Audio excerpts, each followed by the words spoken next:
is your end. Your head throbs and your skin tingles. Visions rush past. A dragon's wing, a silver sword, and a flash of your face seen through the strange woman's eyes. Oh. My head. What is this? Skvar. You are no thrall. Vlaakith blesses me this day. Together, we might survive. We carry Mind Flayer parasites. Unless we escape, unless we are cleansed, our bodies and minds will be tainted and twisted. Within days, we will be Geich, Mind Flayers. Who am I? Your only chance of survival.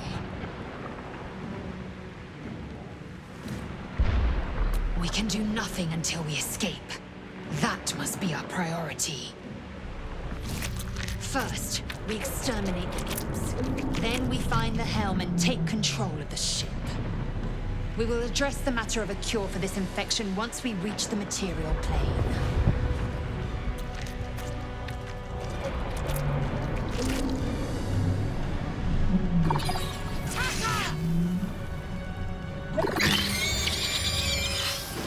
Damn it! You! Get me out of this damn thing! We have no time for stragglers.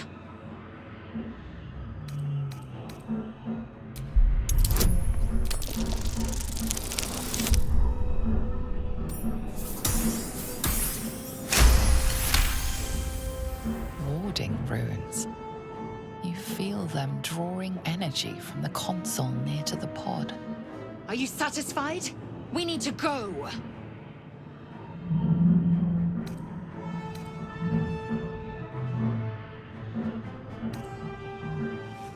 Try that contraption next to the pod.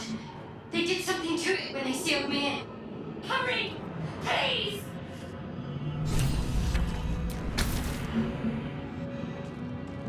The console appears dormant. The console hums to life.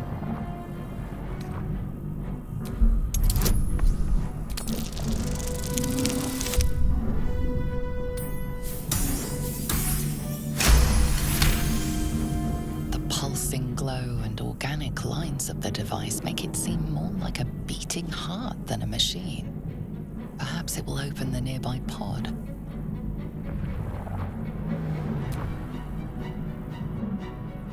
Suddenly, you feel a hideous squirming in your head.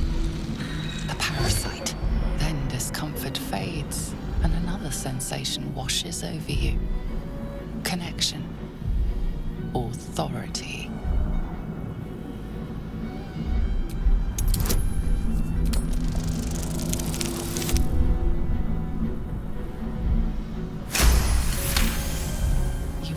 The biomechanical brain of the console process your command and yield to it. A shiver runs across your mind. You feel sated.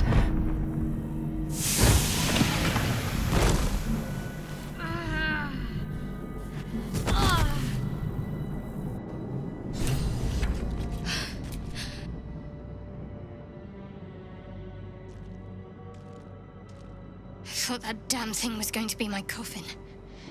Thank you. Your mind lurches into her thoughts.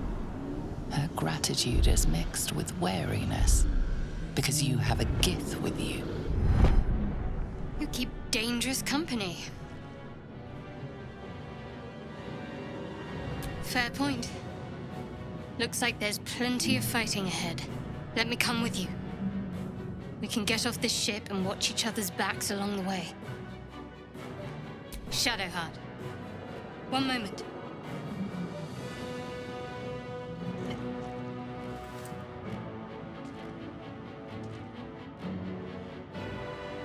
It's nothing. Trust me. Enough of this chatter. We need to get to the helm. Now. She's right. Lead on. We are nearing the helm. Once inside, do as I say. Who put you in charge?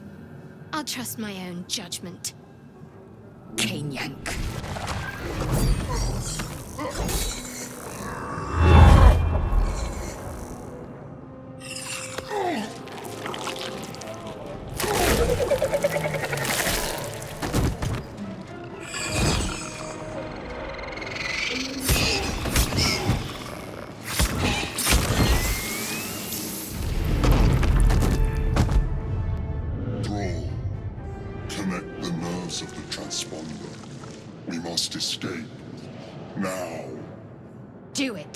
We will deal with the Geich after we escape.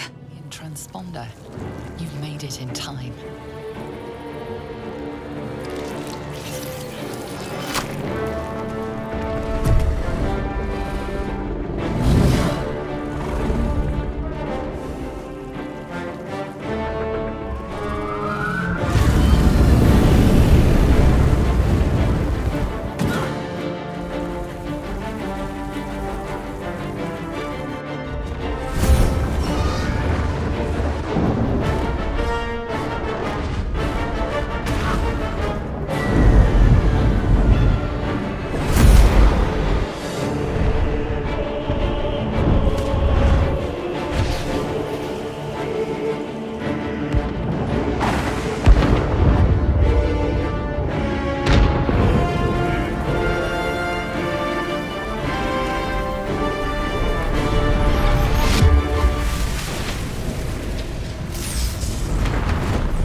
As you wake, the tadpole squirms in your skull. Other than the infection, you're more or less intact. A miracle, given everything you've been through, but it'll all be for nothing if you don't find help soon. The tadpole is a death sentence, and the clock is ticking. You need a cure.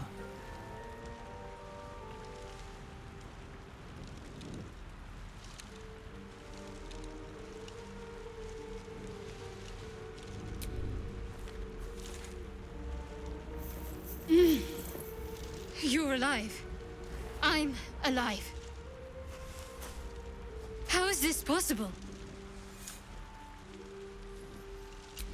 I remember the ship.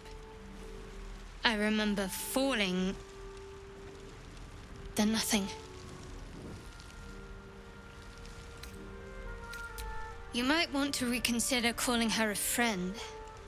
Looks like she ran off without us. You're more concerned for her than she is for you, clearly. We need to take care of ourselves. First things first, we need supplies, shelter, and most of all, a healer. We might have escaped, but we still have these little monsters in our heads. We need each other, and we both know what's at stake. Can't think of better company. It would have been all too easy for you to run right past my pod, but you didn't. I'll remember that. Lead the way. You approach the sigil on the stone. Magic glitters and swirls from it erratically, as if malfunctioning. It looks slightly dangerous.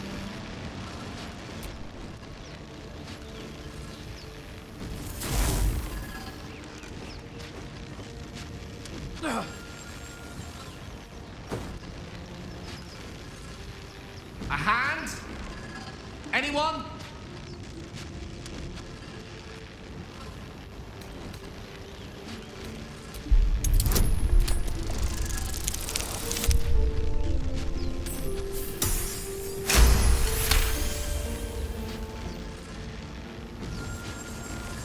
Whatever you're doing is working wonders. Now a quick little pull should do the trick.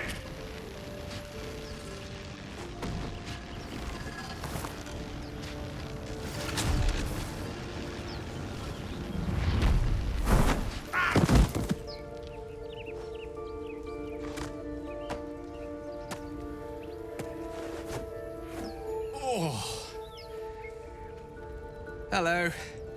I'm Gale of Waterdeep. Apologies. I'm usually better at this. A bit shocked, but friend, it's a relief and a pleasure to make your acquaintance. Say, but I know you, don't I? In a manner of speaking. You were on the Norse Lloyd as well. And I can only assume you too were on the receiving end of a rather unwelcome insertion in the ocular region. The insertee we speak of, this parasite, are you aware that after a period of excruciating gestation, it will turn us into mind flayers? It's a process known as ceremorphosis, and let me assure you, it is to be avoided. You don't happen to be a cleric by any chance, do you? A doctor? Surgeon? Uncannily adroit with a knitting needle? You seem to know enough about our condition to realize it's beyond most clerics' skills. Most, no doubt, but I find myself hoping to be in the presence of the few. You don't happen to be one of them.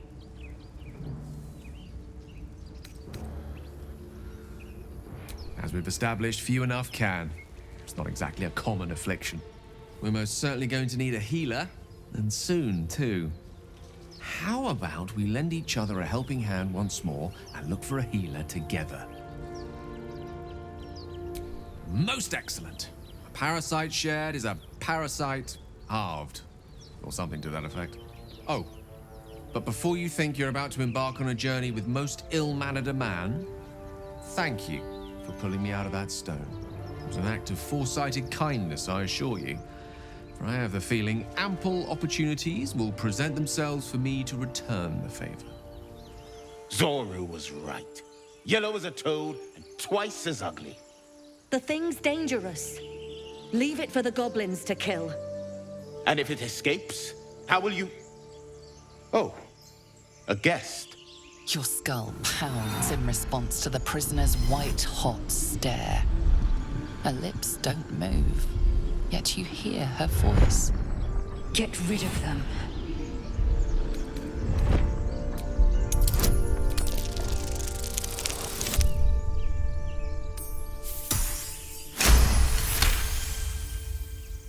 He's right. No one's safe if that thing goes loose. Not even us. Damaze? Enough. Lower the trap. Ready your blade.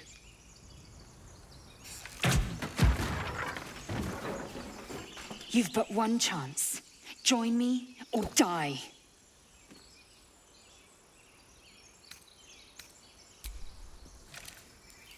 No! You lying rat! The tadpole hasn't yet scrambled all your senses. Auspicious. But the longer we wait, the more it consumes. My people possess the cure for this infection. I must find a creche. You will join me. Careful. She obviously sees your kindness as weakness. Don't let her take advantage. You may as well suggest a wyvern bow to worms. The cure I offer will suffice as thanks. It is many things. A hatchery, a training grounds, a shelter.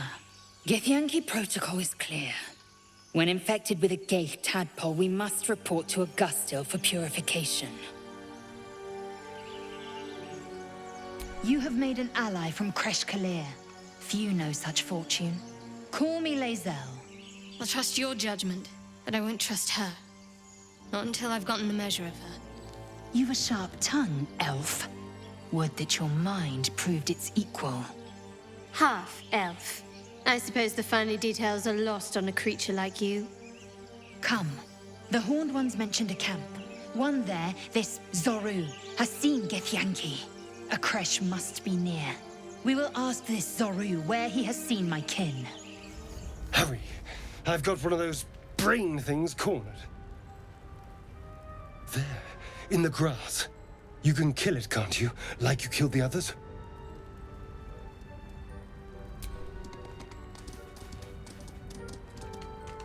There. Can you see it?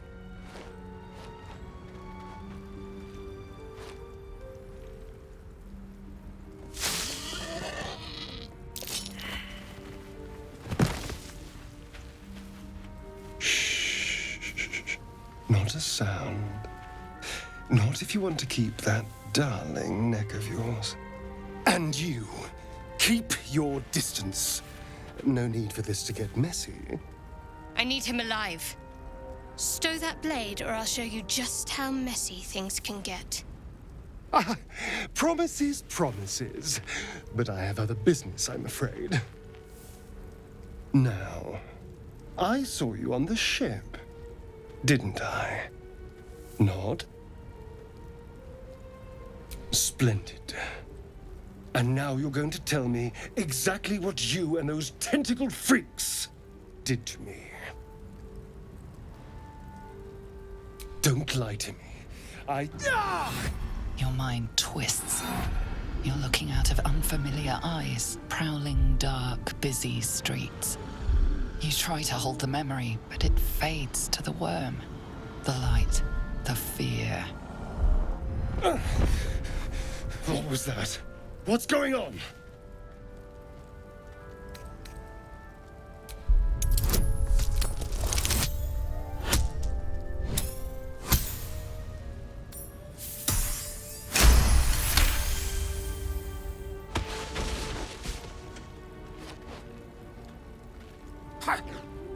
I saw into your mind.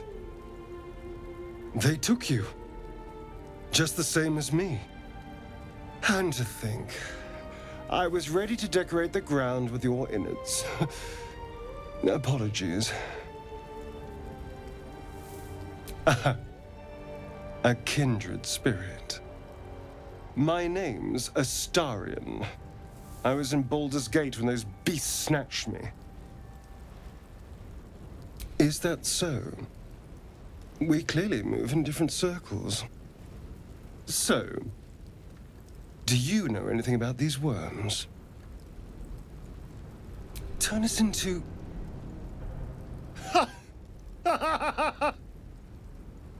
Of course it'll turn me into a monster. What else did I expect? Although, it hasn't happened yet. If we can find an expert, someone that can control these things, there might still be time. Well, yes, of course. But first things first. Tempting, but your party seems a little crowded right now. I like to have my space. I was ready to go this alone, but maybe sticking with the herd isn't a bad idea. Safety in numbers, after all. And I hate to turn down an invitation. All right. Maybe I'll see you there. Good luck. Open the bloody gate! Nobody gets in!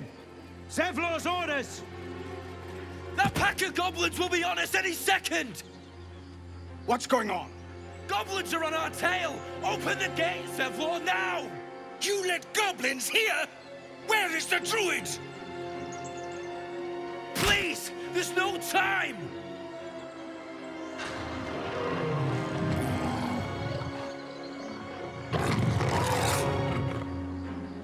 By the 9 hells! Open the gate!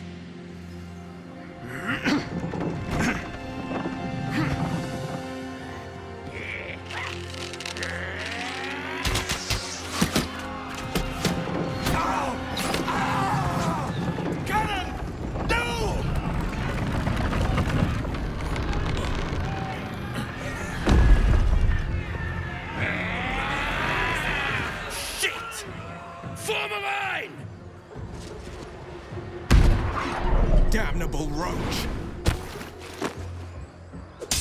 Provoke the blade! And suffer its sting. There are children here, you fool! We was running for our lives. You led them straight to us, and you let them take the druid too? Unbelievable!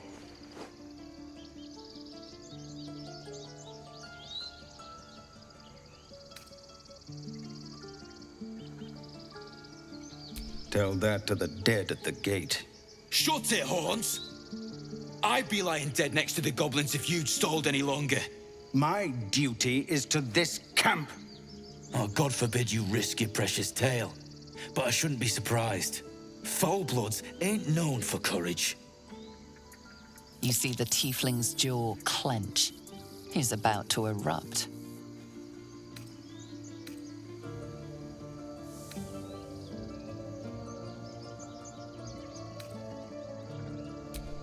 Forgive me, brother. I forgot myself. We have people to protect. Let us work towards that. Worried about your precious hides, the both of you. Enough! Squabbling is pointless. The goblins have found us. At least we agree on that. Forgive that display. Aradin's a blowhard, but that's no cause for me to join him. Thank you for your help out there. I'm Zevlor. Well met. I should warn you, visitors are no longer welcome in this grove. Whatever your business, I'd see to it quickly. The druids are forcing everyone out. This attack will only strengthen their resolve. There have been several attacks by different monsters. The druids blame us outsiders for drawing them here. Nobody's welcome anymore. They've started a ritual to cut the grove off from the world outside. We can't stay, but we'll be slaughtered if we leave. We're no fighters. I've tried. Korga, their new first druid, won't even see me. You, though? I know it's not your business, but she owes you for saving this place. Perhaps you could persuade her. For more time to prepare, if nothing else.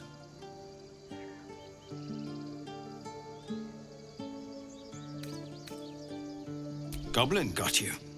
The druid Halsin's a renowned healer, but he didn't make it back from Aradin's expedition. If it's not too serious, you could try his apprentice Nettie. She's with the other druids in the Inner Grove. They've withdrawn there to prepare this damn ritual of theirs. I think you should. Yes. No harm in trying the diplomatic route. We'd owe you a great debt. If we're forced to leave now, we won't make it to the city. You'll find the druids at the heart of the grove. Please, make them see sense before more lives are lost. What do you want from me? On the road to Baldur's Gate, near the mountain pass. Saw us for we saw it.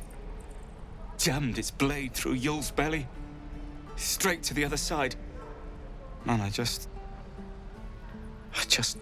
ran. The map. Show me.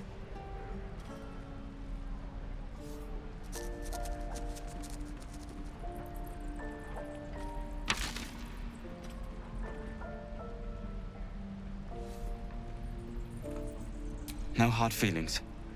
Let my daughter go right now! She's a thief, hellspawn.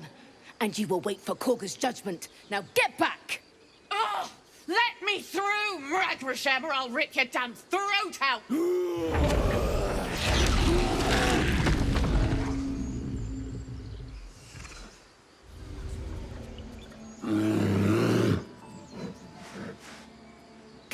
Magrin. Give him a chance. You, step back. Go join the other tieflings. Keep back. Force my hand and I'll show you its claws.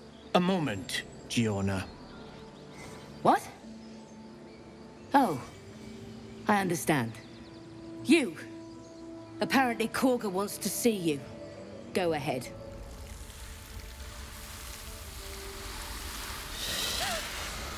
Please. I'm sorry. This is madness, Korga. She's just a... A what, Wrath? A thief? A poison? A threat? I will imprison the devil, and I will cast out the rest. Girl, you mean parasite? She eats our food, drinks our water, then steals our most holy idol in thanks. Wrath, lock her up. She remains here until the rite is complete. And keep still, devil. Tila is restless. Come, Korga. We took back the idol. Surely... Do it.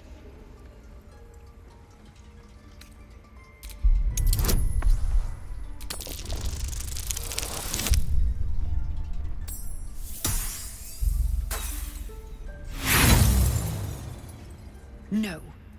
The tiefling remains until the rite is complete. The snake's hiss of approval reveals its intentions.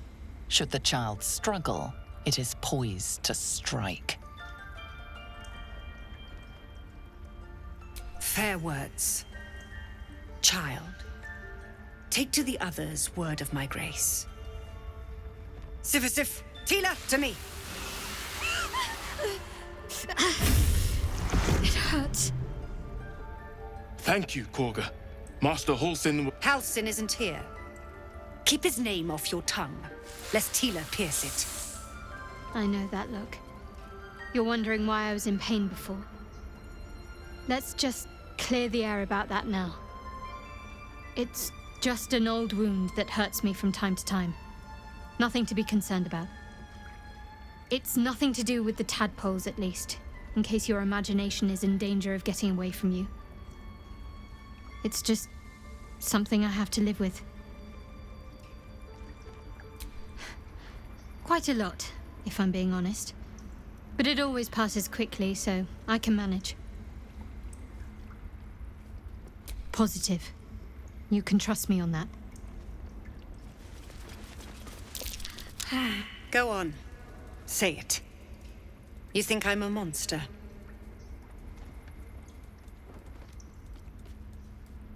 Yes, you would say so. I know your kind. You see only villains and victims. A viper bears her fangs defending her brood. I call her mother. You call her monster. No matter.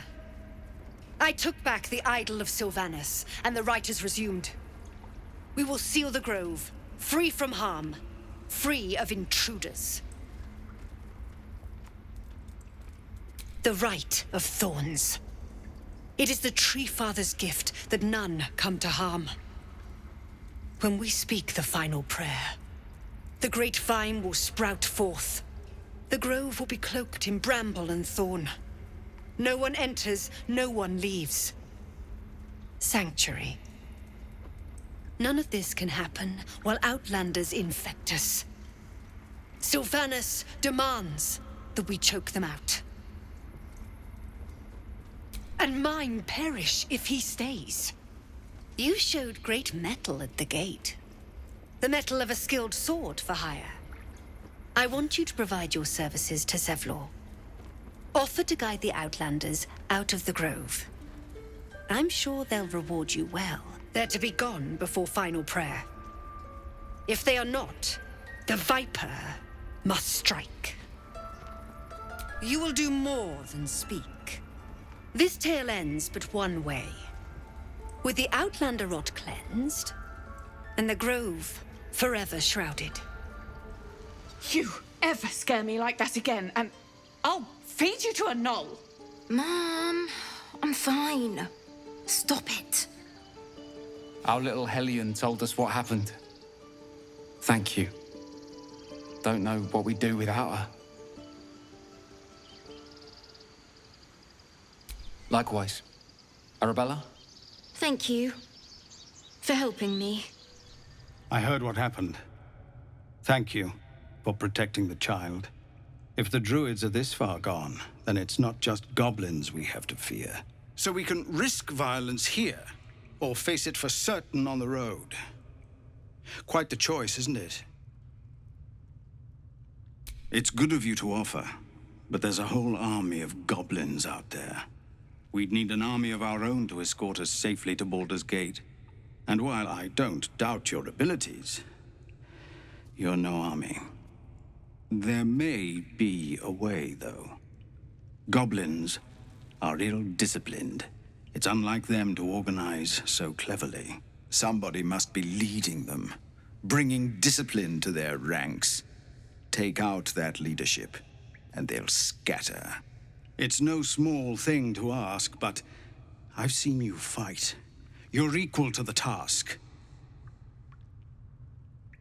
Everyone in this camp depends on it. Thank you. We'll be ready to leave as soon as you give word.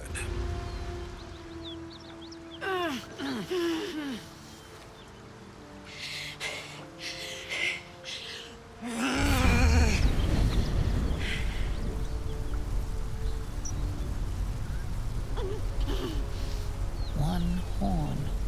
This is the devil Wyll has been tasked to kill.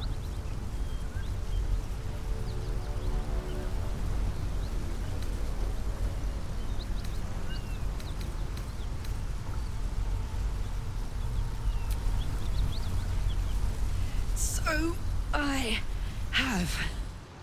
And it looks like a bit of the hells have come with me. Well, fuck me. It's you, from the Nautiloid. Please tell me I found you before those so-called Paladins of Tyr did.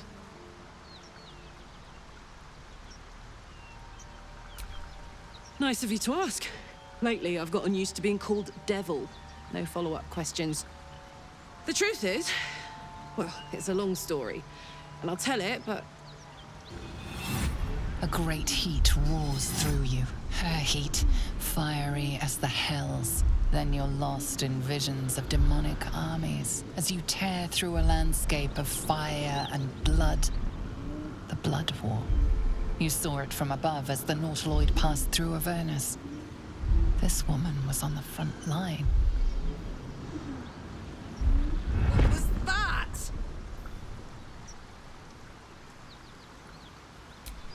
Fuck's sake.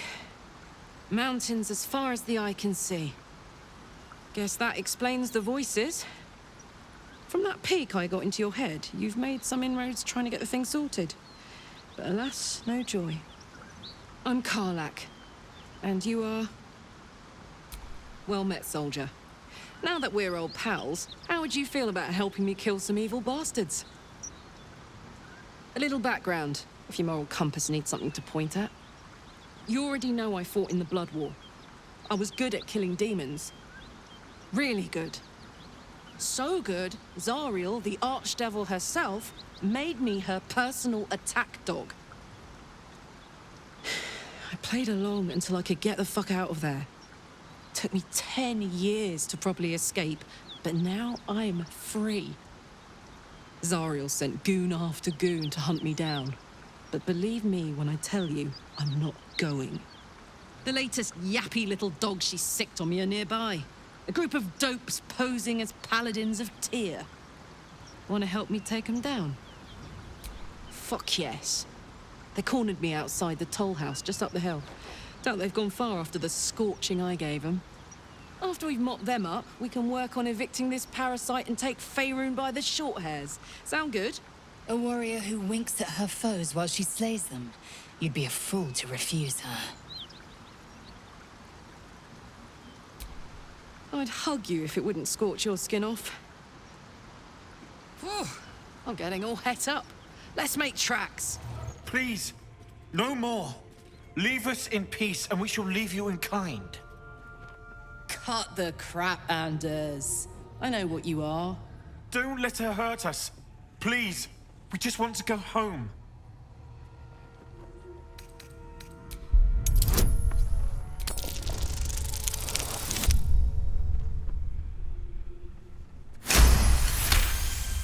There's something in the squint of his eye.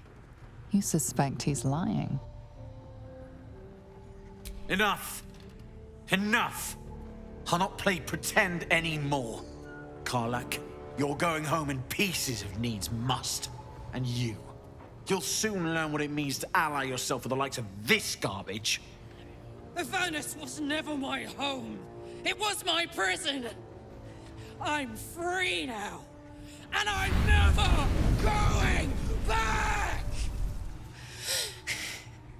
Fuck them. Fuck Thariel. I won't go back. I'm never going back. And if any of Mummy's little friends want to pick up where the others left off, they'll find nothing but a pile of ash. Not big enough. Now get out before you get hurt. Now! Soldier? What about it? Had to let off a little steam after facing off with those ignots. Granted, the fire lasted a little longer than it should. Careful, soldier. If I burn any hotter, I might explode. Hear that? Infernal engine for a heart. Lets me burn as hot as the hells. Seems to be running in overdrive since I left Avernus. Won't be seeing my mechanic anytime soon, so I'll just make the most of the extra heat. Just don't get too close, till I've found a way to calm it down. Well now, maybe I could make his acquaintance. A Titan screw or two might let me keep a little calmer. Maybe even manage a pat or bump without burning someone to death. It's been a long time. Let's go find your friend before I blow a gasket. Lead on. Thought I sensed an infernal around here. But you aren't from Elturel. What's your story? I spent a good bit of time in the Hells. Enlisted against my will by the Archdevil Zariel. Same as you, I suppose, if you're from Elturel. The devils were delighted when your city was swallowed up. I thought they had you for keeps. Glad you got out. I got lucky. It looks like you did too.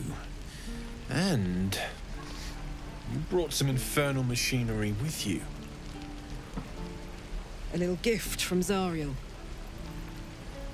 Keeps me burning hot. Very hot by the smell of it. Might be burning out a piston ring or leaking oil. Mind if I take a listen? Be my guest. But don't get too close or your eyes will melt shut.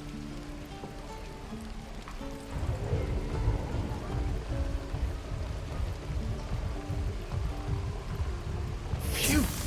You really are burning up. Whoever put that engine together tried to house metallogized Demono valves inside a Ragnak's alloy casement.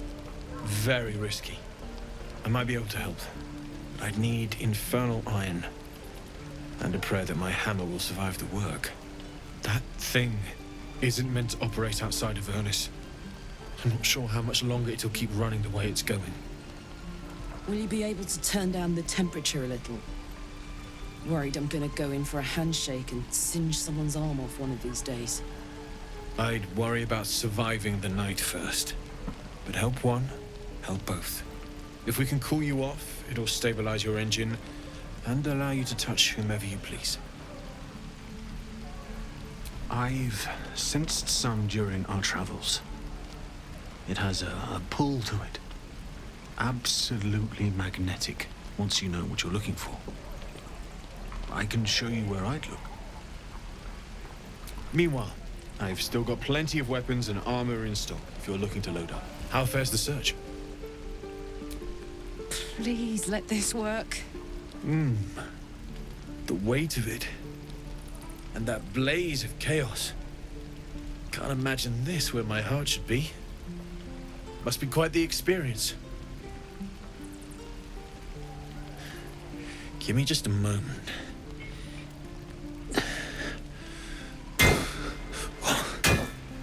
And I think...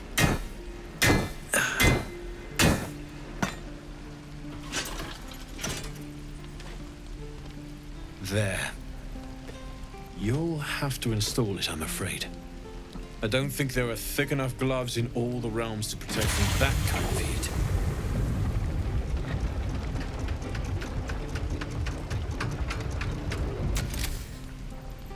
feels... good. I'm still burning hot as hell's hole, but I feel less... changeable. Cheers, mate. Pleasure. And as for the heat, I haven't got any solutions now, but I'm not giving up. Could be if the combustion chamber had its own insulation, or if we had some kind of enchanted coolant. Find me again in Baldur's Gate. If I'm worth my salt, I'll have figured something out by then. Take care, Karlach. And hopefully the next time I see you, I'll have something promising to report. Pocket any infernal iron you find along the way, Damon's upgrade didn't cool me down, but it did juice me up. I don't think I've ever felt more powerful. Bring it on. She's coming.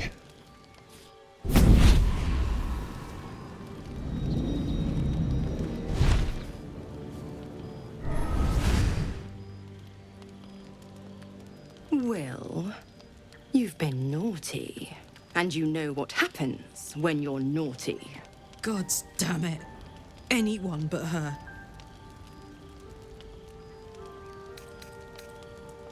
Handler's the word, if it's all the same.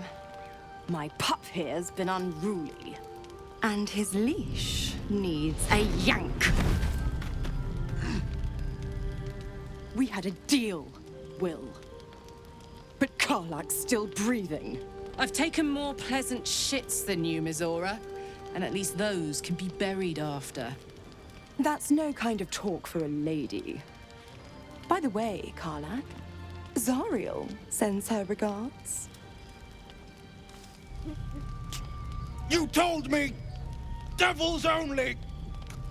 She's a tiefling, not a monster! How precious. The little pupster's found his bark. Clause G, Section 9. Target shall be limited to the infernal, the demonic, the heartless, and the soulless. Karlach meets the criteria by virtue of having no heart. Don't you worry. That ship has long sailed the Styx. But a defiant pup must still pay his price. To wit.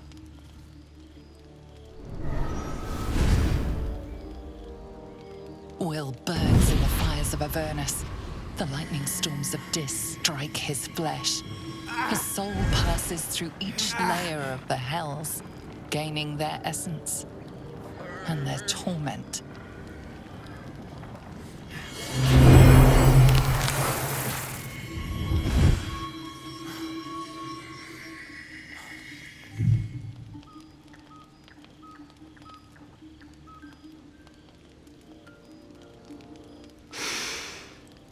That's better.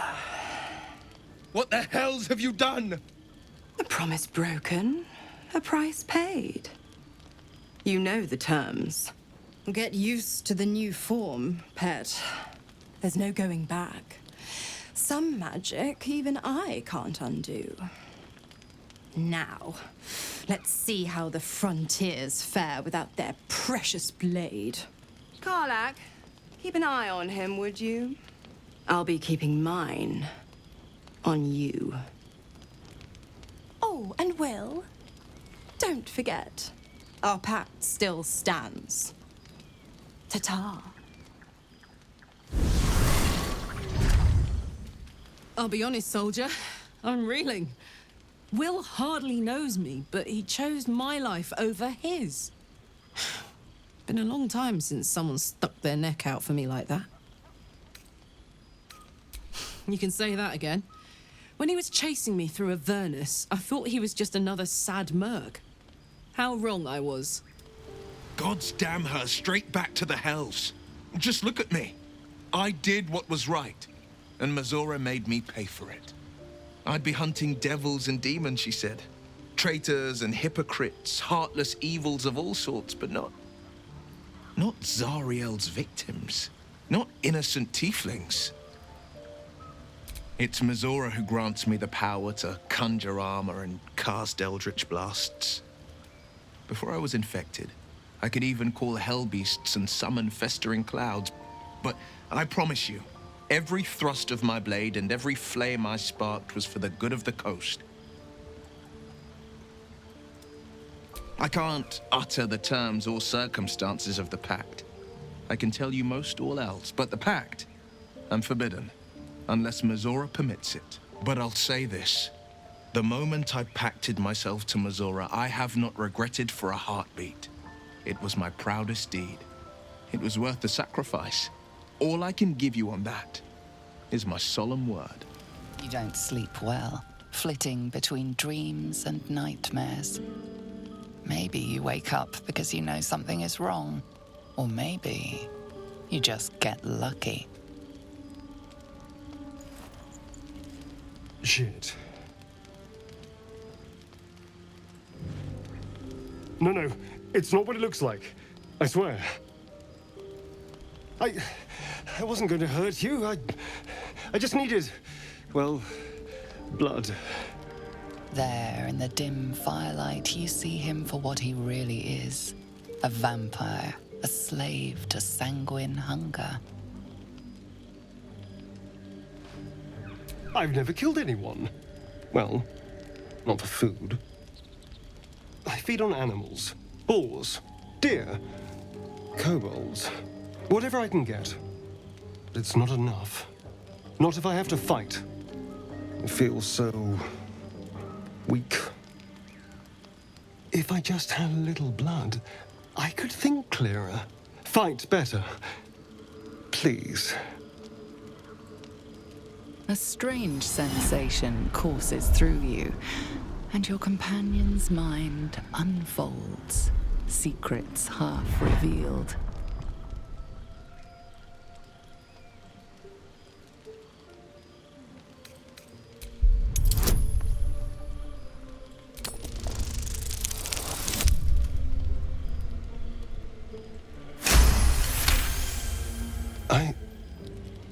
What's this?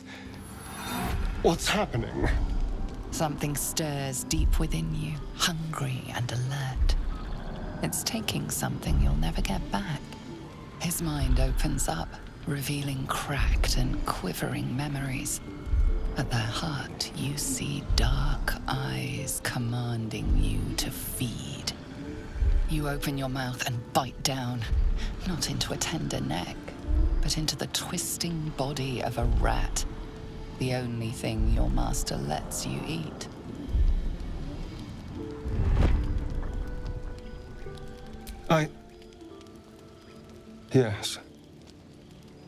Yes, I ate whatever disgusting vermin my master picked, so you can see why I'm slow to trust you. But I do trust you. And you can trust me. Thank you. Do you think you could trust me just a little further? I only need a taste. I swear.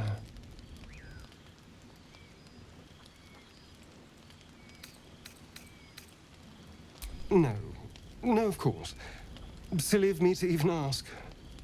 I'll go and find something on 4 legs to eat, I suppose. See you in the morning. You watch him stalk away, slumped, sulking, and ready to kill. Morning. I hope last night's little unpleasantness hasn't left a bad taste in your... Well, I hope there are no bad feelings.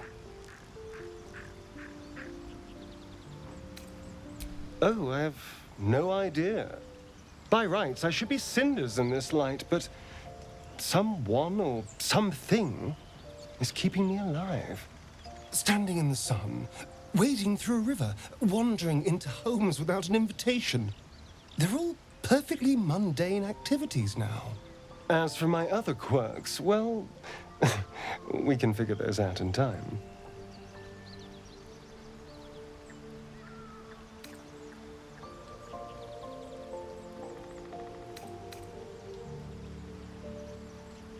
That's my theory, but who knows?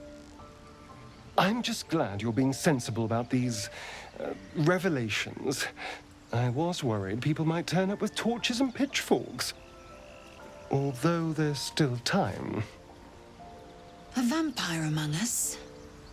So be it.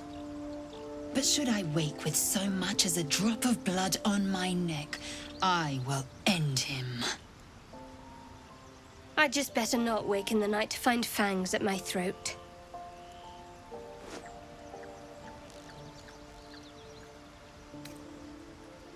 Quite the opposite. I'm here in the spirit of openness and honesty to work together as a team.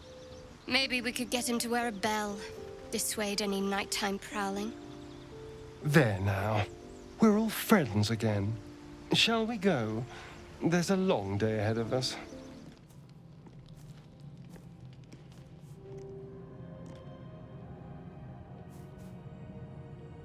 The air is heavy. Moisture drips down your forehead. Pain shoots through your fingers.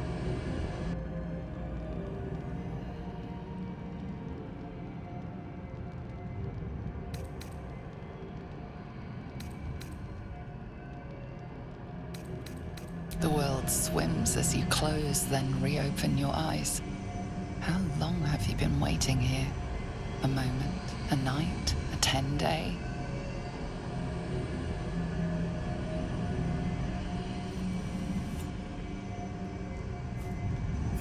Chukil gate vlakith mazathok. Can you feel it crawling through you? Tendrils squirming in your chest, gripping your heart, piercing your belly. Your bones popping, your flesh swelling. I can. I see it in you. I feel it in me. We are lost. I will be quick with my blade. First you, then the others. Then myself. Your minds intertwine. You sense a touch of uncertainty, a touch of disgust.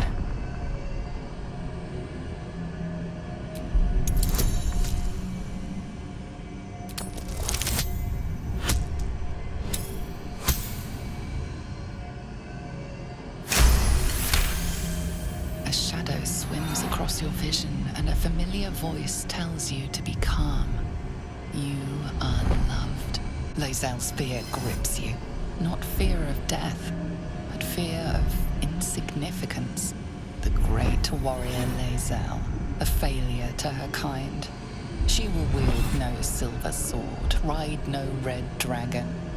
Forever unknown to the great Lich Queen Vlakith.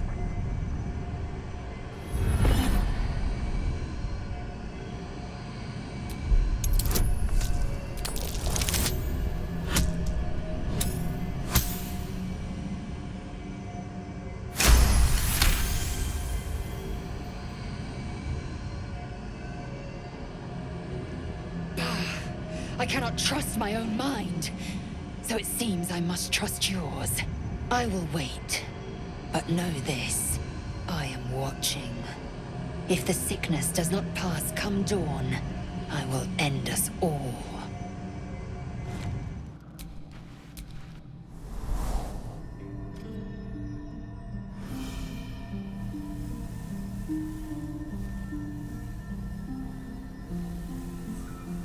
I came just in time. You are transforming.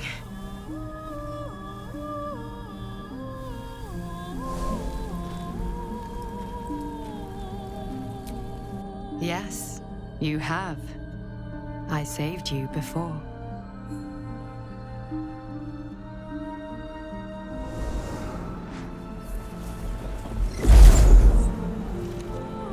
And I'm here to save you again.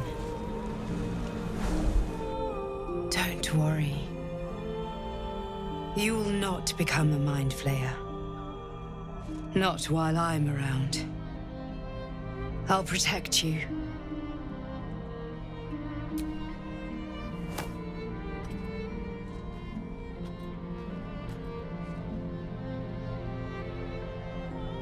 We haven't much time, so listen closely. There There is great potential within you. It comes from that parasite. Your instinct is to resist the power it gives, but you must accept it, nurture it. I will keep it from consuming you, but for the sake of both of us, you must learn to wield it.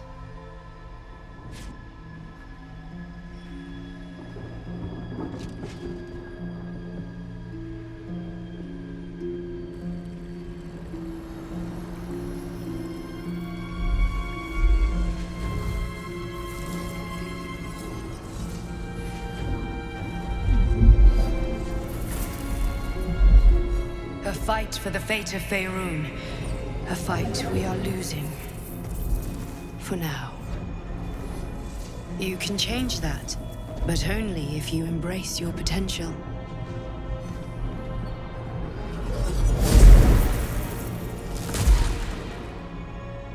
I have to go. The enemy is closing in. I will be back.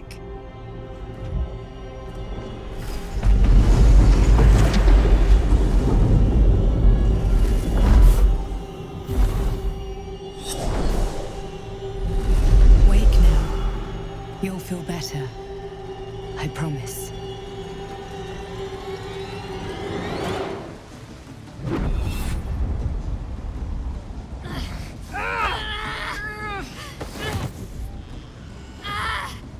Hear my voice. Obey my command. The voice is irresistible. You recognize the overwhelming authority that you've used on others, only infinitely stronger, and turned against you. Your vision clouds, leaving you in a dark, featureless shadowscape. Nothingness in every direction. Then there are 3 figures before you. An armored male elf, exuding power and command. A handsome younger man with a quick, easy smile. And a pale young woman with even paler eyes. These are my chosen. They speak for me. Aid their search for the prism, and you will be worthy to stand beside them in my presence.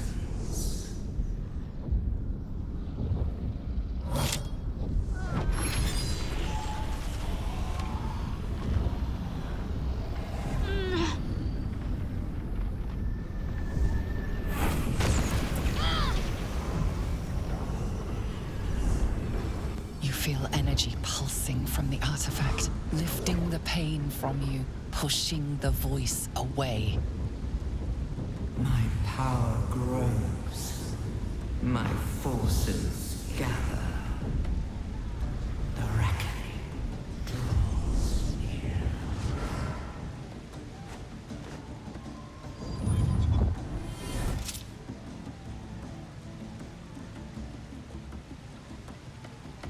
Don't give me that look. I don't know what just happened any more than you do. We should keep going. The voice is gone. Muted by this Gith relic. Why does a half-elf carry it? I don't know. Not exactly. All I know is it's important I get it back to Baldur's Gate. At any cost. I suppose, if we're to continue together, I may as well tell you.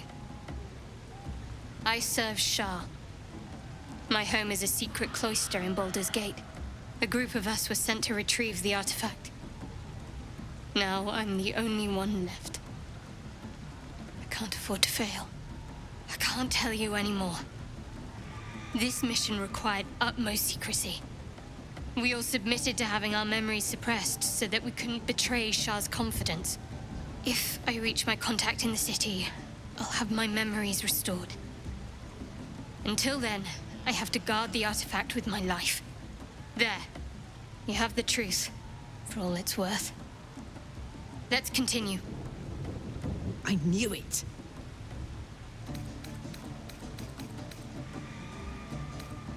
No need to thank me. This is out of pure necessity. Pure desperation, in fact.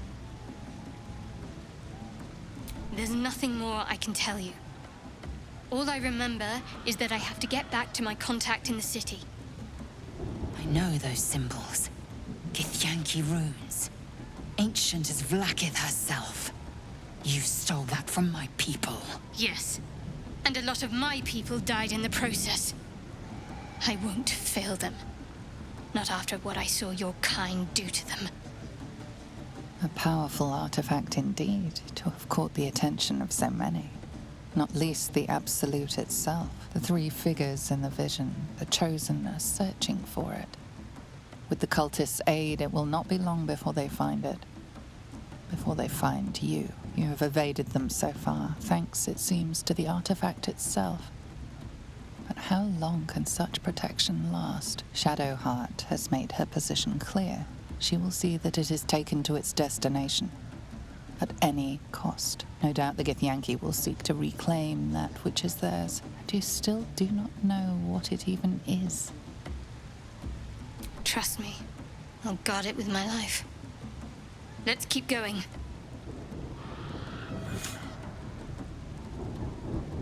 Now here's somebody special. The Absolute has touched you, hasn't she? Priestess Gut needs to touch you too. Hold out your arm so I can mark your flesh.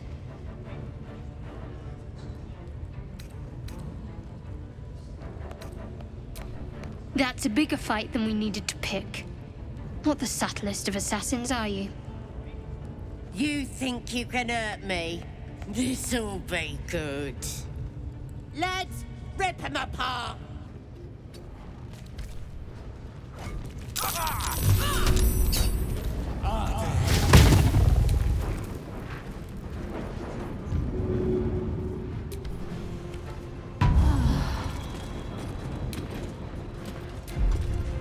Got to keep fighting.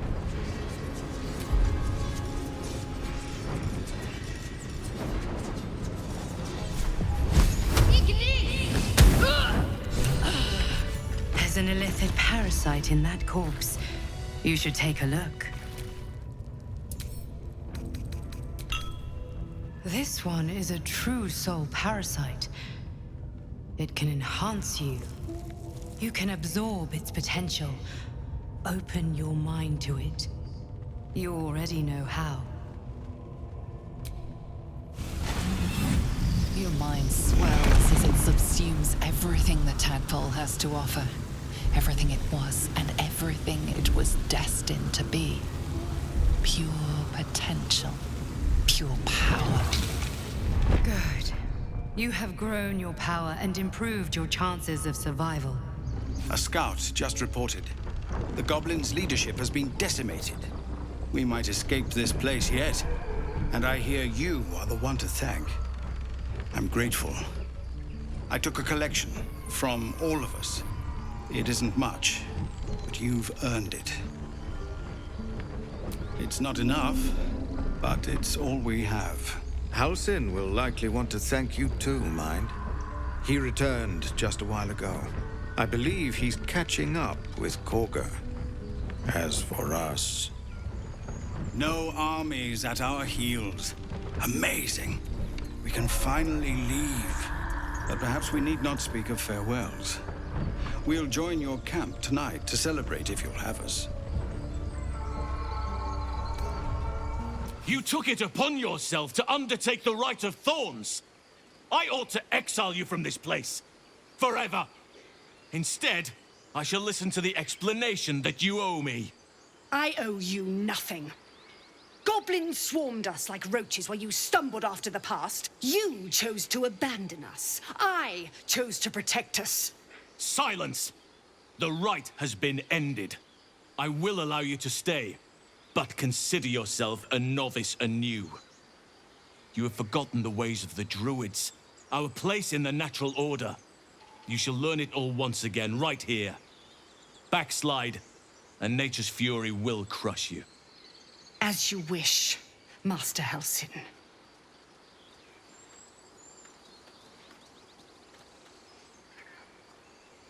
a misjudgment. One that should weigh heavily upon her. But the Grove still needs her passion. You will soon see why. But enough of that for now. I owe you my thanks. The Grove stands. Nature prevails. I owe you my thanks. And an introduction. I am Halsin, first druid of the Emerald Grove.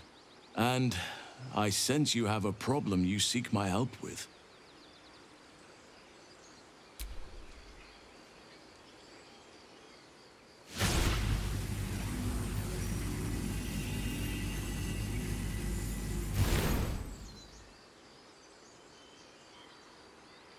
It's true. I can feel it right now. Oh, Oak Father preserve you, child. But something's different. You're aware of the monster inside you. You don't bow to the Absolute like the true souls do. How is this possible?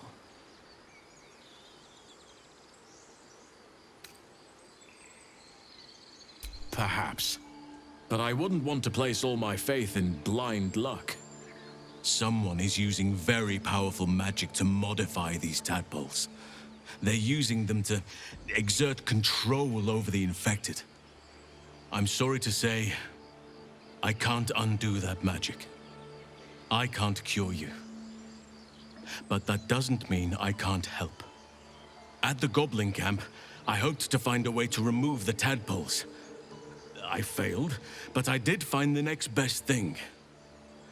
I found out where they come from. I will do what I can to help you.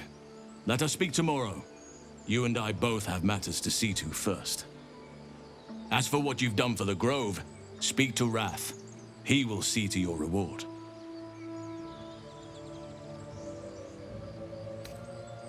The journey to Moonrise Towers, and all the dangers that entails.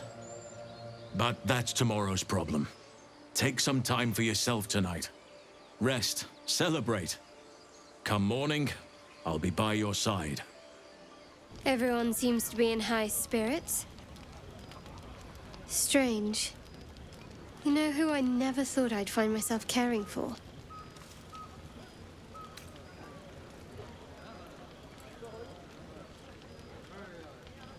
Your words, not mine. But not what I mean. I mean, desperate people. Like those refugees. Never gave them much thought. Certainly not that bunch in the Grove. Yet we came through for them. We saved their lives. Odd.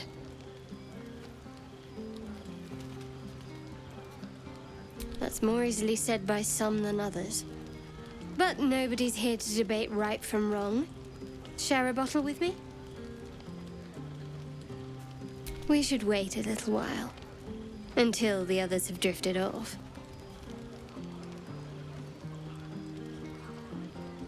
Best not keep me waiting. I'd prefer not to entertain myself. I have seen the Githyanki tear a screaming Neogi's legs from its belly to fashion into blades. Yet, they could not match your nerve today. It was enough to drive me to madness. A pity for us you have promised your knight to the half-elf. I've no doubt you will satisfy your tastes for endless conversation. Perhaps. Perhaps not. I will take pleasure when I wish, and from whom I wish. Astarion looks particularly tempting tonight. One day, fortune may favor you. Would you look at this place? All these people, happy because of us. It's nice to be somewhere where good is still possible. Speaking of, from where I'm standing, it looks like you and Shadowheart are getting more familiar. She's a funny one, all pointy and secretive. But it seems like there's someone very sweet beneath it all, you know? Good to see the two of you getting along anyway. At least one of us is getting a little action. Though, you know, if you wanted to meet up later, maybe we could meet up? Later. I don't think your little friend would let me hear the end of it if I accepted. No matter how much I wanted to. And I really want to.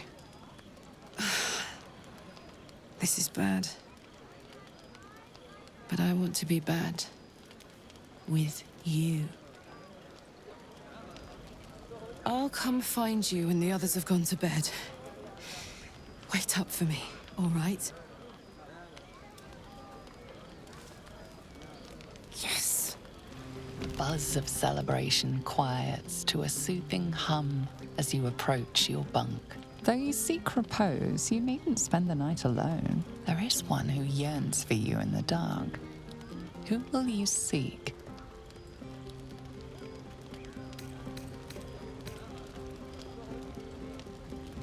Your heart skips a beat. What treasures might this night bestow? You made it. Come here. Sit with me.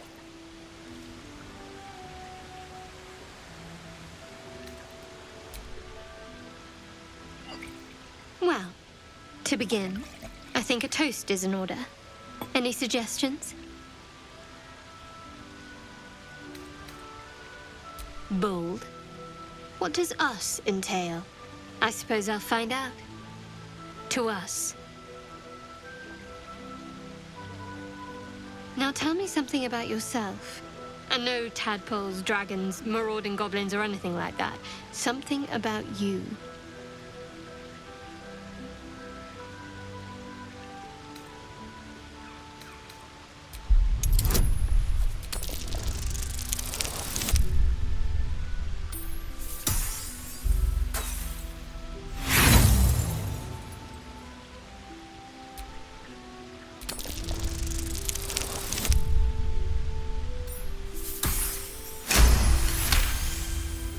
Don't laugh, but I'm not quite sure I have anything to share.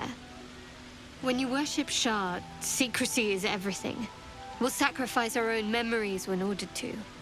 A lot of the little things, they're lost to me right now.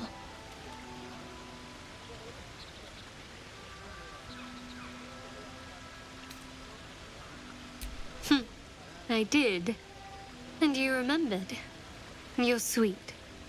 There's still plenty of wine, and the whole night is ahead of us.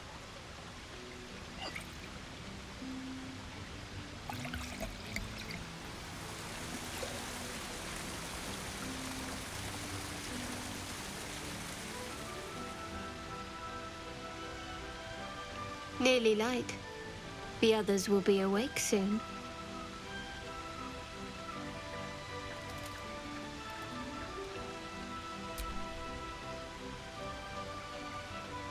What? I know, but you're sweet to notice. Thank you for last night. Me too. She trails off. You read an invitation in her eyes.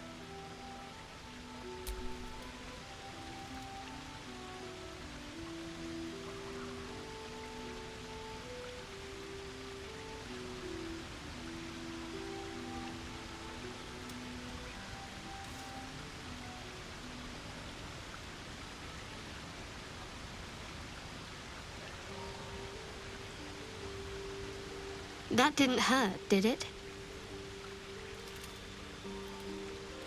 Good to know. For the future. Let's head back, if we must.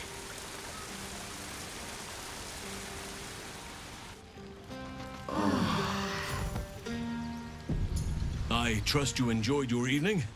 After all your efforts, it was well deserved. It may be some time before you're afforded another such night. There is much to be done, and I promised I would help you however I could. I'm certain a cure for you can be found at Moonrise Towers, but it's complicated. The journey specifically, it's extremely perilous, though it seems you're well accustomed to navigating danger. To get to the towers, you'll need to pass through a terrible place. A cursed place. This curse shrouds everything in shadow. You will not find life, light, or anything natural there. Any who linger are twisted by the curse. They become shadow beings, tormented, dangerous souls. You're half right. You have to get to Moonrise, but you still have a choice of how to get there. You could go overland, along the Risen Road or through the mountains. Easier at first, but you'll run into the shadow curse eventually. You could also go under. There is a tunnel somewhere in the ruined Temple of Selûne. It leads to Moonrise Towers through the Underdark. Long ago, a man called Ketheric Thorm built a secret stronghold deep down there, before rallying a whole army of Dark Justiciars, Shar worshippers. Dark Justiciars? I must see for myself. Aradin and his lot were looking for a way down there. They were promised riches if they retrieved a relic called the Night Song. But I think there's more. From this stronghold, Ketheric's forces could access both the Temple of Selûne and Moonrise Towers. But he was defeated before he could launch an attack. If you can find this place, I'll wager it will reveal a more direct path to Moonrise Towers. And maybe even bypass the worst of the Shadow Curse. You'll need to pick it up where Aradin left off. Find the hidden entrance. It's somewhere in the Temple of Selûne. You may reconsider once you see the effects of the curse for yourself. I would like to join your camp, if you'll allow me. I can offer my skills, my counsel. I've long sought to return to Moonrise Towers. It seems our fates have aligned. May Sylvanas guide us. Do not be so impatient to move on as Halsin. As ever, the Githyanki creche remains our priority. All's well, I hope.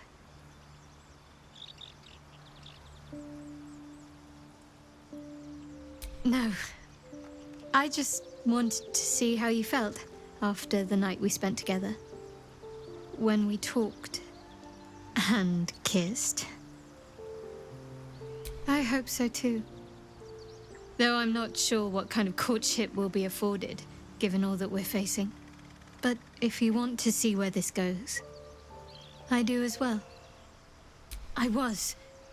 He mentioned Dark Justiciars, and we've come across other signs of a Sharan presence during our travels. I'm not sure I can dismiss that as a coincidence.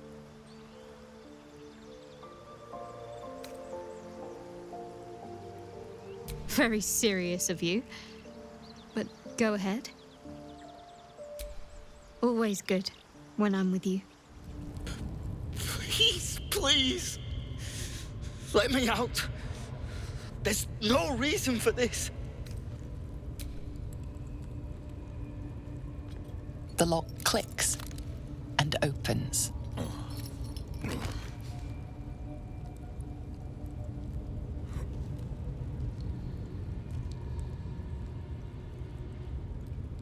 Thank you. I better go before they catch us. I should be able to make it to the Grove on my own. They need to know they're in danger.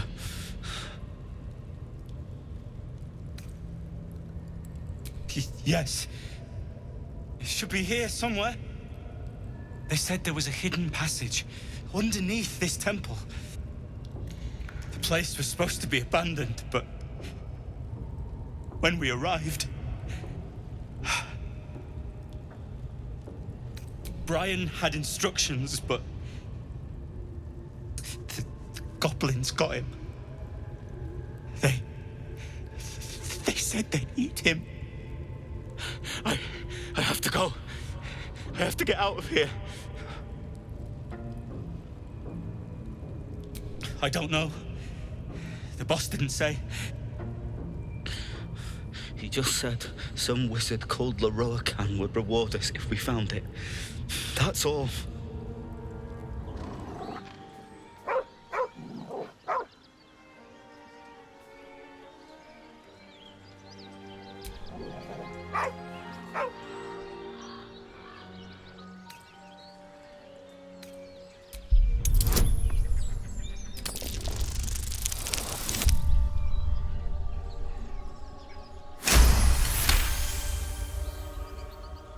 The dog lowers his hackles, his head tilted inquisitively.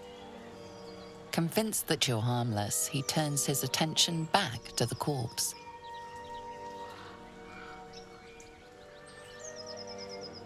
Around his neck is a collar etched with a name, Scratch.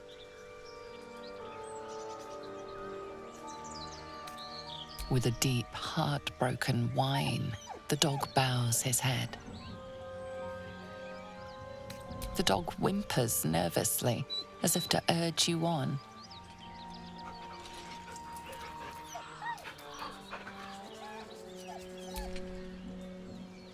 The dog looks at his owner with sad eyes. He does not move.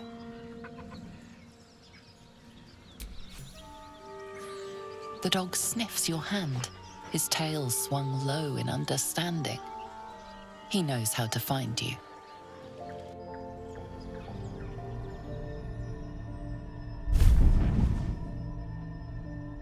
I promised I'd be back. Don't worry. I have things under control. For now. You haven't been using the parasite's power. You think you don't need it. But things haven't gone as you expected. You hoped a druid as powerful as Halsin might be able to remove your tadpole. But he couldn't. You're desperate to be rid of it. Understandable. But you're looking for solutions in the wrong places. It's complicated. But I'm an adventurer, just like you. Just like you, I was infected with a mind flayer parasite. Just like you, I seek to be free of it. But to do that, we'll need to think beyond local healers. Your parasite is unusual. It is wrapped in magic that prevents its removal. Until the source of the tadpole's magic is destroyed, any attempt to remove it will kill you. You were lucky that Halsin knew this. His instincts are right. The parasites are merely a symptom of a greater sickness in Faerun.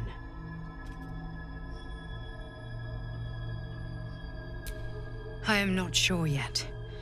To find the answers, we must first find the source. These parasites are more than illithid spawn. They are vessels for control. The infected hear the voice of the Absolute and believe it to be a god. That is how the cult of the Absolute is spreading. The highest of their rank, the True Souls, carry a tadpole just like yours. It is how they receive their orders.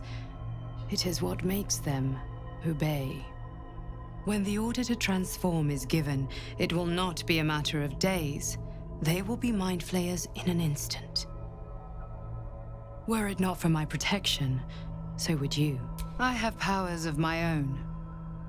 Unique powers. But know that we are alike. I've been trying to escape from this evil for a long time. Once, I almost succeeded. Now, through you, I've been given a new chance. You can go where I cannot, and I can protect you from that evil. If we work together, we may turn this around. Hells, they need me. I have to go. The power I used to protect you, I stole it from someone. They want it back. I will hold them off for as long as I can, but sooner or later I will be worn down. You must discover the source of the magic that controls the parasites before that happens. The cultists are gathering at Moonrise Towers. Use the powers your parasite gives you to convince them you are one of them. And when you find the source of their magic, destroy it. Go. Our freedom depends on it.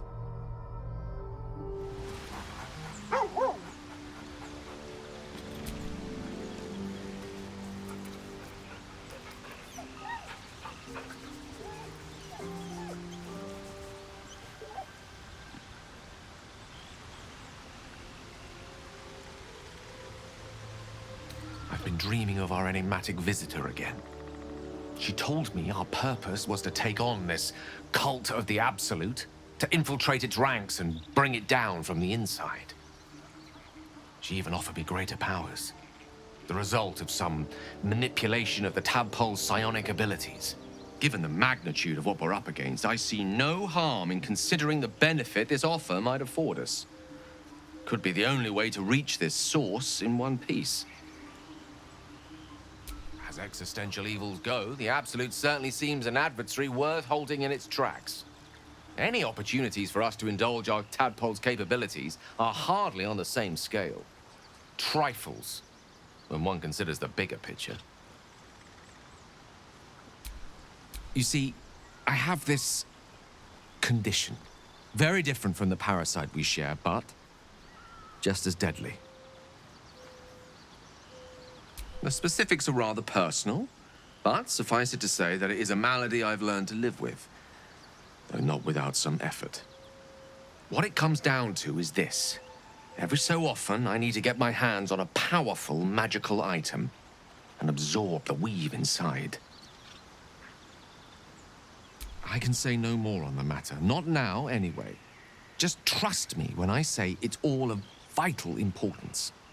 It's been days since I last consumed an artifact, since before we were abducted. It is time, and by that I mean it's imperative that I find and consume strands of weave at the earliest possible juncture. We've already done the finding. In fact, you have one in your possession. You know for yourself how hard-won such an item was, and it will be no easier when even more are required to assuage my hunger. There'll be danger involved, or great cost. Splendid. Bit of boldness will serve us well. As luck would have it, you're already primed to give me exactly what I need.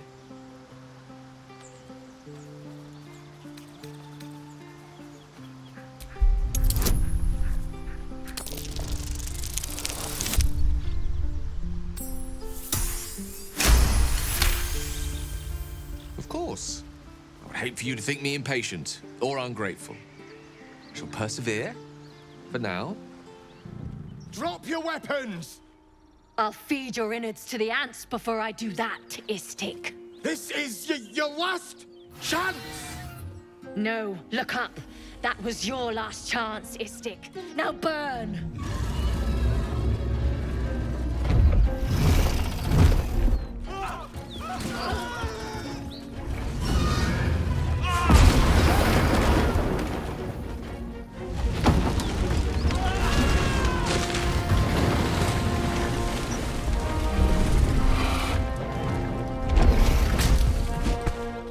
Stop wasting time, Beretta.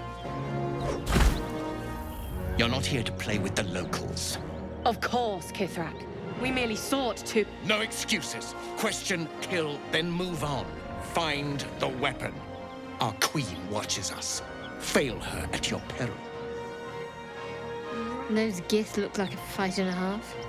Best keep away from them for now. What easy prey you make. Walking right within my blade's embrace. These creatures are so simple to ensnare, Beretta. You mule too much about your task.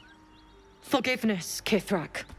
And as for you, tell me, why shouldn't I run you through this instant?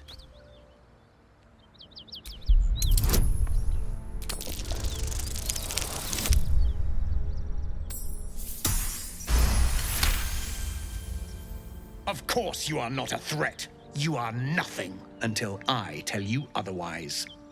For you to keep sucking air, it is necessary for you to tell me something of worth. A vessel fell from the sky. We seek a precious weapon that was taken from it. You feel Shadowheart's anxiety.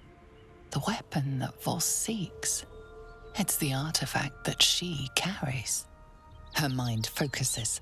The Gith's suspicion cannot be aroused. They cannot discover that the weapon they seek is right within their grasp. Help us find it, and I will leave your blood beneath your skin unspilled.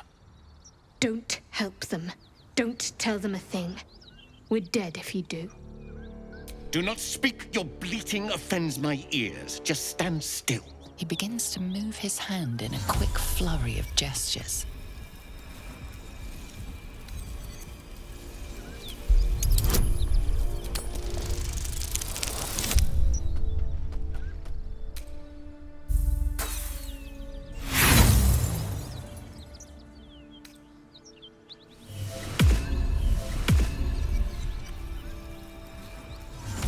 What's this?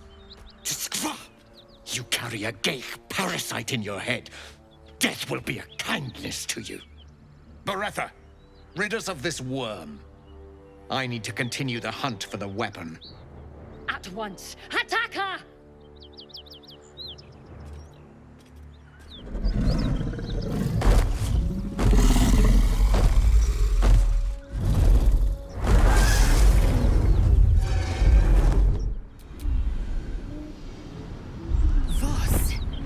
Still Kithrak, Knight Supreme, an honorable warrior, Vlaakith's finest. He'd have led us right to the crash. Instead, he watches from the skies like a falcon, and we are his prey. Skvar, an unexpected complication. I am vexed. And more so, impressed.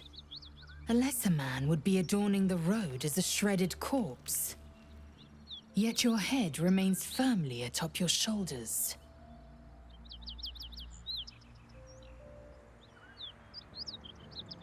If by nice you mean truthful, then consider me positively pleasant. Now, to the point. The creche is not far from where you met Voss. We must go there immediately. Unless, of course, you'd rather sprout waxy tendrils where there were no tendrils before. Keep me at your side, and I will invoke protocol. It is my people's duty to aid infected Githyanki. I've come to sate you, and be sated. I lead, you follow. So you think. Let's see if you're right. Gith train relentlessly. We know our bodies inside and out.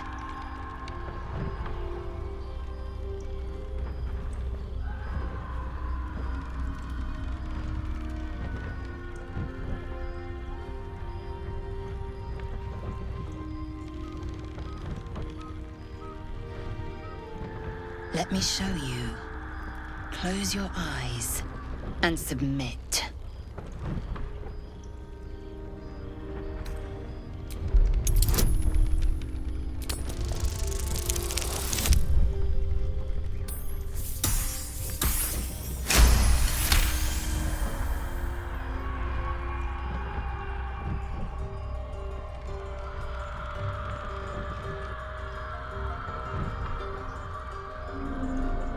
I am ready.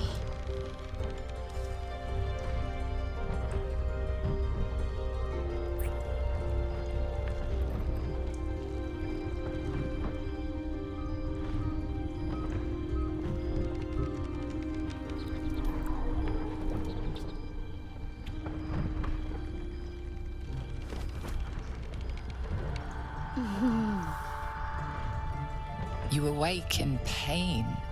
Your back, your hands, even your tongue ache. It's time to rise. Dawn is upon us.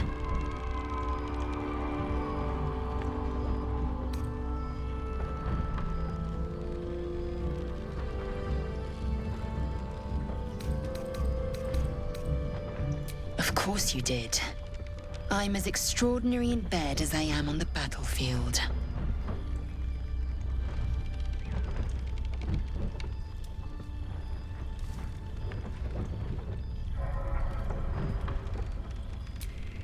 Love. I might give you a lay should my whim so take me, but I won't give you love. Up now. Your moment's over. Every breath, every blink proves exhausting. A long day awaits you. Wait. These markings. Tirsu's script scratched in the ground. As I expected. A creche must be nested in the temple below. We must go there at once. Githyanki writing. Every word a wheel, every letter a spoke. The most powerful texts are engraved in slate.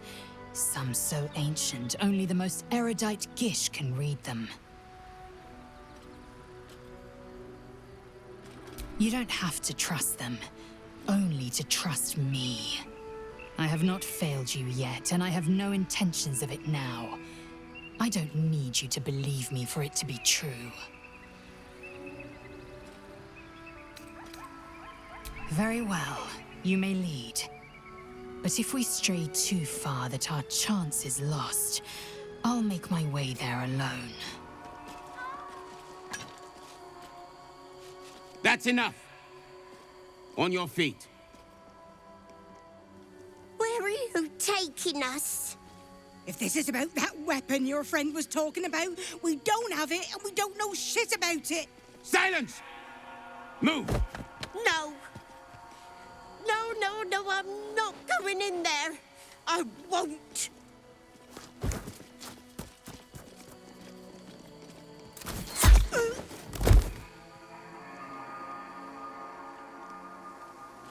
Anyone want to join her? As I thought. Through the doors. Now! The captain is expecting you. Forward, carefully. These cultists have the creche on high alert. I can't believe I'm actually venturing into a Gith stronghold again, voluntarily. This had better pay off. I wish I shared your confidence. They must want that artifact back badly, if they're dispatching red dragons in pursuit of it. But we cannot afford to lose it. I wish I'd never been sent on this mission. You'll have to live with that curiosity for now, I'm afraid. Let's just concentrate on ridding ourselves of these tadpoles. All will be revealed in due time, I hope. Sentries to arms! Istik, state your purpose quickly. Stand down, Gish. Is it not Vlaakith's command to welcome her faithful? I expected no visitors, faithful or otherwise. Why have you come? We seek the Zaithisk. Show me the way. You are infected. A gate thrall is something to eradicate, not reason with. The faithful may be purified. This is Vlaakith's protocol. Fine. Let the Gustil carry out your fate. Report to the infirmary at once. And step carefully. Kreshia-like watches you. Vertical incision from pineal eye to end of notochord. Intestinal coloration consistent with samples 231 to 259. If you require treatment, take a seat, Kin. Or do you have a question? Cursed is the day that even we become Gake incubators. Tell me, how long have you been infected? A sign that your cognitive abilities are not so robust as they appear. Still, you appear to be functioning far beyond the capacity of others I've observed in your condition. How fascinating. Either your tadpole is special, or you are. We must find out which. Go to the Zaithisk. I will ensure you are cured. It will relieve you of the specimen lodged in your cerebral cortex. What else? It will be worth it, I assure you. The device is strange, made of taut flesh and pockmarked metal. It waits for something. The Zaithisk. Vlaakith's purity distilled. My duty. My right.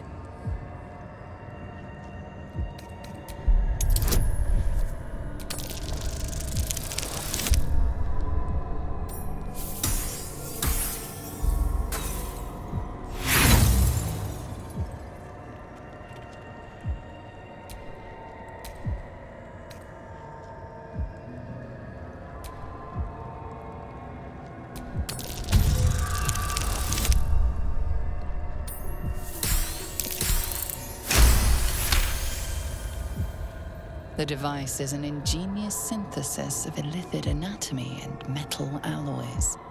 It hums with psionic energy, hinting at paths into unknown minds and unseen planes. Stand aside! My time has come.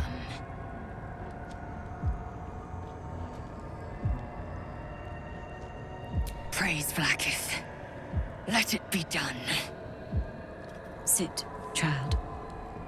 Let the Zaithisk end your suffering.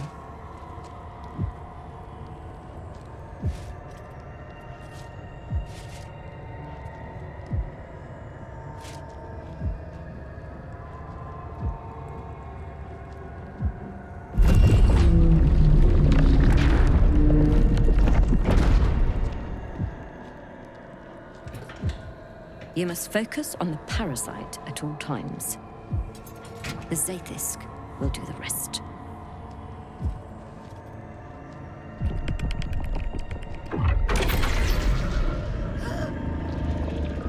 An unseen blade cleaves your mind in two.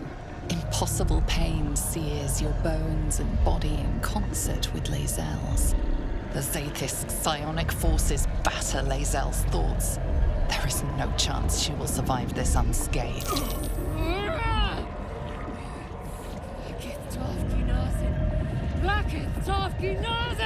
Yes, child. Speak the Talakit. Meditate on its verses. You feel Lae'zel's mind rip and rupture. Is this purification? Is this the cure?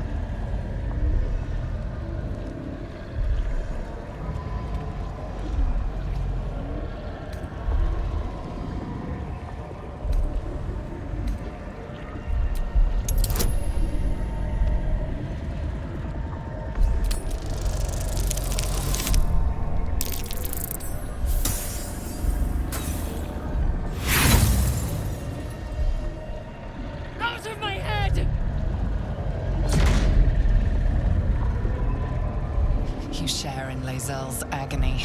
Every cell within her skull bursts into a constellation of fragments, sorted and reassembled. Lae'zel will die if she remains. Yes, child. Jamar, Zala, Blackith, call to your queen! My queen! Hear me! That thing's killing her! Your vision narrows. You sense myriad specters of Githyanki past. This is their fate. This is their anguish.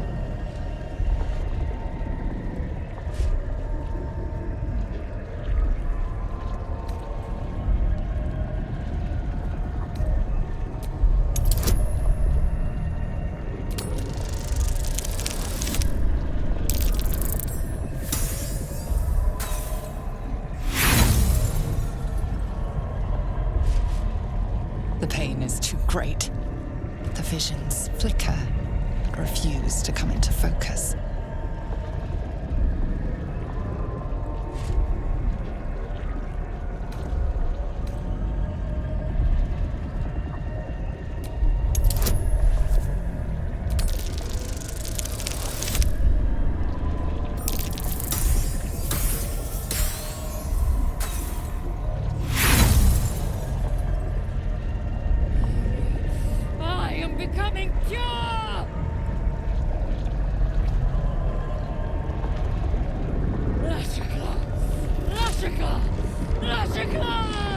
Yes, child. Face her will. Your marrow quakes within your bones. Behind the pain, a new sensation rises. Power. Remove her!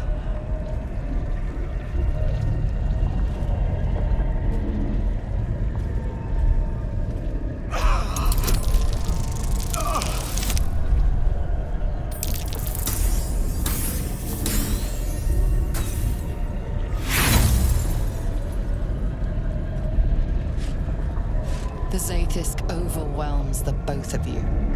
The weight of the astral sea crushes your mind and spirit. Enough!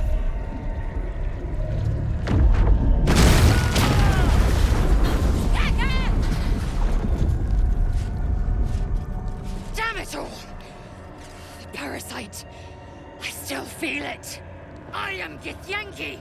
I will not be gay. My life's work gone. And yet she lives. And so does her parasite. There's something in her voice that goes beyond rage. Curiosity, perhaps, or regret. Whatever it is, you cannot identify it.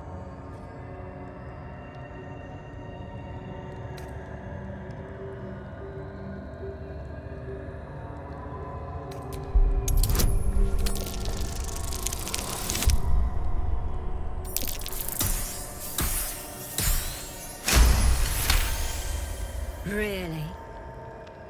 Then all this destruction was a symptom of its power? Incredible. I am disappointed that we could not extract it alive. It would have been an exceptional specimen. In any case, the problem is resolved. Leave me. I must salvage what I can. I followed protocol. I kept to my faith. Yet the Zaithisk might have killed me. Someone must have tampered with it. An aberrance I can't begin to comprehend. Thank you. Happy? Good. Now hurry.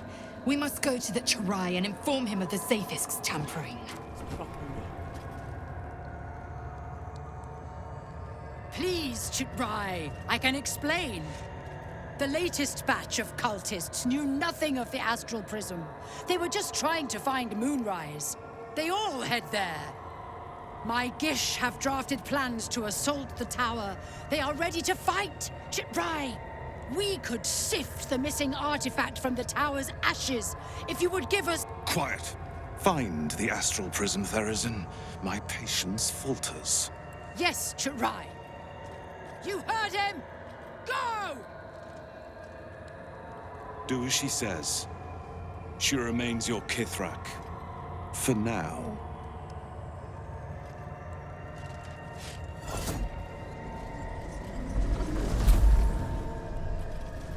You are not familiar to me, Rastil. Do you bring news of the weapon?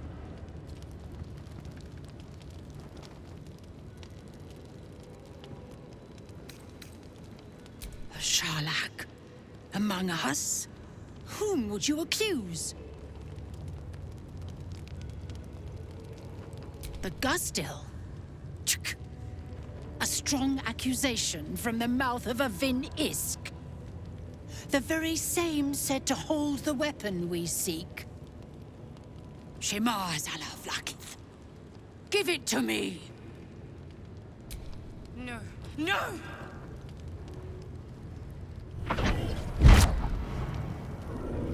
Yes. There it is. Exactly as described. The Inquisition will finally come to an end.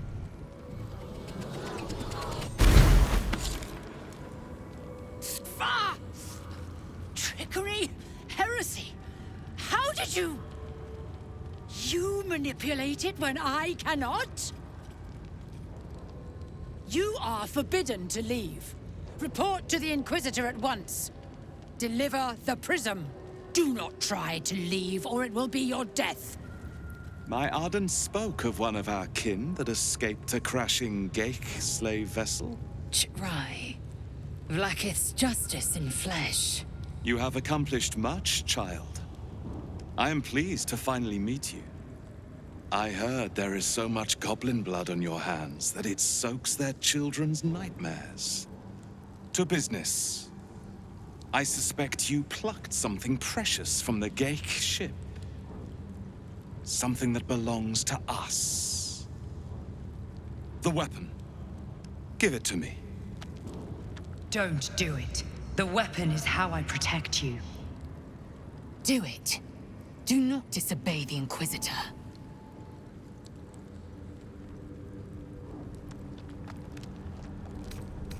The Geik are about to execute their grand design and you seek to bargain. Pahakva. The weapon. Now. No. So it is found.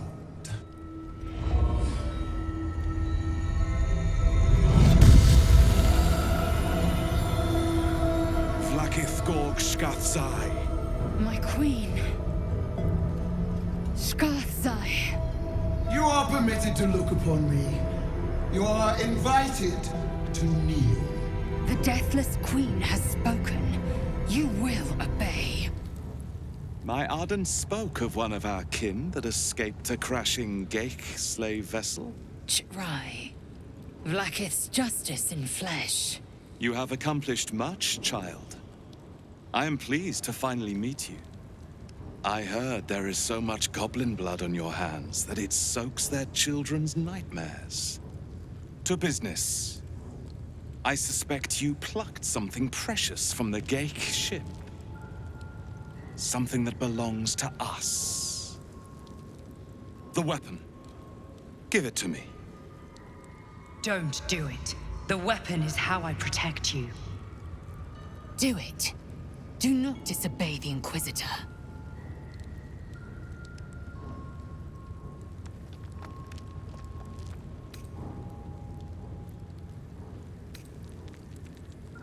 Perhaps you should leave the thinking to me, Istik.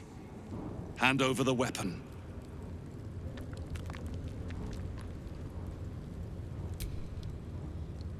No.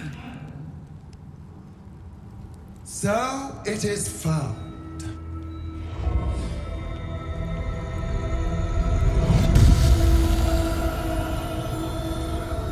Vlaakith Gorg Skathzai. My queen. Skathzai. You are permitted to look upon me. You are invited to kneel. The deathless queen has spoken. You will obey.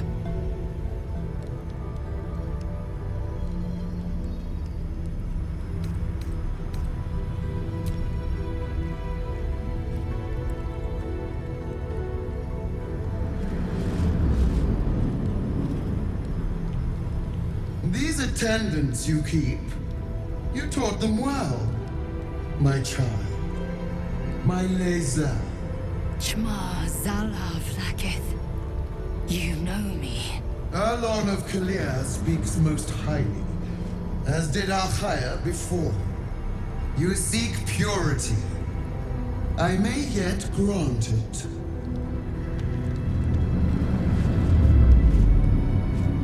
Istik, you bear that which is ours. But are you friend, or are you thief?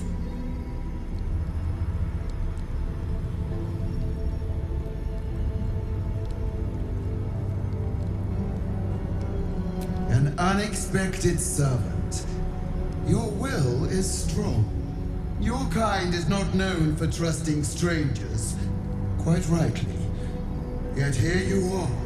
Extend your fealty one step further, and you will be rewarded beyond your mortal reckoning. That weapon you carry, the astral prism, it is corrupted. I will cleanse it for you, my queen. Tell me how. There is someone inside. Their mind is warped, broken. A blight! They are an agent of the Grand Design, sent to sabotage the Astral Prism. Our last defense against the return of the Illithid Empire! As long as they live, the prison is compromised. Kill them! Do this, and I will cleanse you and your allies. Do this, and ascend! Ascension. My queen. An honor gained. A burden borne. You must accept. Refuse, and you will know my fury.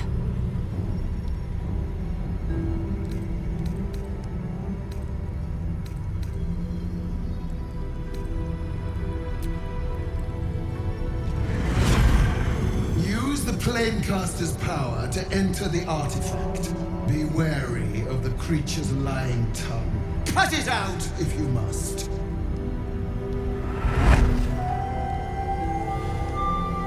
for war gas? They are not to leave until it is done. As you say, my queen.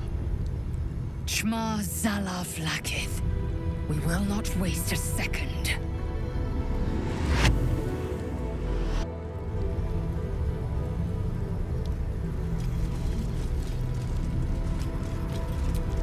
Don't do it!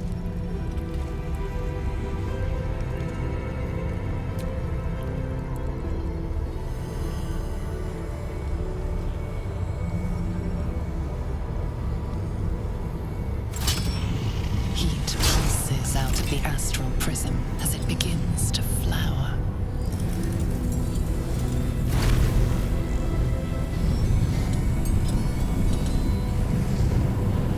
Your mind burns hot with excitement.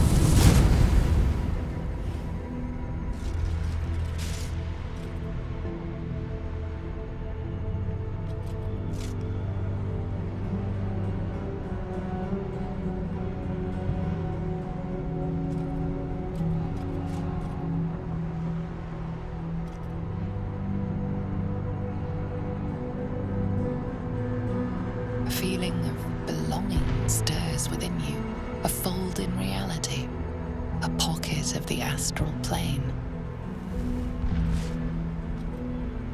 It's quite beautiful. Though dangerous things often are.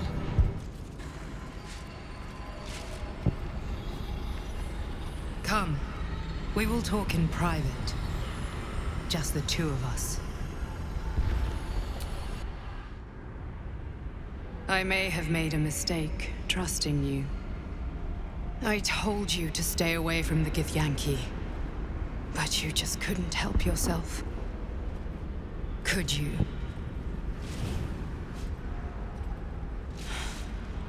And now... you've come here to murder me.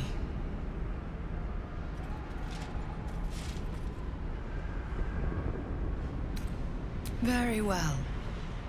What do you want to know? Vlakith wants me dead because I know her secret. It is a secret so great that if her people ever found out, that would be the end of her rule, the end of her. That same secret is how I've been protecting you from the Absolute. I can hear your thoughts. You think I'm lying. Vlakith warned you that I would try to deceive you.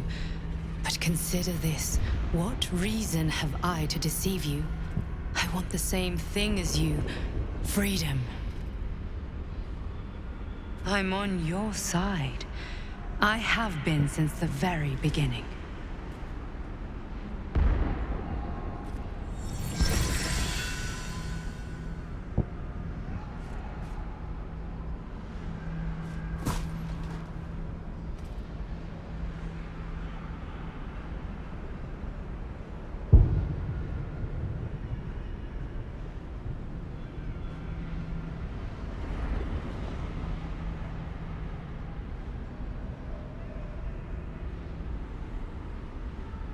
It seems I was right to put my faith in you after all. Thank you. Vlakith will be furious, to make no mention of your Githyanki companion. The Lich Queen fears nothing more than the loss of her empire. The knowledge I have of her deception will bring that about. Godlike in power, yes, but with none of the sanctity. Vlakith is lying to her people. She pretends to know how Gith destroyed the Mind Flayer Empire. In truth, she knows nothing. If the Illithid Empire were ever to return, she would be incapable of stopping them. And if her people found out about her impotence, there would be mutiny, revolution, the end of her rule. But that very power, the power to resist Illithid control, which Vlakith only pretends to know, is how I've been protecting you. I suppose she hoped to extract it from my corpse. Since you spared me that fate, she will come for you.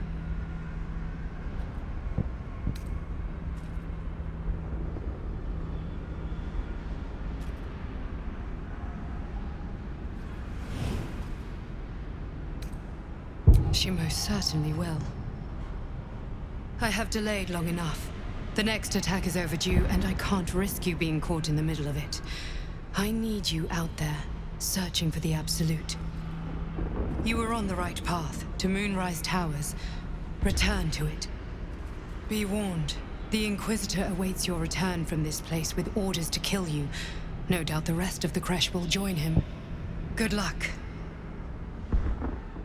Speak. Have you killed my queen's enemy?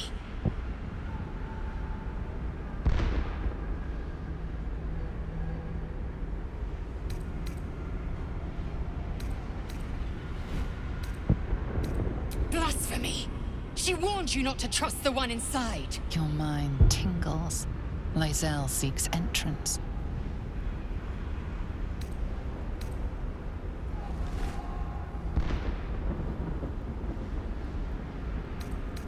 Your thoughts become one. She sees the truth of your confrontation in an instant. Vlaakith Tafkinazin. I see only madness. Vlaakith bears the full might of Tunarath's arms, and the covenant of the Great Mother Gith. We must go to the Chirai. He will summon Vlaakith. She must know of this apostate. Lae'zel, I've been waiting. You are named Hashalak. Bend your head, for my blade is ready. Chirai, please, summon Vlaakith. There's much... Irrelevant, Gaik wretch. The Queen has spoken. Your death is decreed. You realize what Lae'zel doesn't. Whatever the outcome of your visit to the Astral Prism, Vlaakith had no intention of letting either of you live. Vlaakith!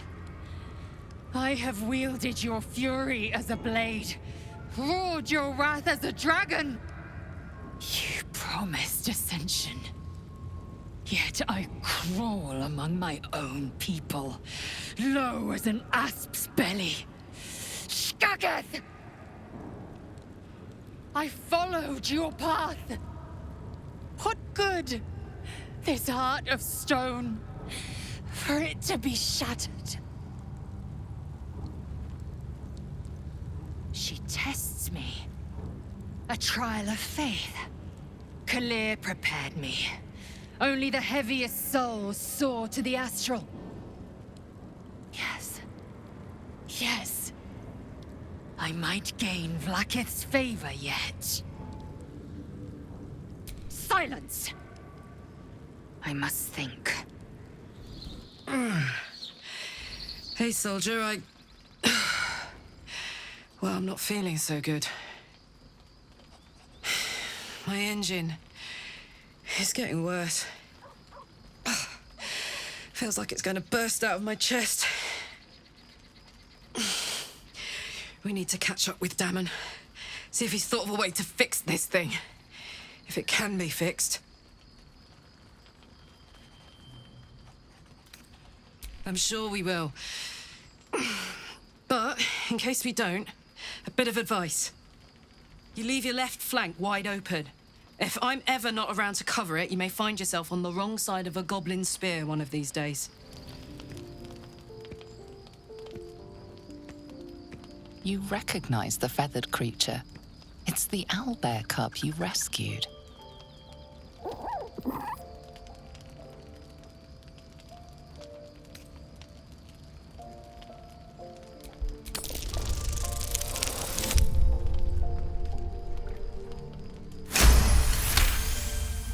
The cub tilts his head. He does not trust you. Yet.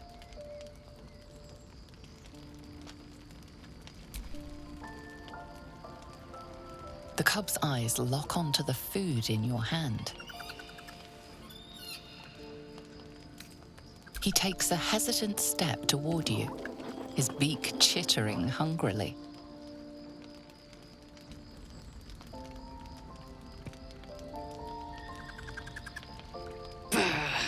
Now that you've fed it, we'll never be rid of the beast. Alarmed by your companion's approach, the cub turns heel and runs. It'll be back for more rations, mark my words.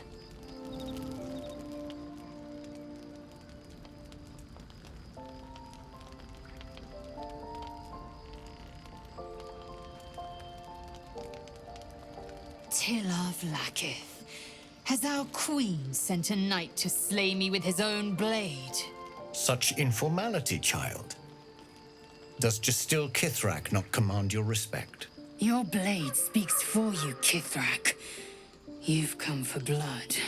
Child of Gith, I've not come to kill you. I've come to aid you. Don't trust him.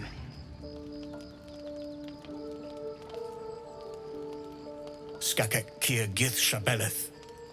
My blade rests. Mother Gith compels you to listen.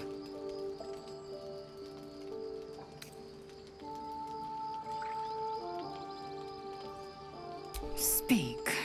My ear is yours. I know you carry the astral prism, Lae'zel. Within it lies the seed of Vlaakith's demise, and I intend to help you bring it to fruition. Vlaakith's demise? Skaketh!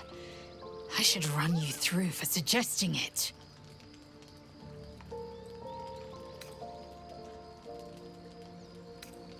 If they have not said, they must have good reason, and I won't be the one to betray them. But the one inside's chosen you as an ally, protects you with their power.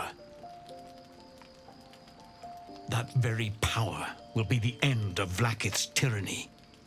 The prism's tenant must be let loose. I've sought their freedom for eons. When the prism went missing, I feared the worst. Instead, you've granted the opportunity I've so long awaited.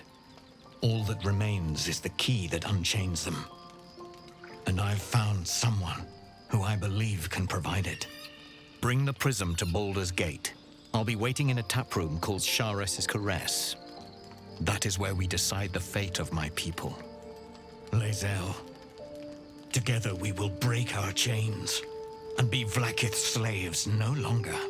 I am no slave, Justil Kithrak. The Undying Queen is my freedom. It is she who will purify me, and she who will ascend me. Lies, Lae'zel, every last one. There is no purification, no ascension. The Zaith Isk does not purify, it extracts memory and kills the infected. Nor does the Lich Queen glorify the ascended. She feeds on most all of them to grow her power and pursue godhood. Madness! You flood me with this heresy. I will hear no more of it.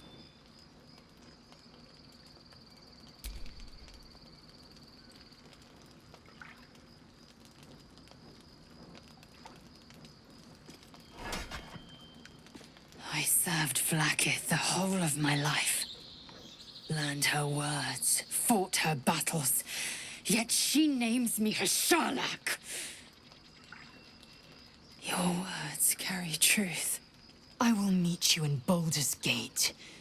Do not make me regret it.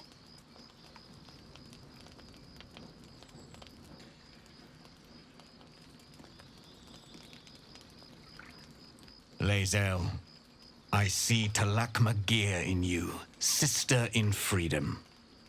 Together we will be our people's light. Take this. It is a Quanith, a psionic detector.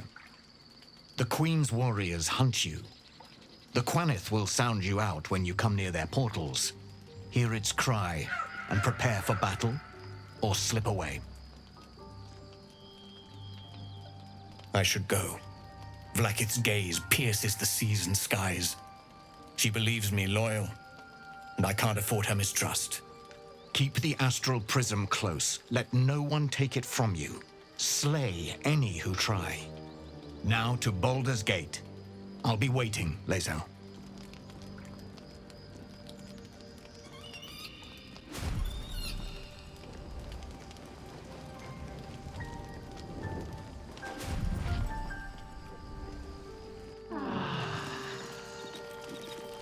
Vlaakith Kosivim Chrath Crashet. Only in Vlaakith may we find light. These were the first words I ever read on Tirsu's slate, but they are no mere aphorism.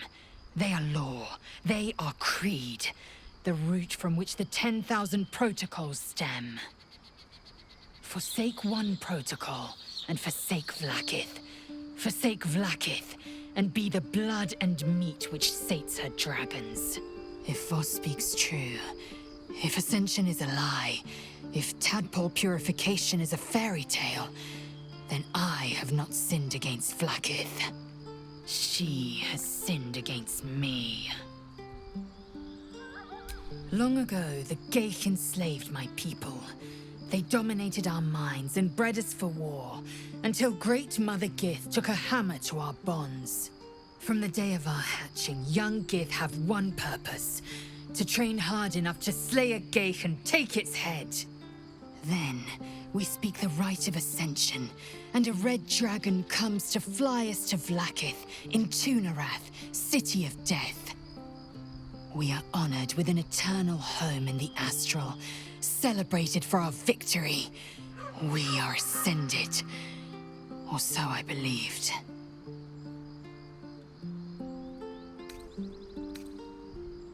I'd never thought Vlaakith a tyrant, or me as a vassal. She was the source of my might, and I the envoy of her will. A warrior, a champion, a destroyer. But if Voss is right, and Vlaakith consumes the Ascended to gain power, then I am no destroyer. I am mere livestock, bred to be harvested and devoured. Every Githyanki is a slave with a singular purpose.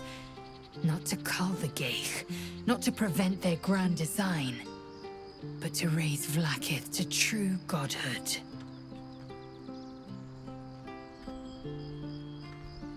I don't know. I can't know. And that drives me mad. At first, I thought them an illithid deception, a trick of the tadpole. But the dream figure is real. It lives in the prism.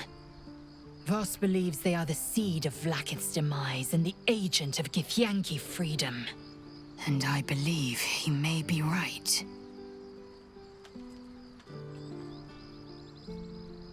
Then, when the Kithraki come for me, and come they will, I will submit to their blades. They would feed me to their dragons, and I would deserve no better. Yes, I'd like time to think. We'll meet Kithrak Voss at Cuorescuro Caress in Baldur's Gate. Until then, be vigilant. Vlaakith's eyes are upon us. I don't wish to nag, but have you put any thought towards what I asked of you? I must consume the magic from a suitable vessel soon. We've already found something of sufficient potency. Please, give it to me. Please. Thank you.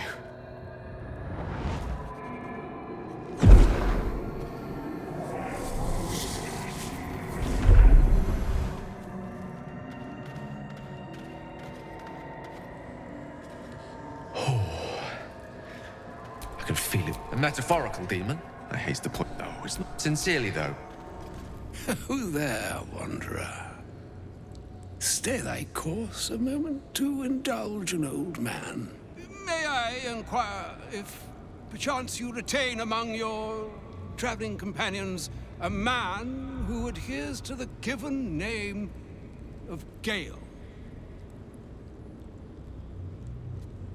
Should it be the nature of our acquaintance that interests you, well, you may safely classify Gale and I as friends. Should it be the nature of your present interlocutor that you desire to drag from the dark and unknown, I shall be glad to aid in your quest for illumination and identify myself as Elminster. Elminster Ormar. Now, if this answer satisfies you, let us linger no longer in this limbo of indecision, but settle on your knowledge of the individual I seek. Ever a man of leisure. Would it pain you greatly to assist me along the little voyage I intend to undertake to this aforementioned camp? And I would confirm it to be so. Please. after you. My thanks for your excellent guidance. Ah, and yonder I spy the object of my pursuit. Elminster? The very same, Gale.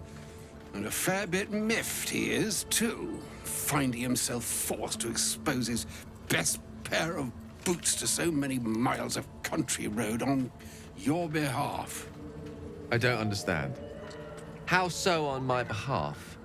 I was bid to spare neither time nor my own self to find you. She sent me, Gale. You know of whom I speak. But why? Out with it, Elminster. Please. Young man, has your sojourn away from Bortity washed away your decorum as well as your patience? Nigh a 10-day I've gone without honest fare, worthy of the name. Drank naught but what the sky entitled my thirst. Why, some bread, cheese, and a cup of wine would appear unto me a feast. Surely you would begrudge me a mite of rest and repast before I get out with it. Oh, for the love of... Fine, fine. I'll turn a deaf ear to the clarion calls with which my scorned stomach beseeches me. Graver matters are at hand. Plenty to digest, after all. A good deal to stew over, if you will. Words ladled with import should be savored so as to better absorb their meaning. Wouldn't you agree? Elminster. Right. You see,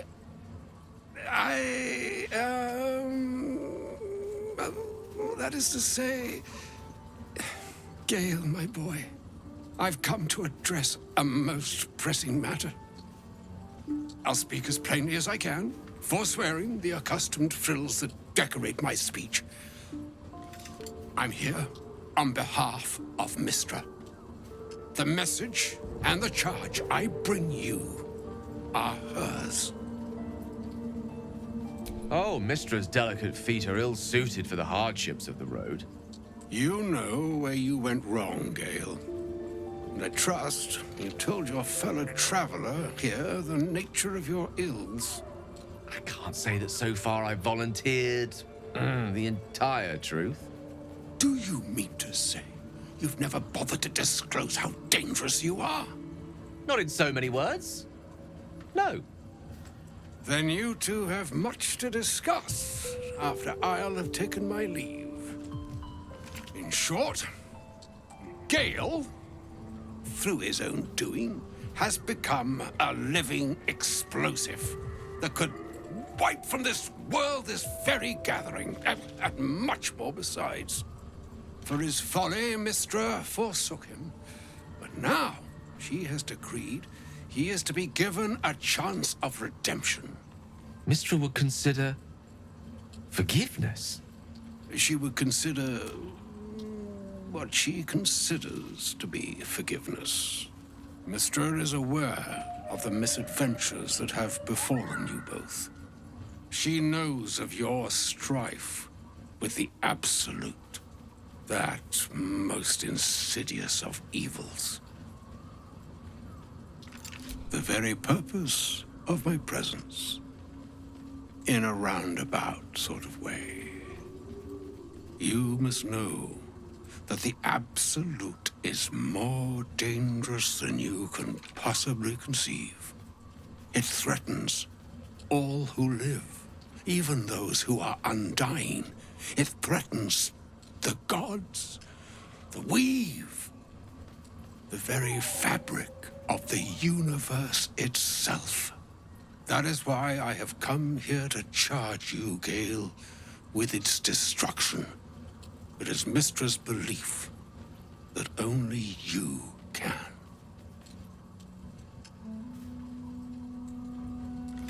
The orb. Precisely. That which renders him so dangerous is an orb of Netherese origin that is buried within his chest. And that, Gale, is how we arrive at the heart of my directive. Mystra has granted me the power to stop the clock, as it were, on the orb's rush to overpower you. Instead, you will be able to unleash its lethal combustion at will. Interesting. This could be help, or hindrance. We shall have to see. You must find the heart of the Absolute, whatever that may be, and use yourself as the catalyst that will burn it from this world. He is not. But it seems that Mystra is. It brings me no pleasure saying this, my friend, but such is Mystra's will. Yours must be the sacrifice that will undo the Absolute. And for your sacrifice, you will be redeemed. Such is Mystra's promise. With that, I've said my sorry piece, and need only bestow unto thee the charm I was bid.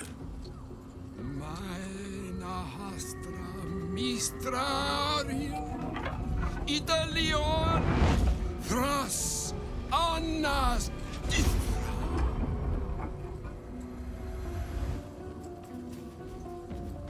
It is done. Both charge and charm have been committed into your care. To you, I commit into care Gale himself. I count on you to shepherd him well on this strangest of journeys. On my honor, I'm not sure yet I can say the same. Like moons make swell and wane the nescient seas, so too the sky-strewn gods ordain the tidal fates of mortal days. And yet, an ocean born in lonely hours, come ebb, come flow, come all that is beyond the breadth of our dominion. Be a moon unto yourself. Even the waves of fate can break upon the shores of Wyll.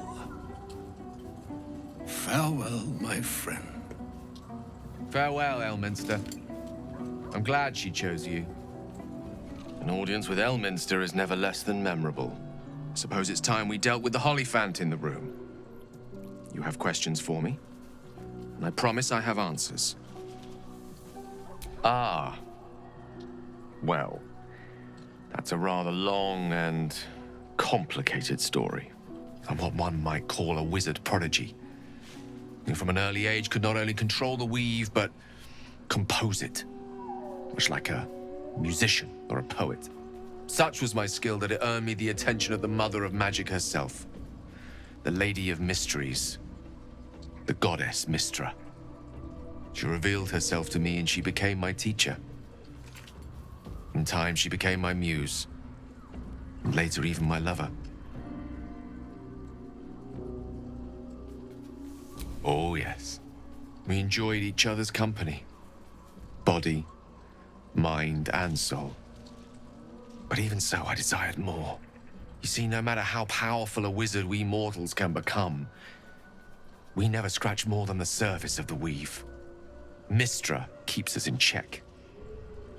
There are boundaries she doesn't let us cross, yet every time I was with her, I stood on the precipice, gazing into the wonders that lay beyond. I sought to cross her boundaries. Though not, I think, my methods. I tried to convince her. I pouted, I pleaded, swore my ambition was only to serve her better. She only smiled and told me to be contented. But inconceivable as it seems to me now, I shared a bed with a goddess, and yet I wasn't satisfied. So I sought to prove myself worthy to her instead. we come now to the crux of my folly. Shall I share the story behind it, or would you rather head straight to its sordid finale? Suffice it to say, I obtained an obscure and ancient book that had locked away inside a much coveted prize. It was a fragment of primal weave locked out of time, locked away from Mystra herself. What if, I thought, what if, after all this time, I could return this lost part of herself to the goddess? I was certain that this deed of raw power, draped in romance, would convince Mystra to take me by the hand and welcome me into her hitherto forbidden domains. I was mistaken. I obtained the fabled book and took it into my study. As for what happened next... Here. Place your hand over my heart. Let me show you.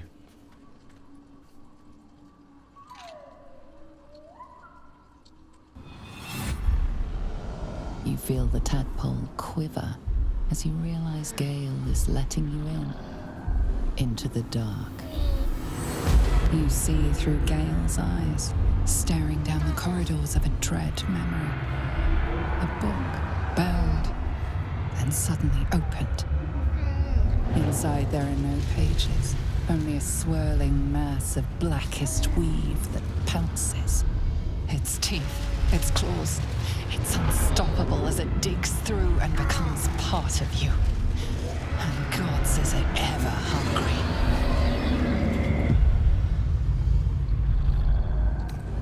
Thankfully, the moment I absorbed the fragment wasn't enough to kill me outright. It was only the beginning.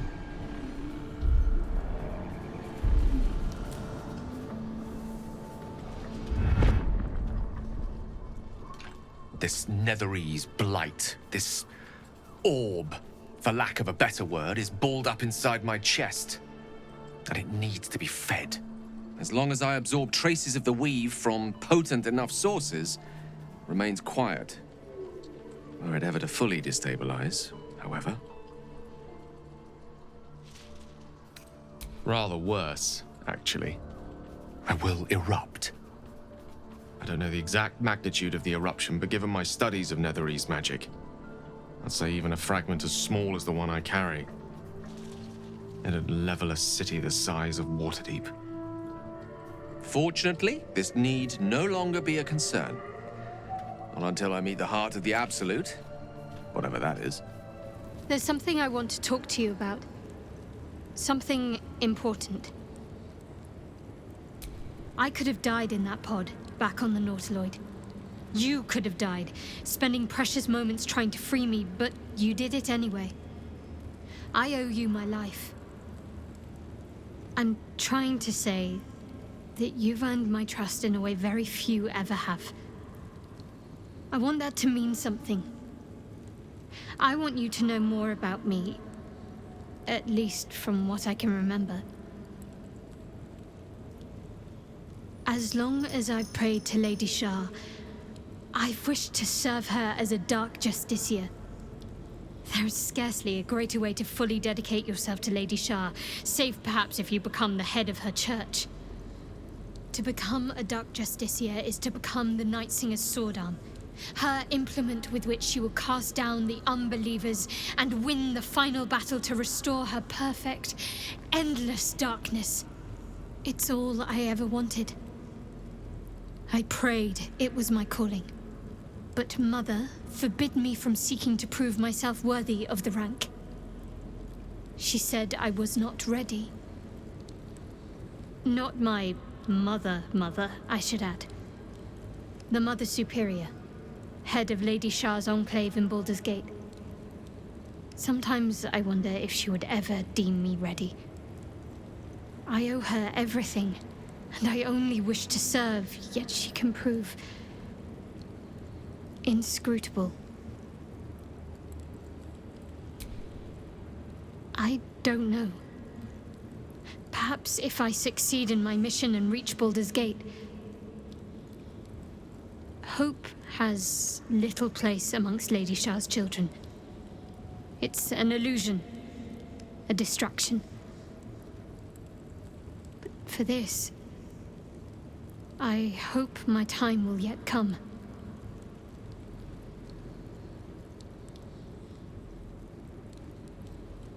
Dark Justiciars are hated by many, judged to be ruthless fanatics. Even the few who would accept a follower of Lady Shar would likely balk at a Justiciar in their midst. But there's a simpler answer to your question. I simply forgot about the desire I had until I saw some things that reminded me. Now, I can't get it out of my mind.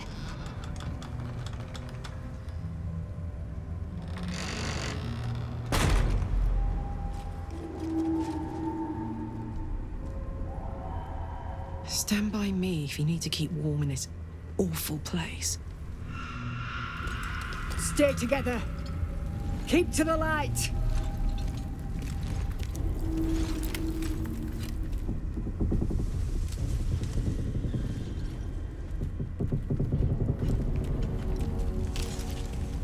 Stop! Who's there? First, come closer. Hands up.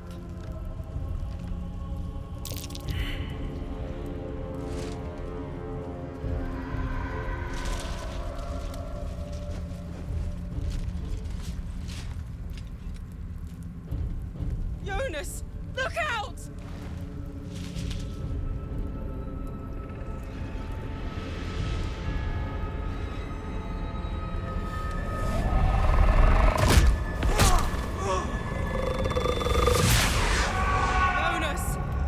Jonas! I'm here! Where are you? Jonas? Can you see our torches? I can't see anything! Something's wrong. Follow my voice. Come back to the light. Who's there? Meg? Is that?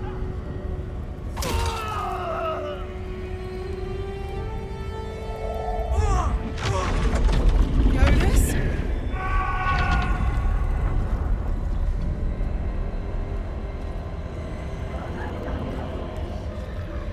There you are. Come. Join me. Jonas. Don't let it get hold of you. Harpers, now! You there. Step forward and keep your hands off your weapons. Easy. She's with me. Come. Jahira.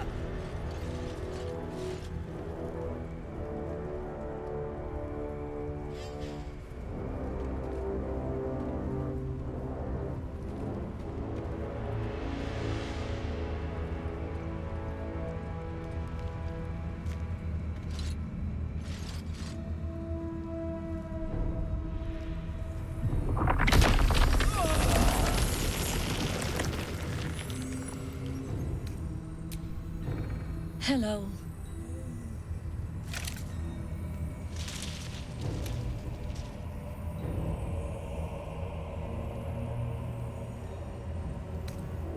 Kindness is too often a decoy. This is why we're here, you see. It is a curious creature that hides all manner of secrets. But if there's one thing that we know,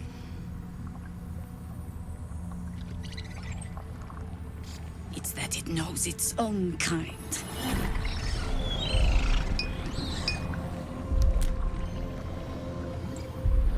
You should never have come here, true soul.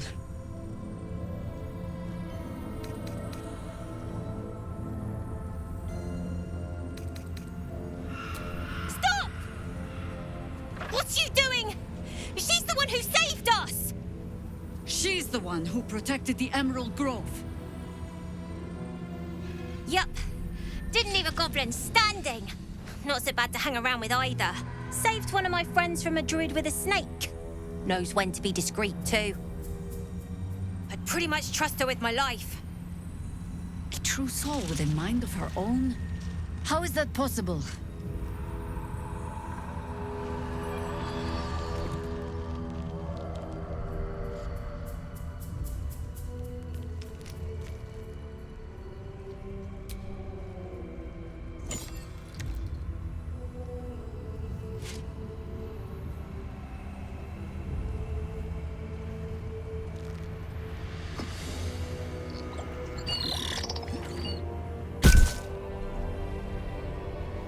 What in the hells is that thing?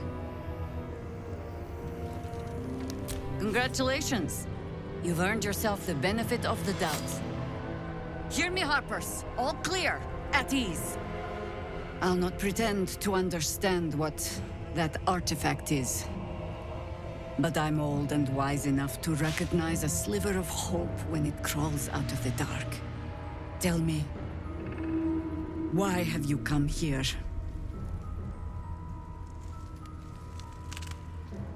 Then you found an ally in me. For that is precisely why I am here. There's food in the inn over there. Beds too if you require rest. Aloe oil in the cupboard, in case the vines gave you a rash. Settle in. Then come join me for a drink. You may just be the godsend we've been praying for. Oh my god, soldier. That's Jaheira. The Jaheira. Don't you know the whole story? Years ago, over a century, Jaheira was part of a group that saved Baldur's Gate from Saravok, a Baal sport trying to plunge the city into war. My mum used to tell us stories about them. The legends who protected the city from evil. She said Jaheira was a powerful druid. Adamant. Tough. I've told myself those stories 1,000 times since. I never thought I'd meet Jaheira. She's a hero, and I was always some outer city kid. Can't believe she wants to talk to us about working together. What a day! Please, be welcome. Have a drink. Oh, my gods! To your very good health.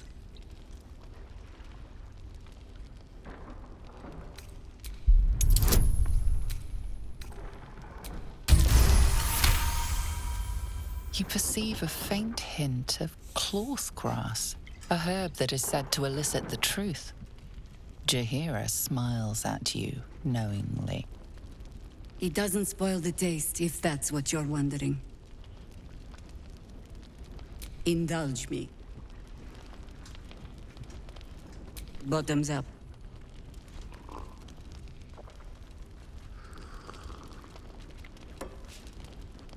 Well over a century old, and yet it hasn't lost a hint of flavor. Still not quite so sure about you, though. People tend to lose more than just flavor when illithids get their hands on them. I speak from experience. There's an air about you. Something alien. Answer me true and do not lie. The parasite is changing you, isn't it? Just answer the question.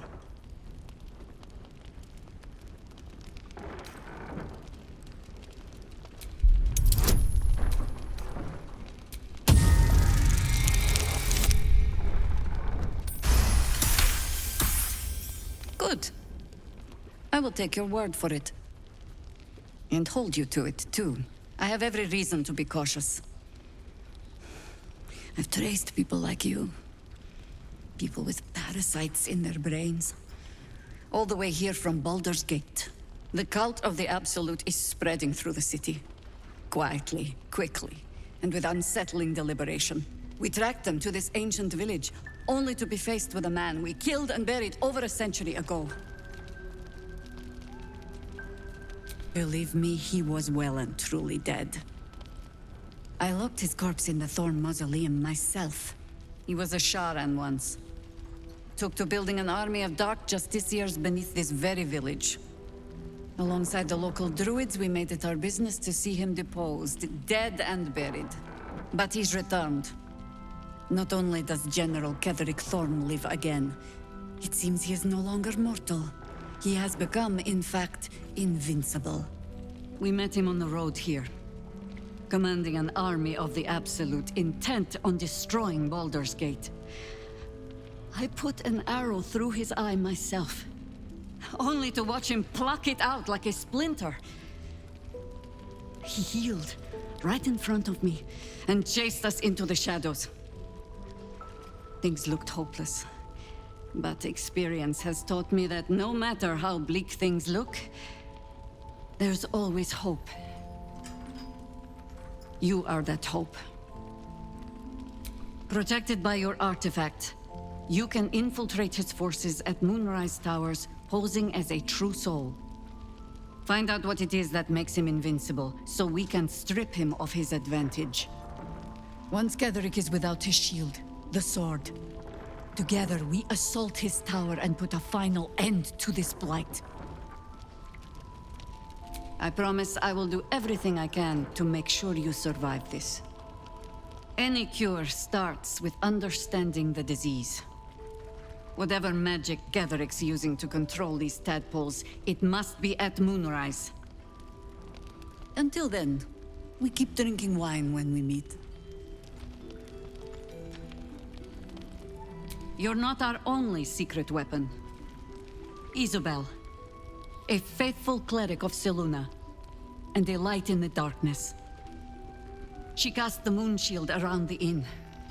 It's the only reason we're still alive. She's upstairs in her chambers. Tell her I sent you, and she'll see you through the shadows safely.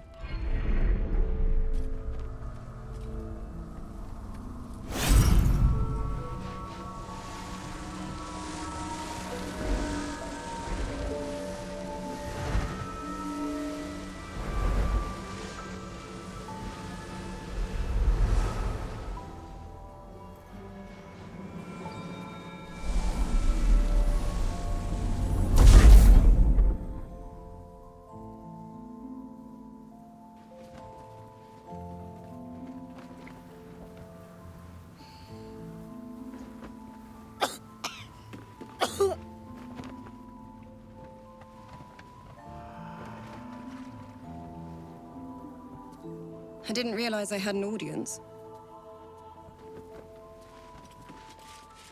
The true soul who's going to save us all. I'm Isabel. Pleased to meet you. We've been waiting, hoping against hope, for someone like you. Free from the Absolute's influence, yet able to walk among cultists. It's almost too good to be true. But I'd be a poor cleric indeed not to avail of a blessing when I see one. Let me guess. Jaheira's sent you to beg a protection spell off her favorite cleric.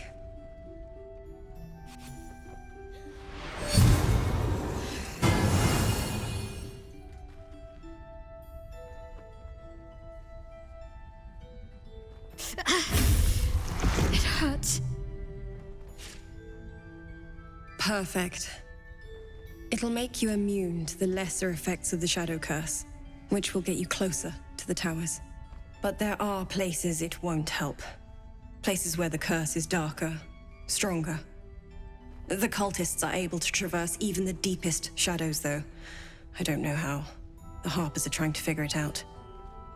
Selûnite magic. Dark Lady, forgive me. Good nose. Like a nasty little terrier. Good luck. And may the Moon Maiden protect you. While you're busy in the towers, I'll be sure to... Wait. Do you hear that? Something's wrong.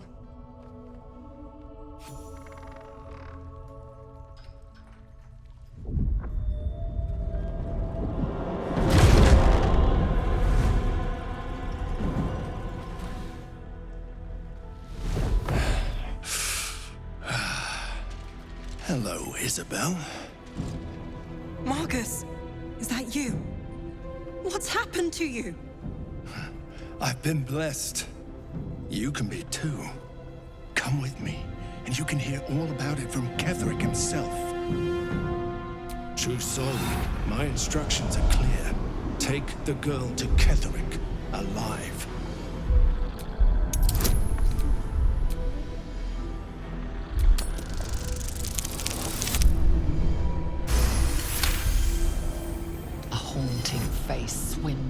mind's eye, its instructions vivid in your mind.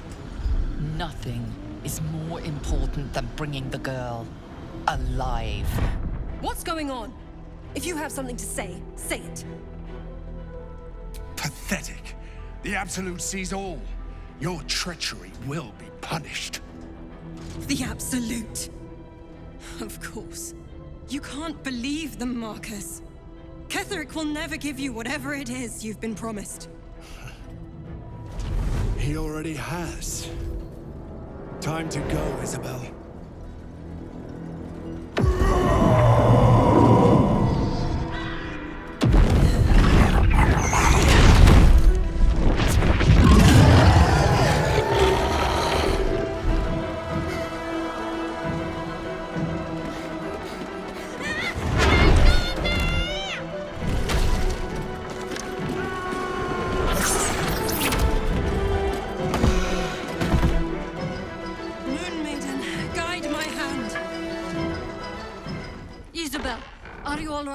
I'm fine. Marcus has been with us since the start. They've been tracking us this whole time. And that was no random attack. You were the target, Isabel. They know how important you are. But they don't know about you. Ketheric will strike again. We need you to strike first. Discover the source of his invulnerability. Make him mortal so we can make him bleed. Good luck. We're in more danger than I knew. If something happens to me, everyone in this inn is dead. Like that. Why does a man like him do anything? Power, spite, some kind of twisted personal morality. I can understand why he'd want me dead. Without me keeping the curse at bay, everyone in this inn, everyone intent on killing him, is dead too. As for why he'd want to take me alive, I don't know. And I don't want to find out. Now that we have you, I hope I won't have to. No mercy. For Ketheric will have none on you. End this. Karlach! I thought you'd be in the city by now. We were ambushed by cultists. Half of us were captured, the other half ran here. Off the anvil into the forge. We'll find them. Hopefully. Before you run off into the belly of the beast, there's something I need to tell you. Well, two things. Good news and bad news. I only need one more piece of infernal iron to craft an insulating chamber that can make it possible for Karlach to touch people. Exactly. Oh my god. It's really happening. It's been so long. So come on. Let's get this show on the road. We need to find that iron. Hang on. I think you'll want to hear the bad news too. It'll keep. I have infernal iron to find. Karlach, believe me, this isn't something you should... Let's move! At least let me show you where to look. I'm not sure the infernal iron will still be there, but I can show you a few places of interest.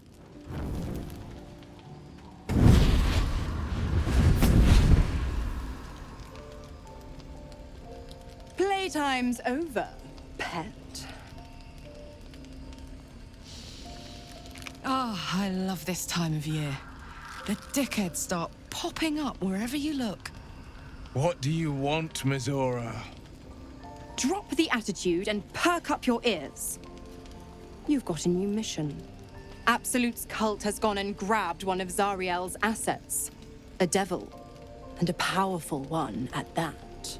They're locked up in the cult's fortress, Moonrise Towers. And you're getting him out. Clause Z, Section 13. Should promised soul refuse obeyance or neglect duty, the pact holder shall cast the promised into Avernus as a lemure. I'll make it simple. Wyll fails or refuses, and he turns to a thick blob of stink flesh and sinks to Avernus. Now, be a good boy and play fetch, pup. or you'll spend an eternity sizzling in the hells. Mizora's words may be flippant, but they are tinged with desperation. She cannot afford for Wyll to fail this mission. This may be your best chance to negotiate Wyll out of his pact. Oh, and what condition is that? Your mind links with Wyll's, drawn in by his increasing panic. What are you doing? Wyll relaxes, and your connection fades. Interesting. Now, why should I go letting my favorite pet off his leash?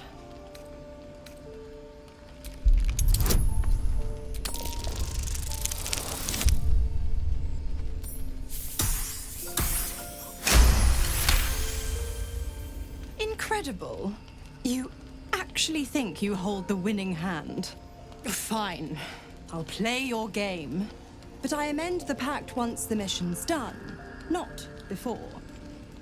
Clause F, Section 9. Soulbinder shall bestow reward or favor only upon soul-bearer's fulfillment of related obligation.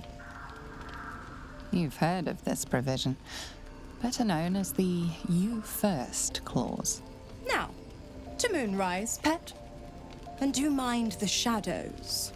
They've been especially hungry.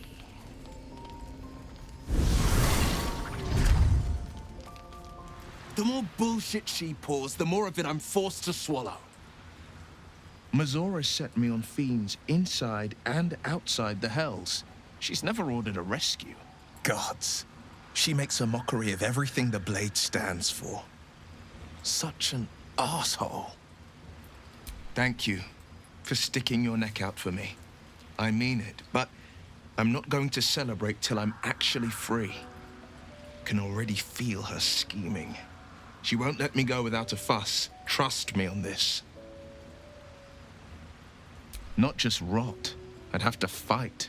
One of those mindless blobs clawing at demons on the front lines of the Blood War. And it means everything to me. I always knew what my future held, and I know I chose right. Not so enchanting as you'd think. The Portiers, the Caldwells, they were the blue bloods hosting the fancy balls and drinking from gold goblets. Father's the son of a blacksmith, born with barely a coin in the coffers. He made a name for himself among the Flaming Fist. Brave as Baldurin, stubborn as a deep Rothay. Daring, outspoken, but hardly posh. I spent more time dueling with Father than I did rubbing elbows with lords. Not to say I didn't develop a taste for good wine and the talent for courtly dance. It's been a badger's age since I've twinkled my toes. A drunk ogre could put on a better show. It's for the best. I take a tumble and splat. There goes my good eye. Gods damn it! Why did it have to be Mizora? Why did it have to be Zariel? We're supposed to risk our necks to get one of her assets? What if it's a runaway like me? Or something far worse? I want to believe that as much as you do. Almost as much as Wyll does. But I just know there will be more to the story. There always is. It's a bad idea to play games with the devil. You'd never win. Not ever. This dark land must be filled with the broken, the beaten, the desperate. The perfect preying ground for a devil who offers a way out for those who sign on the dotted line. I hope we end up seeing our friend Raphael down here somewhere. Help me find him, and you'll find out. When I was taken to his house, I was caught off guard. But now I know what to ask for. Perfect! I knew you would understand. The voice of the Absolute is strong here, and getting stronger. I don't know how much longer I can resist it. But it's good to see you're making progress.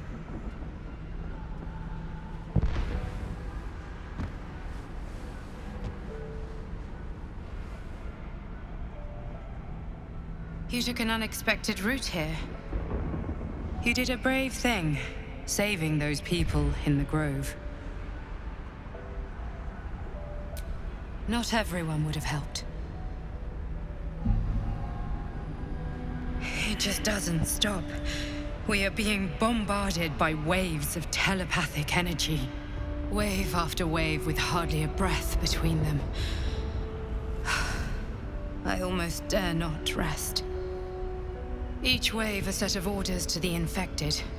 The order for your transformation has been given many times already.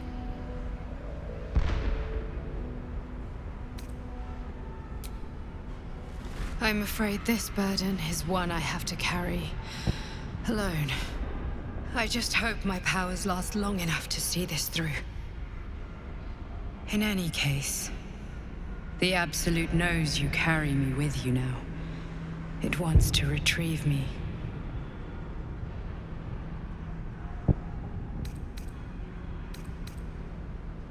I am the only one who can resist the Absolute's influence. Hence its fear of me, its desperation. Unfortunately, that also means it is dedicating more and more resources to my retrieval. The task ahead is monumental, but we're all that stands between victory for the Absolute and freedom for all. This is not just about you and I anymore. It has become far bigger than us. You must infiltrate Moonrise Towers, discover the secrets of the Absolute, and put an end to it. So we can finally be free. Now I must rest. And you must carry on. Do not let my efforts be in vain. There's something I've been wanting to share with you, if now's a good time. It's difficult to put into words. I think it might be easier to just show you. Use the tadpole. The connection. Come into my mind. I'm sure. I trust you.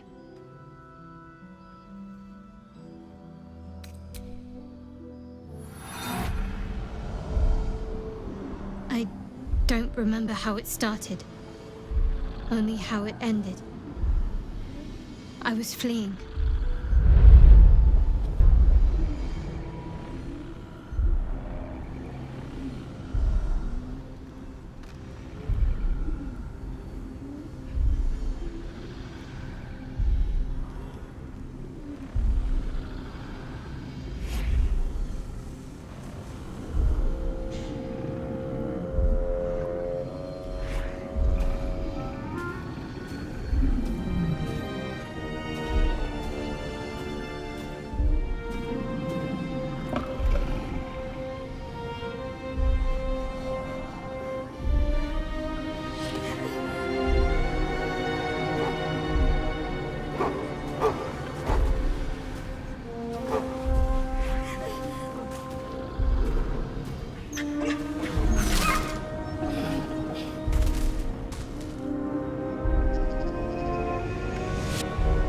She asked my name.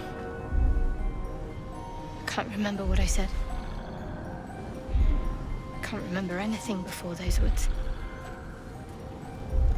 All I know is she saved my life and gave me a new home with Lady Shar. That's all I remember. Lady Shar. But yes, her and those who saved me and taught me her ways. The Mother Superior. She made me who I am. At least as best as I can remember. She taught me trained me, punished me when I failed her, which was often. Perhaps I was. She sent me on this mission, after all.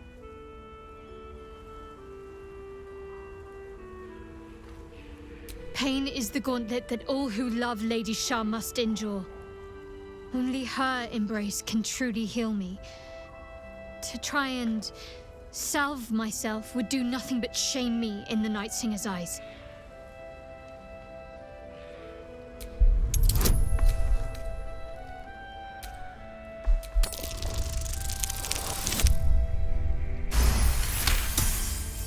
Perhaps you're right. And perhaps one day I won't have to suffer. But I don't think that day has arrived yet. Lady Shar will ease my pain when she wishes to. The Gauntlet of Shar. This place is legendary. Even with half my memories locked away, I still remember the stories. The Dark Lady's finest warriors arose from this place. Now I'm here. There are recesses on the altar that look intended to house something. Another such receptacle already contains a gemstone.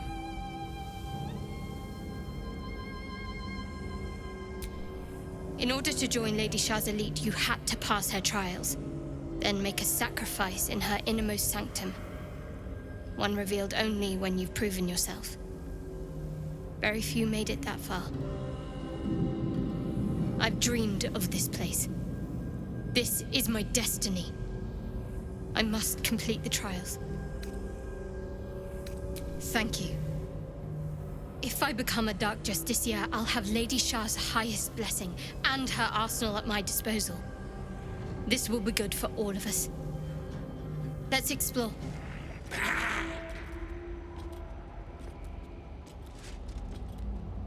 Ah, the interloper.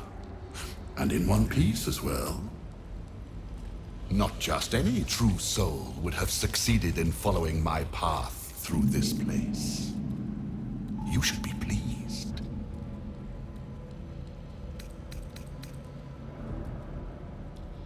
Ah, you're a leech. Interesting. But there's always room for improvement when it comes to the flesh. My creations are more than a sum of their parts. You are a true soul. There is no excuse for you to not recognize your betters. But never mind. Your potential may outweigh your ignorance.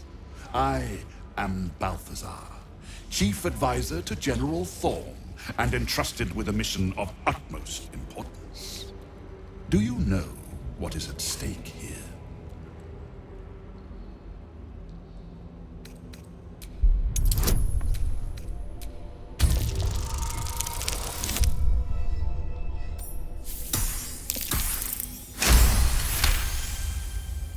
It comes back to you. Balthazar headed a monastic order that controlled a place called Ancora in the deserts of Kalimshan, but he is long dead from what you recall. Oh, him. Yes, I decided to take his name for myself. After taking his rib bones. Suits me better, I think. But enough idle chatter. Keep to the matter at hand. You do know what's at stake here, yes? I do not cower. I plan, I command, I create. General Thorm trusts me. He knows I will deliver. He knows I will stand by him long after all others wilt and fall. You and all the rest have only one body with which to serve. I have as many as I care to make. General Thorm to you. But yes, recovering the relic is the crux of it. He commands, and I, his humble servant, fulfill that command. While you, an infinitely more humble servant, fulfill my command. I will put you to work as a scout. This necromancer has Kethric's trust. Helping him could be just what you need to gain access to the man himself.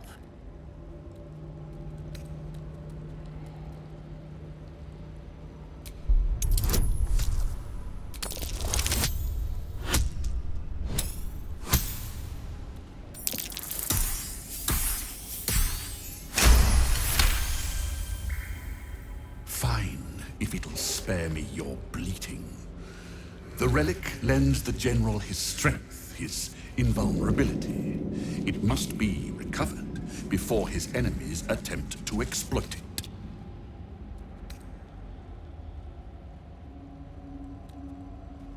I do not need you or your help, but you are here in spite of that, so I may as well make use of you. The relic is close, but the way is barred and Shar's dead are uncooperative. Clear the path for me by blade, cunning, or whatever it takes. I will remain here until you have succeeded. Or fallen. I'd trust this gasbag about as far as I can throw him, which isn't far. But perhaps better to play along for now.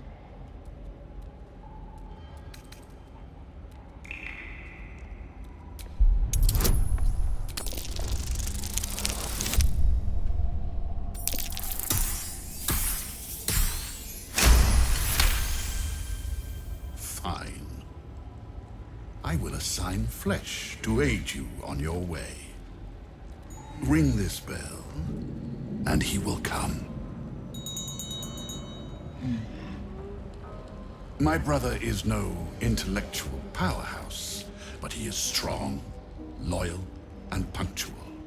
Should a fight turn against you, remember the bell. Flesh will remain here until called, but don't fear. He has very sharp hearing. I chose his ears myself. Now, get to work. This must be the last step. I need to pray.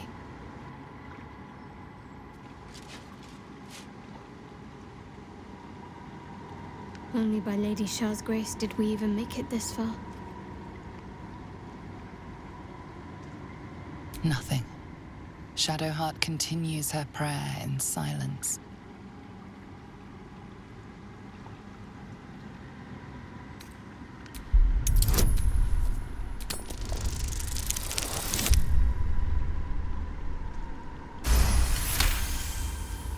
You feel your mind slip into Shadowheart's, but you are not the only one present. There is another. Ancient, commanding, rendered from purest darkness. Shar. Take my spear, step forward, and strike down the Selûnite. As you command, Nightsinger. Now go. Warm my blade with moon-crazed blood, and be wary of your companion. He pries in your thoughts. That wasn't for you to hear!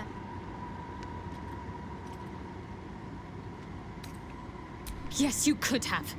Don't pretend otherwise. It's simple. My Lady Shar demands a sacrifice. One life. Not that it matters, but her reward aligns with your own interests. Just remember what I said. Let me do what I need to. Your party is gathered. You are ready. Or so you hope.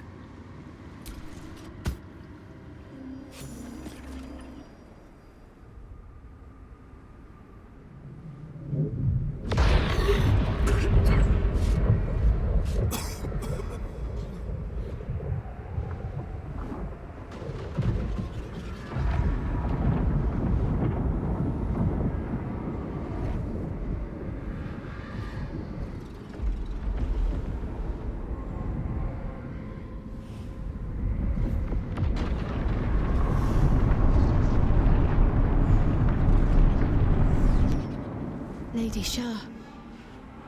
I can feel her all around. This is her domain. This is the Shadowfell. You did well. Better than I would have credited you with. Now, hurry along and bear witness to my masterpiece. This is the Dark Lady's domain. He does not belong here.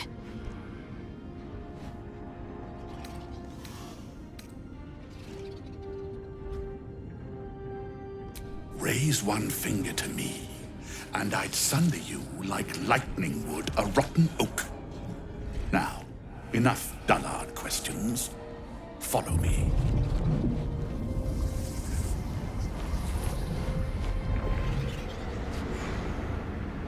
Balthazar, come to add more bars to my cage? Or perhaps to lead this would-be Justicia's blade directly to my heart?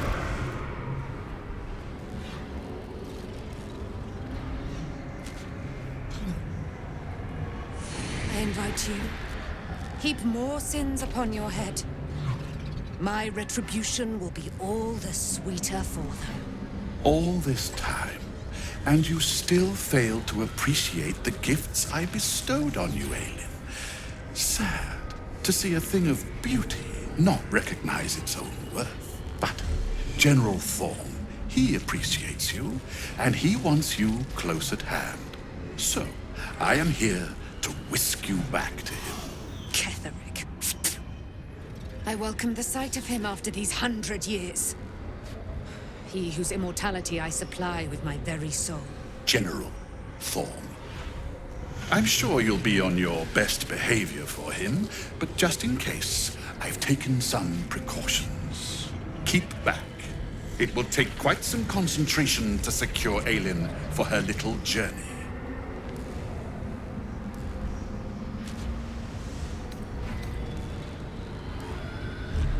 I can do whatever I want. She is mine. An Aasimar bound to a soul cage of my creation, lending her immortal strength to General Thorm. Her power, his will, and my genius. An unsurpassable feat. Ramblings most unsane. Poor Balthazar. For maggots ate his brain long ago. Hold your tongue, Aelin, or I'll take it away from you again. And you, no more questions. No more interference.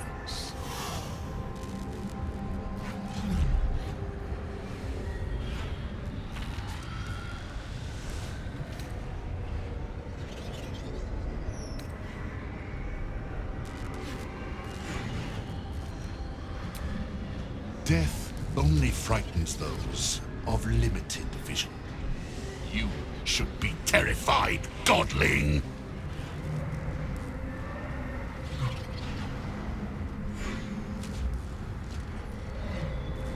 I have felt you coming. The first in a century. You, who have come to seek the praise of your wicked goddess. You, who have come to drive a dagger through my heart. Not a dagger, a spear. My Lady Shar's spear. Her fate is mine to seal. Let me handle this. The fate you seal is your own. To be a Dark Justicia is to turn your heart from everything but loss. You will know no love, no joy, only servitude, until of course your mistress inevitably discards you. And there is much she does not tell you. A terrible blood price that may extend beyond my own death. You feel Shadowheart bristling. This is important to her. But your bond is strong. You may yet be able to sway her from the path of duty to the path of light. And Nightsong is not blind to your conflict. Behind that raging heart is the restless beat of one who knows too well that her fate hangs in the balance.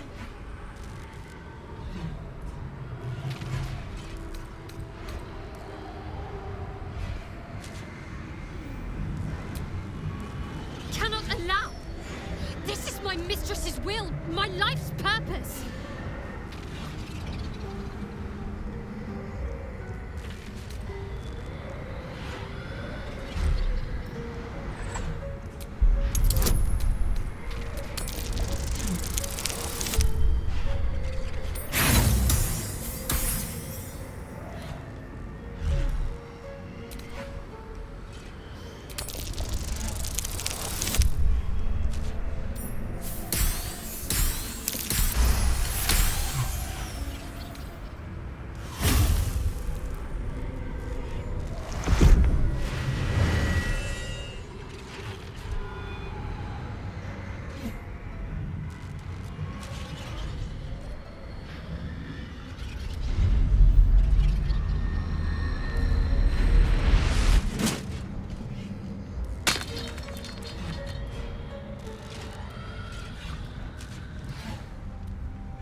I can't believe I did that.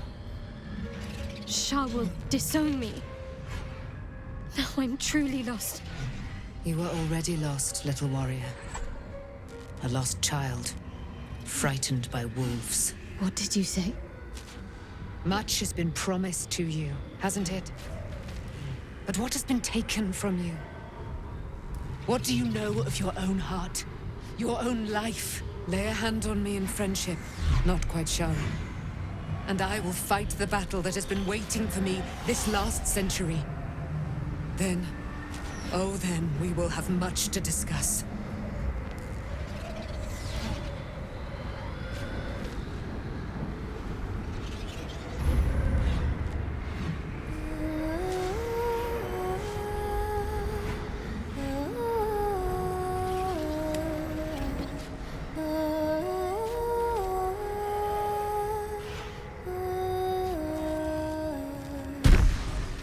Lady of Silver, hear me. She who guides the Moon Maiden Selûne, mother of the so-called Night Song. The Night Song is no more!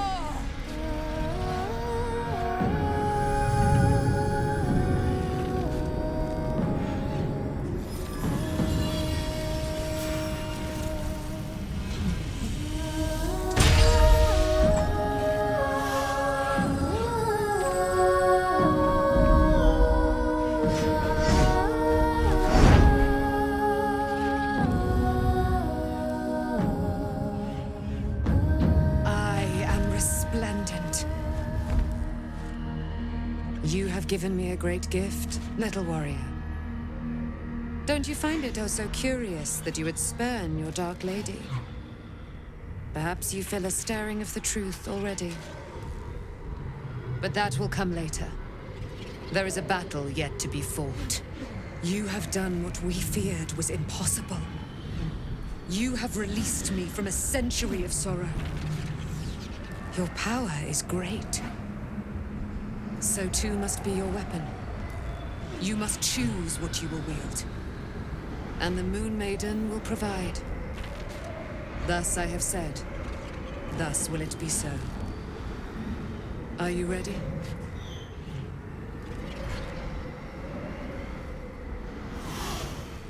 To kill Ketheric Thorm.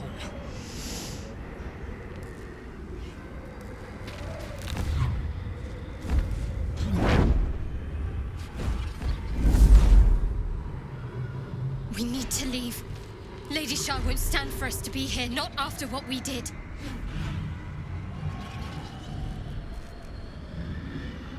That's what frightens me. She must be angry. Yet, I don't feel it. Or hear it. There's only silence. Let's get out of here, please. Whatever's coming, I don't want to be in the heart of the Shadowfell when it finds me. The Night Song will be headed for Moonrise Towers. We'd better get there and see what she's unleashed against Ketheric Thorm.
helpful ally.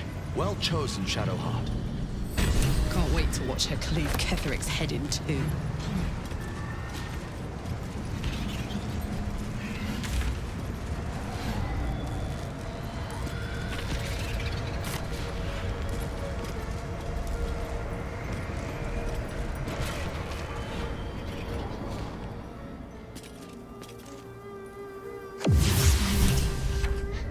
Forgive me. I thought I was done for. I thought perhaps I might have been dead. This is all like some sort of terrible dream. But it's real, isn't it? I stood before the night song. I heard Lady Shar's words. And I failed her. Worse than failed her, I defied her. Just because of what that Aasimar said. I tried to leave, but Shar blocked me. Punished me for failing her. I thought I knew the limit of pain that the incurable wound could inflict, but I had no idea. It felt like I was suffering the agony of 1,000 people all at once. My blood was boiling, my hair was on fire. I thought I'd claw my own face off with the pain. But then she released me. Banished me, more like. She said I was an outcast. That all of her children would know me and revile me. Shadowheart looks distraught, abandoned by her goddess and all former allies. And as for her divine magic, admitting who empowers her now may break her spirit for good.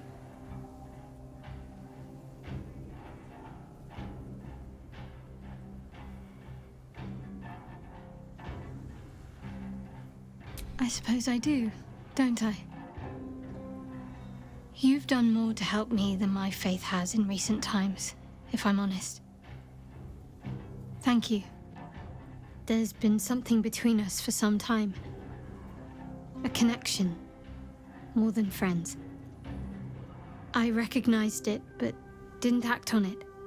I thought my faith was the most important thing in my life. I couldn't have been more wrong. I've squandered too much time already. I want to be with you. Now and always. Do you want the same?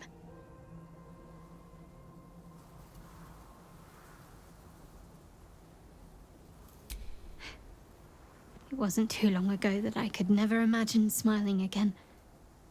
Shows what I know. Nightsong promised she'd tell me something about myself. I need to speak with her as soon as I can. What she said to me back in the Shadowfell about the wolves, that's no coincidence. She took flight to hunt down Ketheric Thorm. All I can do is help hasten his demise, and hope that answers soon follow. Do you really need to ask? I'm sorry. I have a lot on my mind. The Shadowfell, Nightsong. I can think of little else. That's more true than you may have intended. I'm not sure I'm the same person I was before. The Shadowheart I thought I was would never even dreamed of defying the Lady Shar. I'm a stranger to myself.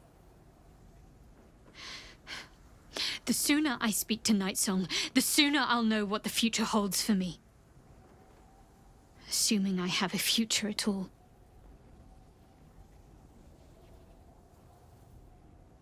Thank you. I think any attempts at comforting me might be in vain just now. But you're sweet to keep me in your thoughts. I see you've picked up a paramour.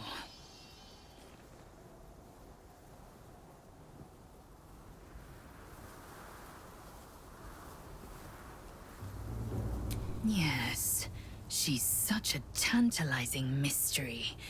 And as everyone knows, mysteries always come to pleasant conclusions.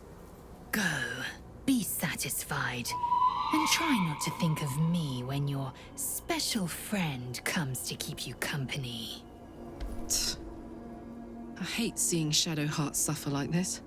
All for doing the right thing. It's up to us to look after her now. If she needs a rest, we carry her. If she needs a hand, she has ours. If she needs ears, we've got 4 between us. Whatever she needs. There you are. What's happening out there? Who was that streaking across the sky? An unfortunate coincidence. I hope never to meet the wicked man who hemorrhaged shadows over this peaceful village. An immortal. But it couldn't possibly be. Never mind.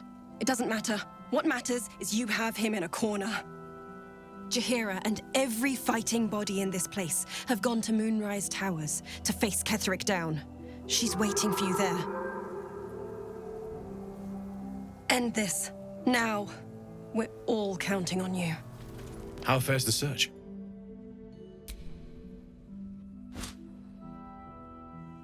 Well, all right. This shouldn't take long.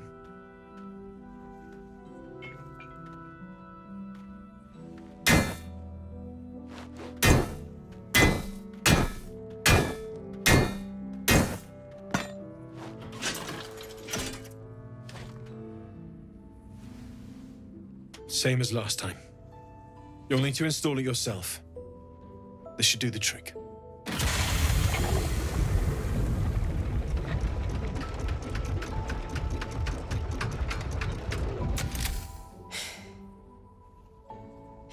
There. So did it work? Only one way to find out.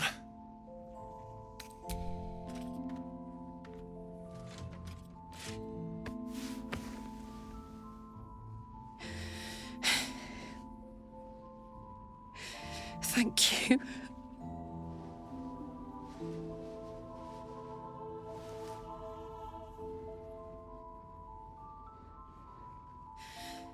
I can't believe it.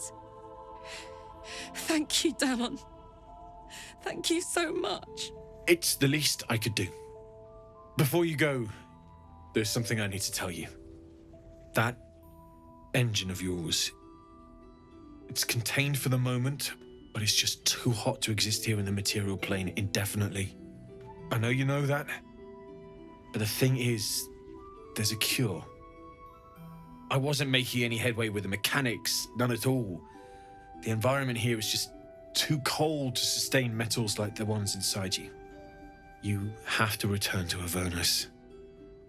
For good. Or this thing is going to burn you up from the inside out. And sooner than you think.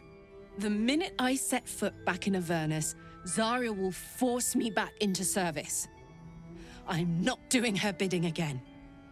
I'd rather die. I get that, but don't rule it out. The world just might be better with you in it. Even in Avernus. I won't stop trying to figure out a cure, but at this point, I think we all have to face the inevitable. Yeah. Apart from the doom and gloom, you've given me more than I could ever hope to repay. It's been my pleasure. Good luck, both of you. Look after yourself, all right? This is the best day. The best day! I'm so happy for me too. Now I just need to find someone to cuddle up to tonight, and I'll be the happiest woman on the Sword Coast.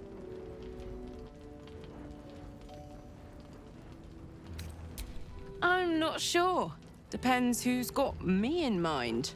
Withers was giving me the old eye the other night. Then again, maybe it was just an old eye. Unshackled from shadows,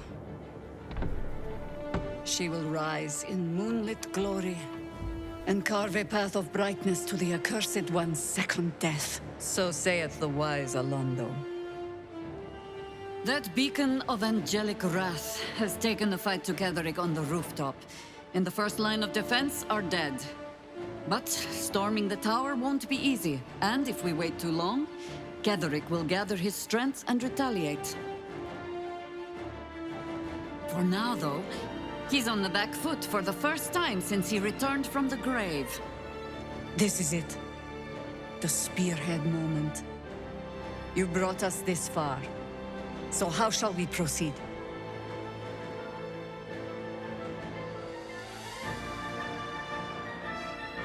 A sound strategy. Once it's done, me and my harpers will hold the ground floor while you hunt down the general himself. Floric left some of her flaming fist. They'll scout the prisons and the barracks below to ensure we're not taken by surprise. Say the word, and we're off. At the ready, harpers! In this light, there will be victory. In this light, we will avenge the fallen!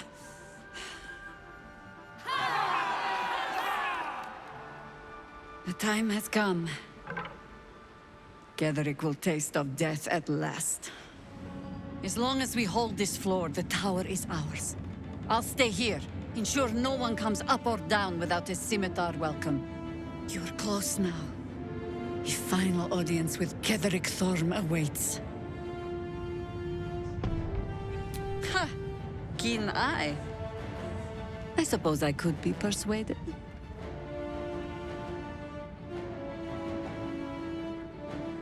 Fair enough. The time has come. Ketheric will taste of death at last.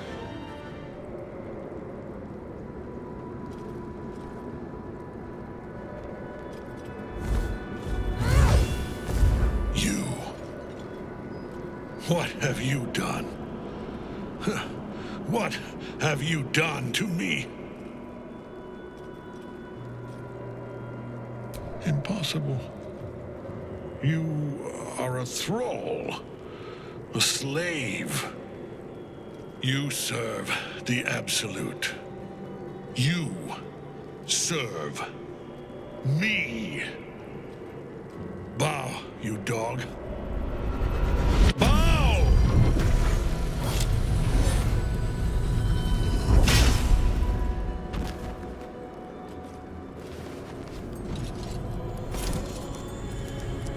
The prison. You've had it all this time, you worm. You will bow before me. And if you will not bow, you will break.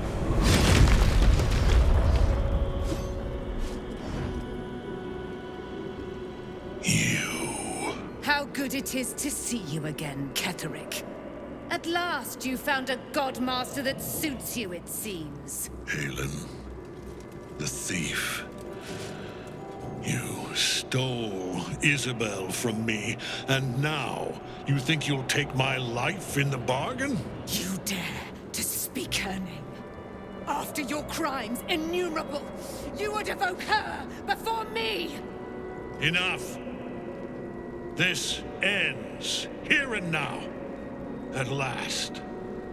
He will crumble at the power of your touch. Give him all you have. The gods fight at our side!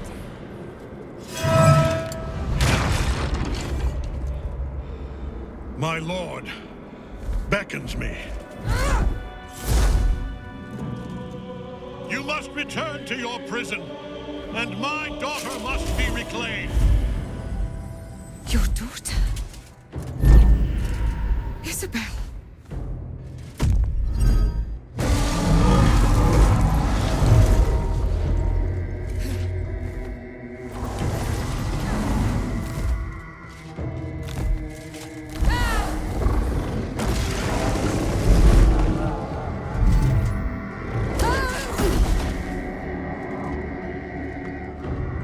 You will fall as sure as she. This has only begun.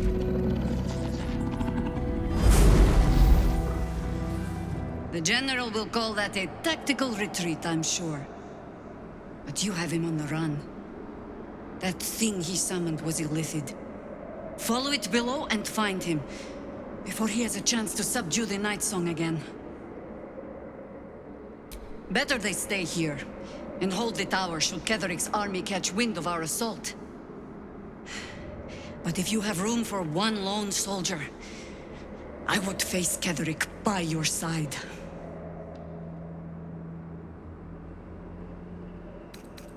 You have numbers enough already, I think. You'll want a small force, if you are to finish this quickly. Good hunting. The hole yawns back at you, impossibly wide. A single tentacle burrowed through stone.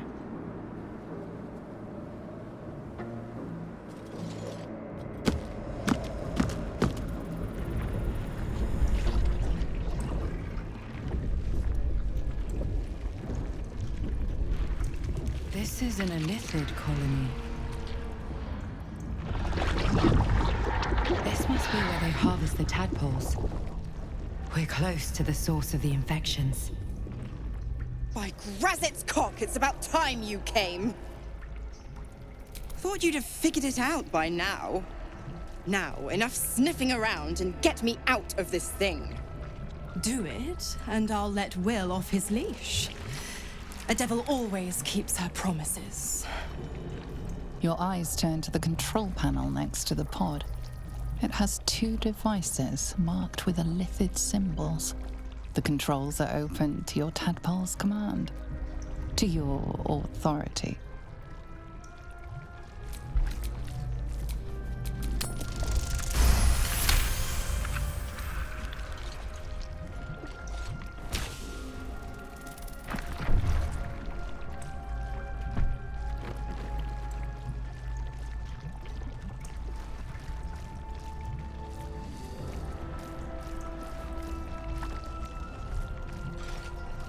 Good work. I'd give you a gold star, but I'm fresh out. As for the pact... Clause said, Section 13. If the Soulbinder consents to separation, she will release the Soul Bearer from all obligation within 6 months. 6 months? Are 9 hells so few that you would make our lives a 10th? Ignorant thing.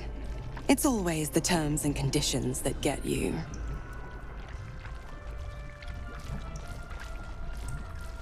Not going to happen, but I do like your spunk. Right.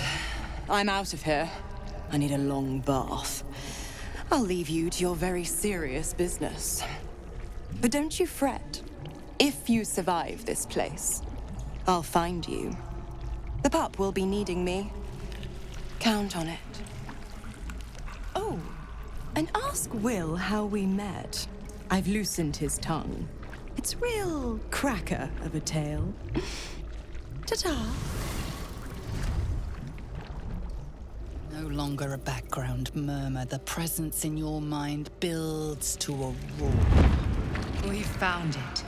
The Absolute is behind this door.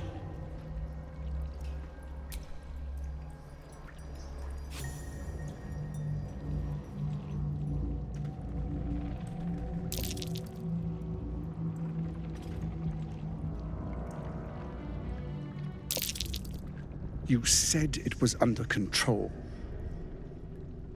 It isn't you I answer to, Gortash. Motherfucker. Gortash. Oh, the general voice. Is this where we salute? Salute, yes. With cleavers through his blood-starved flesh. How it crawls with failure. Like flies on lick-wet carrion. You forget yourself, Orin. I have played my part. You've built an army for our masters, true enough. But what of the astral prism? A rogue true soul flaunting it under your nose all this time, and you ran from him. Sure that they would follow and deliver it into my hands here. If you would cease these distractions. The distractions have been yours, Ketheric. Perhaps we never should have dug your daughter up. So you haven't lost your edge. But you're still not as sharp as Orin, I wager. The Slayer against the Undying One. That'd be fun to see. His crypt breath sings to my sinews again. But he must lead the murder march to Baldur's grave. If the weapon is truly in your grasp, Ketherick, might I suggest closing your fist? Orin and I can wait for you no longer. The plan proceeds. We're going to the city, and we expect you to follow. Army and the weapon in tow. The Edict of Bane. The Lash of Thorm!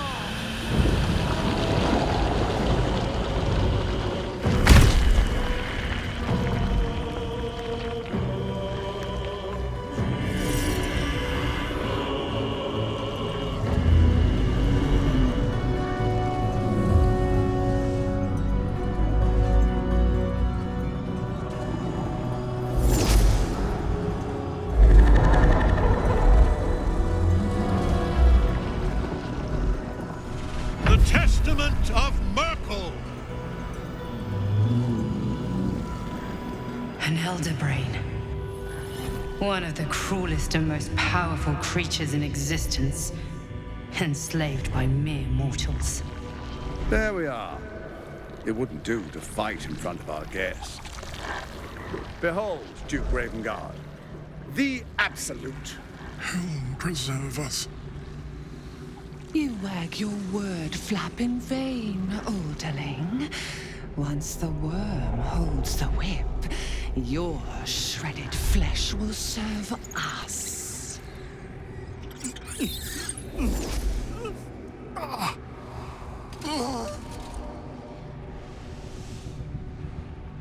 Now, it's really time we were going. We will empty this place and begin the march. You may catch up with the army once you've retrieved the weapon. And Ketherick, do try not to sulk. You're supposed to be the fearsome general come to conquer the city. And I am the hero who will save it.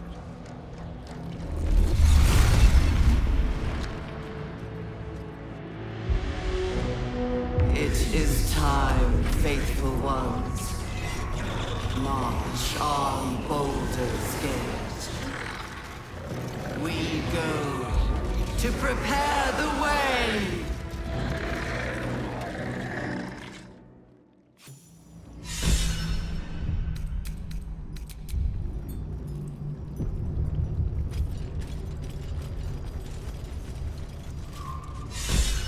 There you are, as predicted.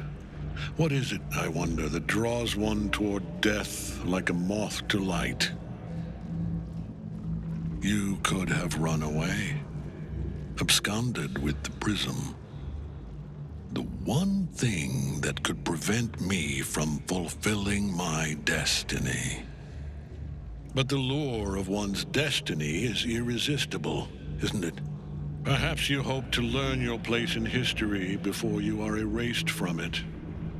A bright flash of clarity before the snuffing out.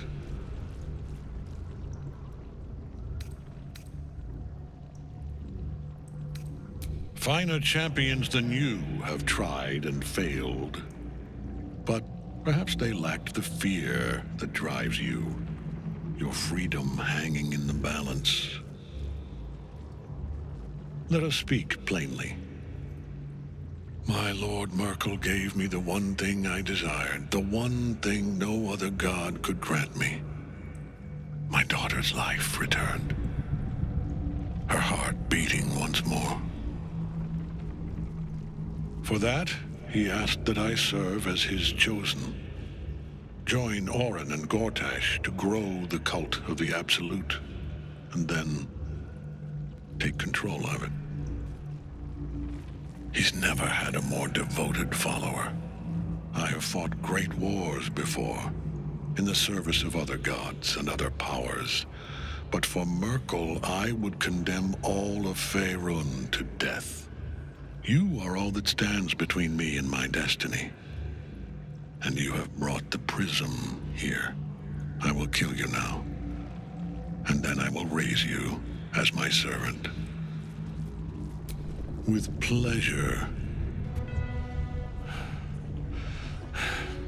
What a fool you are. You cannot kill me. I am eternal.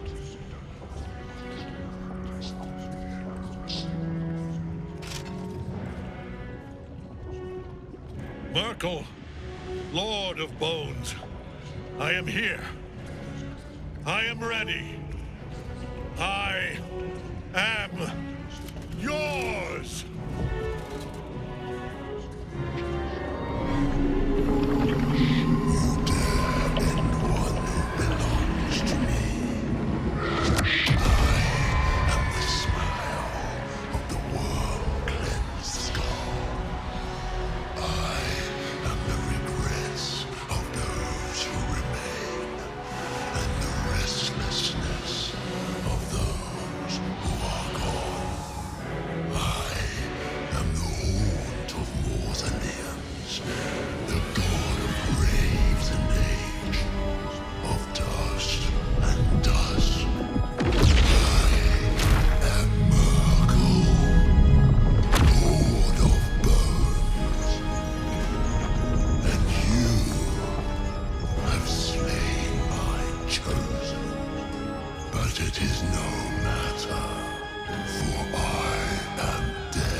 Well, fuck.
Impossible. Death cannot take me. I am its master.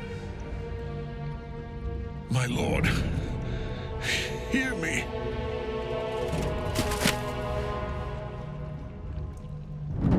Nothing. I am forsaken.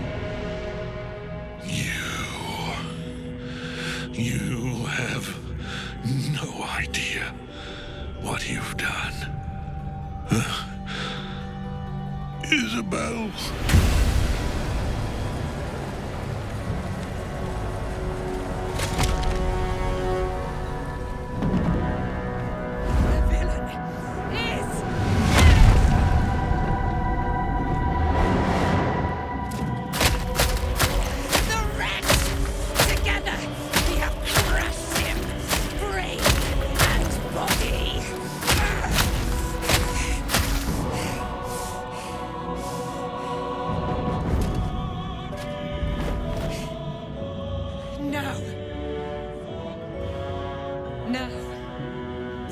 pick our way toward our fates. Unleashed! You have my sword. My fealty. Do what you must. Then we fly this foul place. Health.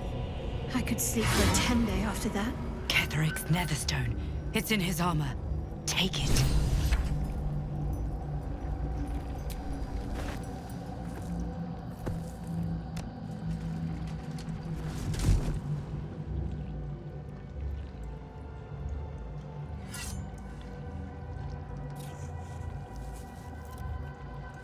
In death, the body is cooling, but energy radiates from the stone.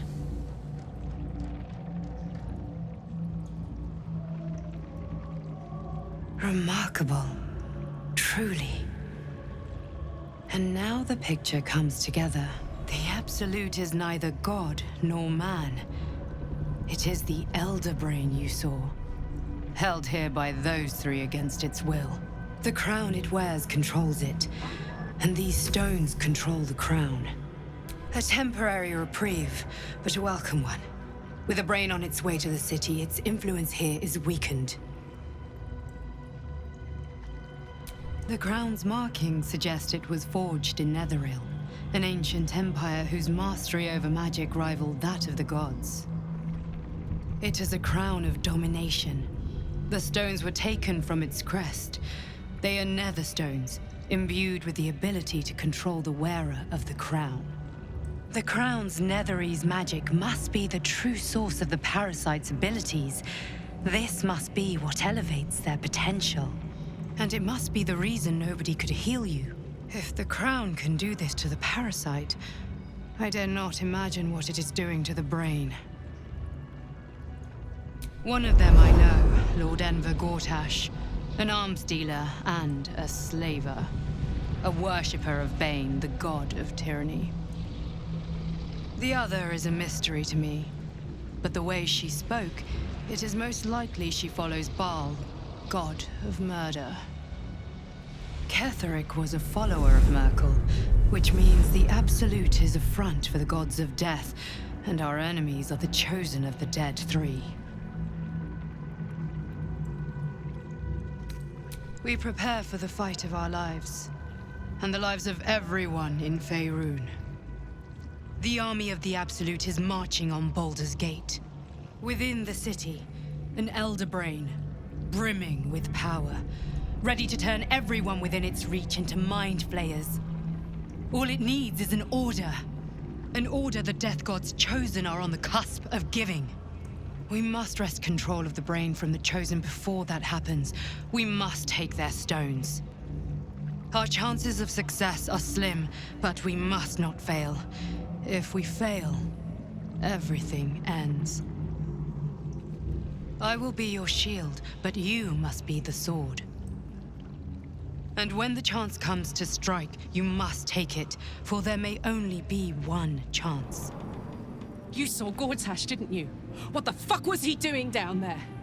Is all of this because of him? The tadpole, the Absolute. How? I was his bodyguard. I looked after him with my life. I trusted him more than anything. He gave me away to Zariel just for kicks. He ruined my life just when it was starting.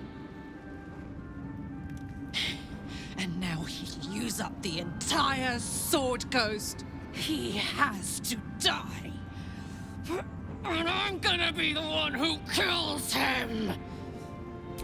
He can't get away with what he's done. To me, to us. He won't get away with it. Our enemies spread like rub rot. Treat one patch, and two more bloom in its place. An elder brain, bound by lost Netherese magic, with servants of the dead three holding the chain.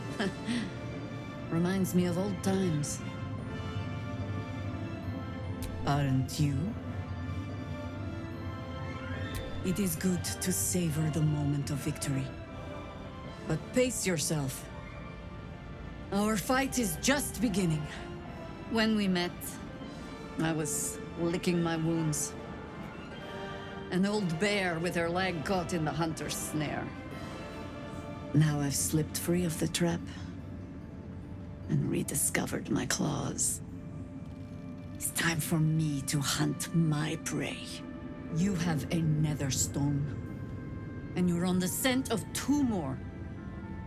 These chosen have reason to fear you, and I would like to be at your side when you confront them. Glad to be there. Falling foul of Ketheric convinced me that my grand adventures were behind me.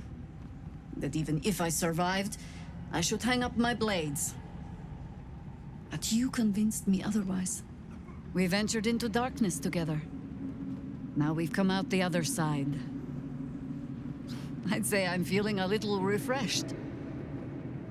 When we reach Baldur's Gate, there will be even darker paths to tread. I will follow you wherever they lead. How does it compare to a shadow-cursed inn? With the Absolute's army gone, the Risen Road should be clear. We can follow it all the way to Baldur's Gate. There's a Harper's safe house in Worm's Crossing. Denthalen's Dancing Axe. We'd do well to check in with them before entering the city proper. Beyond that, our course is yours to set. I can recall how to take orders, as well as give them. Aelin! Isabel!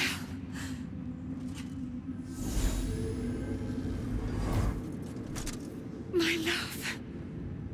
You were dead. I saw your body. I'm here. And so are you.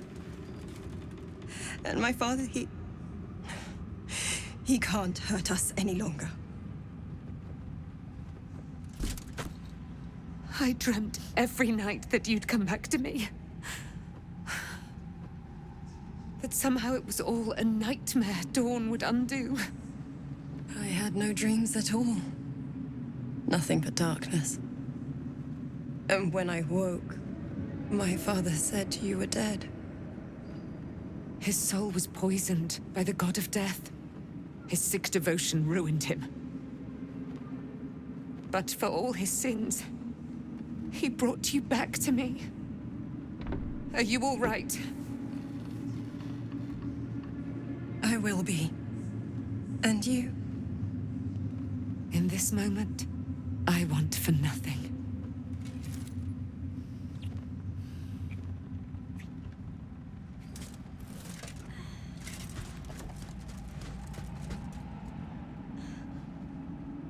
Ah, there you are. This is Aelin. Aelin, this is... Oh, but we have met. This is the soldier that freed me most valiantly from the Shadowfell. They watched my boot crush the very brain of villainy, and fought well against your changed father. May he rest in peace at last, now that he's dead. I have more to thank you for than I knew. And we have much to discuss. Perhaps we could join you in your camp later? We look forward to it. You there, Sharon. By the fires of your camp's hearth, we will discuss all we must. I'll be ready. Whatever you have to say had better be worth your life. Now, you will leave us. We must take succor in one another's bodies and words. Aelin! We'll see you later. You did well to defeat Ketheric. But Ketheric was only the first to fall. There are many more battles ahead, and they will not be so easily won. You will need allies. Jaheira's wisdom will be an asset to you on the journey ahead. Her harpers too. But if we are to succeed, we will need others.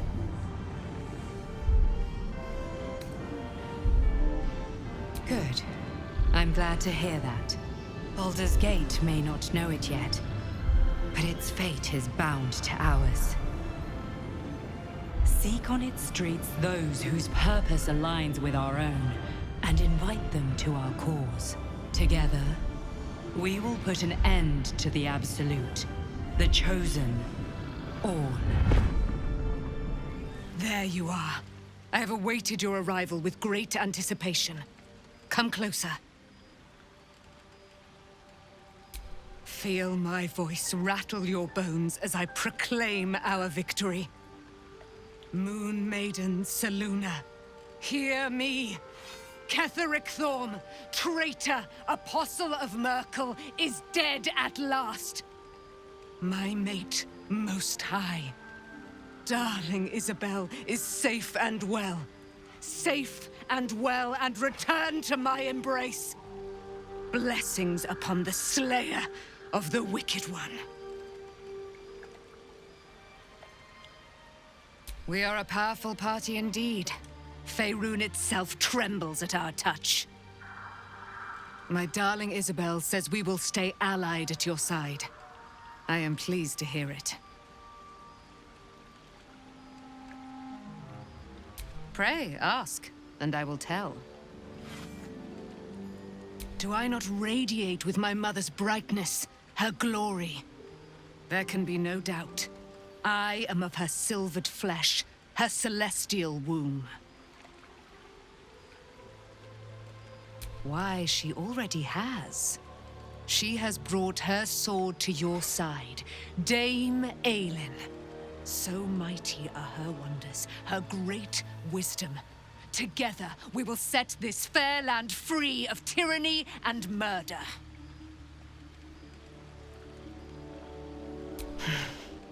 Ketheric Thorm, father of my one and only love, enslaver of Dame Aelin.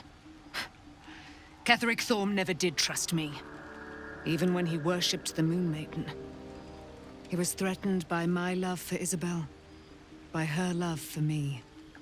When she died, curse the day, the hour, we each of us mourned bitterly.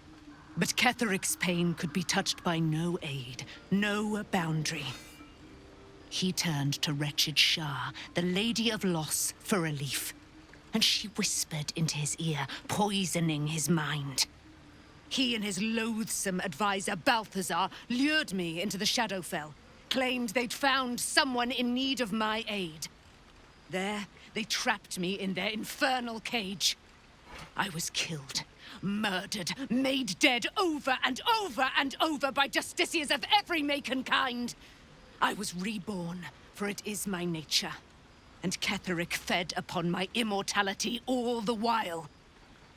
But lo, the brute is dead, and we live! I can't believe it. I can't believe Aelin is here. And my father. I heard what happened. What he'd become. By killing him. You set him free. You set Aelin free. And me. A great deal. But still, some of the details elude me. Ketheric Thorm was my father. He raised me to serve Selûne as my mother, rest her soul, had wished. He was everything to me, all my life. When an emissary of Selûne came to our little town, we were elated. Dame Aelin, daughter of the Moon Maiden herself. Tell me, do you believe in love at first sight?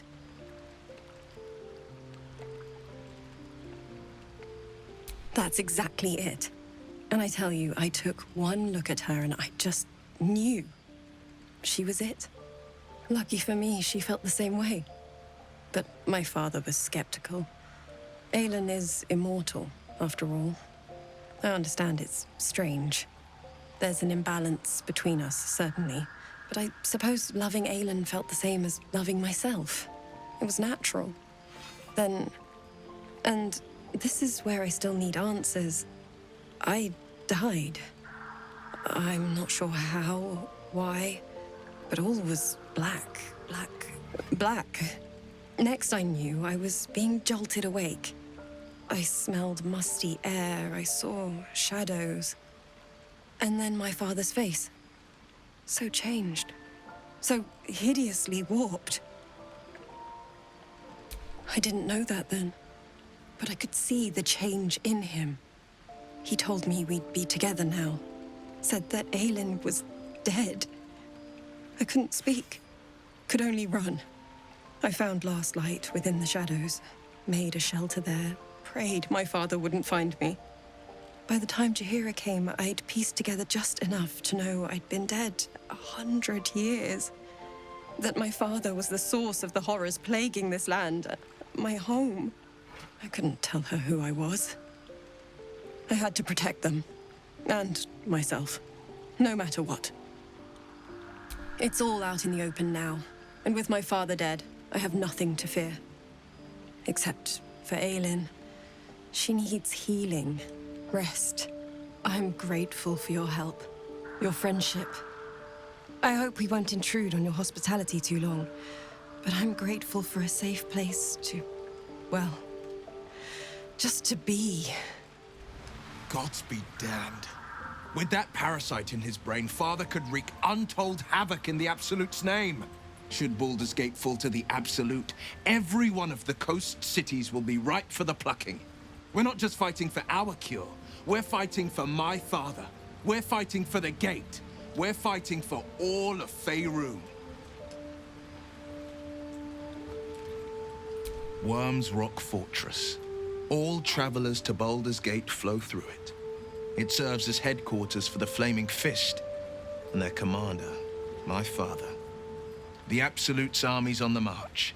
Gods forbid a tadpole Grand Duke throw open the gates for them. Orin, I'd never heard tell of, but Gortash I know. Or know of, more precisely. A self-styled strategic advisor to Baldur's Gate's peers. A bit player with dreams of a leading role, the way Father told it. He had no use for Gortash, and even less for his advice. I don't remember much beyond that. But where these Chosen are concerned, I have a suspicion we're about to know more than we'd like.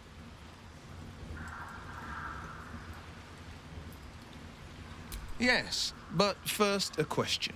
If your home were under siege, what would you sacrifice to save it? As would I. And more. I was 17. Father, older Ravengard, had just been named a Grand Duke and was called away to Elturel to help settle a dispute. That's when the Cult of the Dragon made its move. The Cult of the Dragon, a fractured religion. Some believers hold that undead dragons will inherit the world. Others worship the dragon goddess Tiamat and intend to summon her to Faerun. To conjure the Dragon Queen and lay waste to Baldur's Gate. A 10-day after Father left, I heard a whisper as I slept. Duskhawk Hill. The Queen of Chaos awakens. Go alone. I grabbed a rapier and set out. There wasn't a cloud in the sky, yet not a single star was shining. There they were, gathered at the foot of the hill. Your head tingles. Wyll wants to show you what happened. In the looming shadow of the mount, 5 groups of 5 figures each encircle a lofty totem. Atop each totem, a dragon's head is carved, and a massive orb held in its mouth. The cultists chant, first softly, then crying to the starless sky. There is a crack of thunder, a gust of wind, and a dragon's white head appears in the storm. As the maelstrom howls, Mizura's lips press to your ear. She will destroy Baldur's Gate. Grant me your soul, and I will give you the power to save it, she whispers.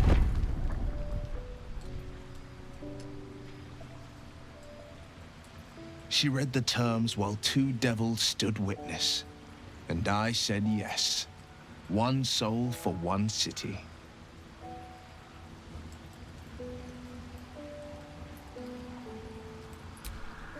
She didn't. She came on order of her mistress, Zariel. Tiamat made a play for power. Zariel had other plans. That was the most Mazora's ever said. All that mattered was that she got her prize. Another pet added to her warlock menagerie.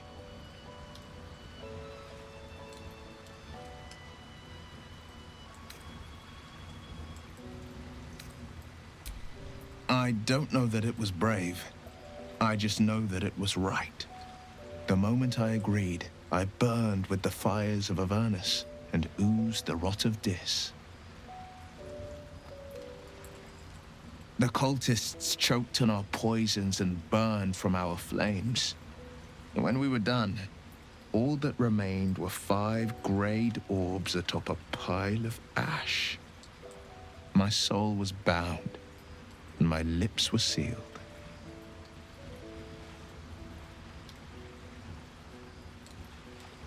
It is the one scar I ever bore of it. Mizora replaced it with a sending stone. She uses it to track my location and speak from a distance. I could flee to the spine of the world or the depths of the lower dark and still never shake her. He returned to an unsuspecting city and a wayward son with a smirking devil at his side. I tried to tell him the truth, but my mouth couldn't form the words. I'd led him to the battlefield, but Mizora had swept it clean.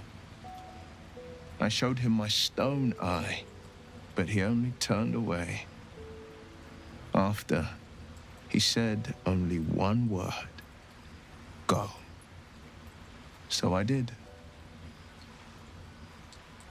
I understand.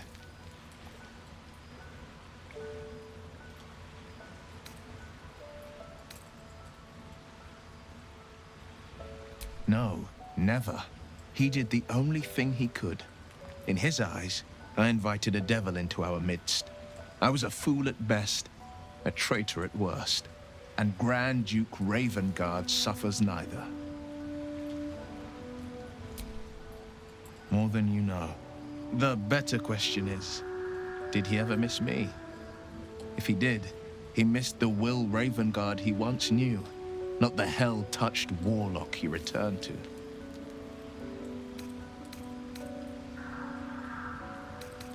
It's said that anyone who bathes in the river of blood emerges as one born anew. It's a lot like that, I imagine. I feel the weight of these horns on my head, curling upwards like a mammoth's tusks.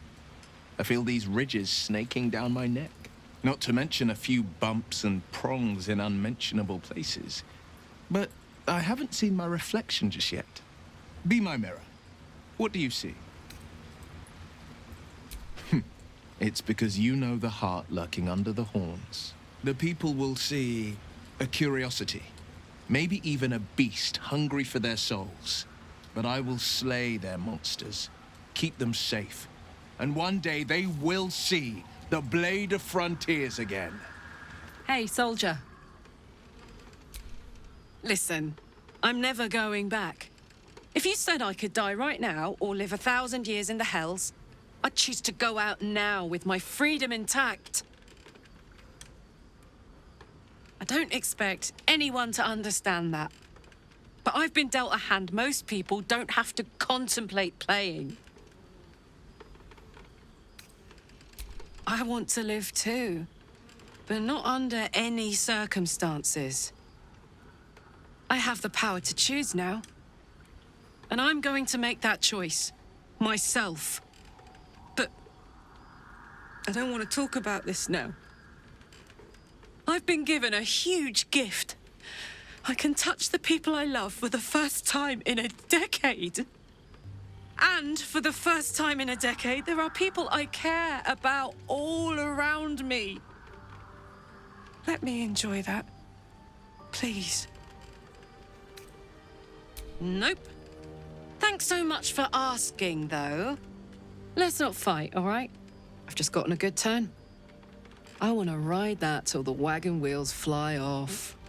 What do you know about me?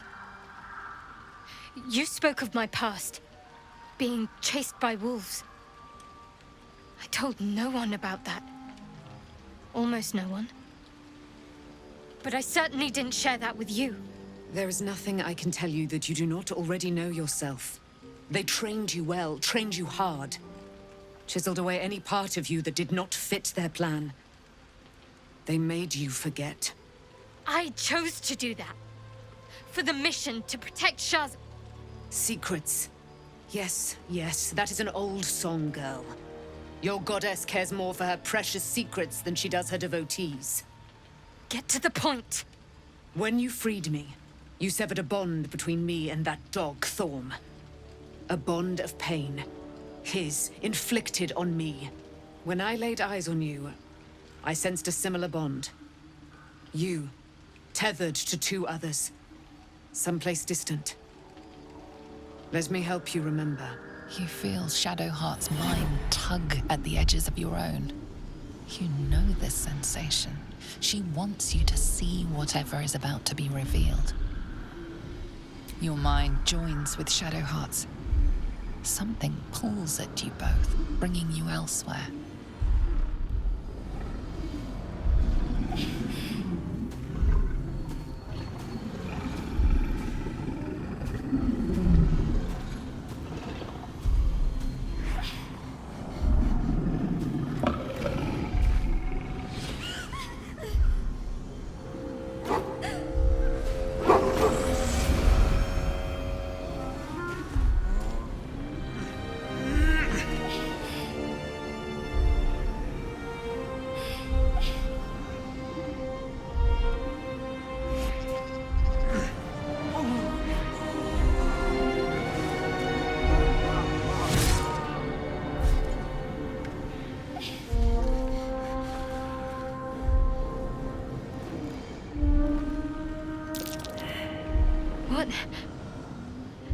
Who was that man?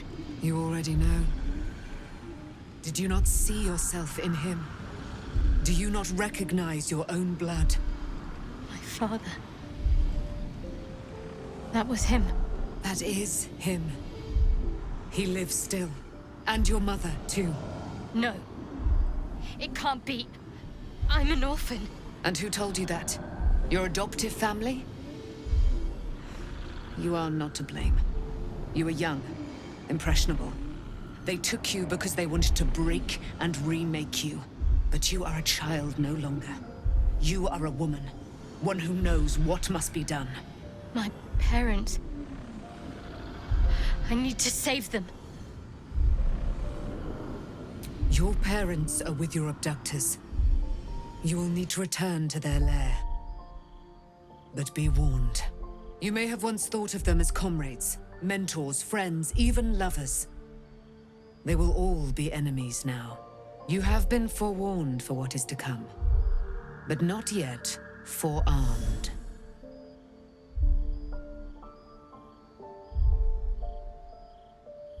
I was able to retrieve it before it sank too far into Shar's umbral domain. Shar is quick to discard whatever she has no use for. I think you know that well enough. But I felt it call to me as I took flight. Whatever Shar calls her own, Selûne has equal claim to. They are one and the same. Their power is matched and mirrored. Take it. You will find it useful. What you do with it, that will be up to you. Same as before. I'll need every advantage, it seems. Thank you. A debt repaid. You returned my life unto me. Now go and claim your own. It hurts. Shar torments you still. What a spiteful creature she is. This will not stop until you take action. See that your parents' sacrifices are not in vain. Allow the Moon Maiden to guide you at last. Aren't you a sight for sore eyes? Rings a bell? Why? Oh, hells. You didn't pick that by hand, did you? They're deadly poisonous. Joking. They're safe. And beautiful. Thank you. I don't have anything to give you in return, I'm afraid. We'll see. Give me a while to put my imagination to work.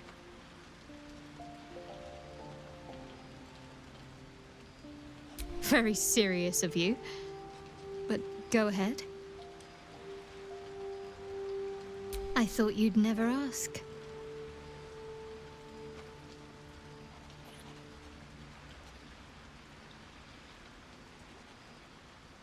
Of course. Relieved, terrified, sick to my stomach. I can't keep my feelings straight ever since I spared Nightsong, defied Shar. I don't know what comes next. But at least I have you by my side. I've been lied to. My whole life. And I was gullible enough to just believe it. My parents are alive, and I have to save them. I think a part of me always knew that. A part that Shar denied to me. Thank you. But I want you to refrain from foolish heroics. When the time comes, we'll be entering a nest of vipers. I couldn't bear to lose you. Not after everything. We'd better press on for now, and hope we're ready when the moment comes. But before that, there's one thing I need to see to. You'll see for yourself soon enough. Just leave it with me. Ketheric is defeated, the path ahead clear. You should be elated. The sight of the land you leave behind does nothing to alleviate your sorrow. Though however deep your pain, it cannot compare to Halsin's.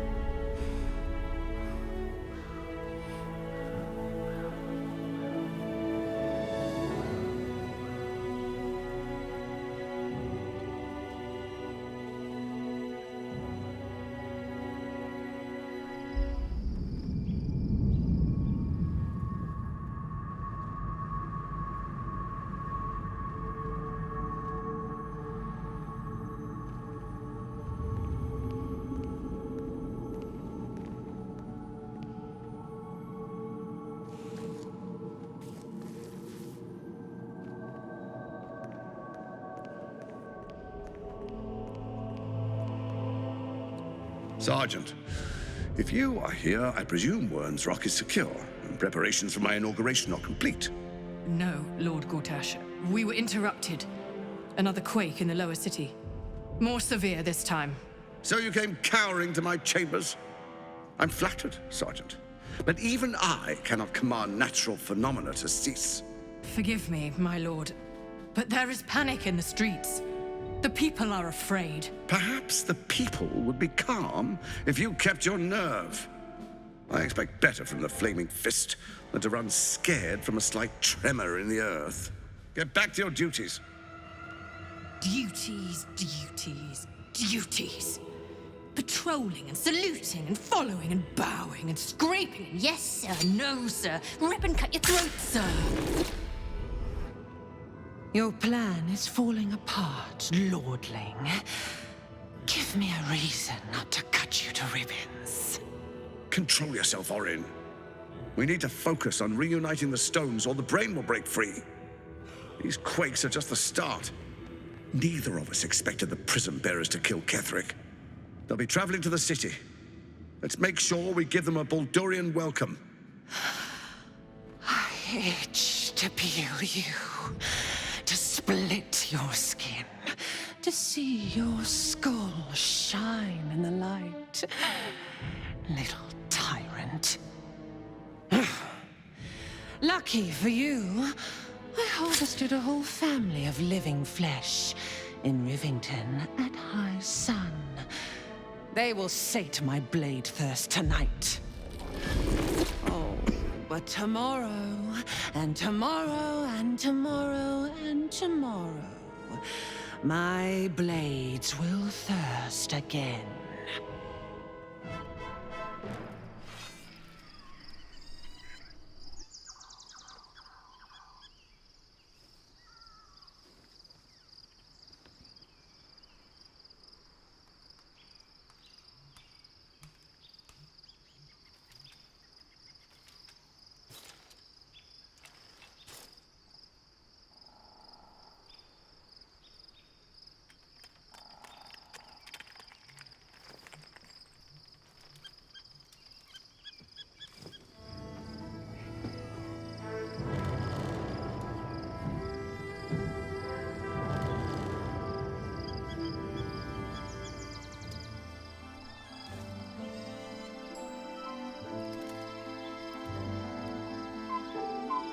Beyond the campsite, the city waits in uneasy silence, one sleep away.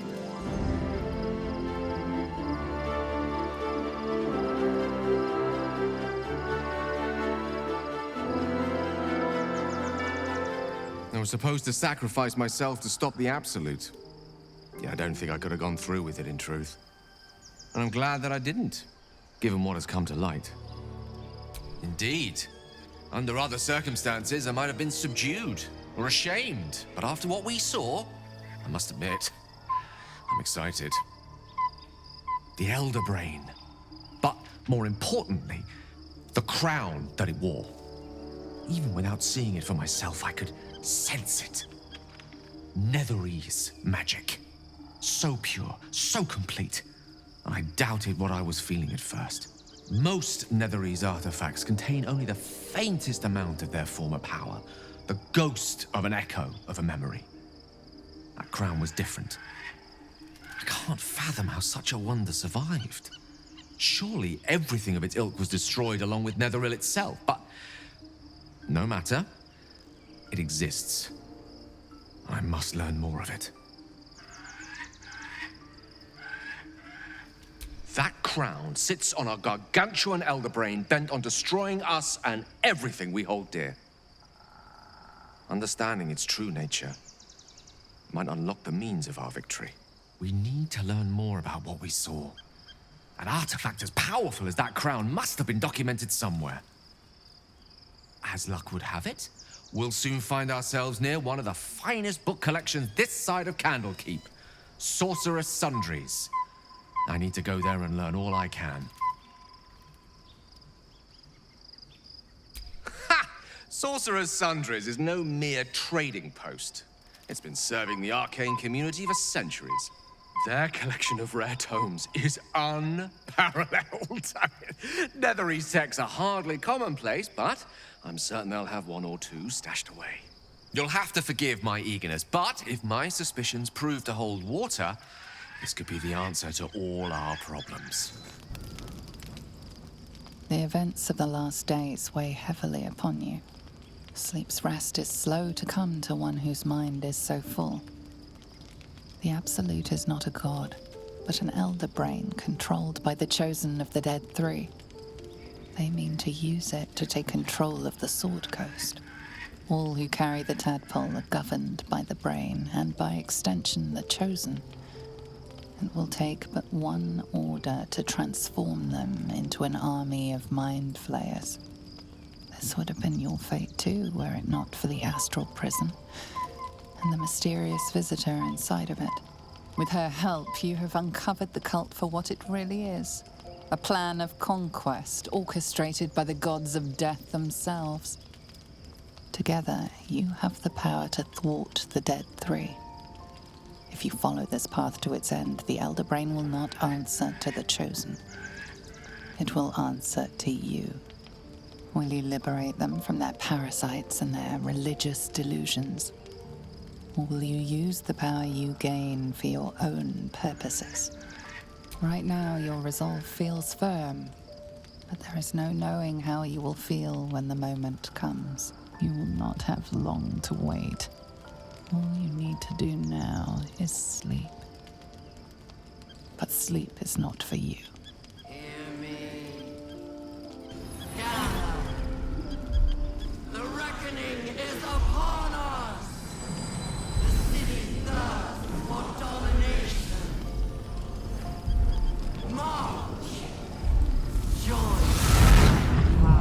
Come to the skull.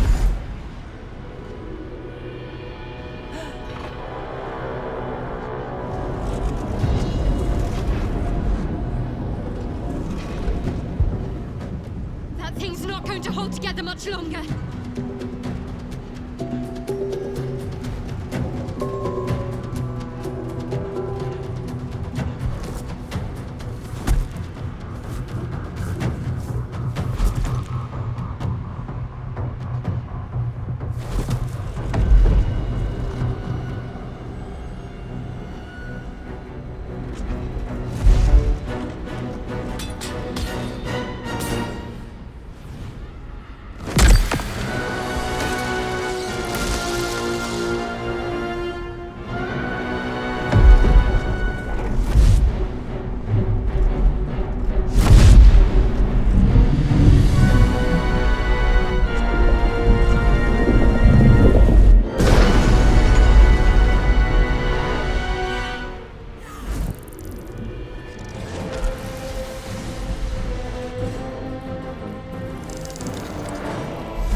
before you do anything. I am your ally.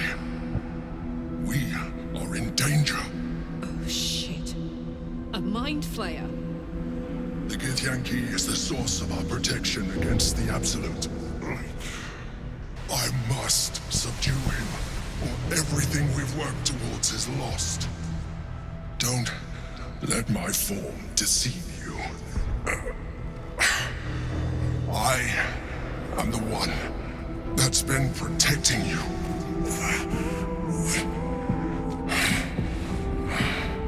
I am the one that came to you in your dreams. Help me.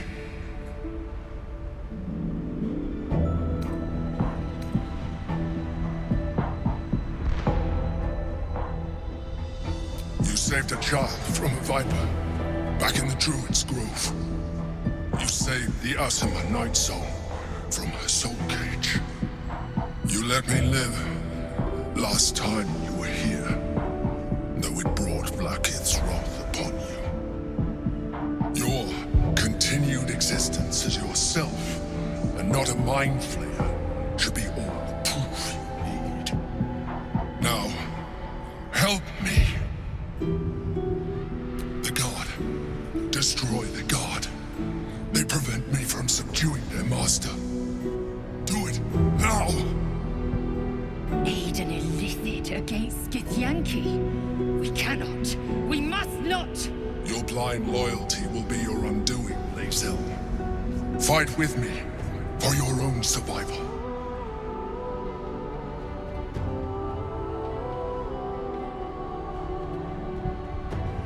Together, we can turn the tide.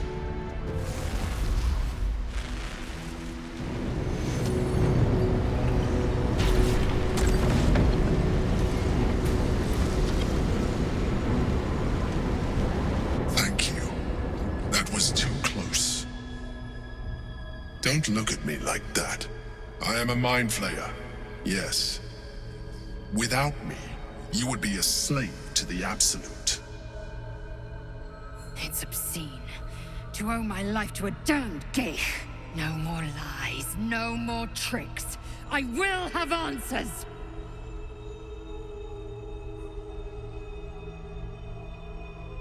You may call me the Emperor. An adventurer. I came from Baldur's Gate, though I was never one to be constrained by circumstance. I longed for more. That longing brought me to Moonrise Towers on a search for treasure, to a colony of mind flayers who caught me, changed me into what I am now.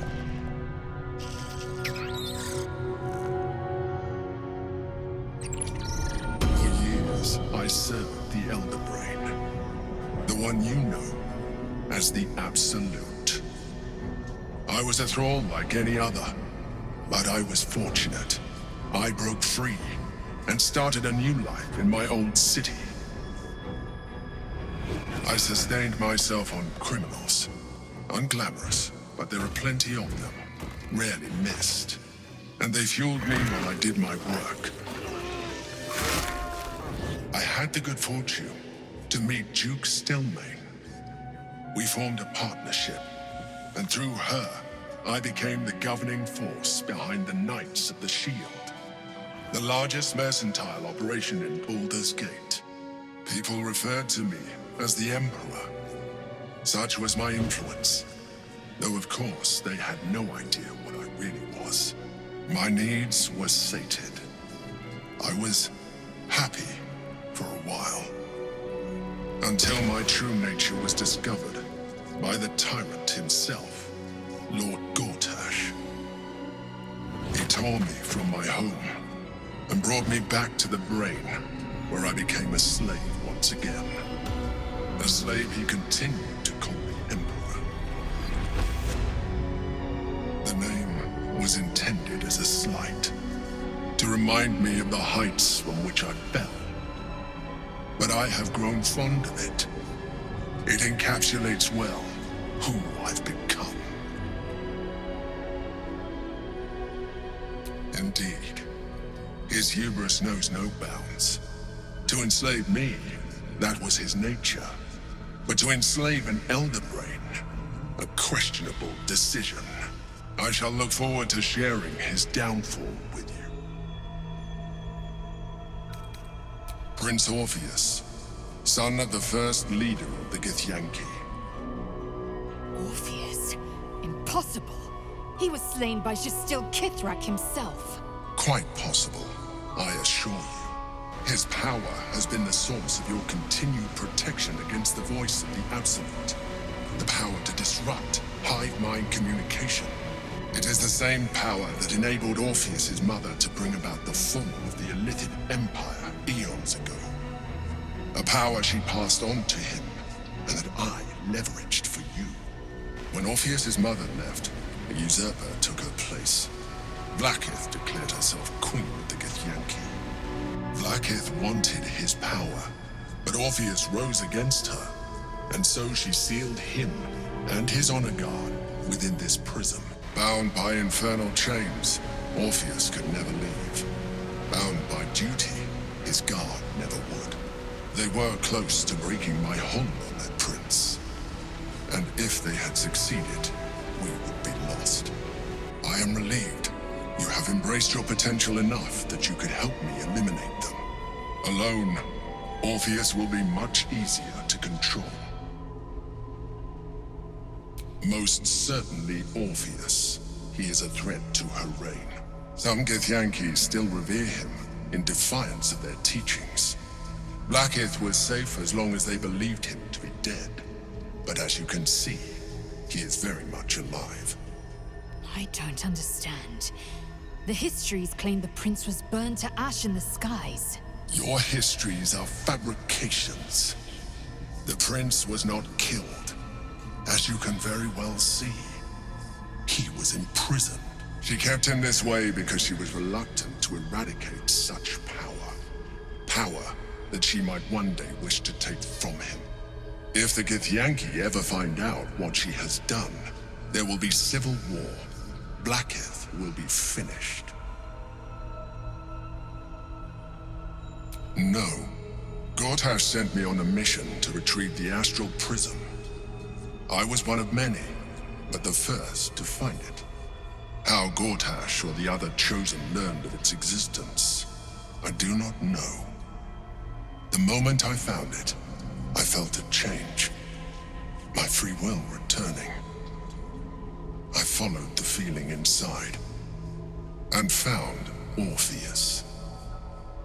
I realized what the prism was for. Containment. While my body was within the prison's bounds, my mind was free. I could resist the Elder Brain, the Chosen. Better yet, I could plan to overthrow them. All I needed to do was subdue Orpheus and find allies in the outer world. You. That would be a terrible idea. The moment he is free, he will attack you. Your only defense would be to kill him, and in so doing, he would doom us both. Even though he is subdued, you feel Orpheus's revulsion, a pulsing hatred that cannot be contained. The Emperor is telling the truth. To him, you are just another wretched Illithid. You carry a tadpole. As far as Orpheus is concerned, you are already a Illithid, a sworn enemy, just like me. I'm glad you think so. I agree. But there is one thing that you have that I do not.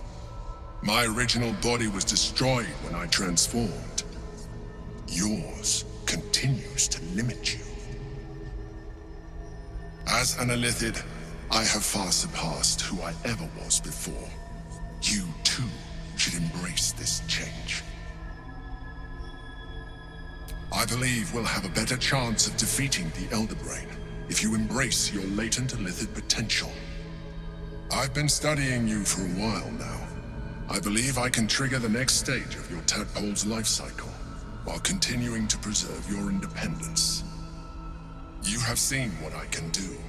Imagine yourself with the same strength, the same intelligence, the same devastating beauty. If you let me, I I can evolve you? The answer is twofold. One, I can, but it would kill you, as I told you before. Two, why would I? You have done well with the limited form you have, but you would do far better as an Illithid. So, do you wish to evolve or not?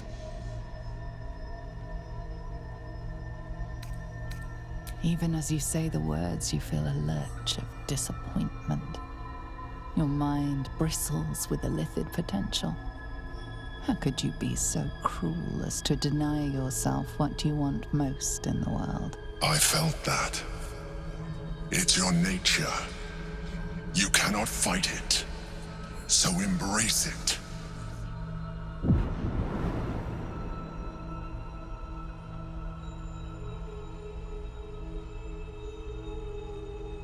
It wants to evolve, but it cannot do so alone. It must commune with another.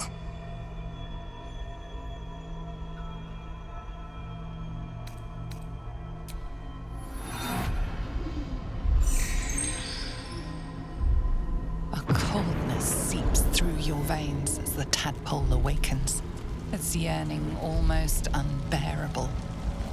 Your mind is a veritable feast. The tadpole's essence courses through you. Where it touches, your flesh, glands, organs contract and flood with pure thought. You feel different. Your body has never felt more connected. Your mind present in every flex of a joint or muscle. You are exquisite. When your allies see what you can do, I hope you encourage them to try it for themselves. But we mustn't lose focus. We need to resume our journey. You heard the Chosen. The brain has gone to the city, and the army marches to follow. We must not let them reach it. We must find the brain, and bring it under our control. Such a curious artifact. So small and seemingly harmless, and yet it contains so much. Be honest. What do you think of the new look?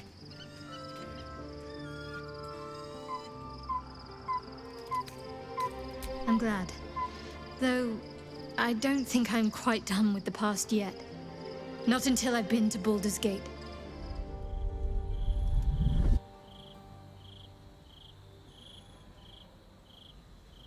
Queen Vlaakith. Skra! You are Karlach, and still you speak my name. I've seen the captive Orpheus with my own eyes. Spoken to Gestil Kithrak Voss. You lied to us. Enslaved us. The betrayer Voss lies! I have only a moment, and you, Karlach, will listen. We are Githyanki. We move mountains. We snuff out stars. We shake the plains. The traitor Voss has lied to you. The heretic prince would shatter us in an instant. The great dominion shrunk to the head of a pin. Can this be true? Is the Githyanki prince really a threat to his own people? Or simply a challenge to Vlaakith's rule? Return to the astral prism. Slay Orpheus the Pretender. Serve me, and I will ascend you. You will be no mere warrior, nor Kithrak. You will be Barta Vlaakith, commander of dragons. My only, my chosen. A final chance. Kneel before me. Make your promise. Lae'zel's thoughts become yours. The sight of Orpheus looms over her mind. Voss's words echo within it. She means to forever turn her back on Vlaakith.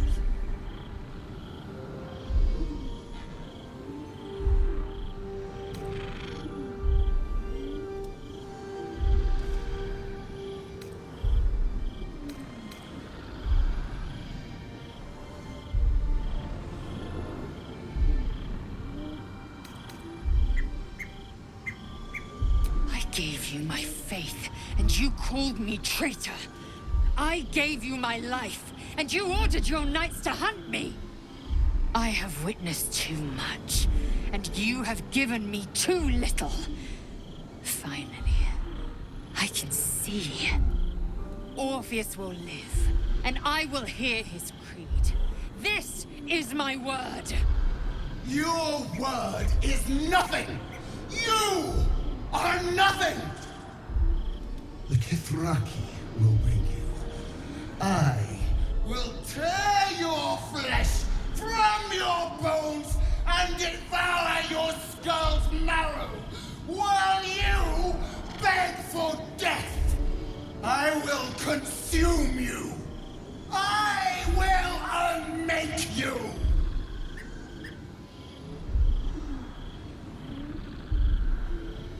It is done. There is no going back. As long as the Undying Queen reigns, I am never to soar unbound over the astral sea, never to cross the one in the void. As it should be.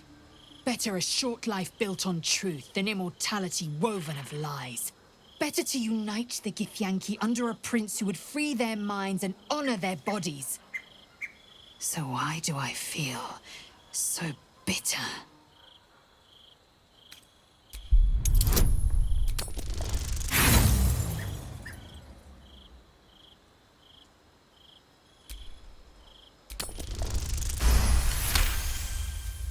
Loss. It permeates every corner of Lae'zel's mind. Everything she knew to be true, every plan and aspiration she ever held has been painfully ripped away. Lae'zel's bitterness is born of sadness. She is mourning the loss of the person she once was, and can never be again.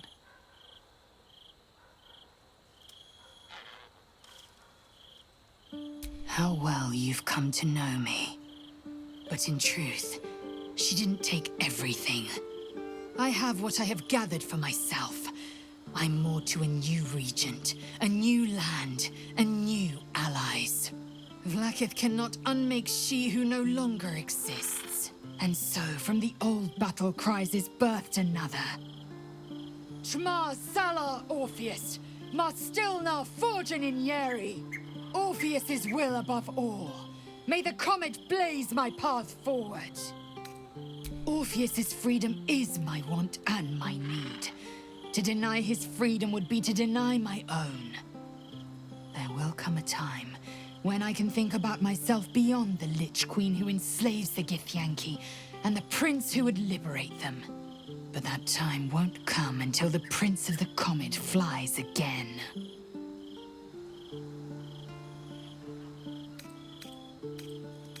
We find Voss at Sharess's caress and retrieve the key to releasing the prince. Orpheus tough Kinazin. Soldier, my engine. It hurts. I think this might be it. Soon. Things burning hotter than I knew it could. But look, we've just about made it to the city. That'll do me. Let's go protect it. Whatever happens after that is between me and the so-called gods. Bit sweaty, but up for whatever's next. Oh. Thanks, soldier. Can't wait to be home. Anything that comes after that is extra.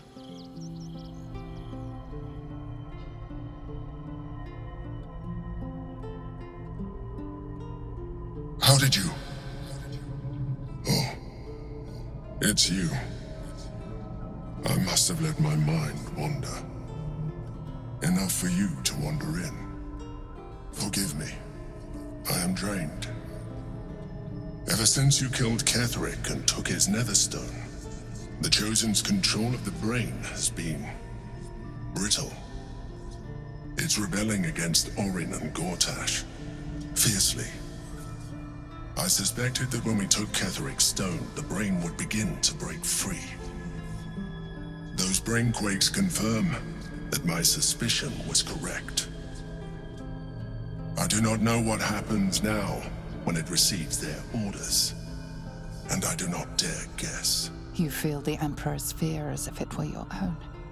An elder brain enslaved is one thing. An elder brain unleashed will be the end of everything. Beautiful, isn't it? The mighty Prince Orpheus, contained in submissive slumber. Come. You may as well sit a while, now that you are here. Your company isn't unwelcome. An accurate summary. I have found myself distracted of late. I'm haunted by memories. They are relentless. I can think of nothing. No one else. Not love, no.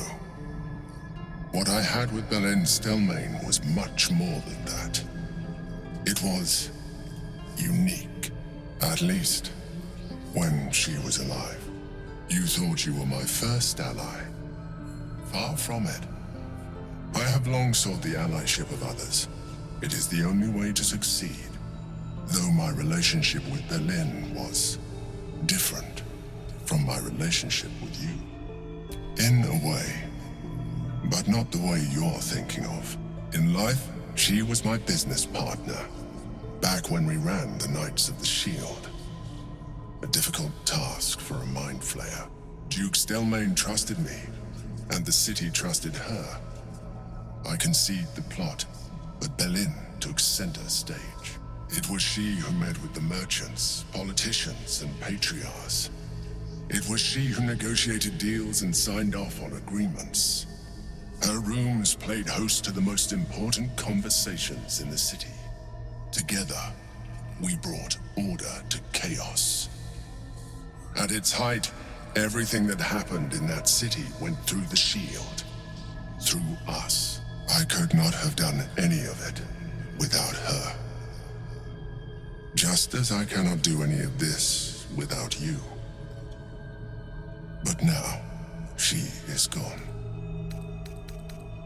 I appreciate the offer, but I don't think it will help. What I feel is deeper than superficial cures can reach, and not entirely unwelcome. Most people think that mind flayers are soulless husks who feel nothing. I am glad you are not most people.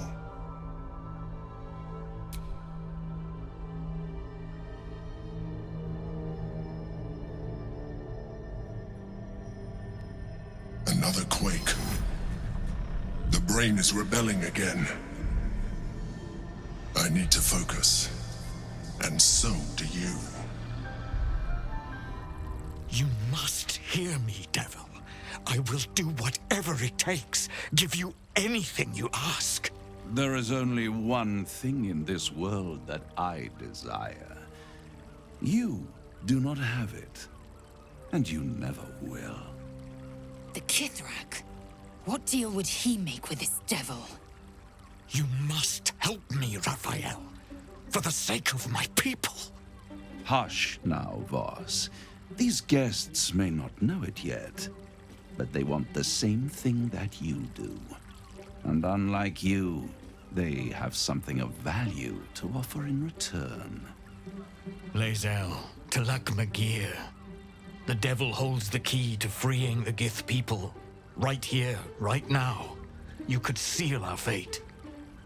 Whatever you discuss with this devil, I must hear of it.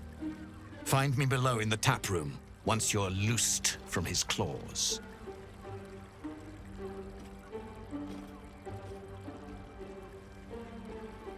I'm glad you came. Not to my door, not yet, but to the final reckoning. One more thing before we begin, though.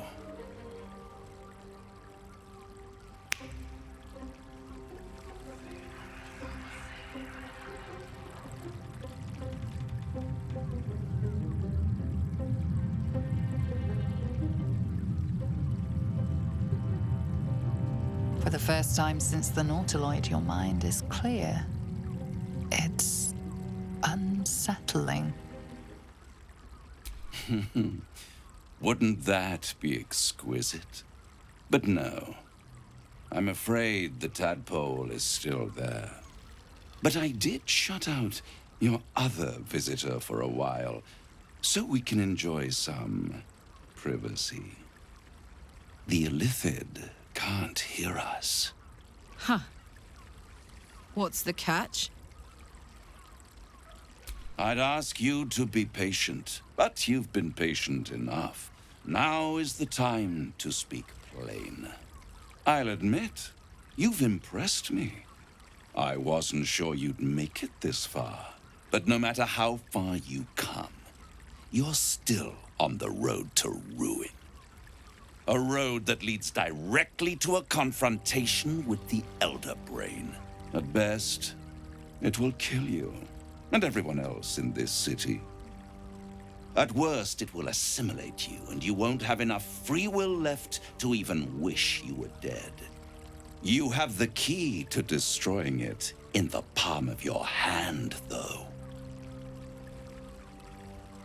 In a manner of speaking, but it's the one inside the prison that you need, not the Illithid, the Gith. I can give you the means to break him free. Speak, devil. We're listening. The Orphic Hammer. An artifact capable of shattering the chains that hold Prince Orpheus is held securely in my House of Hope, even now. Good and truth rarely go hand in hand, but in this case, they are happy bedfellows, and we can be too. I swear to you, I have the solution to your problem. Such an eager little pup. Surely you realize there is an exchange to be made. You scratch my back, I scratch your parasite. There it is. Of course. I'm not asking you to bargain. I'm asking you to save your soul. I want the crown that dominates the Elder Brain. And you, Lae'zel of Kalir, want to free the Forgotten Prince, do you not? I want nothing more. Then it is settled, is it not? A crown for a hammer. A bargain of a lifetime, Lae'zel of Kalir. I have craved it ever since the arch-wizard Karsus created it, long centuries ago, and brought doom to the Empire of Netheril. That was the great age of humanity, and Netheril's flying sky cities were the apex of civilization. I was there the day it all fell apart. Entire cities plummeted from the sky like angels with broken wings. The screams, oh, the screams. Hundreds of thousands of people watching in horror as the ground came up to meet them. It was not a happy meeting, and Karsus was responsible. Not driven by malice, but by ambition. He forged a crown imbued with all the powers of magic. A crown that would make any who wore it a god. Men cannot contain so much power. The crown destroyed its creator, and his empire fell with him. Karsus's folly, the bards and scholars call it. I call it hope. The hope of creating a better world, and the perils of unchecked hubris. I knew then that the folly of mortals could be the triumph of devils, and that I could use that crown to unite the Nine under one Archdevil Supreme. Me. Zariel wouldn't like that much. But even I'm not so desperate to spite her I'd put the hells in this bastard's hands.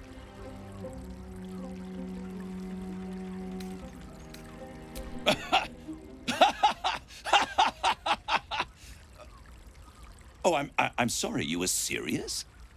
The crown has laid low all who attempt to harness its power. Archwizards, emperors, gods. It would tear you apart. The hells require order to function. It is what separates us from mortals and demons. With the crown, I would impose perfect order, unity, efficiency, control. My kingdom would control its borders and stay within them. It was stolen from right under my nose all those centuries ago. The archdevil Mephistopheles snatched up the crown and squirreled it away in one of his vaults. He is not more than a frigid archivist. So much power and potential kept inert. He made a miracle into a museum piece. I raged. But only for a decade or so. Then I waited, ever watching for more than 1,000 years, for a mistake, a mishap, a misadventure. And these chosen, who have caused you so much trouble accidentally, did me a favor. They brought the crown back into play.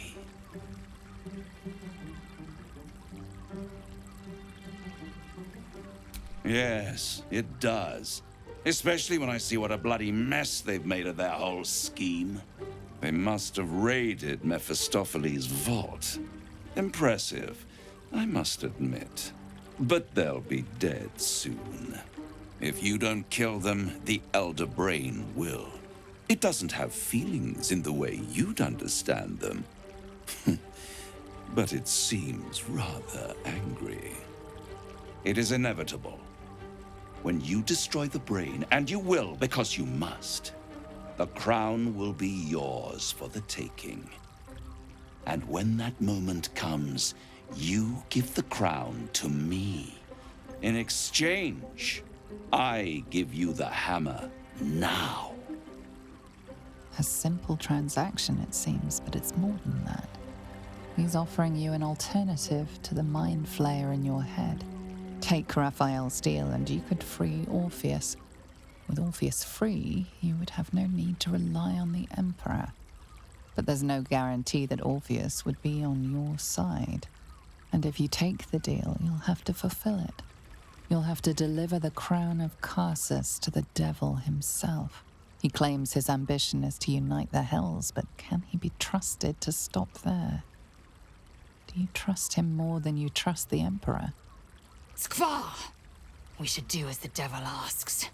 The Prince of the Comet must rise again. How short-sighted. Much better to put it into the right hands. Hands that will ensure it is removed from this world. And it's the only way you can ensure that you remain part of this world. What? You can't be serious. Right here. You'll find everything is in order.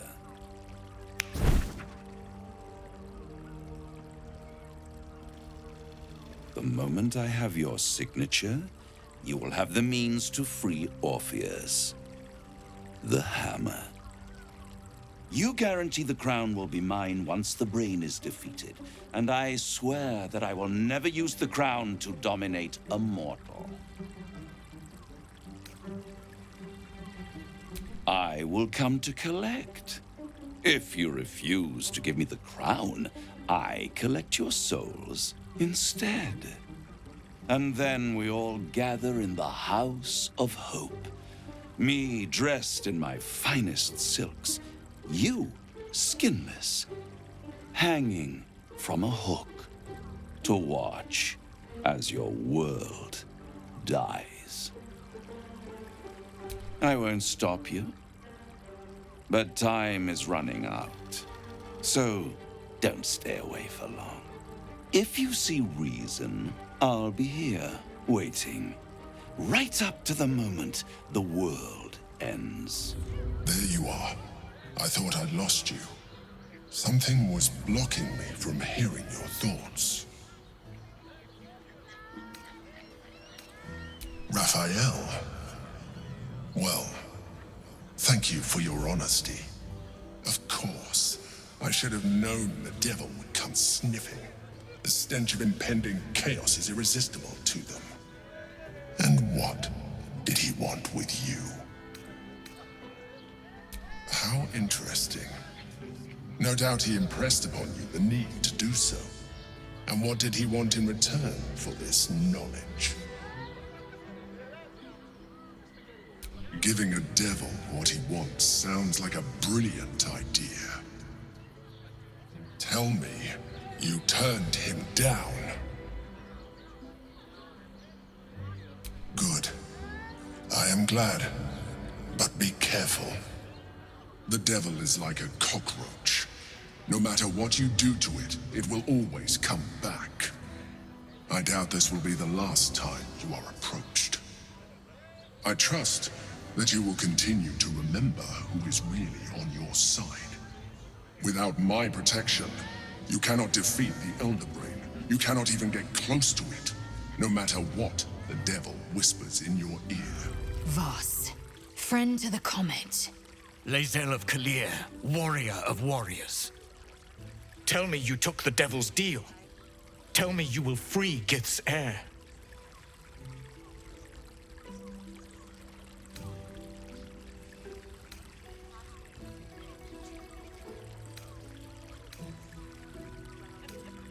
I did not come this far for you to turn your back on the First Mother's son. Githkar Tavkim crashed. You put your trust in me, Voss. I plan to honor it. Yes, and it seems I have no choice but to trust. There is but one prism, and you are its key. Find a way to retrieve the hammer and free Orpheus from the prism. I will assemble his remaining honor guard and plan our next actions. Together, we will yet free the true heir of Gith's blessed empire. He will free us from Vlaakith and lead our Kithraki against the Geich. Istik, I will wait in the underground. Seek me when you have the hammer in hand. A devil of Raphael's stature does not simply make camp on the shores of the Styx.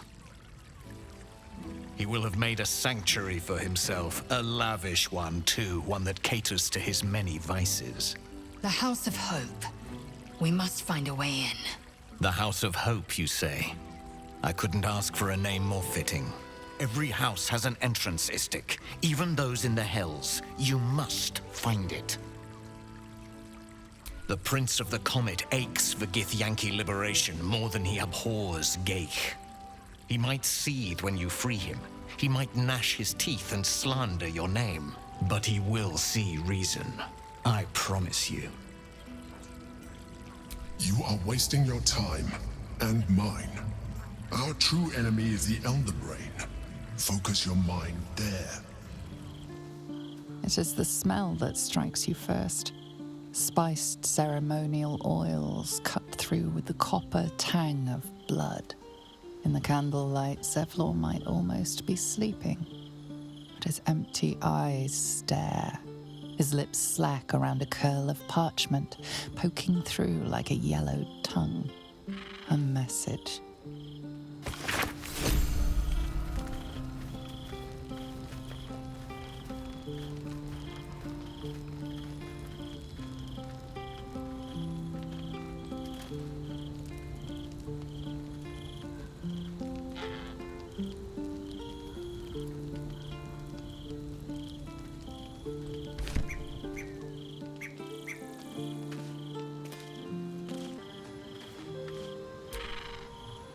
still feel the Shadowfell all over me. Still hear her words in my ear. I feel unclean. You've nothing to be sorry for. Far from it, in fact. Without your help, things could have ended very differently for me. I have an idea. Something I've wanted to do for a while. Something that might help me put her in the past. But I'll need your help. Wait until the others are asleep, then come with me. There's a place we can go. Down the coast a little.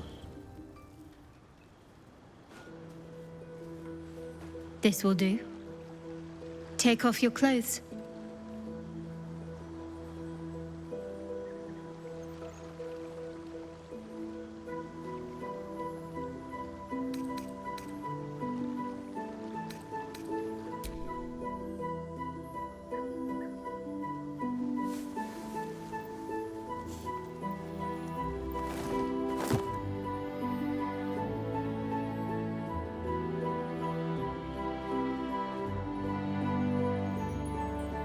A little misdirection. Couldn't resist. What's the matter? I know. But it's nice to hear you say it.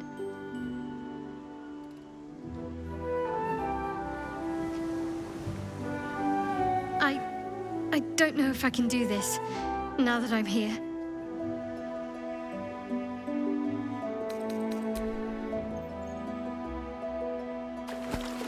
What? Wait!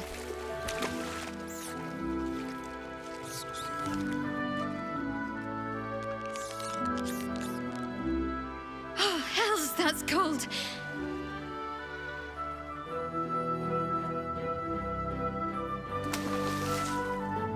Come here.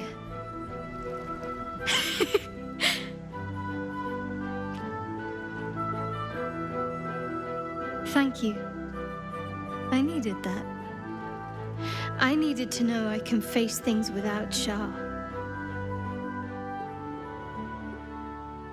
I don't want to go back. Not just yet.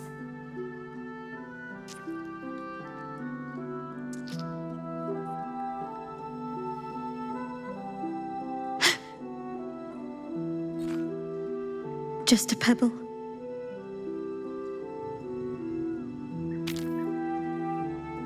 Now don't you dare stop.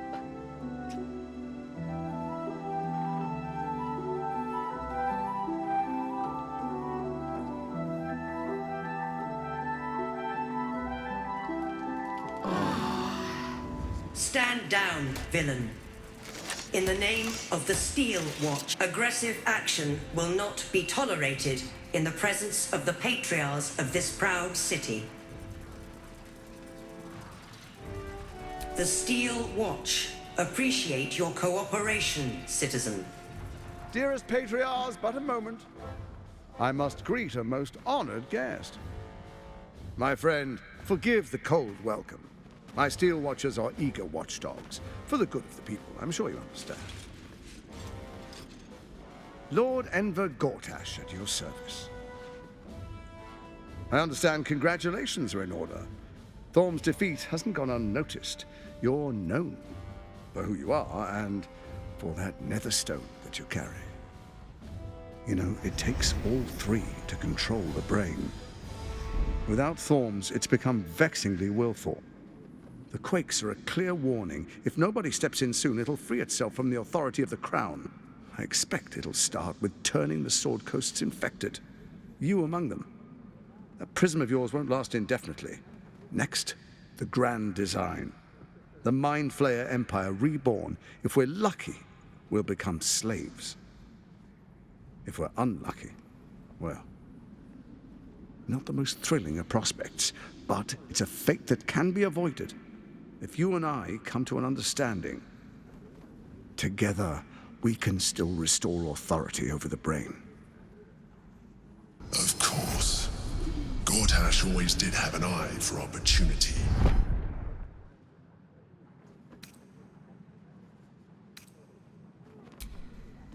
There's an old wisdom. A brittle alliance can never be mended. It can only break. With Ketheric gone, Orin proved treacherous. Baal's chosen wants the Netherstones for herself. She only cares for blood. And your blood and mine are of particular interest to her.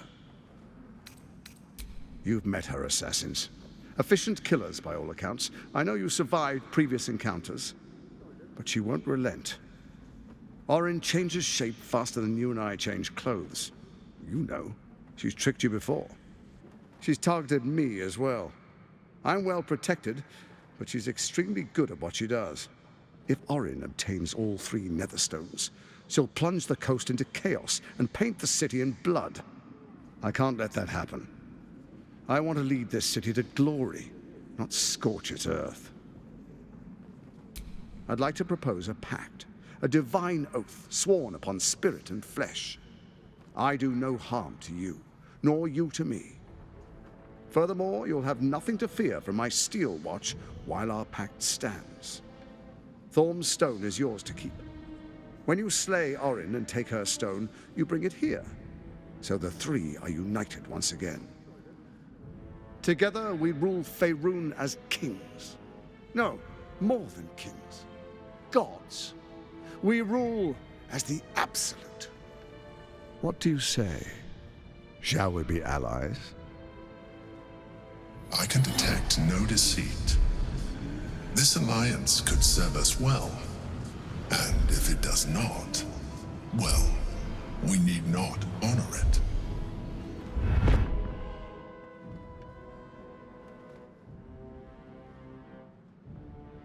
So Ketheric was ready to betray our alliance too. I can't say it comes as a surprise. But you should know this. I initiated this plot. I brought Ketheric and Orin together to create the Absolute. They knew this would only work if we stood united and coordinated our powers. Their ambition blinded them to reason. I don't suffer the same affliction. In short, you can trust me.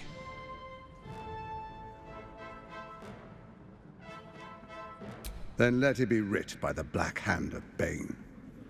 I, Lord Enver Gortash, swear I shall do you no harm. We will rise together over Toriel as a roaring sun. Let me demonstrate why you made the right choice. Your camp is compromised. One among you is an imposter, a faceless. Who, I can't say. I'd suggest a thorough investigation. You'll find I speak the truth. The faceless in your camp is like a knife at your throat. Remove it quickly, or any alliance between us would be exceedingly short-lived. Even horror has a home. Find her nest and slay her there. For all its charms, Baldur's Gate has long had a cancer at its heart. A hidden temple devoted to Baal. That's where Orin became what she is, where she worshipped and schemed. And now, it's where she hides from my watchers, when she's not spilling blood in the streets. You're resourceful. I trust you'll sniff it out. If the trail goes cold, follow the bodies. First, Orin the Red, bloody dagger of Baal, causes panic in the streets through killings in the Absolute's name. Next, the threat of the Absolute's monstrous armies formed by Merkel's general, Ketheric Thorm. In such circumstances, people crave strong leaders. Leaders that bring law, order, and protection. Leaders like me, Bane's unyielding hand, author of justice. You are soon to witness the people of Baldur's Gate granting me complete power over them, all out of fear of the Absolute. Next, we will declare curfew and begin infecting the masses. Our subjects will hear the voice of their absolute God. The faithful will do anything in the name of their God. More importantly, just. Now, come, be witness as I make history as the first Archduke of Baldur's Gate. Then we proceed The Patriarchs await. Distinguished Dukes, Patriarchs, dearest Raven Guard, I will heed your call. A new chapter begins.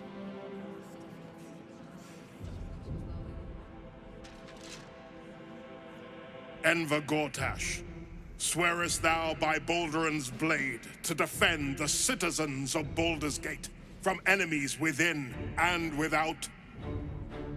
I swear.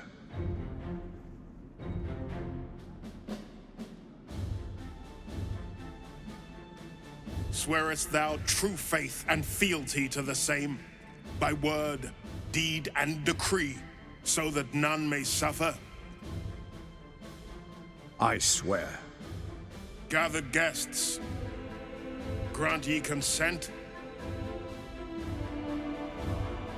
Enver Gortash, the Council appoints you Archduke of Baldur's Gate.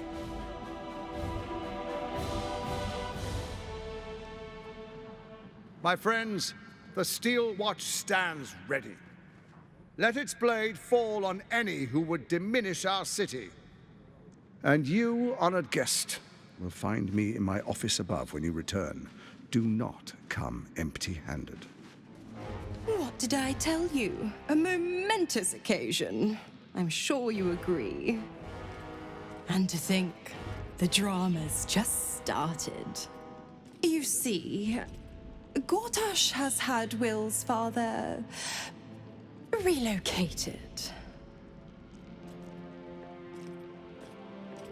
To his death, the way I hear it. Such a shame. And to think, there's no way to save him. Or is there? I know enough. Let's talk to Wyll in your camp. Work something out. The Duke's life depends on it.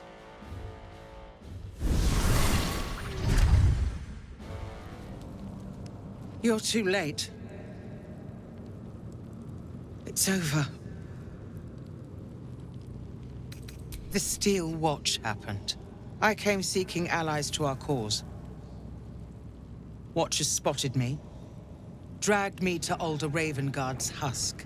Empty as a stare. A tadpole's puppet. Nothing more. He's spoken accusations. Apostasy. Conspiracy. Sedition. I'll be executed in 5 dawns.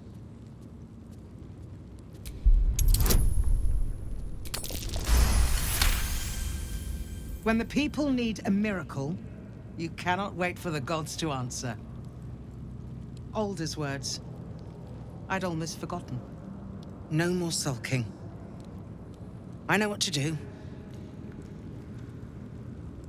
Unlock my cell. Escort me out of Worm's Rock. I'll seek out my connections. When the city streets shatter, you'll want their blades. Hurry. This is far enough. The way should be clear. I can't thank you enough for getting me out of that damned prison.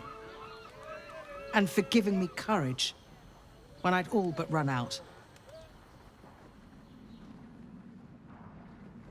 When the flames roared loudest, you pulled me to safety. Most would have let me burn. I won't forget it. I will travel to the upper city. Find what allies I can. You won't fight the coming battle alone. As long as the city stands, I will stand with it. This is my promise.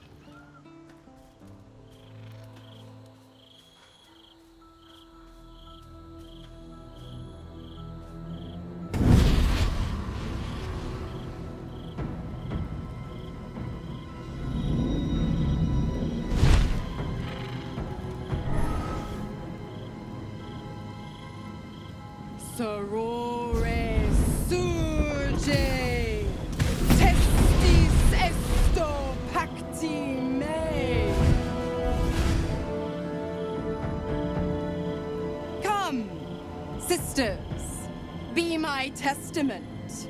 Notum sit in Beator. Notum sit in Beator. You've heard of such devils. Sisters of justice.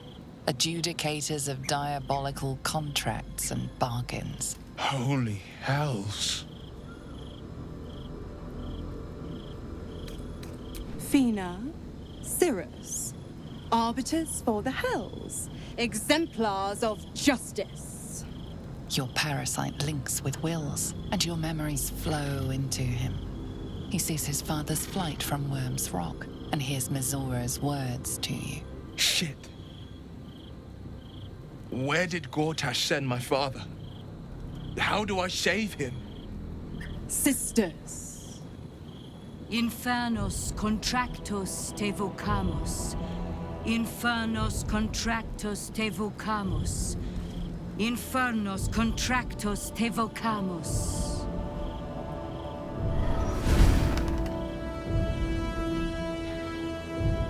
Your contract, Wyll. Signed in blood, forged in fire, bound in bone, but not unbreakable.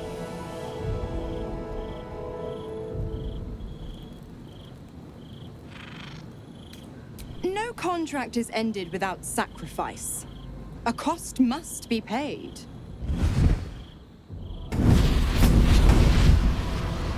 Wyll Ravengard, a choice is before you. Option 1. I show you the way to your father. I guarantee him no harm except that from you and your allies. And you pledge your soul to me and the Archdevil Zariel in a pact eternal. Option 2. I break your pact, and you are freed from your duty. Your father dies by his enemy's hand, and Baldur's Gate loses its greatest champion. Name your sacrifice. Bloody Zariel! I won't let her take Wyll. Silence, Karlach. Mizora! You asshole! Choose. You damned wretch! Father. Do it. Break the pact.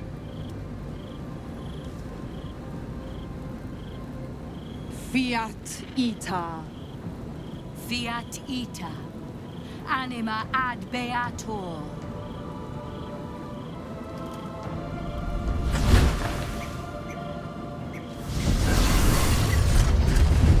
Didn't think you had it in you.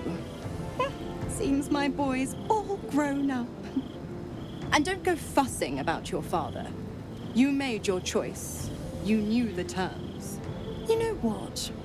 I think I'll stick around. Not for the greater good, you understand. Just for the entertainment. My favorite future clients. Are you ready to accept my kind offer? Of course. I give you the Orphic Hammer, the means by which Prince Orpheus of the Githyanki can be freed from his chains. You give me the crown once you have destroyed the Elder Brain. Are you sure about this? Excellent, excellent. You'll find everything is in order. And this agreement will bring us both what we want. You'll save the world. I'll unite the Hells. And the Illithids will be eradicated. A pleasure doing business with you. You certainly came out on top, didn't you? But I'm more than happy to take a slight loss on this particular transaction. I like you. You will find yourself in Orpheus's presence before the end comes. When the moment comes, use the hammer to shatter the chains that hold him. Be sure to keep the hammer safe until then. Your survival depends on it. And our deal depends on your contract. I'll keep it safe for you in my House of Hope. Now, I have business elsewhere, but rest assured, we'll talk again. The ink has barely dried, yet you feel a growing disquiet at what exactly you just signed. Perhaps a diabolist can offer some comfort. Or a way out. For a devil's bargain is a hard one to break. In here I thought you had half a brain. How wrong I was. You signed a deal with Raphael. What were you thinking? Because why would a devil ever lie to you?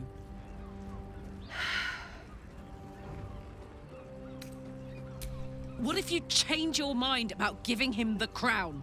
What if you decide that giving Raphael dominion over the Hells is a bad idea? And anyway, do you really expect him to keep his word? You think he'll stay far away from you forevermore, or will he come knocking again and again and again? As long as he has that contract, he owns you. I won't allow that. We're getting that contract back. You heard him, right? It's in his god's awful House of Hope. We need to find a way in. I swore I'd never return to the Hells. But for your soul, I'll make an exception. Just this once. We need to find a diabolist. If we can find one worth their salt, they should be able to get us into that devil's lair. I'm getting in, getting your contract, and then I'm never setting foot in the Hells again. Kithrak Voss, may the astral sea be still as you cross it. And may your mind be of steel, so your blade may be of silver, Talak Magir. Have you retrieved the Orphic hammer? Will our prince's chains finally be broken?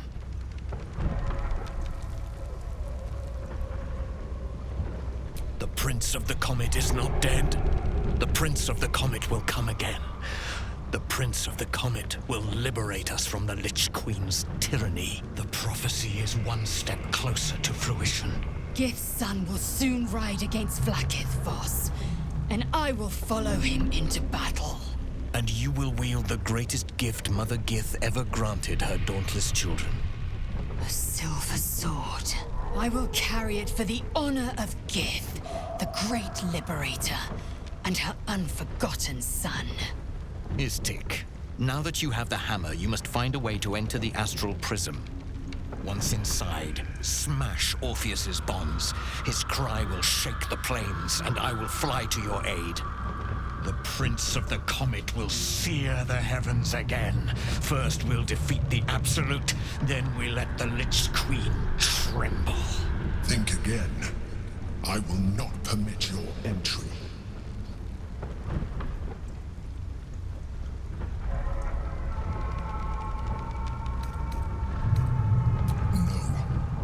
Not. When I am done with the Gith Princeling, you may do with him as you like, but not a moment before. Questions, Istik? You seem to be lost in thought.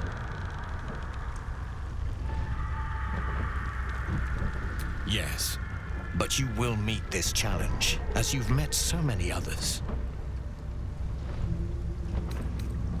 Istik, friend to Orpheus. Together we will end the Elder Brain which shakes this city. Then I turn my sights to Vlaakith, the Queen of Deceit. When you break Prince Orpheus free, his psionic cry will alert us. I will fly to your side. Together we will fell the Elder Brain and thwart the Grand Design. Since I was old enough to hold a blade, I've dreamt of wielding a silver sword. The swords cleave both meat and mind, body and brain. To swing one, mesmerizing. To be slain by one, agonizing. Everyone I bleed with the sword will be my tribute to Prince Orpheus.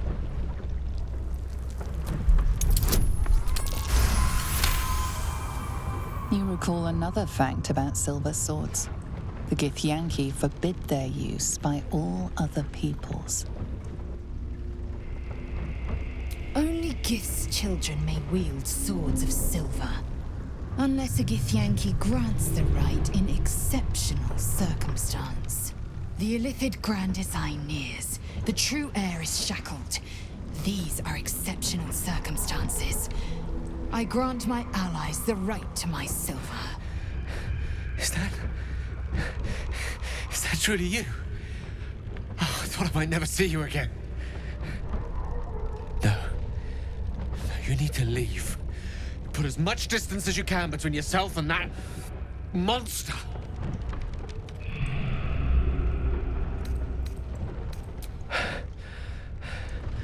Orin happened.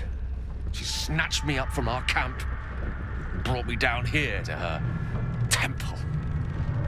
Barlist enclave. How long has it been? 10 days? Longer? I can't even tell. She did things to me. Such awful things. Even I don't have the words. She took things from me. She let me run. She likes the sport of it, and told me I could earn back what she cut off. My trophy, she said, if I could outpace her. Look, you can't fight her. She's too strong. Turn around. I'm done running. I'll buy you what time I can.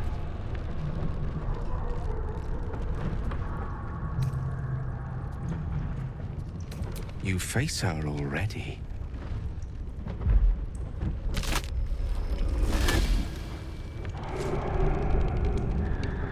Look at it, crawling and sniffing and rooting around in the filth. Is it my netherstone you seek, little piggy? Hush, hush. Orin will take care of you and your little pet.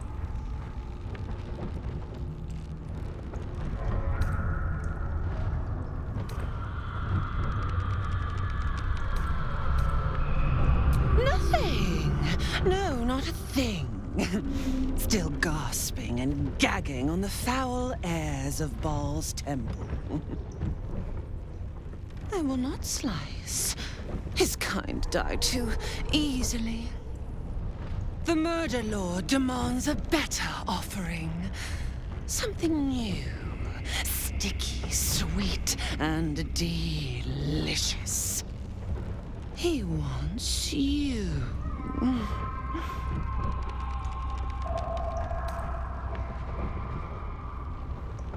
Silly little worm.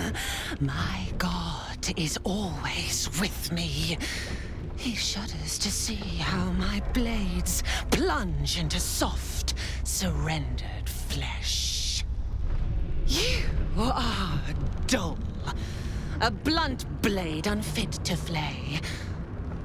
But you could be sharpened, thin and jagged. Yes, I will tell you what to do.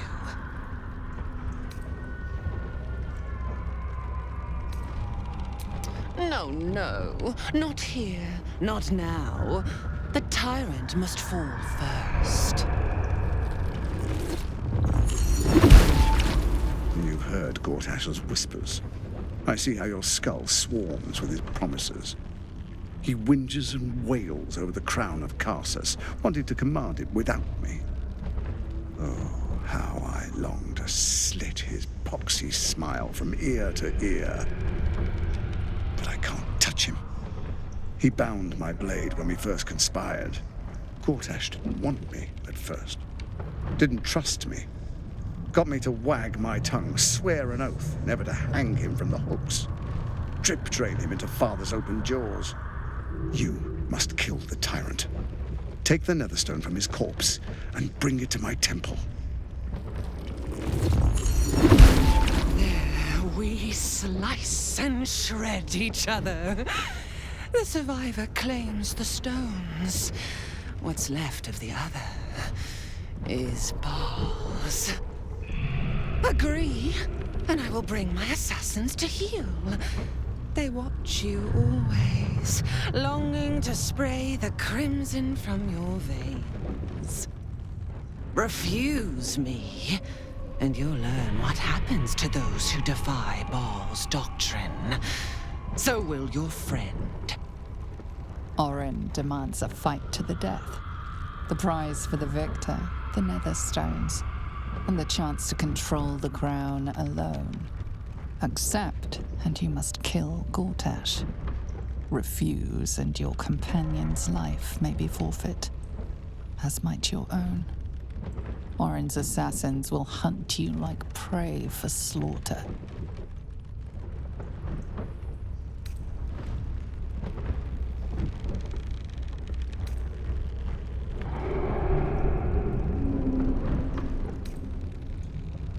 Oh, silly little slaughterhound. My assassins will not let you. If you hunt me, then they hunt you. The Murder Lord will not be denied. Neither will I. You gaze upon murder's progeny, child. His most ill-trusted zealots. His faithful departed. Prodigal servants, each returned to do his bidding eternally. This man is known to all Baldurians, and his presence sparks dread in the pit of your stomach. Before you is Saravok Arnchev, a Baalist who almost brought Baldur's Gate to ruin a century ago. This is the court of the Dread Lord's Tribunal. I am its custodian. Here come those who seek to transcend, aspirants of his most profane order, the would-be unholy assassins of Baal. But you do not belong here. You have brought no offering. You are not fit to be judged. Your failure is known to the Lord of Murder. Your sentence is decreed. Come, Dread Sisters. Let us make a sacrifice of this pretender. For Baal will have his offering.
Citizen, thank the gods you're here. My wrinkles are starting to chafe. As an officer of the law, I demand you free me at once.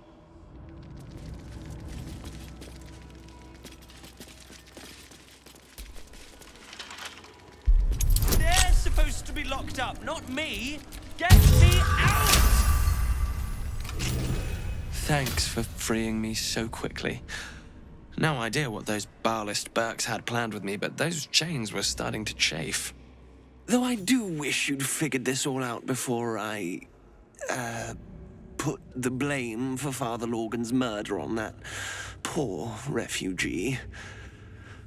Well, at least it's over now.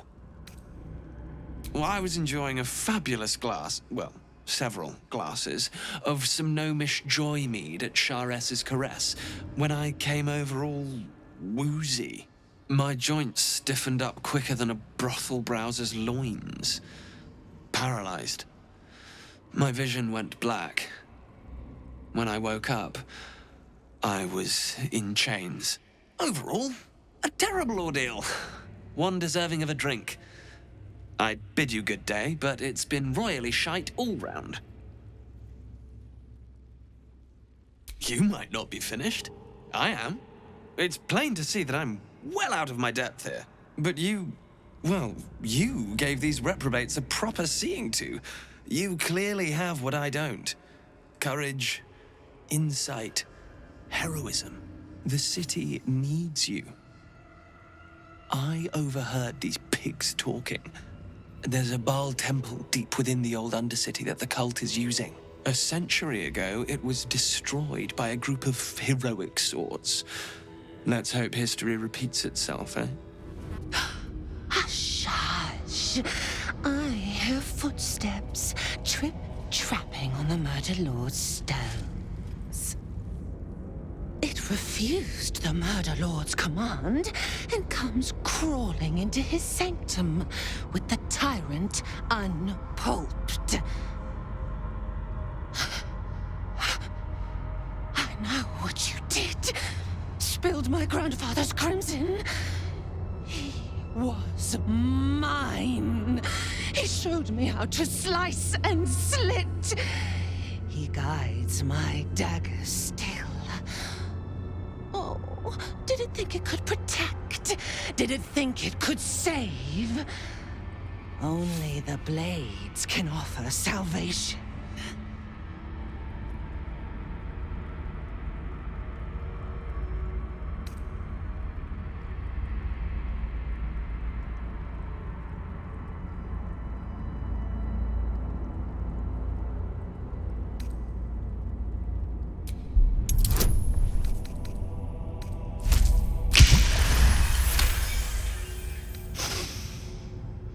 Not smell of his corpse rot. Yes, I feel it. He is grave meat now. You will be next. Your blood will clot the gutters of this place. Your flesh will rot on the slab. A worthy offering at last. All the lordling's pretty plans bleeding out in the gutters. And soon, your crimson will join his. I will finish what my grandfather started. Seravok brought this city to its knees, but I will be the one to slit its throat.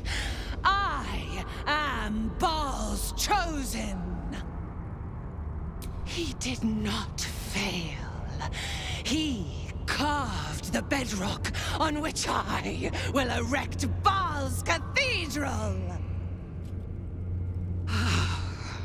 When I set my blades to your neck, the Murder Lord will taste my domination. His true chosen, born of butchery, one fit to control the crown. Come to me, Father. Set my flesh to your unholy purpose.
Karlach, daytime.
Is drained of life. Ashes to ashes, blood to blood, you have robbed another god of his chosen. A glint of light on something in the blood catches your eye.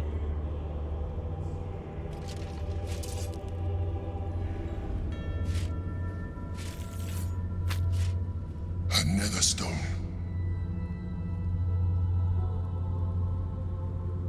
To Gortash, then. I'm sure his enthusiasm will be boundless. Seek him out. He is all that stands between us and the Elder Brain. What happened? Where am I?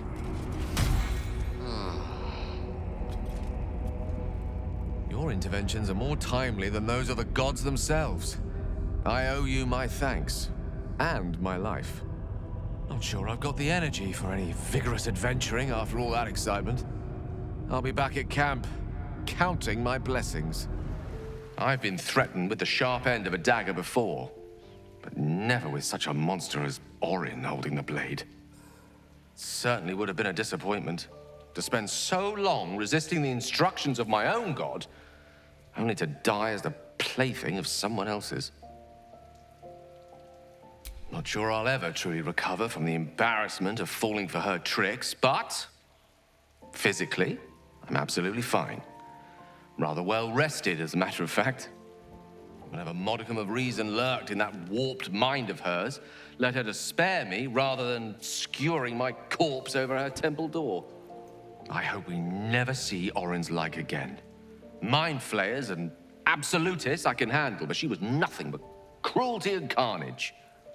Another whose god should go unworshipped. The Annals of Karsus. The preamble to a civilization's downfall, committed to parchment by the very hand that wrought its destruction. If the crown atop the Elder Brain was truly forged by Karsus himself, this book will confirm it. All we have to do is turn the page. And since when have we sought to avoid trouble, eh? Come now. The knowledge lurking between those pages could help us greatly. Don't be a hindrance after being such a great help.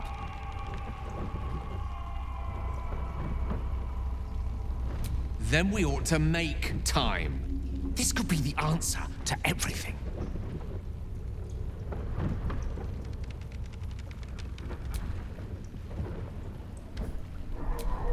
I hope you're right. Because if you're wrong, there's no words to describe the opportunity you'll have squandered.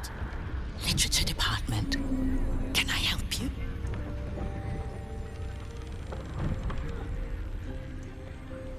Whoosh. These books are sensitive. They prefer an environment of quiet reverence.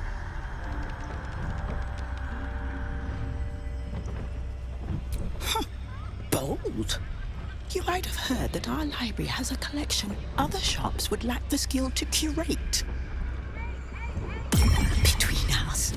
Even Master Leverokin was reluctant to house them in his tower. The pen is mightier than the magic wand, apparently. They're locked away here for their and our customers' safety. Our finest reserve includes the Tharkiot Codex, the Annals of Karsus and Netherese Folly, Sights of the Seelie, and the Curriculum of Strategy. Do any of those interest you?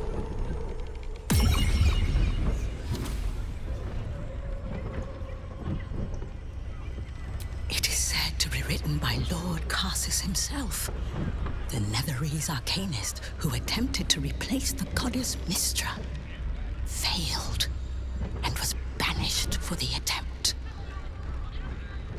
Great magical knowledge lies within those pages, but not many can withstand it. The Annals of Karsus would no doubt have much to say about the crone's true nature. If only you could read them. Buy? Books as temperamental as these are not on sale. They are secured in our vault, where none can harm them, nor can they do any harm. Consider yourself lucky to have learned of such a book's existence, and then forget about it. The Annals of Karsus are best left unread.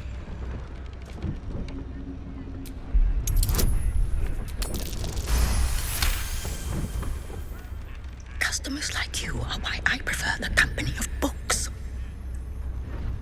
The only way to gain access to the vault is through my office. And before you ask, no, you are not allowed in there either. Psst. I already told you. It is locked in our vault. And with good reason. Imagine if a tome so dangerous was sold to someone with such poor comprehension.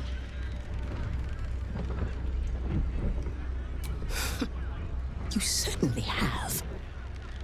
Even simple knowledge of these tomes is enough to stimulate most.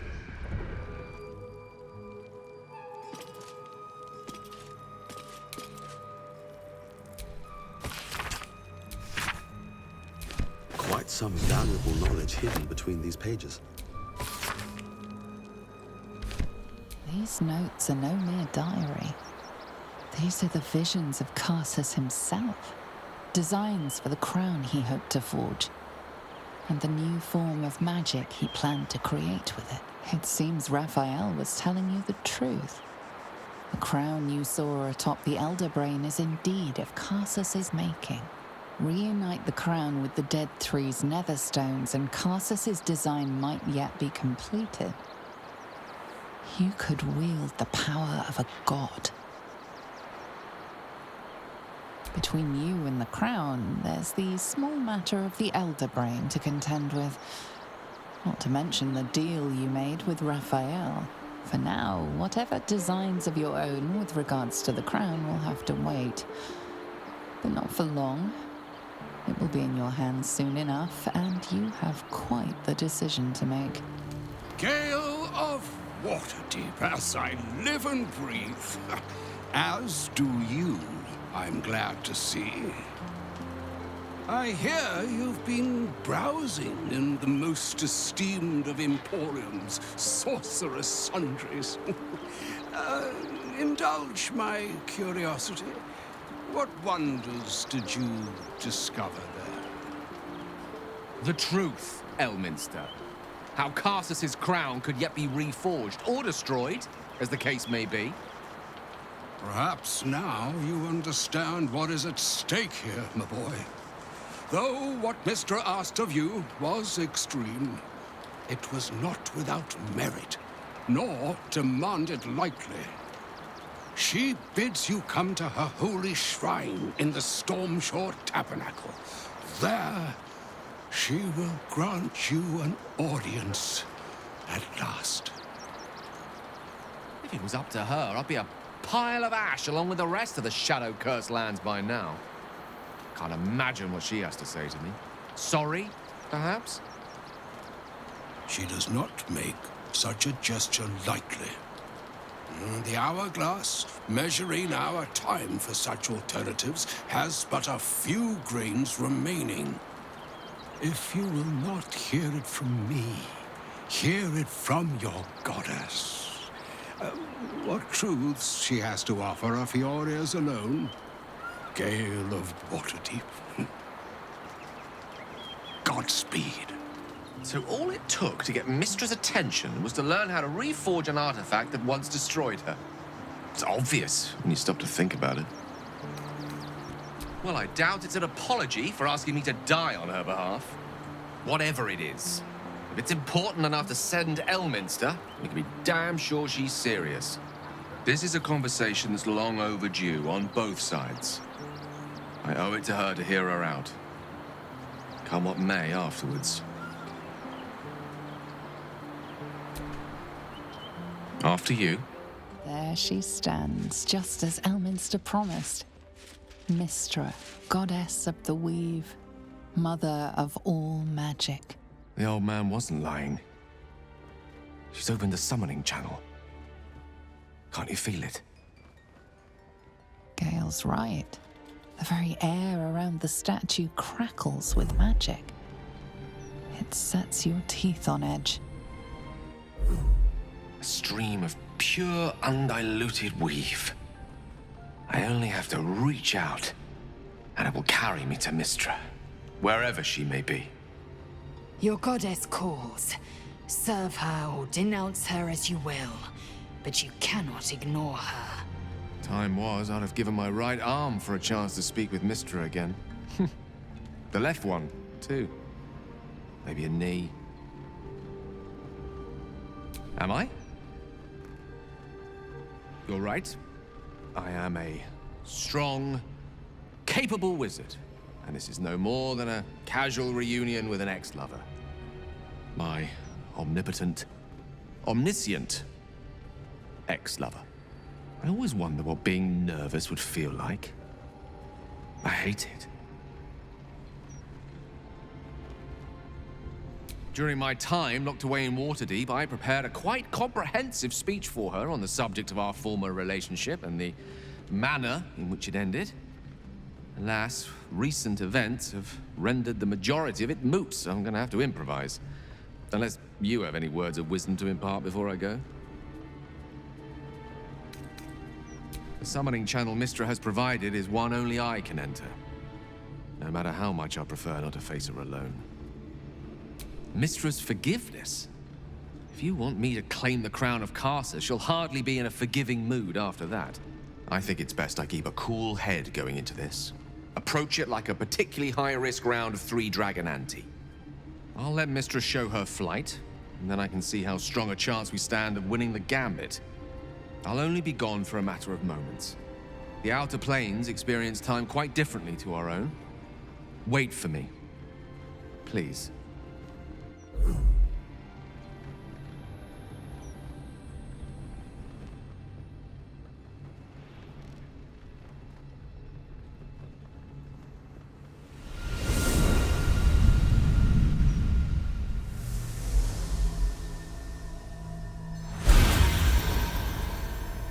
Gale of Waterdeep. You look well. As do you. But I assume we're not here solely to exchange compliments. So why am I here? You discovered what lies at the heart of the Absolute, the crown of Karsus. And you disobeyed my instruction. Why? Because you had no right to ask that of me. You cast me out. Remember?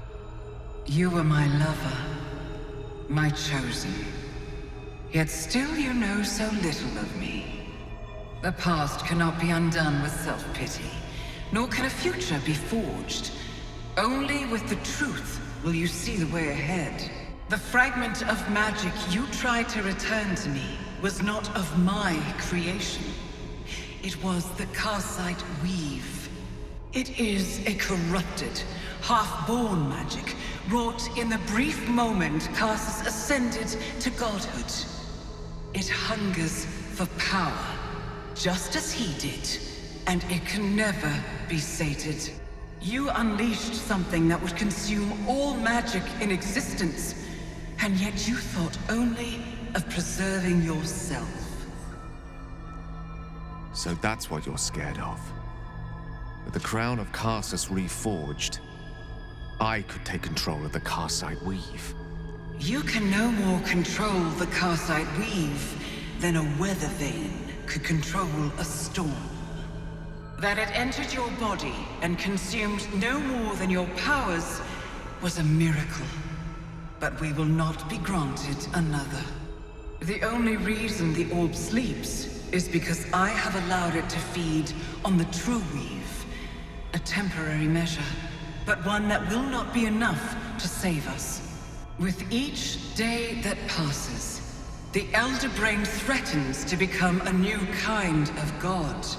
Its worshippers, a scourge of soulless illithids.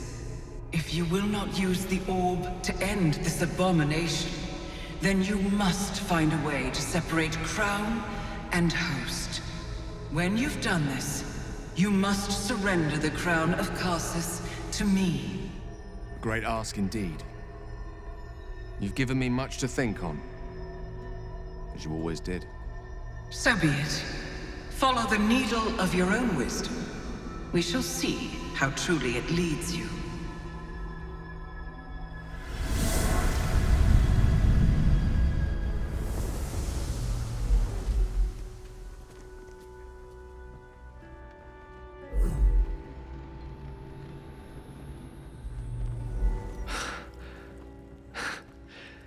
Back on mortal soil once more. I can't believe I saw her. After all this time.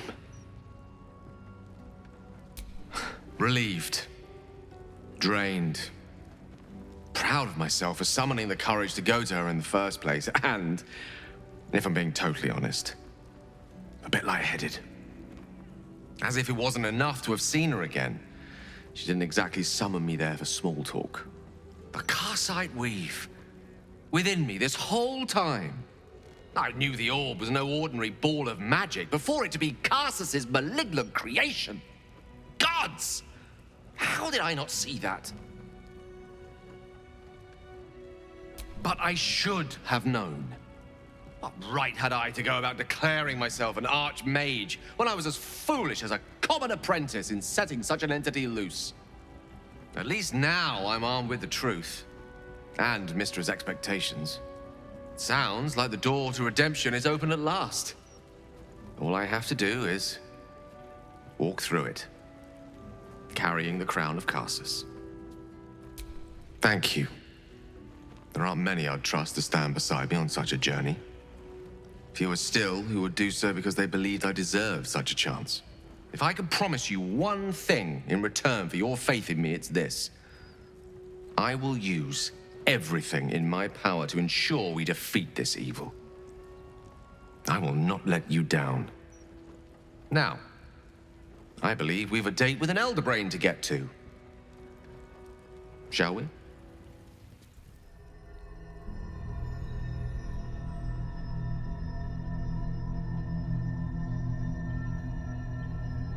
They say that home is where a person can be their truest selves, without guile. Without pretense. You did well to see off the Githyanki who had invaded mine. And now that you have seen where I come from, you know all there is to know about me. At least, all that matters. The flavors of my favorite fiddlehead soup, should you wish to experience it for yourself. The very first reward I gifted myself on completion of my first adventure. The garments with which I concealed and later constructed my appearance as the Emperor. We spoke of my relationship with Duke Berlin Stillmane, a story I have told no one else. I have no more secrets from you. No need to resort to subterfuge. We are true allies now, working towards a common goal. I have I've learned to adapt my methods to your needs. The only way we were ever going to get close enough to the brain to destroy it was by working together. But few would trust a mind flayer. So I did what I had to convince you. I studied you. Your motivations, your actions, your desires. I deduced the best way to align your goals with my own. Perhaps, at first, I did consider that you were just a problem to be solved. And not an easy one at that. But I persisted. I needed your absolute dedication to the cause. I anticipated the challenge, and I anticipated your resistance. What I didn't anticipate was how reasonable you would be. You don't like to be coddled, cajoled. But you responded well to logic, to rational arguments, to cold, hard facts. You saw straight to the core of what really mattered. As did I.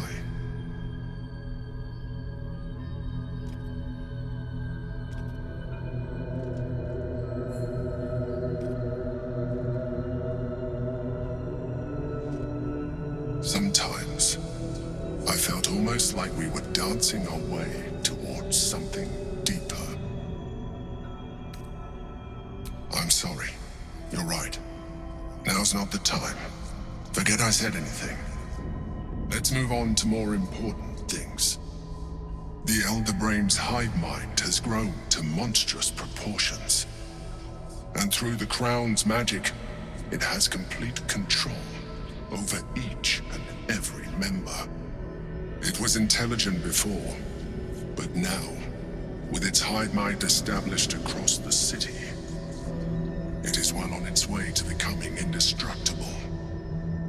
We must stop it while we still can, before we too become its slaves. Since we arrived in the city, I can't help but feel a little anxious. But I'm not sure I know why. I don't think it's what happens if we fail that concerns me. We'll be beyond our worries at that point. I think what bothers me is what happens if we succeed. I've never been able to write my own future. I wouldn't even know where to begin. Well, I want to save my parents, of course. Take them away. Far from Shar's influence. Someplace peaceful. Away from the city, perhaps. I'd like room for animals. Lots of them. All shapes and sizes, so long as they appreciate a warm fire and more affection than they know what to do with. I was going to save the best until last. But to put your mind at ease, yes. I want to share everything that lies ahead of me with you. If you're willing, of course. Then it sounds like I have everything I need. More of life than I'd ever imagined possible without Shar. Welcome to the House of Grief. Or perhaps welcome is the wrong word, Shadowheart. There's been some debate whether you'd even show up and face the consequences of your actions.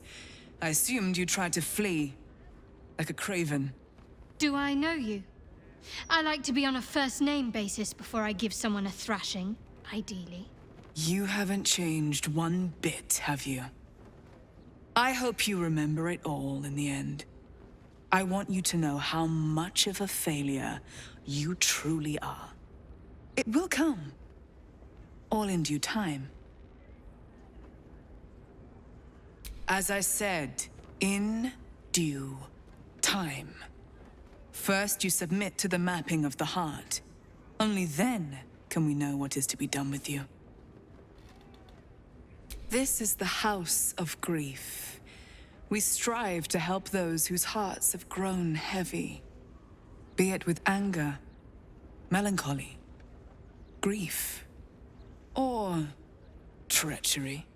Submit to the mapping, and reveal what lurks in your heart. If you consent, follow me. If you do not, leave. You seek to be unburdened, yes? The mapping of the heart can reveal the way. Yet, there is another here whose need is great. That voice. Allow me. I think I'm supposed to do this.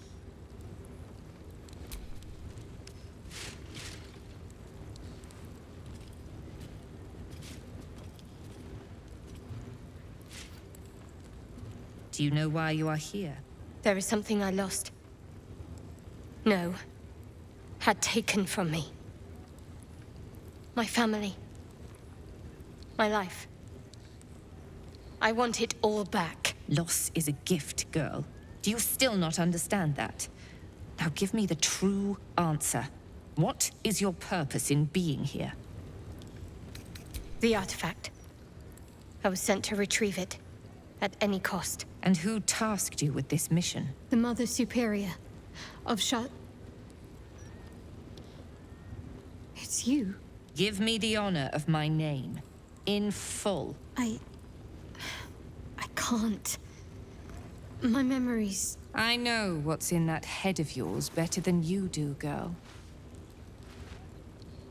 My name. Mother Superior... Viconia de Veer. You still have the wits to recognize your betters. Good. Now descend. You have much to answer for. An astral projection? Very clever. I'll stay on my toes around this one. They already heard how you disgraced yourself before Lady Shar. How she marked you as the enemy. But it is quite another thing for them to see it for themselves. I am very glad you decided to return.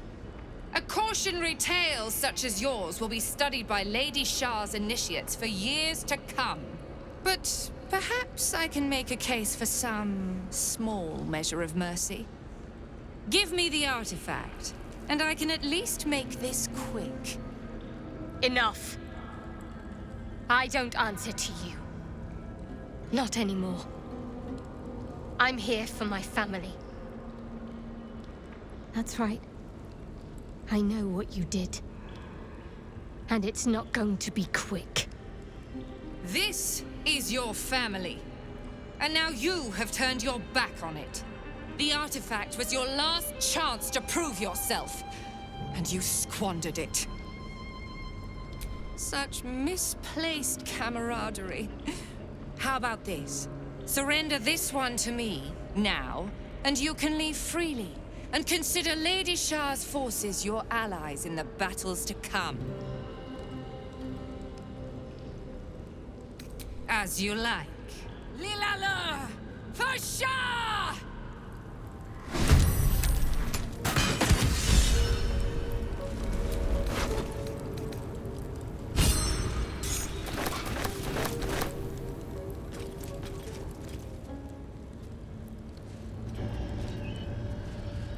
It can't be. Another vile trick.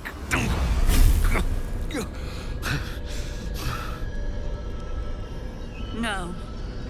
There is no trick. It's her. Jennifer. Jen. Our little girl. Moon Maiden's grace. It is you. I'm here to get you out of here. They're all gone. It's over.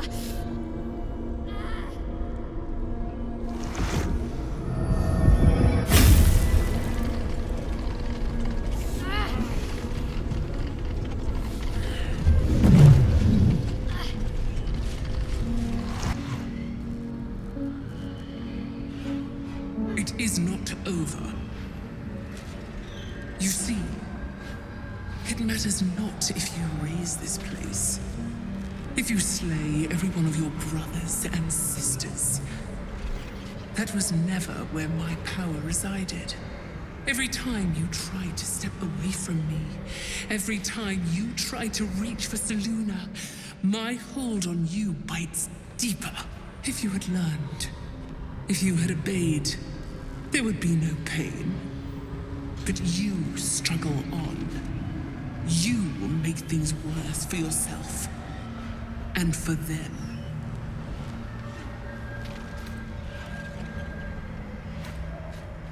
I am neither.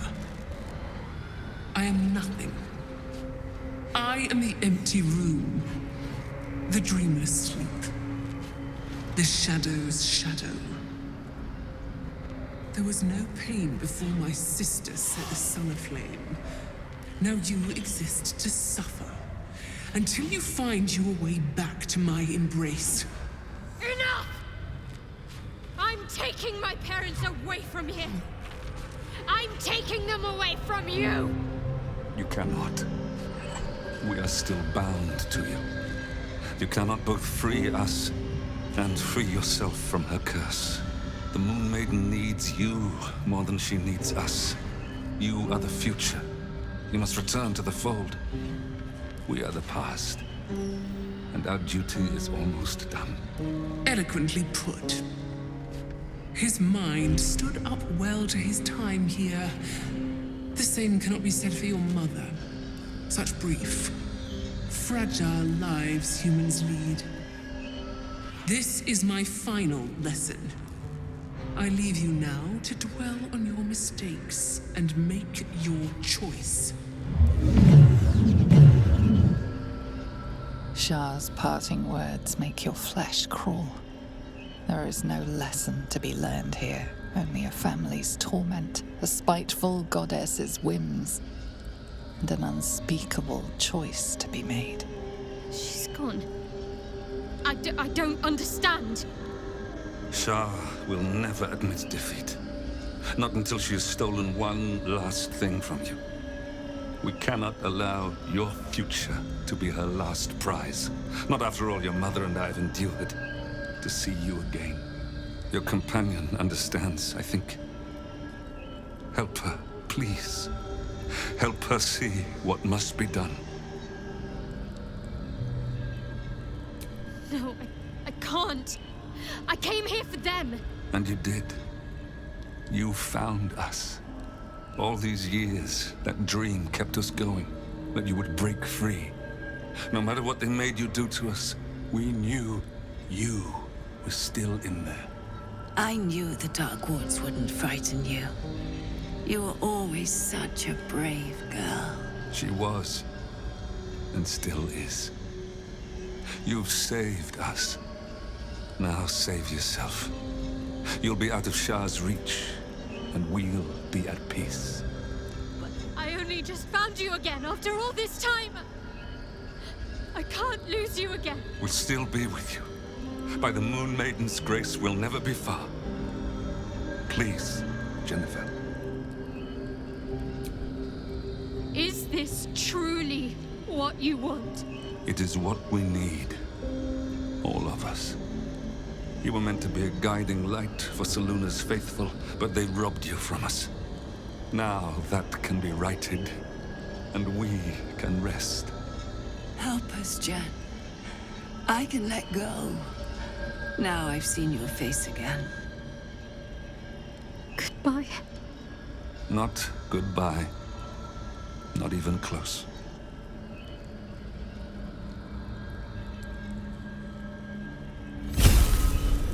Moonmotes. They bring Selûne's light to dark places and offer guidance to those in need.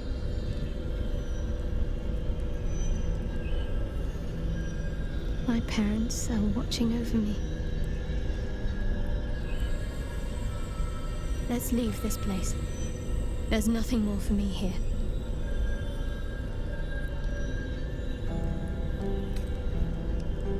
Shadowheart, still. I can't run away from who I was all this time. Besides, there's something fitting to it. Can't cast a shadow without sunlight. My parents. I saw them. Spoke to them. And let them go. It's more than I can take in just now. Give me a night to try and get my head together. Doesn't look like anyone's been here in a while. Perhaps people lost faith. Or forgot about it. I wanted to come here to see if I felt anything that I hadn't done before. Now that I know what I know. Now that I know who I am.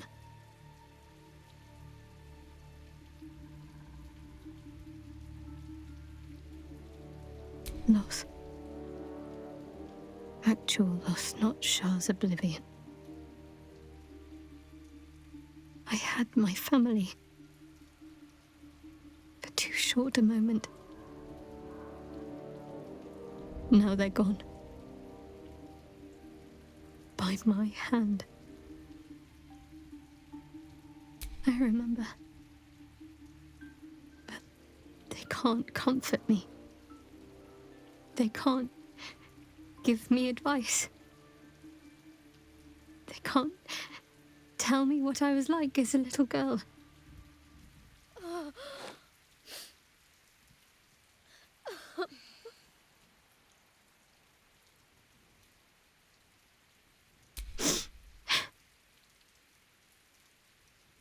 It's been a long time since I've shed a tear. I don't even know how long. We carry on.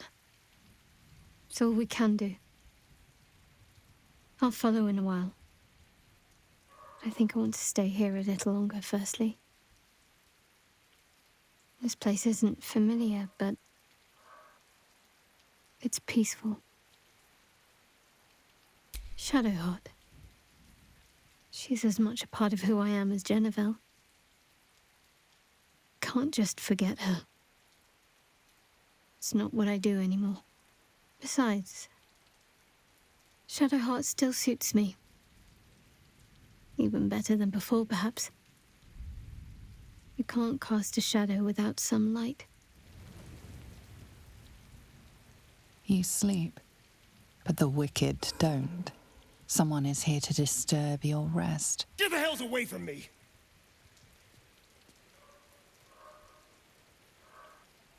Peace, brother. We're here to take you home. The Master needs all 7 of us for the ceremony. Come with us and be reborn. We'll live again.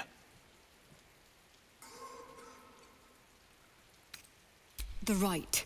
The Master needs him. He must attend. Why should we let Cazador have all the fun? After all he's done to us. Vengeance will taste sweet, paired with ascension. You think he's ever kept a promise? He will never let us be free. You will know that. After all these centuries of torment, I know what you all want. More than power. More than to walk in the sun. You want to see him dead.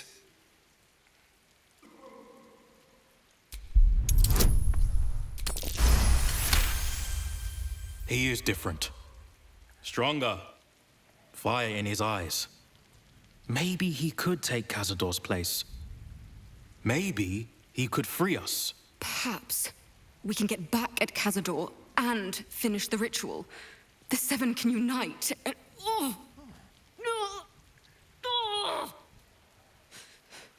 The bonds hold. He owns us.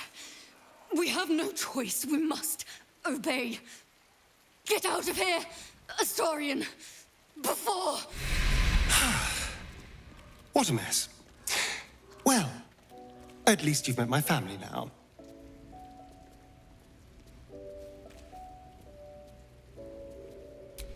Why bother? They seem to like their torturer now. What does it matter if they end up dead? Everything has changed. What matters now is that I can stand up to Cazador. He will be furious. And he'll be even more furious when I get to that crypt and stop him. For what it's worth, thank you. no matter what happens down there, you helped me stand up against him. Standing on the elevator's platform, you can feel a cold draft from below.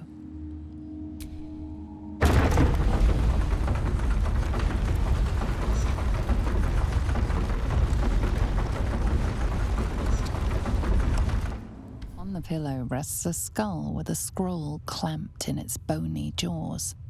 The skull's empty eye sockets flare with an eldritch gleam.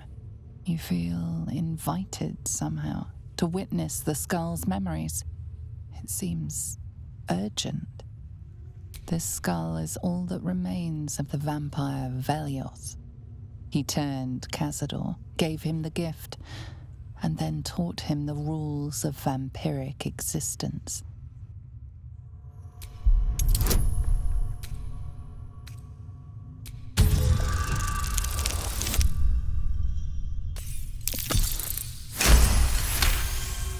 Velioth's first lesson is always to dominate. Allow none to be your equal. Velioth recalls when Cazador reached out to a former friend. His punishment was to watch as Velioth drained his friend dry.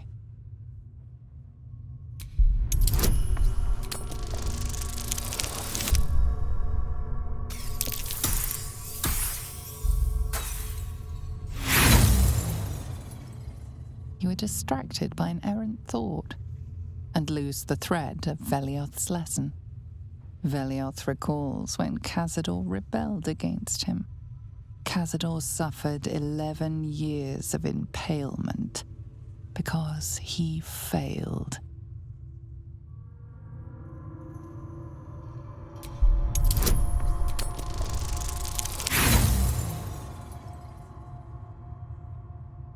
You let the shock of impalement allow your focus to waver, and Velioth's words drift away, lost in the mists of time. Velioth recalls Cazador, his lessons learned, killing him in the rite of perfect slaughter. How they both laughed. Velioth recalls Cazador boiling the flesh from his skull, and then, to mock him, clamping his schooling scroll in Velioth's jaws. The skull's eyes flash a final time, and its jaws sag open. The scroll with all of Cazador's rituals is yours. Velioth is no more. Approaching the cells, you're met with hollow-eyed faces. There's an almost physical stink of decay and neglect. Ugh, disgusting. Cazador never fed on wretches like this. How did they get here? What is Cazador doing with them? My brethren spoke nothing of this. You. I know you. You're the one from the tavern. You smiled and joked and got me drunk. No. You're dead. You called me so many sweet things. My name sounded like a lyric on your tongue. Sebastian. You remember me.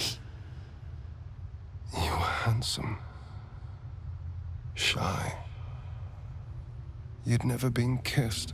You taught me how. And then you destroyed me.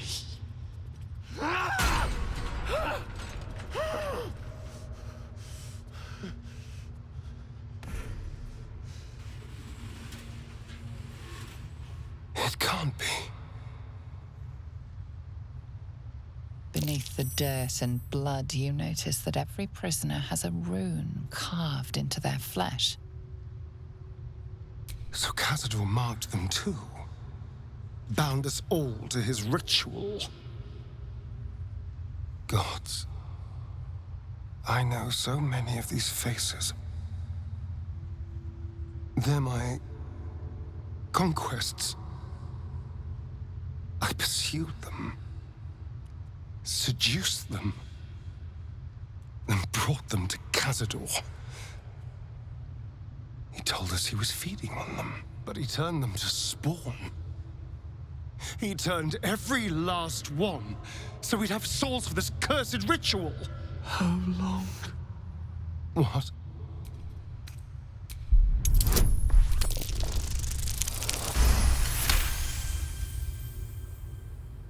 Kill him.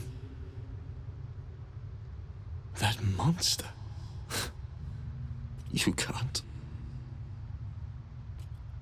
It's not possible. And then, what happens to us? Free from this nightmare. It doesn't feel possible. I promise you, I know that feeling all too well. But it can be done. Whatever you do, just do it quickly. I can't go on waiting. We'll be back. You have my word. Gods above. He kept Sebastian. The children, I can understand, leverage against their parents, but Sebastian, I feel ill. All the fools and villains who ever fell for my ploys, they're here. There's only one reason they'd all still be here. He must need them for the ritual. Each of the 7, we must have brought in 1,000 over the decades. They're all lambs for his slaughter. And if I was to take his place, they'd all die by my hand. Everyone, whoever trusted me enough to let down their guard, innocents, idiots, and the unlucky. It doesn't matter. I will need to sacrifice them all if I want to perform the ritual. What's the point? They're as good as dead. I thought they were dead. If they are unleashed, they will cause incredible carnage. They will be ravenous. They must die. Better they serve a purpose. They're in a state far beyond anything that ever happened to me. Decades of hatred will have piled up inside of them. I can't even begin to imagine. We must find Cazador. This must end. Hey! Hey, you! Come closer. Oh, God. It can't be. It is you. I knew it. I'll kill you. Once I get out of here, I'll kill you! I don't know what you mean. I've never seen these children in my life. Liar! You're the one who kidnapped us. You're the reason we're spawns. I'll kill you! Yes. Now that you, mention it, I may have done that. Don't look at me like that. Cazador's orders. Quite the deviation from my usual routine, of course. Capture, not lure. I didn't bring them in with sweet rolls or anything. I really forgot about them. Felt nothing the moment I handed them over to him. Oh. We're not children. Don't call us children. We'll drink you dry. Thirsty little brats, aren't they? I'll show you thirsty. Behind the exhaustion, starvation, and fear, recognition stirs in her eyes, and with it, hope. You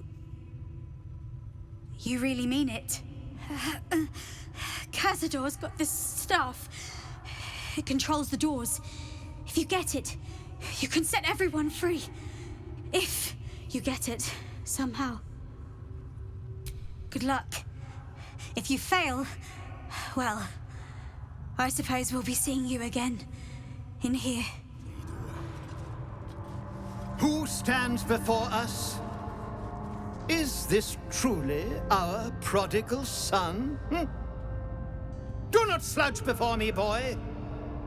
Have you no respect for yourself? Look at you. Crawling back after abandoning your family. You should be begging our forgiveness. Forgiveness? You've never forgiven anything. Every mistake, every slip was punished. I strove for perfection in all things, even those as imperfect as you. A pity you amounted to so little, despite my efforts. No! No. Fuck you.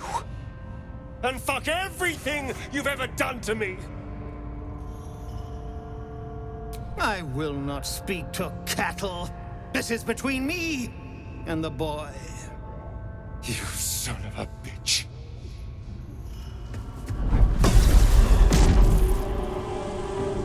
You truly forgot my power.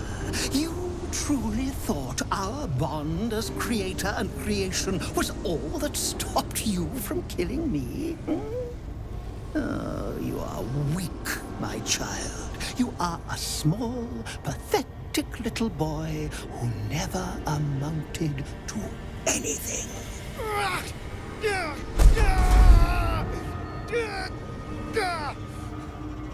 But today, you will finally do something worthwhile. You will burn, and I will ascend.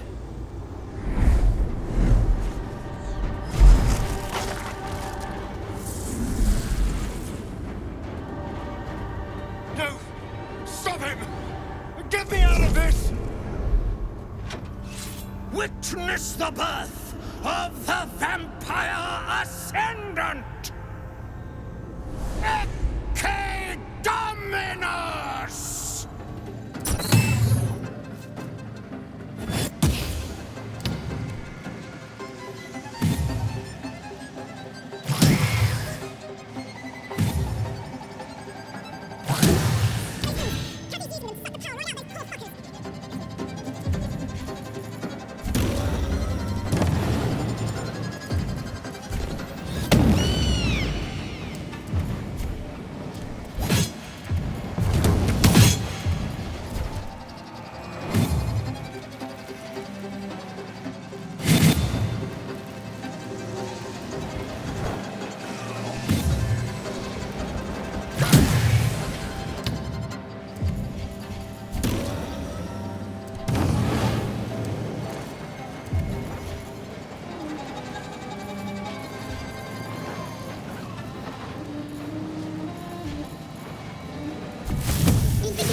antiquateur.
For you.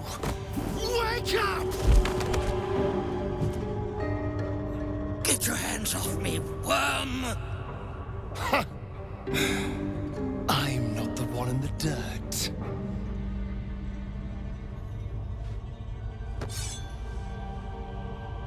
One last thrust, and I'll be free of you. I'll never have to fear you again. But if I finish the ritual you started, I'll never have to fear anyone. Ever. You think me a fool? That I would allow anyone to usurp me, speak the words, and ascend in my place? The runes I carved into your flesh bind you and all 7,000 souls to the ritual. Complete it, and those bearing the scars will be sacrificed, you included. You are simply a means to an end. I made you to be consumed. I am so much more than what you made me. Get over here. We can do this. If we release them, how many people will they kill? Tens of thousands, hundreds of thousands? But if I complete the ritual, think of the power I'll have. With me by your side, we can save the city. We can save ourselves.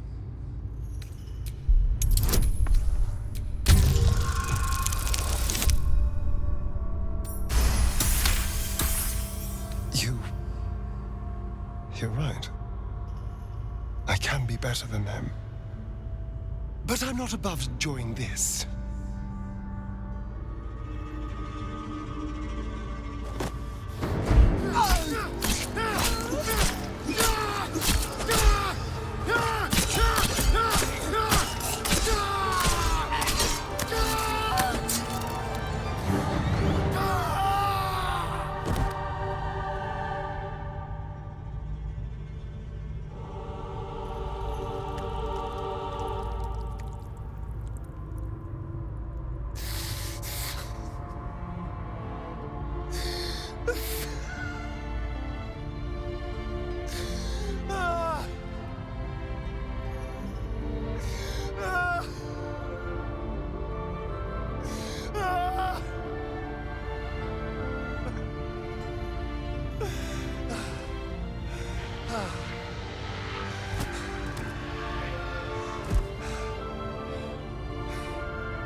Is it over?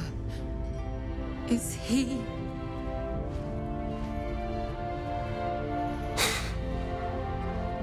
Yes. He's gone. What does that mean for us? You can do whatever you want.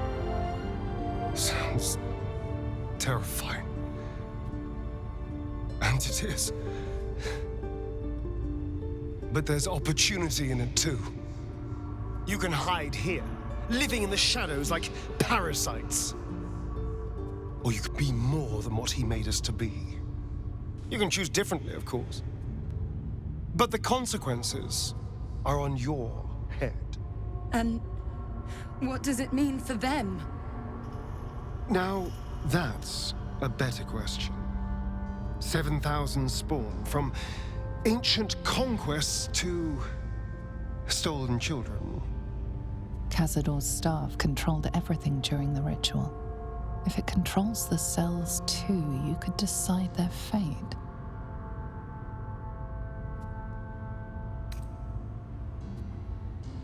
That's 7,000 Astarions unleashed on the Sword Coast. It'll be a well-dressed flood of mayhem, at least. The poor wretches in the cells are innocent. They shouldn't have to suffer just because I lured them here.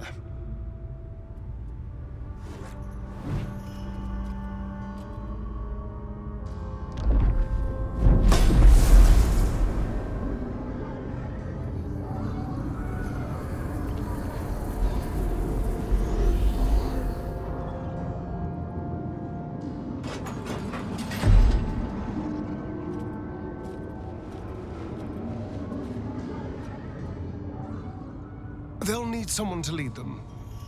Take the tunnels into the Underdark. Find somewhere, well, not safe, but less perilous. What? No, we can't. Just try to keep them out of trouble.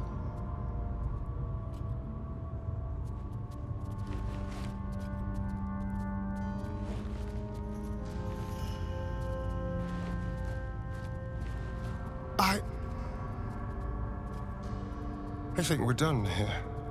Let's go.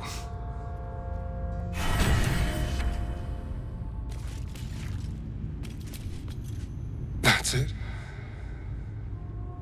He's gone.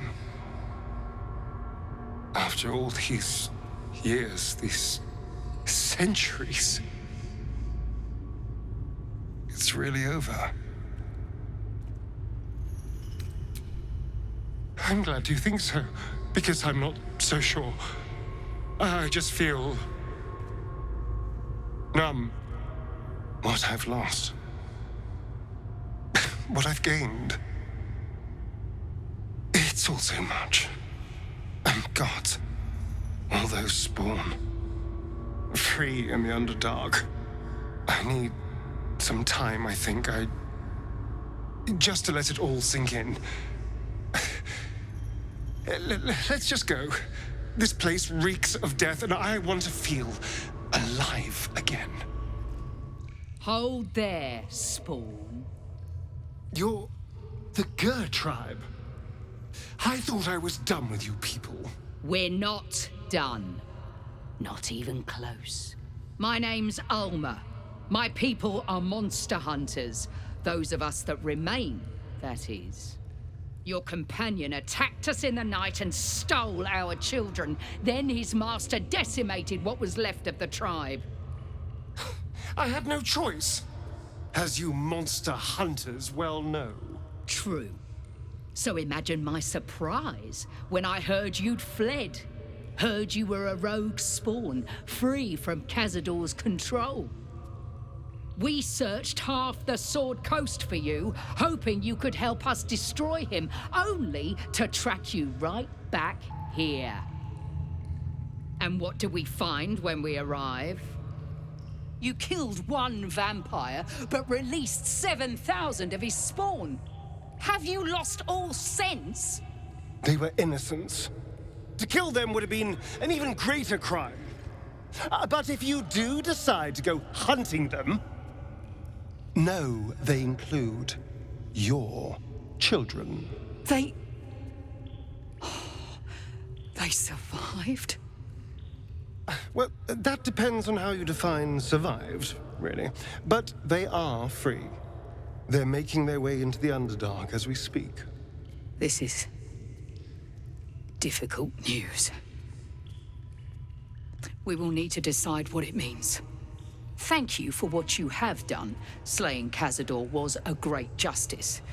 As for the rest, well, time will tell. That's strange. Knowing I'll never hear Cazador's voice again. Knowing it'll never command me to bow against my will. I'm free from him. Forever. Invigorating. Terrifying. All of the above. I'm still trying to understand it, really. I came so close to losing everything back there. To losing myself. Back at the ritual, all I could see was the power on offer and the safety it promised. I was so blinded by it. Just as Cazador was. But you saw something in me. Someone else I could be.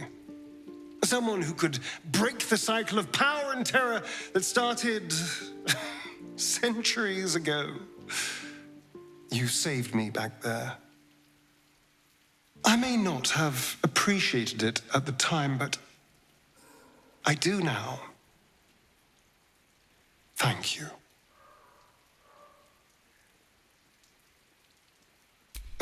You did more than that. You believed in me. Believed I was enough. Just the way I am. When I look at my future, anything and everything feels possible now. You saved me from myself. And let me walk a new path where I can be free. Truly, honestly free. This is a gift, you know. Thank you. I won't forget it.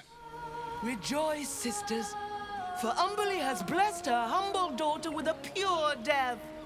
Her lips blue with her kiss, her lungs full of her quenching word. Umberly's mercy saved her from a slow, sinking death in the beast's shadow. How dare this beast sully the safety of Grey Harbor? We will find its master and send him struggling into the bitch queen's embrace. Not a sweet sleep like Holly's, but a suffocating flood of fruitless gasps and bursting flesh. You, supplicant, what tribute do you bring to honor the Wave Mother's fallen daughter?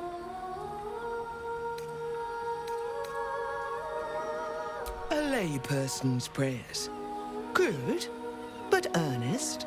Your tribute is well received. Breathe deep as she permits.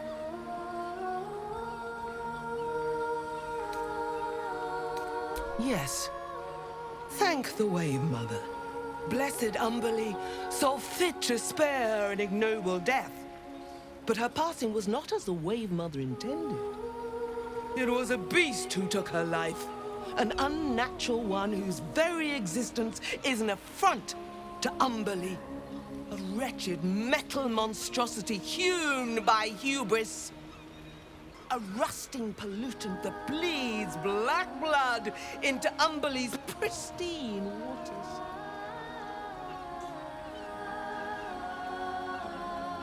The beast struck Holly while she was swimming in Grey Harbor. She was found by some fishermen. She would have suffered a terrible, agonizing death had Umberly not bestowed upon her the mercy of drowning. The Queen of the Depths is generous to those who serve her, and her favor is far less deadly than her wrath. Find the master of this poisonous beast and slay him.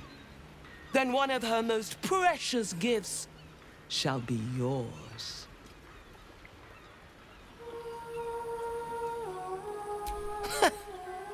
That privilege is not yours to earn. We haven't found its lair as yet. Perhaps you can find where the beast takes its slumber and skewer it before it wakes. Salt kiss your brow. We await your return and the Beastmaster's demise. Oi! What's this? You ain't supposed to be down here, mate. You spot a curious metal contraption in the water. A submersible.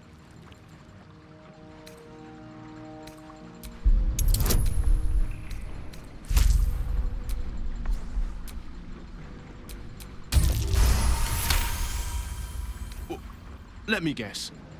This is about them Umbly servants. You tell them to stay out of the way. Cap needs the right of way. He can't stop on a dime when they go darting in front of the prow. Nothing without Lord Gortash's go-ahead.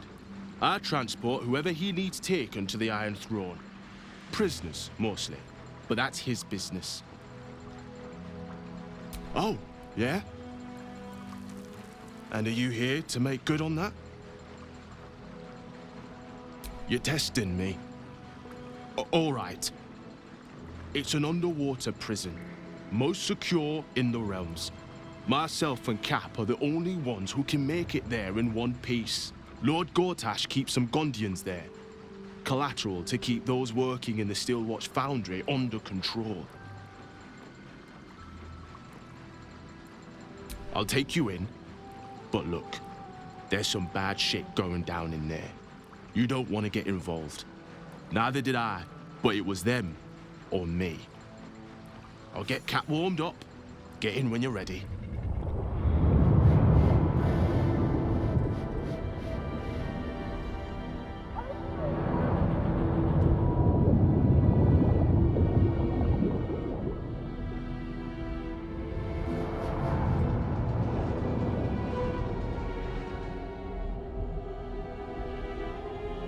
Aren't you the intrepid little adventurer, digging and diving where you don't belong? And I thought we were friends.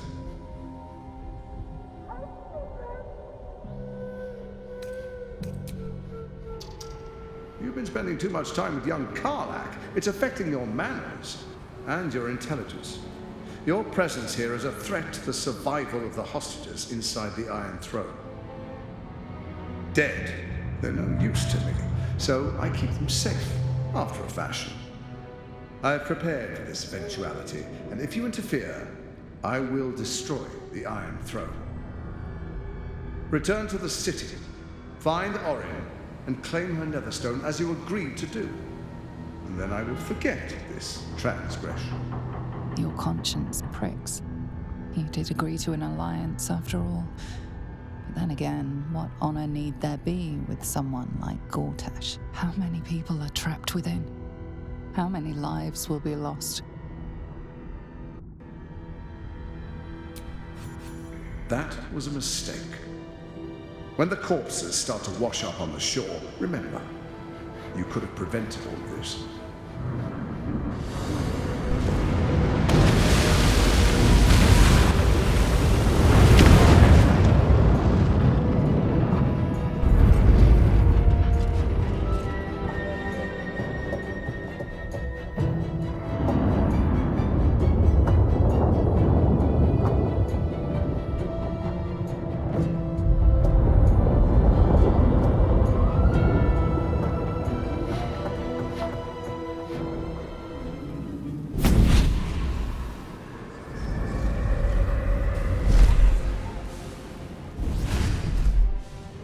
Wyll, my pet, I was hoping you'd bound along. A bargain's a bargain, and I've come to see it through. Mia Furia. Kneel for me. Oh, do wipe that frown off your face. This is what you wanted, after all. Now, stand back and enjoy the show.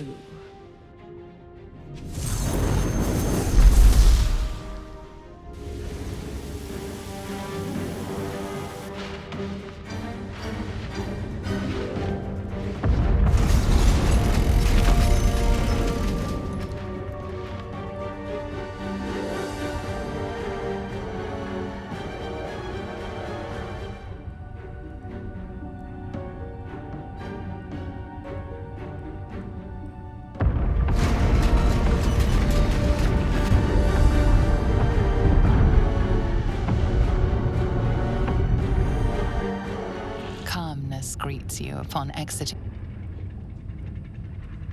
the submersible. Unlike the Iron Throne, you remain intact. So it seems will the families of all the hostages rescued from the throne. Duke Ravengard approaches you, looking confused. He's tadpoled, but under my protection now, just like you. His mind is his own again. Father? Wyll... Gods, it pains me to look at you. By Baldur'S graces, why have the hells ordained you to save me? Your tadpole resonates with Ravengard's. The exhausted Grand Duke is a flurry of emotion.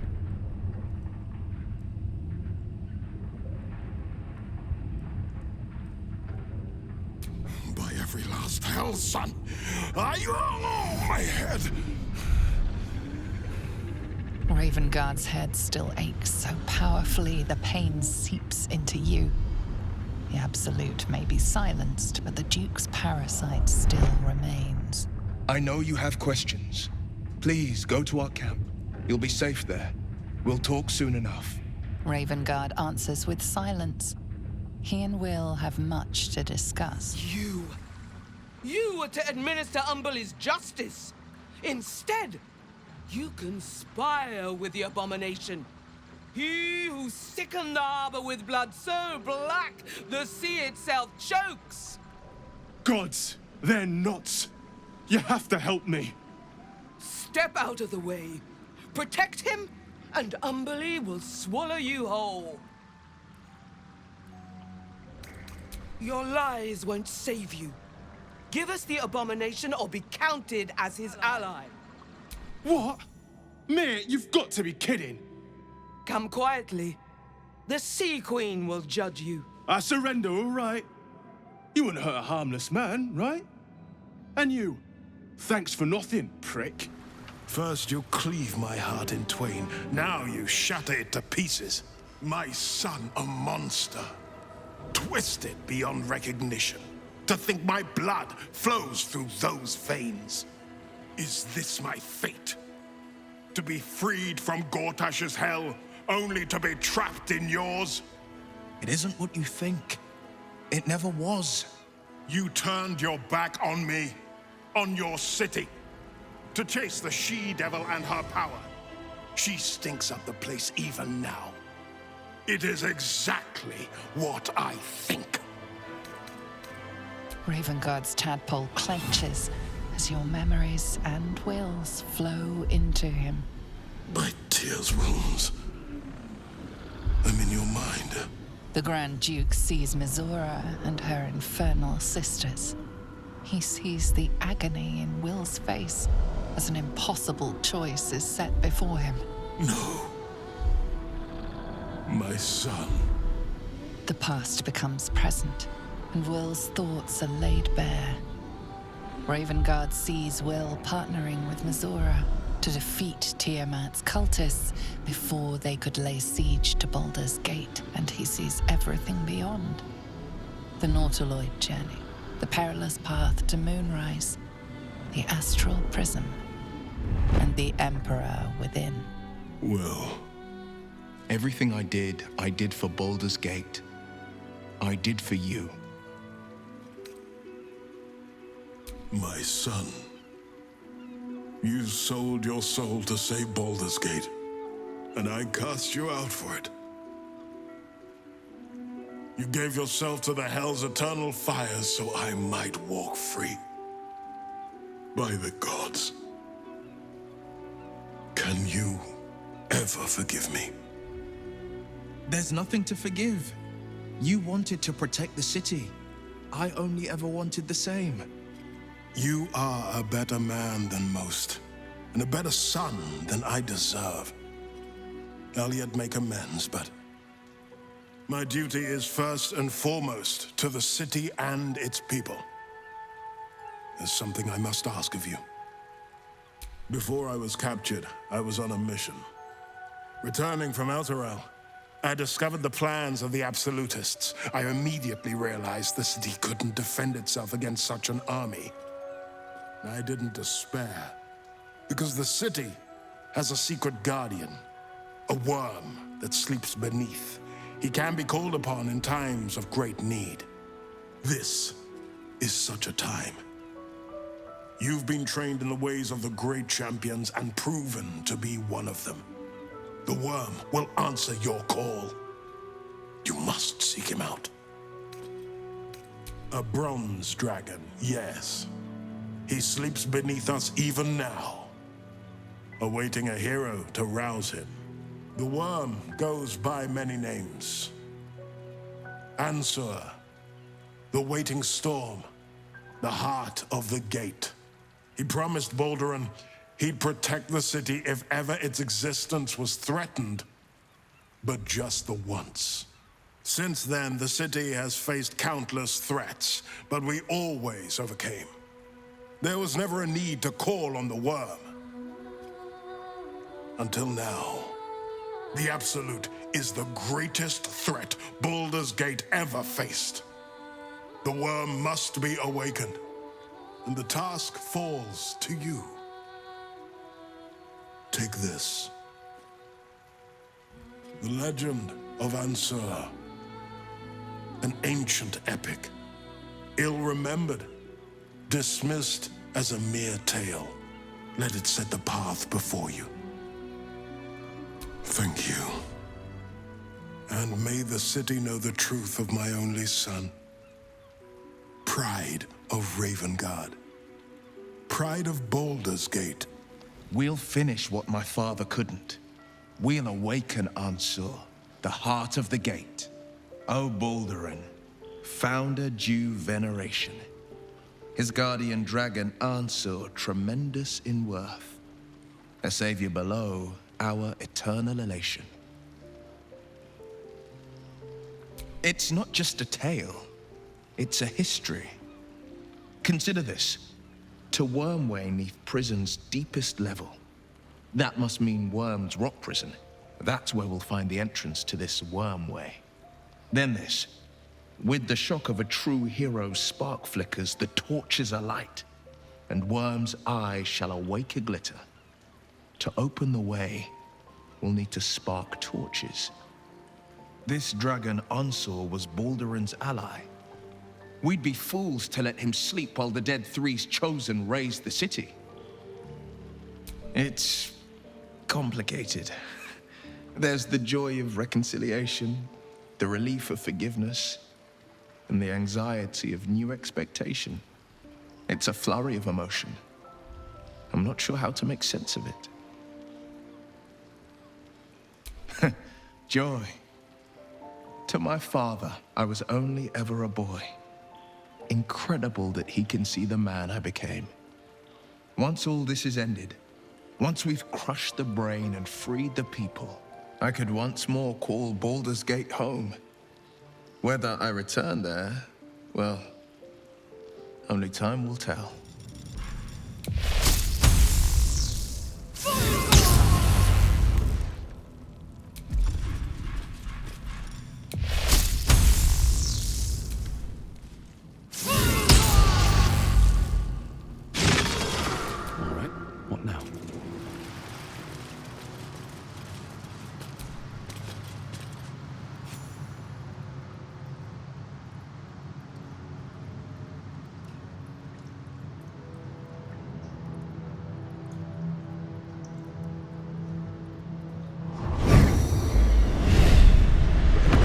Dragon's spirit floods your mind and memory in a great torrent of power. He is with you. He is within you. He is you. The next words that spill from your mouth are not yours, but the worm's. I am Ansur, heart of the gate, butchered in flesh, risen in spirit.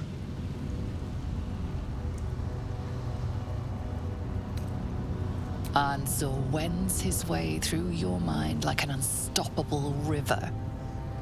Your body is unmoving, yet thought flows effortlessly between you. The spirit pauses, and you feel the astral prism stir. Ansur senses the Emperor's presence within it. Answer me, Facey. Why have you come?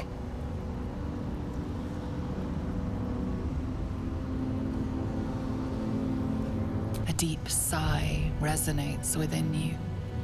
The torrent stills, only disturbed by the dragon's next words. Brack, my words aren't meant for you. They're meant for him. The Emperor stirs in the astral prism, then in you. Calm, curious, and detached.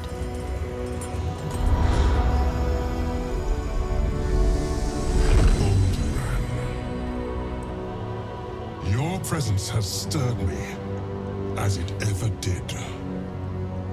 I am awakened. Answer. It's been too long.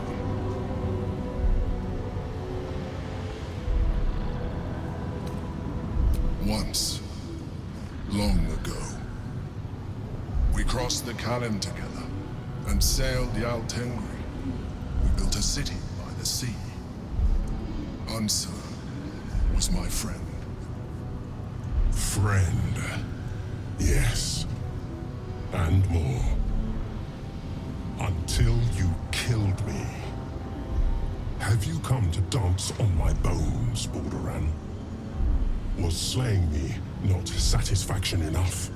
Satisfaction? No. You left me no choice. You had every choice. You were becoming illithid. I offered you merciful death. You chose to fight. And now you bring your thrall before me.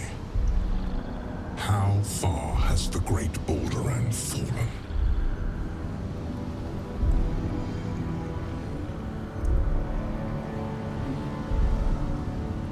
Stillness. Ansur's consciousness hovers just above yours, searching, seeing. Dear Ansur, enough! I gave you everything, Balduran, and you repaid me in slaughter. It is time I return the favor. Let my bones rise and the storms gather. Witness, Balduran. The final tempest has come. I am the heart of the gate. I am the one who roars. This time, you will not escape it.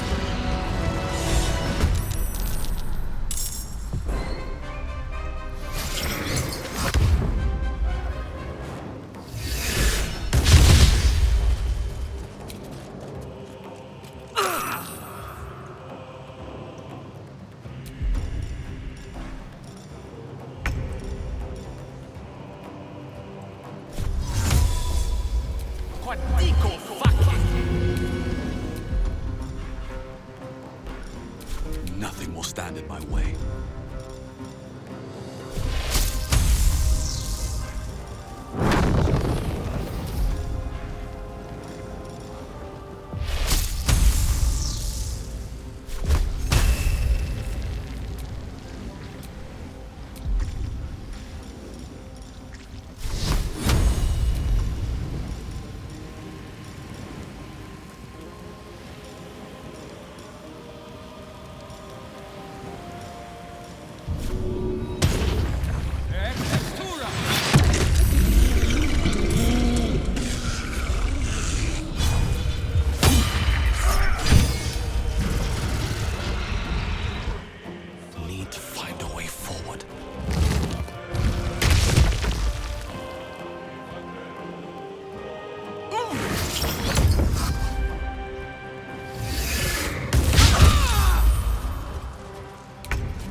Unsure. I never thought I'd see him again. I was. Now, I am much, much more. But it seems you are more interested in my past. Such sentimentality. Very well.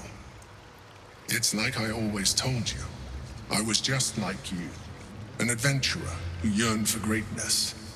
And in mortal terms, I achieved it. As captain of the Wandering Eye, I acquired enough gold to found Baldur's Gate. I stayed for a while to watch my city grow. But it was not enough. I grew restless again. The sea called to me, and I ran to her with open arms. Life at sea was not easy.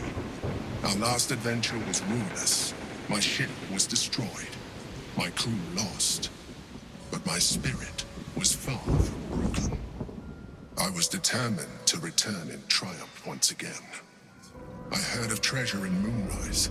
I strove to find it.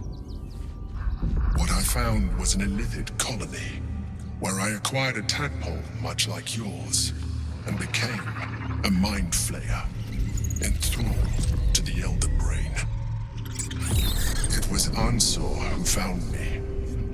Ansor who pulled me from the Brain's domination. Ansor who brought me home. He sought to cure me of my sickness, called on every healer he could find, nearly broke his spirit in the attempt. But he failed to understand. I wanted no healing. I was not sick.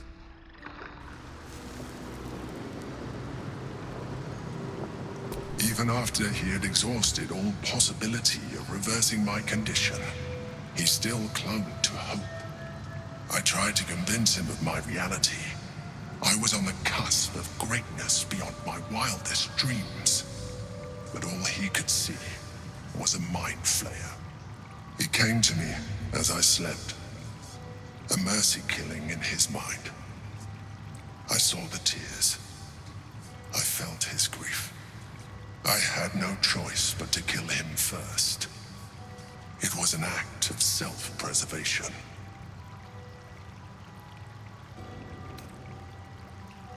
Put simply, yes. And being alive even more so. Do not think that I am ignorant of what I have lost. I may not regret my actions, but I do regret that they were necessary. While the past is beyond my influence, the present is not. It is time we move on. Ansur is dead. There will be no great tempest roaring through the skies, no dragon redeemer to save us. What hope then for Baldur's Gate? Without the great worm's aid, is the city doomed to fall? You braved the worm's lair, seeking a savior. Yet it was you, all of you, who vanquished the undead abomination which Ansur became. You are more powerful than you understand. It is you who are the Tempest. It is you who are the heart of the gate. Ansur is dead. There will be no great tempest roaring through the skies, no dragon redeemer to save us.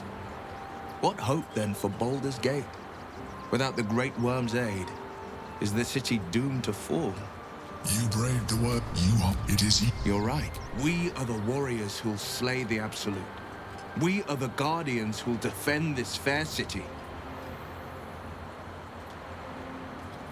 Yes, the brain will fall, and the people will hail us as champions.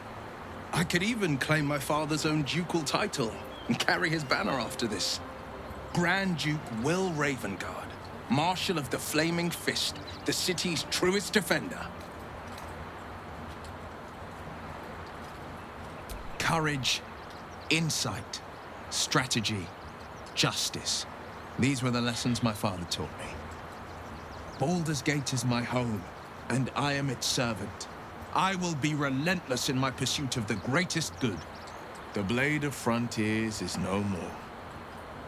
I will be Wyll Ravengard, son of Uldar, proud Duke of Baldur's Gate. Wyll's courage and enthusiasm warms the air. With him at your side, the road ahead doesn't look so insurmountable. The Absolute's voice is gone, but I still hear its echoes. Reflections of reflections. I failed, Father. The worm is fallen. A terrible fate for Ansur, my son. Yet my hopes for the city's future have never been higher. I don't understand. You and your allies slayed the undead terror that was once the great Ansur. You are stronger than even the great worm. You will be the one to part the storms and lead the people through. You, not Ansur, are the savior we need. First, you will fell the Absolute. Then we will rebuild Baldur's Gate. We will take back our city together. I will name you Baldur's Gate's newest Grand Duke of the Council. You will be hailed Heart of the Gate. Grand Duke. I look the part of a fiend. I will tell the citizens and the patriarchs of your good works. They will know you carry your father's banner. Uncertainty fills the air. Wyll has reached a fork in his path. In which direction will he travel? Wyll? I fought to right the wrongs of the coast. To slay the men and monsters that hunt the helpless. It is in the wilds that I find my courage, not in the halls of upper city estates. There will be no Grand Duke Wyll Ravengard, and there will be no Blade of Frontiers. I am now the Blade of Avernus. For as long as demons and devils imperil the Sword Coast, they will be my prey. Then go with my blessing. Be Faerun's great defender. Courage, insight, strategy, justice. Let these be the lights that guide you, my son. Hail the Blade of Avernus! The Blade of Avernus! A calm settles over you. The Elder Brain is a menace, but with the Blade of Avernus at your side, you know you can triumph. The Blade of Avernus. A new name for a changed man. The four pillars finally rise within me. Courage, insight, strategy, justice. I'm not to abide them, but to become them. But enough reflection for today. I'm of a mind to celebrate. A hearty meal would do the trick. A few hunks of fresh venison, a round of brown ale. What do you say? Wonderful. You hunt the deer, I'll scrounge up the ale. Prepare your belly for a roast a la Blade. Let's hope Gale doesn't take offense if I assume cooking duties, just the once. I scout both the Hells and the coast's havens, and I destroy every fiend that dares put its eye on Faerun. Wyll takes a sharp breath. He's keeping something from you.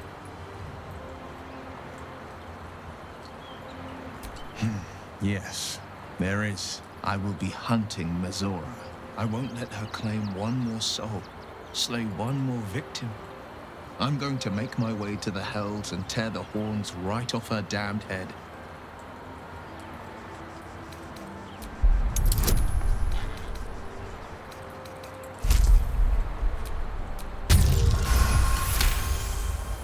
Part of me wants to argue, to insist that I be killing Mazora for the good of the coast, but I can't. Not when I know I'm killing her out of revenge. You're right. I won't target Mazora. But should she cross my path in Avernus, I'll cut her to ribbons before she can so much as groan Zariel's name. You have beaten and tormented us to the brink of insanity. You cut out my eyes, but we will bow no more. Gondians! Rip the motivator from this bastard's hands! For Gond! Did you see what happened? Is my little girl... Is Obedia safe?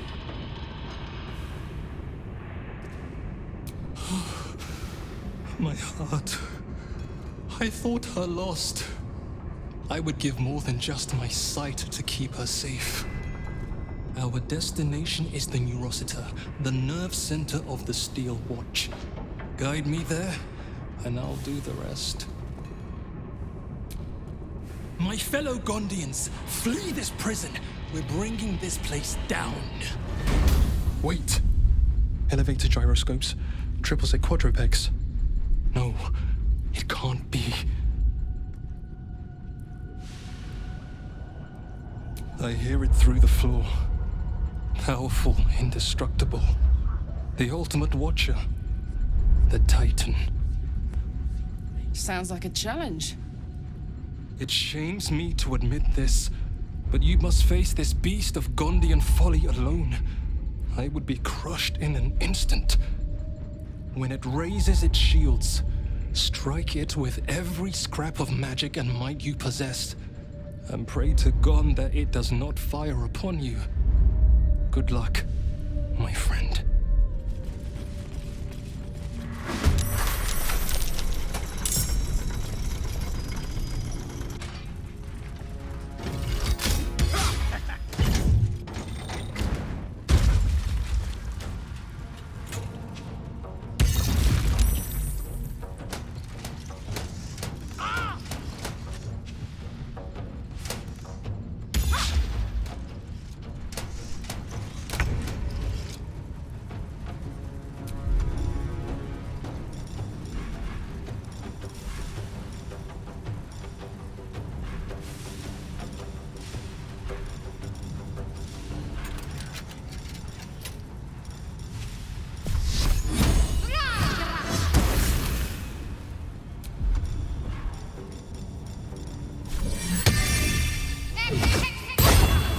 Another round.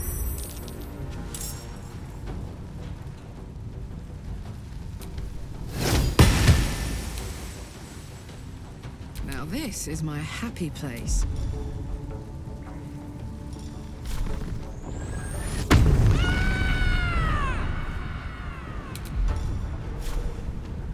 Ooh, fun.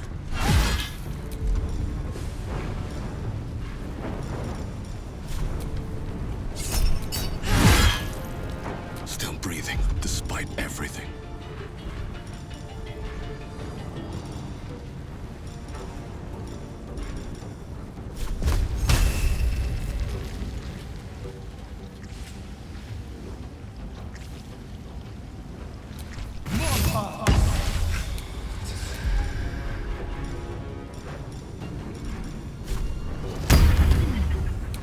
Swift and lethal.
Gods, it's hot in here.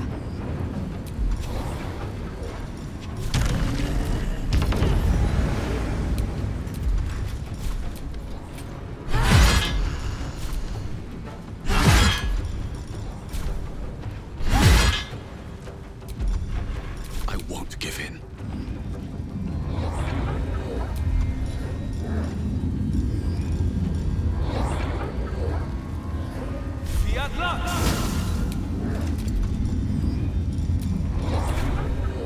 Victory awaits.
Is my happy place. Want another?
let up.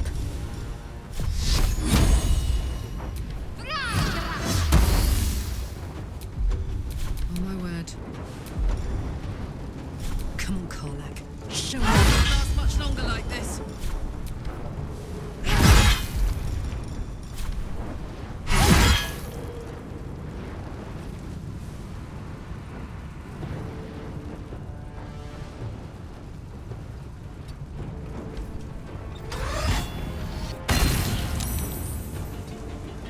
Can't even catch my breath.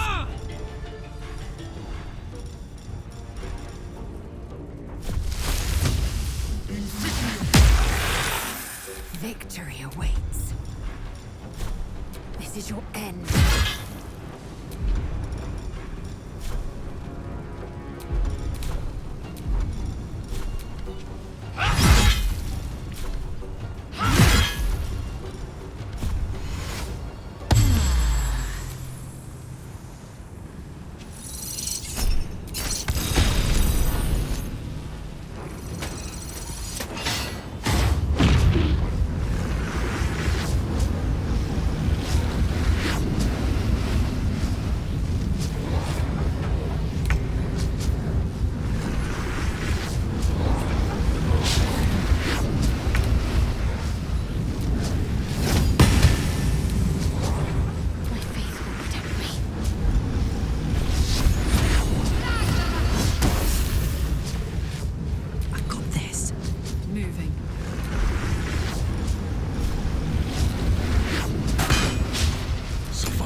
The Neurosita.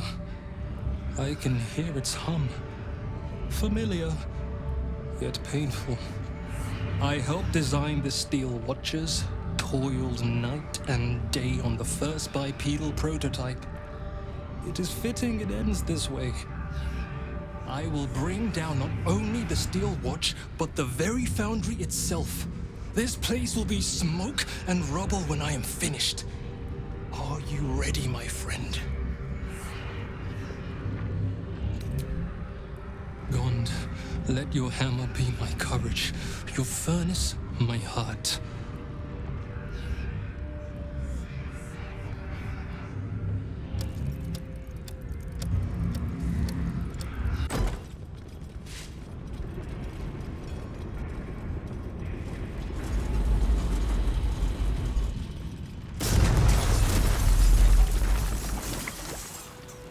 We're alive!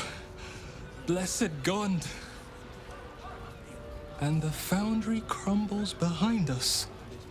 The sound is as sweet as a well-oiled cog. Yet we paid the price in blood. So few of us remain. Gond's name will soon fade into the annals of history. I must leave now and gather those of us still standing. Look after this city, my friend. I pray it treats you better than it did us.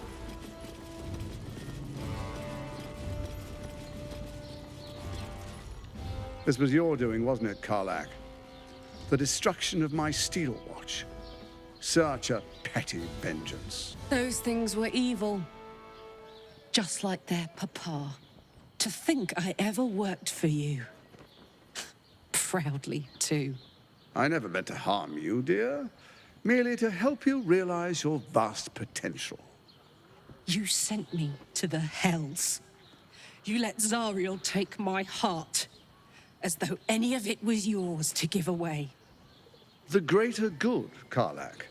Something I wouldn't expect you to understand. You feel no regret, do you? All right. How about fear, then? Oh, you do quite misunderstand. I've already made a deal with your companion. We need each other. Do we now? You can't escape me! Wherever you go, I'll find you! Wherever you run, there I'll be!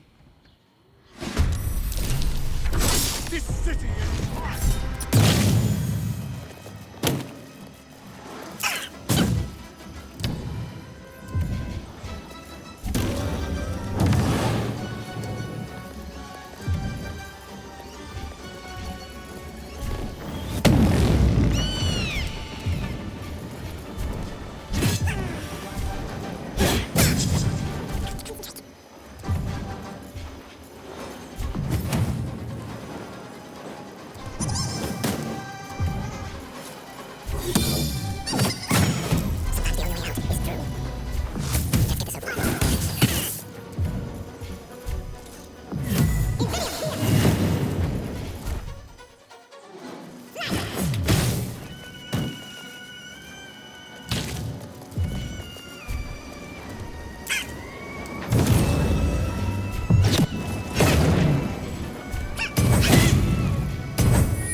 So Gortash is nothing more than a pile of flesh?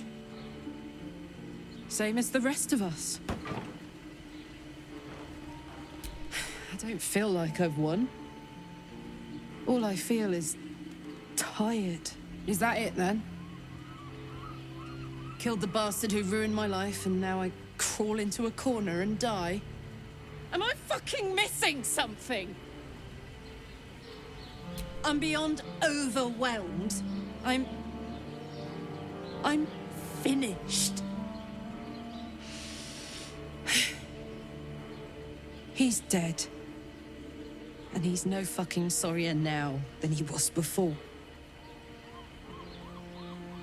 What was the point? I'm still dying. I'm dying. I'm going to die. Don't say that. Say you found some way to fix me. That now Gortash is dead, I'll get my heart back. My heart. It was mine. And they took it. I'm going to be as dead as a Gortash any day now. Any moment. And what then? Off to the City of Judgment to waste into oblivion? Into the dirt to get eaten by maggots? Is that it for me? Is that fucking all? And you'll just keep going, won't you? Watching the stars, warming your hands on the campfire, dancing, eating, making fucking love all night. All of it, all of it! That's my reward for everything I suffered. That's why I survived 10 years of torment. The fighting, the clawing, the loneliness, the fucking loneliness. All of it so I could rot.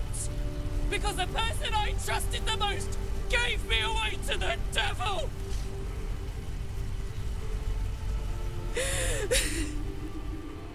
It isn't fair.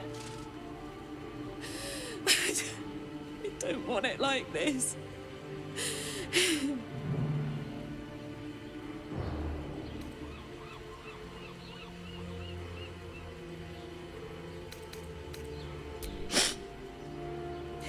You could try. You got a wish spell in that pack of yours. What the fuck am I supposed to do now?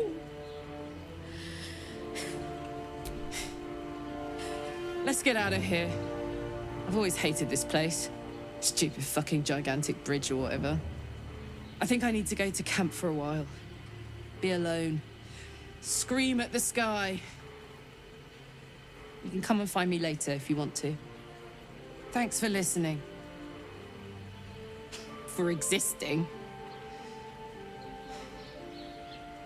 Love you.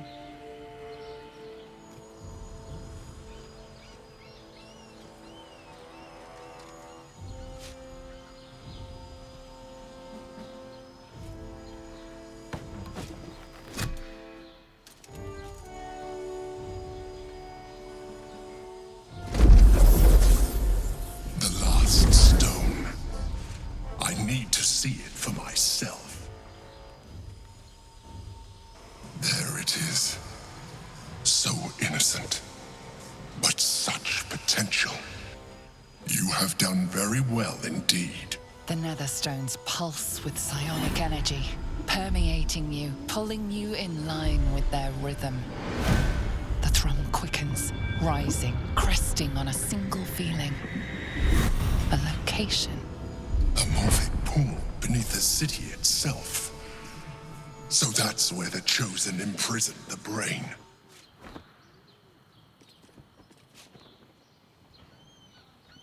To conceal it, one would imagine, and to maintain the illusion of their own control above ground. With the stones in hand and the Chosen dead, we stand as good a chance as we ever will. As to how good a chance that is, I cannot say. But I have hope.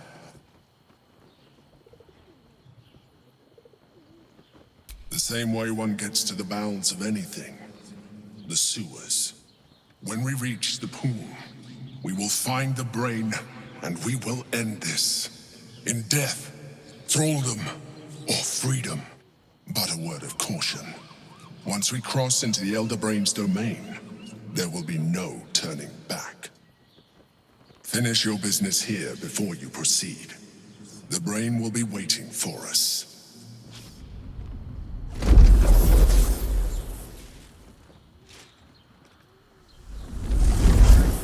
Hey, soldier. You're back. Yeah, despite my best efforts.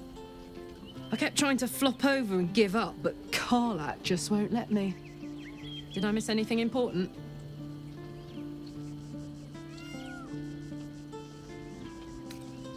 Would you believe it if I said I'm all right? You know, soldier, we're so fucked. The Dark Three are trying to consume the Sword Coast. We've still got tadpoles in our eyes, and I've got a ticking time bomb in my chest. I'm not sure anyone has ever been more fucked than this. And yet, we're fine. In this moment, we're fine. Here I am. There you are. Breathing, talking, even laughing if we want. Is it very precious to say that despite it all, I'm happy? In that case, there's something I wanted to ask you. Will you stay with me when it's time for me to go? I think I can do anything if you're there. Even die. All right. but if we don't, I hope I can count on you. You haven't let me down yet, and it'd be a poor showing to start now. Now, enough tragedy, I'm not gone yet, and our schedule is packed with important heroics, isn't it? Plus, if I cry any more, I'm gonna run out of tears and start leaking motor oil. Thanks for everything, soldier. I'm extremely glad to be in this thing together.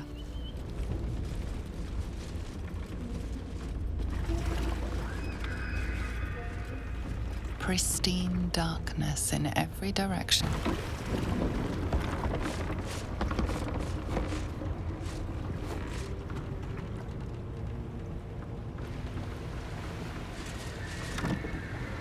Silence, but for the gentle, rhythmic slap of water on rock as your vessel cuts through.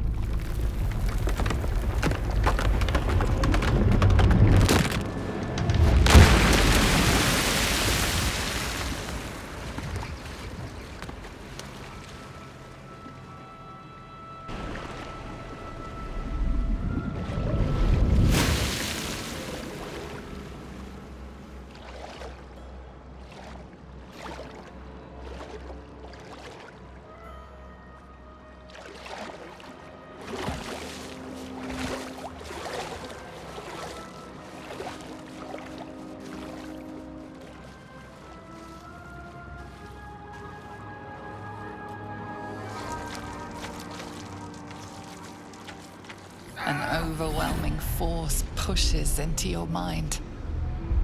The brain. It is here.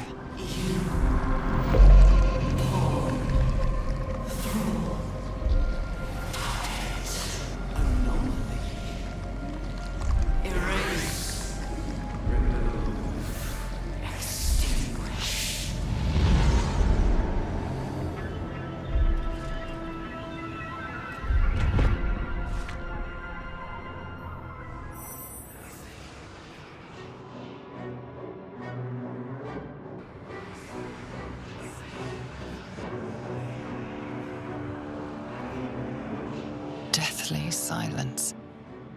The air is stale and putrid. It's close. Have the stones ready. Your blood slows. Your senses strung so tight they could snap in an instant.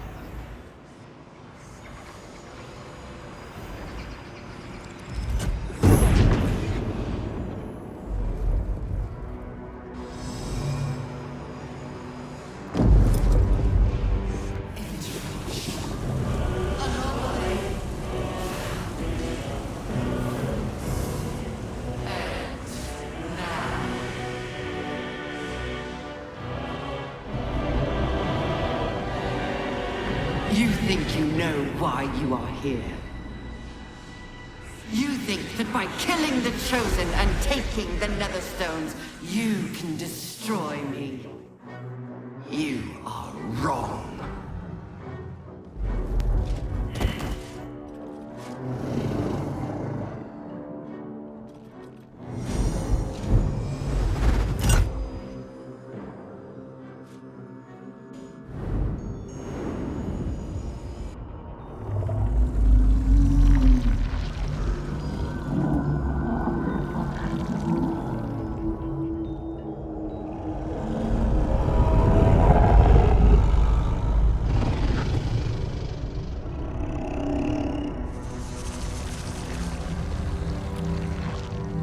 It's messing with your mind.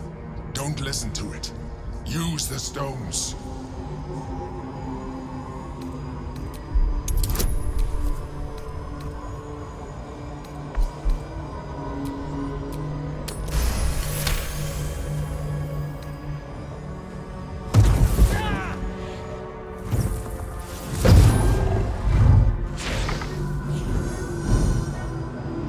By eliminating Ketheric, Orin, and Gortash, you have simply unbound me. Exactly as I intended. The crown is now mine to command. Mine alone. Don't listen to it. Focus on the crown.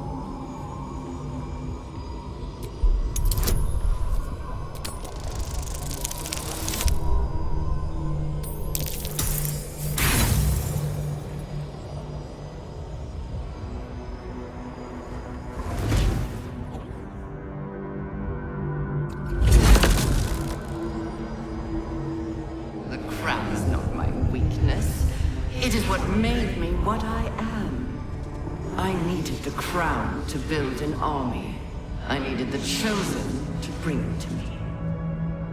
They would not have surrendered it freely, so I gave them what they wanted. Power. Just enough that they would play their part in my design. Their part has ended. The next orders will be mine. I won't allow it. Again. Dominate it!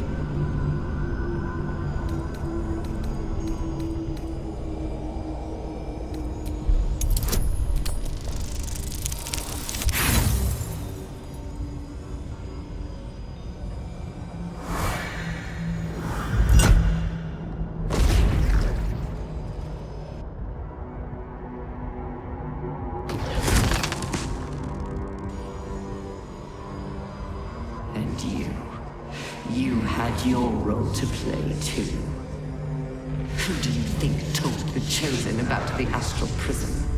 Who do you think planted the knowledge of Orpheus's power and the fear of what it could do? When the Chosen sent my thralls to retrieve the prism, who do you think let the Emperor slip its leash, knowing it would be the one to bring you to me? We were part of its plan. I only needed one Netherstone loosened from the Chosen's grasp to guarantee my freedom. You brought all three back to me.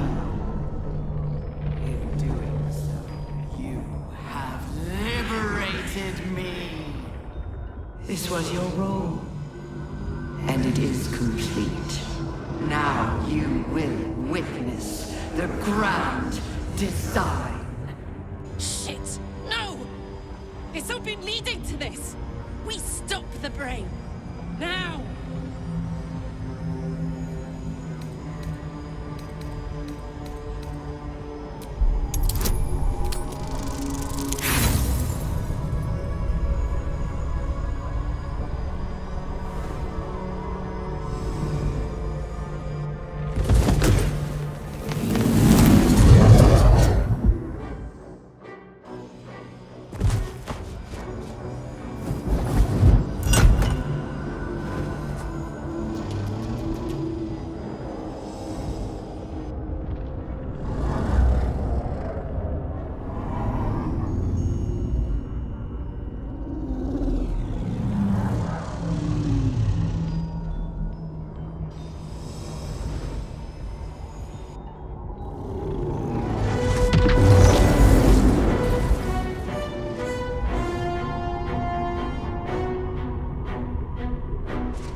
out just in time.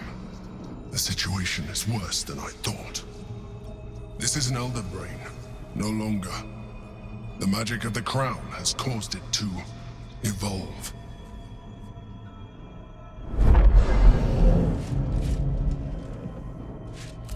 It has become something more. A nether brain. I thought so too, but that was when I believed it was still an elder brain. It has been anticipating our every move from the start. I underestimated it. We will need to rethink our plan.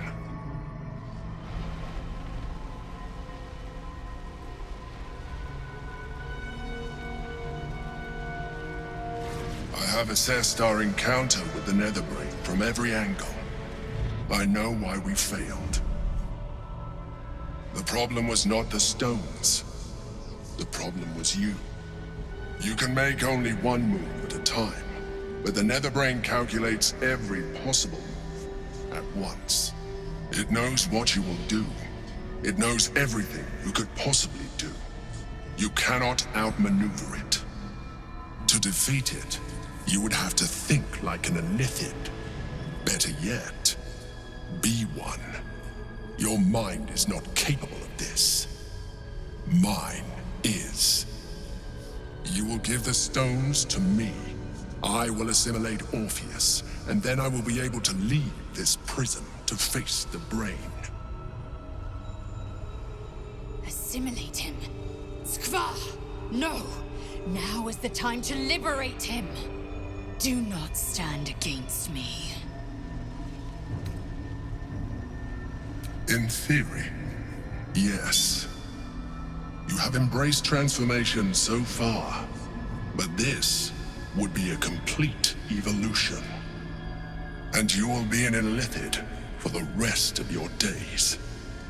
Is this really something you would be willing to accept? Hang on. We need to talk this through. There's so much at stake.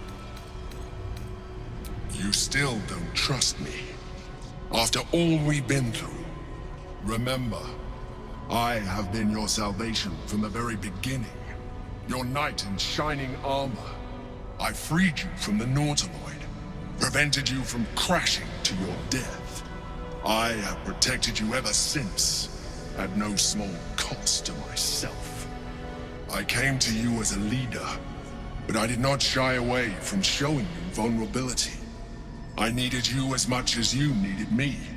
I was not above recognizing this. When you discovered my true identity, I did not flinch from the truth.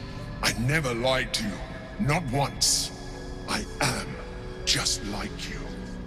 We have the same enemy, the same story. I encouraged you to fulfill your potential, all while protecting you from harm. Now I ask you for the last time to trust me. Release the Netherstones to me. Do not forget, there's a card yet to come into play. The Orb. If you do not want to surrender the stones, you can still use it to ensure the brain's destruction. Along with my own, of course. This is a risk we cannot take. Your hubris drives you even now. You failed before. I cannot trust that you will not fail again. You must trust me. Hand me the stones. It is true that I withheld reality. I showed Orpheus and his guards as evil beings. And I appeared to you in the form of someone you would trust. Someone who wasn't a mind flayer. But I am a mind flayer. Illusion is my language, just as words and actions are yours. Do not judge me for being true to myself. I have never judged you. You're lying. His chains are unbreakable. The only way to break them is... No. Impossible. You would have had to make a deal with the devil himself, and if you had, I would know. I've had access to your thoughts the entire... shall resist caress. You took the devil's deal and lied to me. And there I was thinking you trusted me. It is a shame we could not have cooperated. Your powers of manipulation are quite something. Very well. Since you will not work with me, you work against me.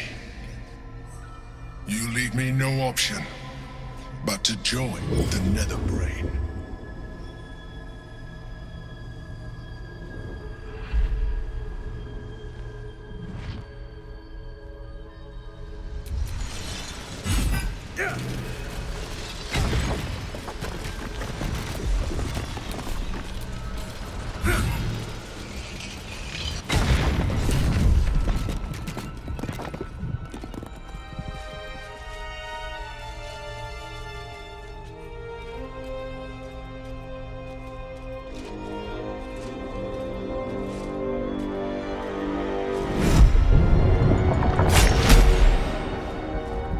As the Githyanki prince takes his blade, a silent cry pierces your head. It's unlike any sensation you've ever felt. You reek of illithid. You stole an unborn hatchling from my people. And you slaughtered my honor guard.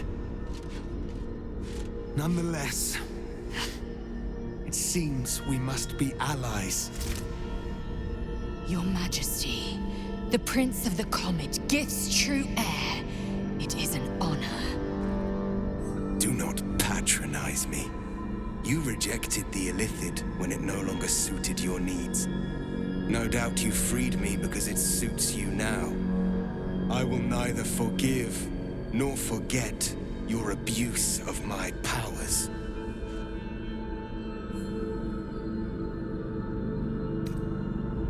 That is false. You had the opportunity to surrender yourself to my honor guard. They would have given you a noble end. Any worthy individual destined to become Geik would have done so. My guard would have freed me, and I would have stopped the Elder Brain before it evolved into a Nether Brain. All that suffering, avoidable, were it not for the choices you made.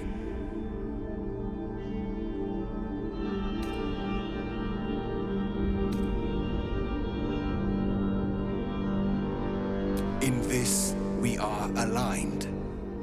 I am obliged to overlook your transgressions. We will destroy the Netherbrain together, and put a stop to this nascent empire before it expands into the stars. The Geik was correct about one thing. The Netherbrain's power is beyond us. The hardest metal in the world would not cut through its mind, for it is made of thought itself. At this point, it will take an illithid to unleash the full potential of the Netherstones. There is not. We face a Netherbrain. For there to be one way to defeat it is unlikely enough. There will not be another.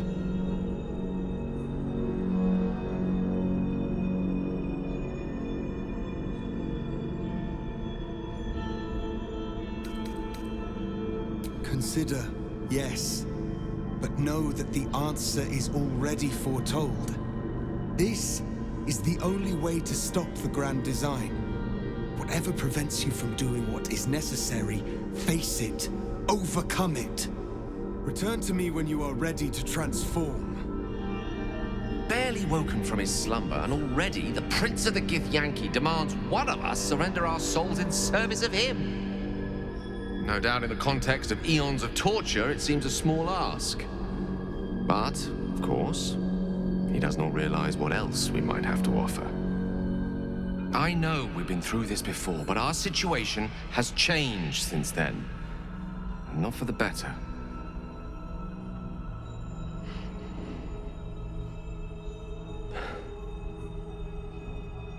I think it's time we reconsider the orb.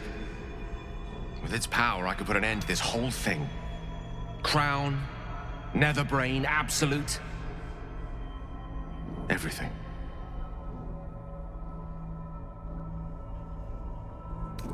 I'm destined to die, I can think of worse ways. At least if I use the orb, I can ensure the brain dies with me. Do not mistake me, I want to live. But I've been careless enough with my life in the past. I can hardly stand by and watch you sacrifice yours. Once I'm in position, I'll ensure you are removed to a safe vantage point to watch the fireworks. You need not die alongside me, nor surrender your soul in becoming an illithid. Entirely. Please, at least consider my offer.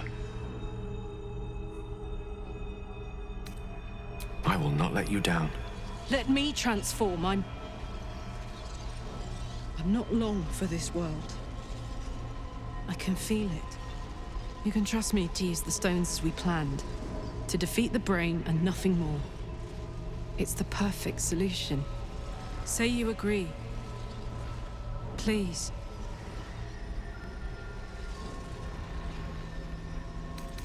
I've never been more sure of anything. This heart inside me is about to blow. Doesn't matter which body it takes out with it, right? If this is the end for me, let me be the motherfucker who saved the world. You're very fucking welcome, soldier. If anyone was gonna look even better with tentacles, it was gonna be me. Let's do this. I trust you have weighed your options and reached the only honorable conclusion. Tiefling, the time has come. Are you ready? I am impressed by your courage. The Netherbrain wants nothing more than to see all infected become Gake. My defenses keep the voice of the Absolute out. But just as I can raise them, so I can lower them. I will allow the voice of the Absolute in. Once it reaches you, it will order you to transform. It will only take a moment. And once you are a Mind Flayer, I will fold you under my protection once more. You will be the savior of empires. Not least, my own. With the withdrawal of Orpheus's power, your mind is rushed with the full force of the Netherbrain. You feel a compulsion unlike anything you've ever known. Excruciating and exhilarating in equal measure. You wish nothing in the world but to evolve. Then, complete silence, as you are once again closed off from the Netherbrain's mind. My people will remember you. The rebel illithid who stood beside their reborn prince and ended the Grand Design. Let us return now to the city and follow the path of the Netherbrain. This is wild. I'm myself, but more. It's like I'm beyond myself. I can sense things I never knew were there. And my engine, it's silent. No heat. No gears. Still there, but no longer threatening to explode. Soldier? Yes. Yes.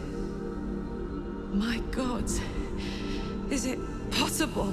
Shit. I'm gonna be alright. I get to be alive. I get to stay. As a hideous monster, sure. But one that can feel, think, live. But I'm still myself. And I know what our mission is. I'm glad I get to do the honors. I can imagine no finer ceremorph for the job. It is. It is incredible. And I intend to celebrate after we've defeated the brain. Let's finish this thing, soldier. It's time. And I'm ready if you are.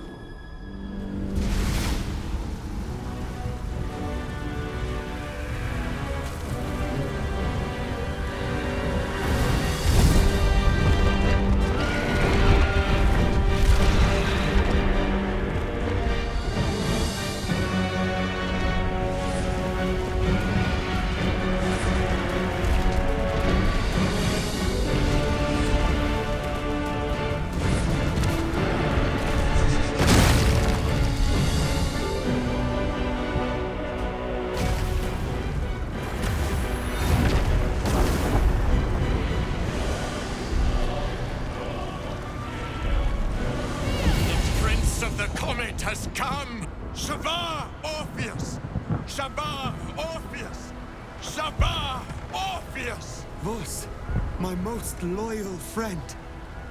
How good to set eyes on you. You honor me. Your radiance. A geik keeps you company. Unusual. An illithid in guise. An old ally in truth. She took this form so I might end the grand design. Skva! Can it be? Thanks to you, the skies above Tunarath shall tremble with psalms. Orpheus will take the truth to the people. We will slay the Lich Queen. Our chains will be cleaved. Mighty Voss, your words lift me. Vlaakith will splinter like glass and vanish like smoke. Shavar, Orpheus!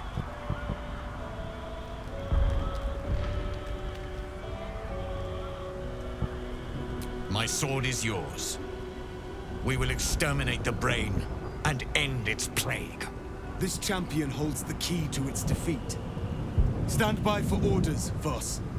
Answer to her as you would answer to me. As you wish, Prince Orpheus. Forward! The Nether Brain falls this day. Let it be the first victim in the war for the skies! We have lost much already. And we will lose more before the day is out. But even when the last soul falls, Baldur's Gate will stand. For Baldur's Gate is more than just a city. It is more than a place of opportunity for those of mercantile spirit. More than a place of refuge for those who are lost. More than a home for friends, loved ones, and adventuring souls. Baldur's Gate is a place where anyone can find what they need, if they're just willing to fight for it. Today, Baldur's Gate needs us. Today, we fight for...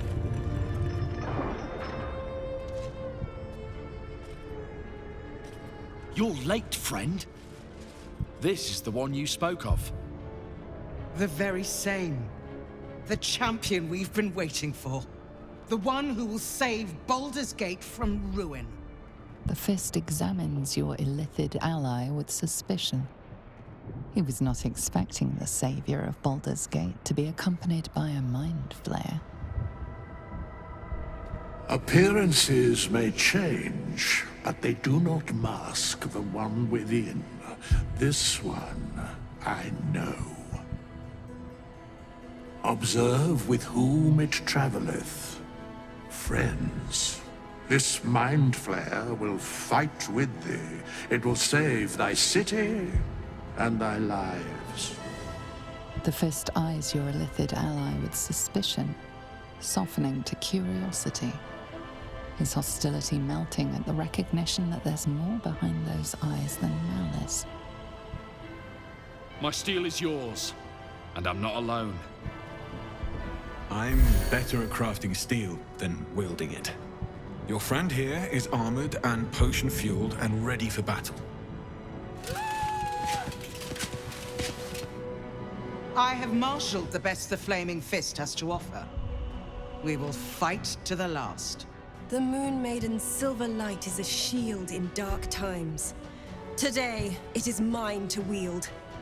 And I hold her sword. Whatever strength I have to lend, I will lend it. I will make my city proud again. I'm in the mood to crack some skulls after that fuckery in the Temple of Baal. The City Watch will be glad to oblige me. Not sure what I have to offer a mind flayer, if I'm honest.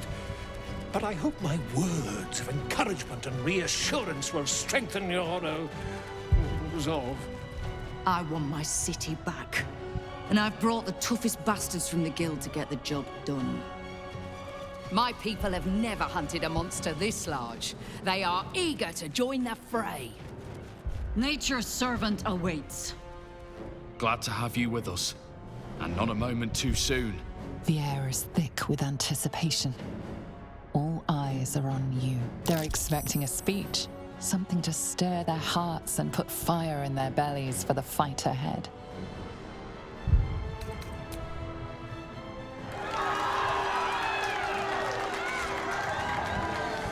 Well said. We'll prepare ourselves. We'll be ready when you call upon us. Balduran's grace be with you. This is my happy place.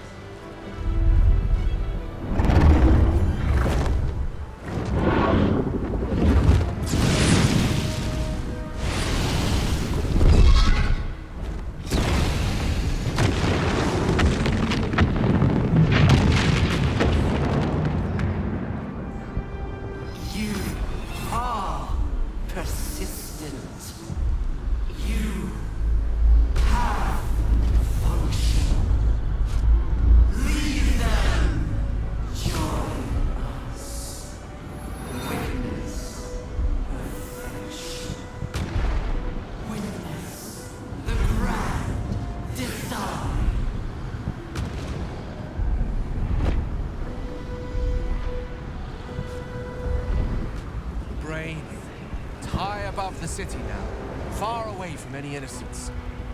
I can end this now. Stop the Absolute and spare the city. The stage is set for my final act. Mystra's bidding and the redemption that lies beyond. You brought me right where I need to be. I have no right to ask more of you. It's time I spirited you to safety. For this is a fate I must face alone. I'm sure such an outcome is possible, but why risk it? If we ascend there and try to fight the good fight, well, there are no guarantees. But this way, we'll know the matter is done, and we'll know exactly what it shall cost. Me. And me alone. It's now or never. You'd be dying in vain. I don't need company to sacrifice myself. Please.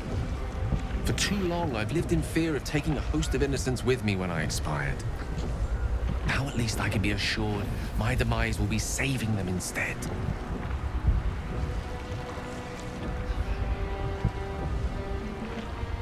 If you're mistaken, this could be the end of everything. We'll be failing right at the last hurdle. But I only made it this far thanks to you. Who am I to question such sterling guidance now? Mystra won't be pleased. But perhaps trying to please the gods is a fool's errand. Lead on, then. I'll stay my hand as long as I can. But if the tide of battle turns against us, remember I have the means to bring a swift end to this.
it is.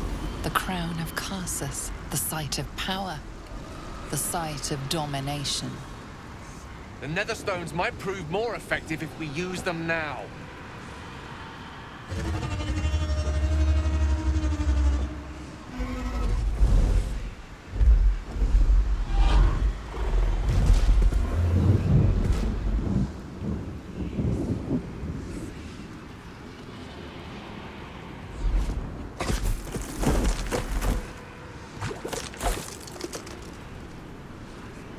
That face.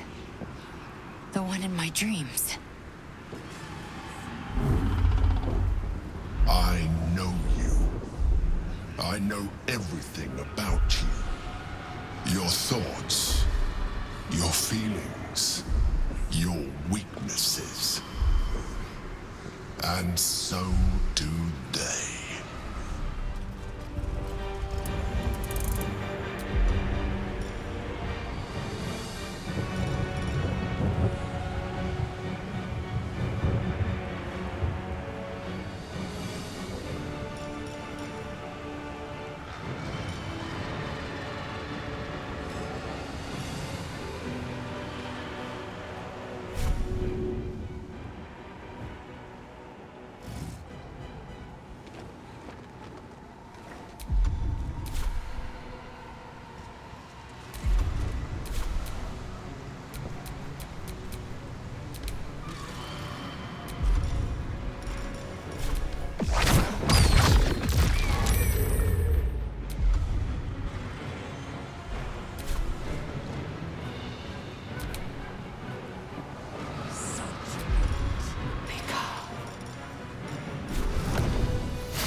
Yes.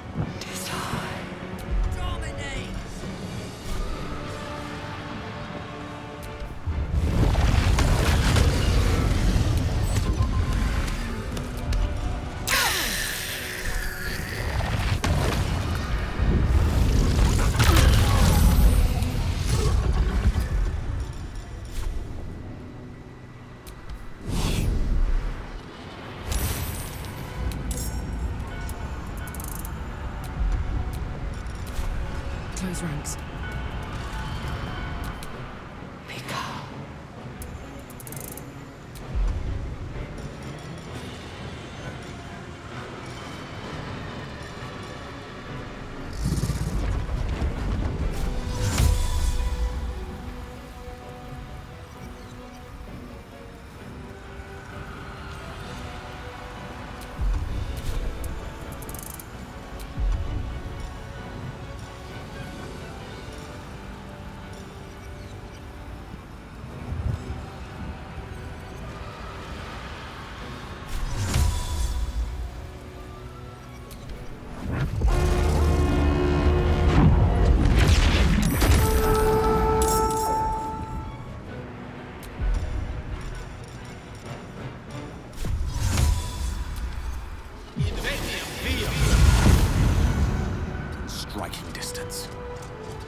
Heating up. Subjugate.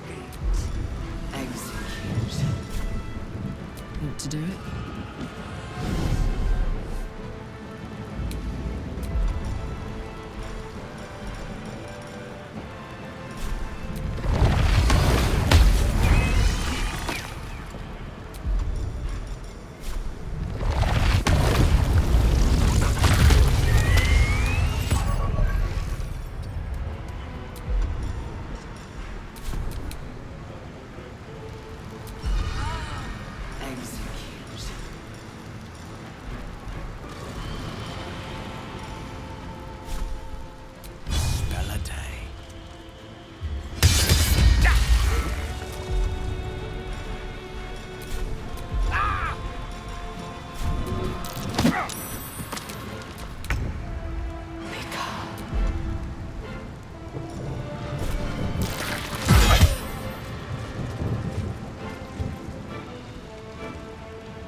Swift and lethal.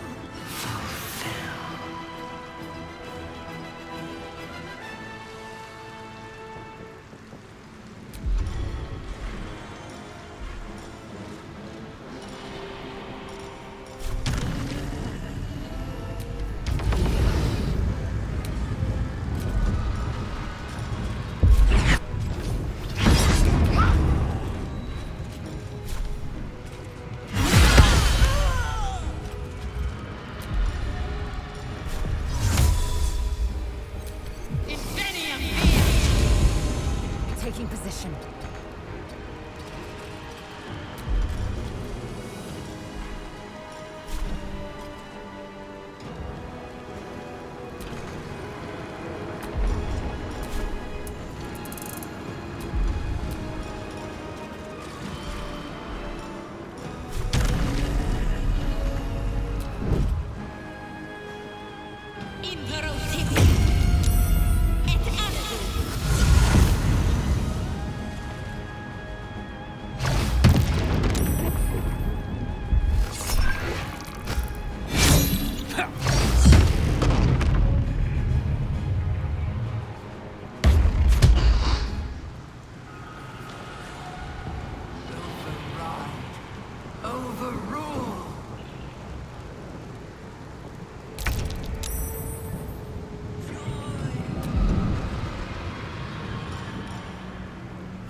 Nothing will stand in my way. Time to press ahead.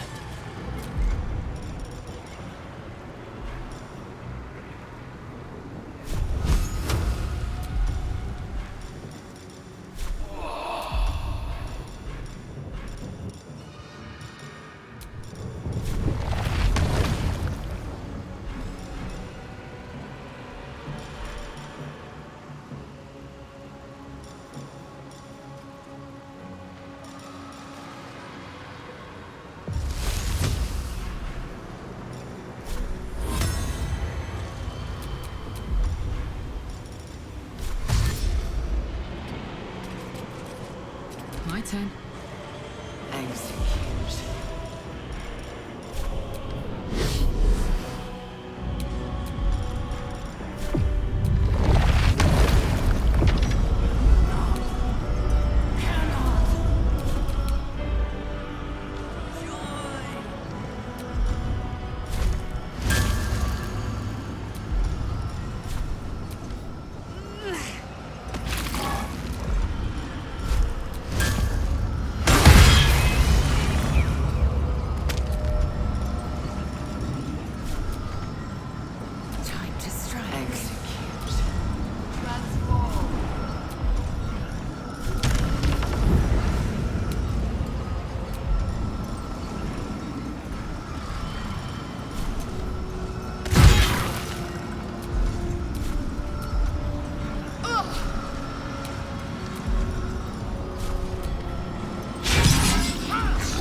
It's Wyll. You feel it. A sudden shift. The brain is weakening.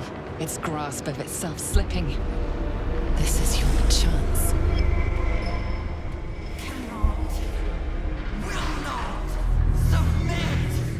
Even bound, its will is stronger than anything you've ever felt.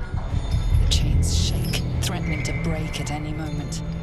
Feeble resistance.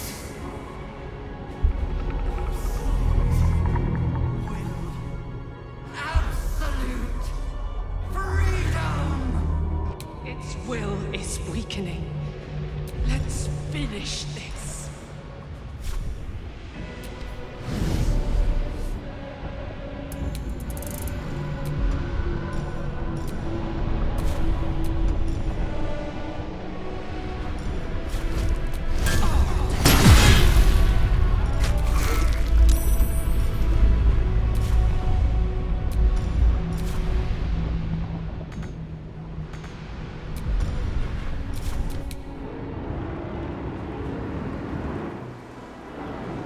This is it! Its will is weakening!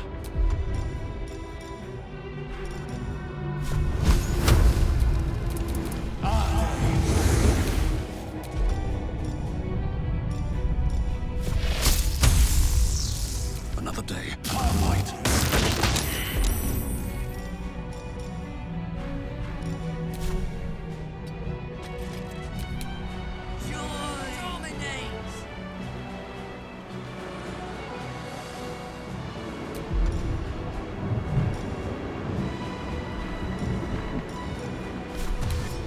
Not a problem. This is our chance. Farewell to the Netherbrain.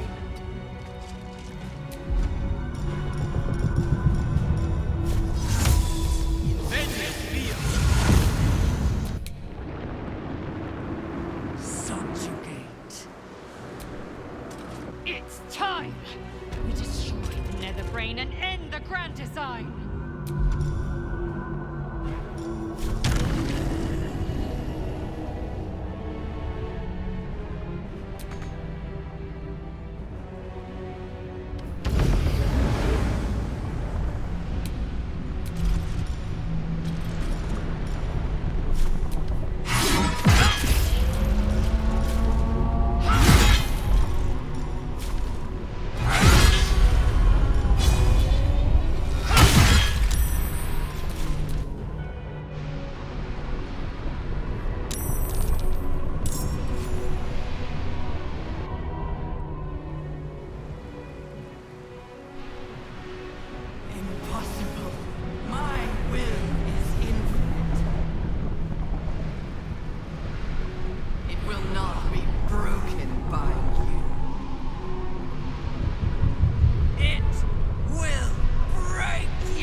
will is weakening. The brain is almost defeated.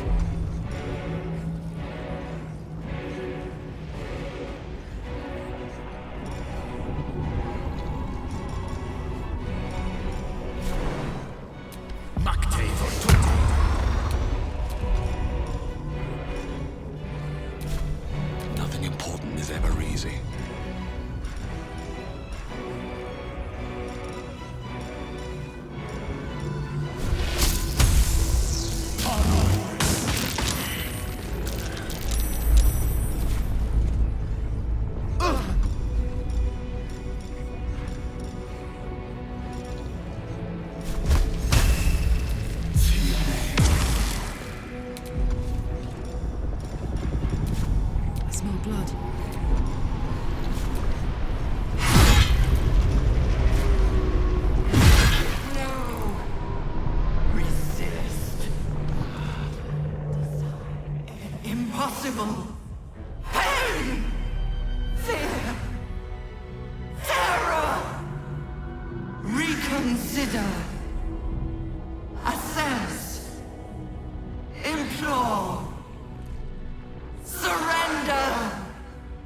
Subdued.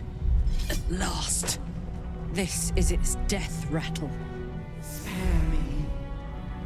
Join me. Wield me. Become absolute! This is it, soldier. This is what we fought for. Time to end this thing. The brain is on the cusp of its final thought, and it's taking all of Karlach's strength to keep it there. An opportunity, perhaps.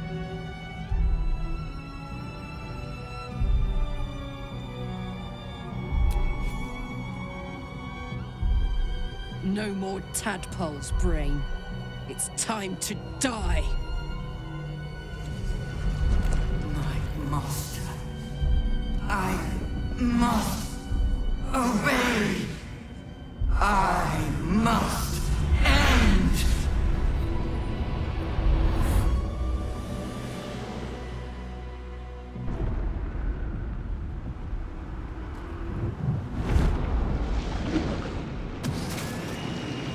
Hopes, nightmares, and the screams of legions upon legions of unborn inipids.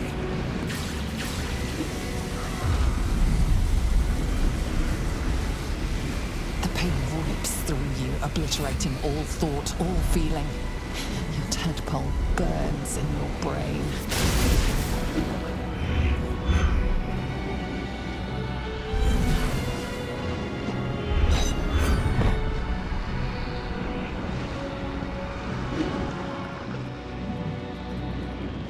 Silence.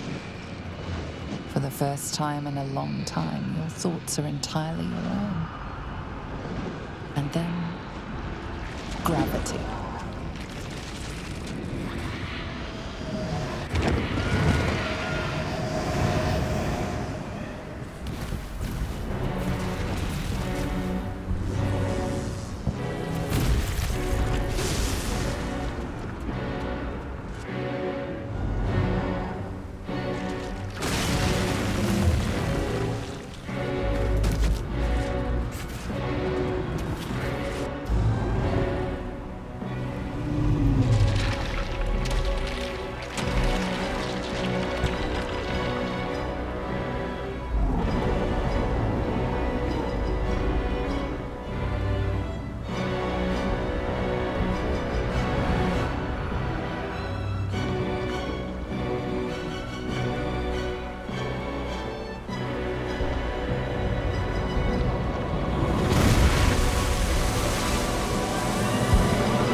Everything you did, everything you sacrificed, it was worth it.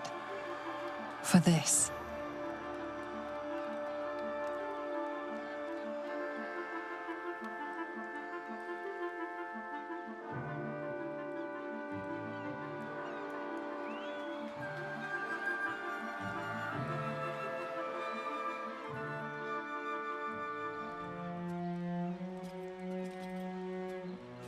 The loss of a mind is a terrible thing, but this time, I think I'll make an exception.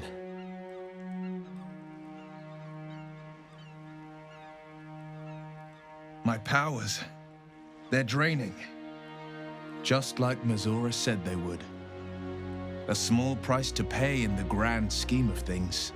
I should feel relieved, yet my blood still simmers. The parasite, it's withered, dead along with the netherbrain. I am cleansed. I will never be a filthy geich. Only mild offense intended, of course. You did the unthinkable, and I'm grateful for it. It's all right. I knew what I was doing. I will ensure that all Githyanki know your name and your sacrifice. What you have done today will start a fire that rages across the astral plane. With their lost prince returned, my people will burn away Vlaakith's corruption. And it is all thanks to you. The Illithid who defied a netherbrain.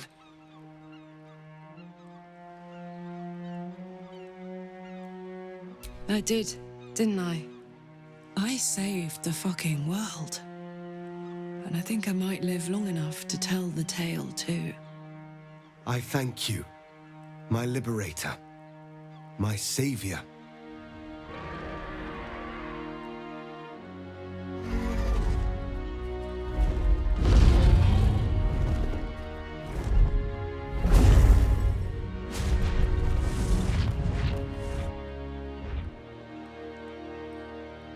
My people are leaving, and I must leave with them. Come, Lae'zel. We will free the Githyanki and dismantle the Empire. Let them be imprisoned no longer.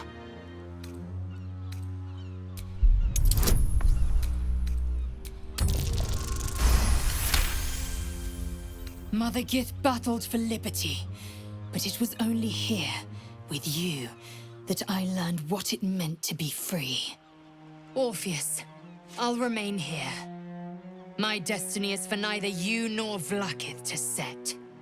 It is mine alone. I will not say I'm pleased with your choice, but I will wish you good fortunes. Whatever may come, you are still Talok Morgir, sister in freedom.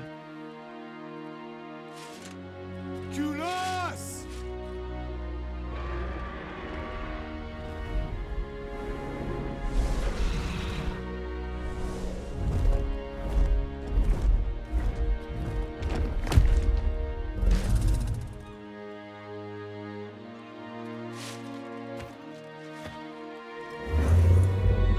Farewell, Gestil, my liberator.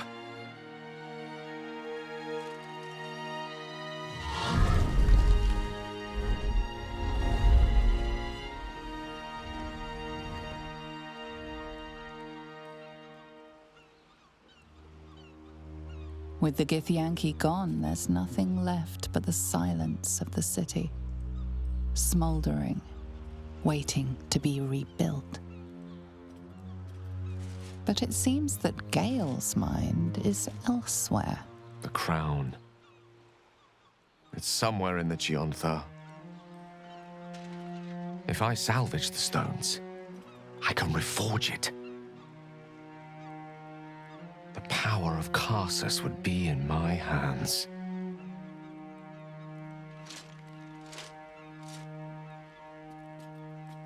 But what then? What would I do with it once I have it?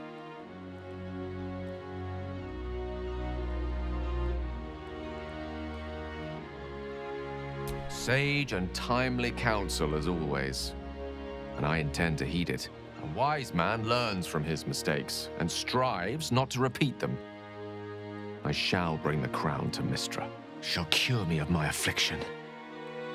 And I'll finally be free.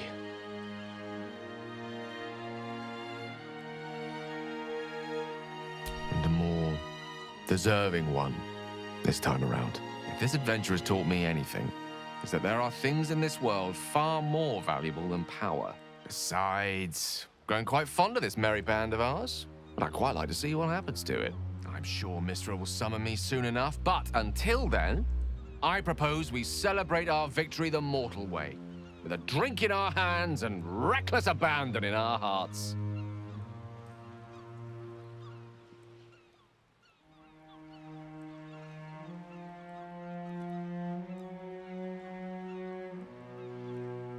Excellent. Let's see if the elf song's still standing. Their Golden Sands brew goes down real easy. I honestly don't mind what we do once we get to the... Ow! What the... Oh no. Oh God. Well, it was nice when it lasted. Ah! I'm sorry. I have to go. That's the last of Astarion the sun will ever see. May he fare well in the dark.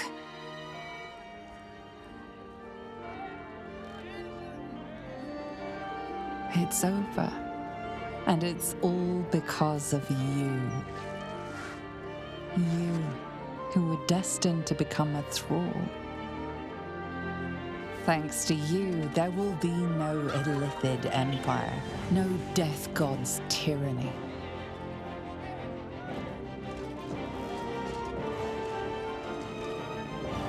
You have earned your place amongst the legends of the Sword Coast. You are the saviors of Baldur's Gate.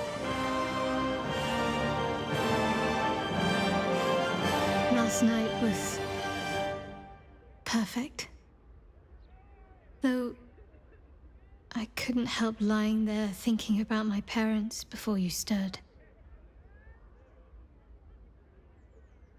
I gave them the release they asked for, freed myself from Shar's grasp just as they wished for.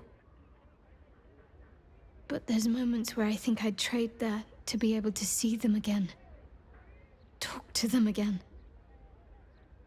There's so much only they could have told me. But that's all gone now. I've got to move on. Find some place for myself. I was hoping you'd say that. Whatever lies ahead will be far less daunting if I have you. It could be just like old times. Well, hopefully not exactly like old times. I think I've had enough camping and mortal peril for one lifetime. Since the Netherbrain fell, you and Shadowheart have seen more of Faerun than you ever thought possible. She no longer shies from wolves or water. Nothing in the world frightens her anymore. And you feel you could face anything by her side. One day, you receive a letter passed to you by a stranger who bows with deference. An invitation to a gathering of the friends and allies who stood by your side in the fight against the Absolute. You waste no time in packing and set off on the long road back to where all of your adventures together began.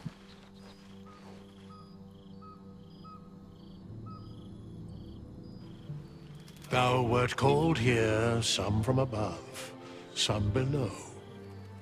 For with thine bond, together thou hast kept the wheel of fate spinning when it threatened to halt. Though thou wert drawn far apart in the months after the collapse of the Absolute, tonight, fate renews thy bond once more. Thou shouldst take care to preserve it. It is a great weapon wielded in the hand of good. Go. Know one another once more.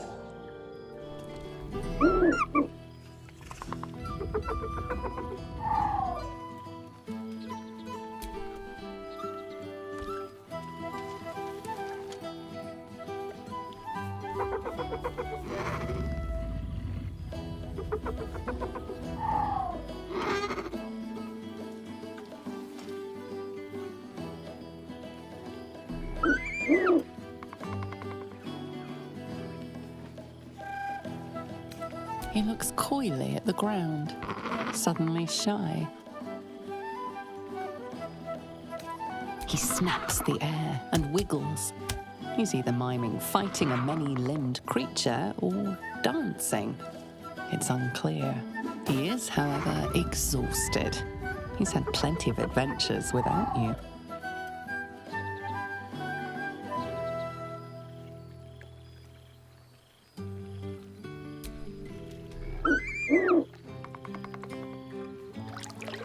The joy in the owlbear's eyes is clear. He longs for a home and would love to stay with Shadowheart. It's so good to see you. It's been far too long. Hold on a moment. Do you smell that?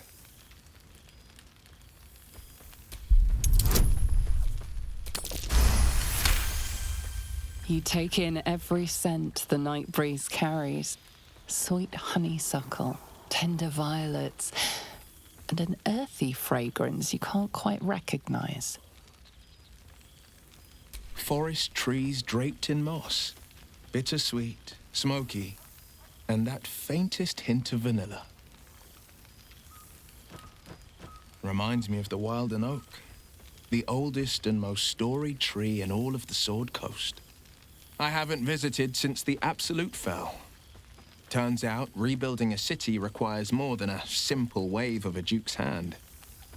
Bargains must be made. Alliances must be forged. Customs must be considered. Father leaves me to my own devices, though he's got no shortage of advice when I ask for it. Still, I make the decisions I see fit.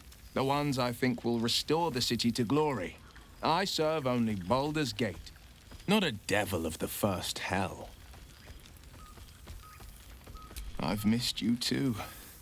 The rush of battles we fought, the heart-to-hearts, the nights around the fire, the comfort of knowing I didn't face the unknown alone. If I had to do it all over again, and I'd rather not, to be clear, I can't imagine not having you at my side. Father's very well, and back in his element, commanding the flaming fist with as brave a heart as ever. Floric, bless her soul, convinced him to withhold the lashings and scoldings, though I know he was tempted. The likes of Gortash can bend people's minds with a few chosen words. No tadpole needed. Bane's Chosen primed the fist for a war they weren't meant to win. He convinced them there was an assassin hiding in every shadow, that cruelty was the correct answer to crisis. With a few exceptions, Father's pardoned every last fist. If my forgiveness not be Tyr's will, so be it. I shall forgive them all the same. His words, not mine. He still believes in the bow and the blade, but with Floric's help, he's teaching the fist a new lesson. Valor is found not in the wounds you inflict, but in the lives that you have bettered. May they all take it to heart. I've had more than a few challenges, given the horns sprouting from my head. The people know me as one of the champions who saved their beloved city. They know Ravengard blood flows through my veins. The patriarchs, the aristocracy, the councils of Waterdeep and Arm, their arms aren't so wide open. Still, there's no friction that can't be greased with a sly promise or a proposition. Disbanded, to be formed anew. I don't expect a soldier or street sweeper to see through the schemes of a tyrant like Gortash. But the city's lords and ladies were all too eager to abandon their oaths and bend the knee. My father, older Ravengard, is now Grand Duke of the Triad, Keeper of the Fist. Floric is now Grand Duke of the Crossing, the face of devotion. And I am Wyll Ravengard, Grand Duke of the Worm, Heart of the Gate. We will yet be four. Until such time and after, we will enact the will of the People's Parliament. Baldur's Gate is nothing without its citizens, both in the upper and lower. Our duty is to them, and only them.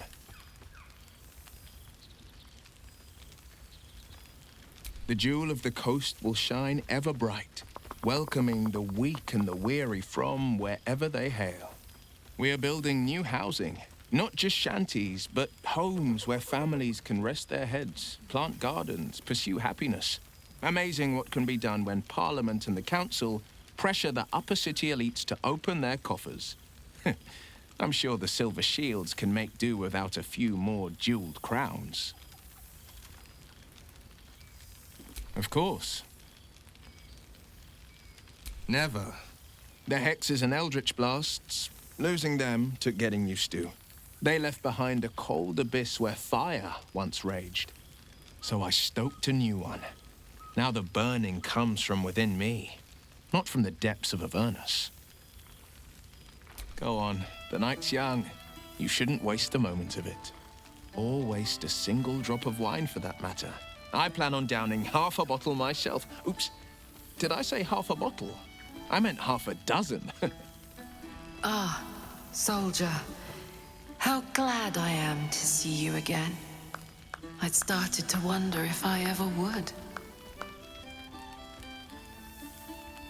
I'm sorry I haven't reached out. I guess I wasn't sure what you'd make of me. I've changed so much. But then again, you have too. Stubbornly yourself, aren't you? I suppose I used to be too. But this evolution has shown me parts of myself I never knew existed.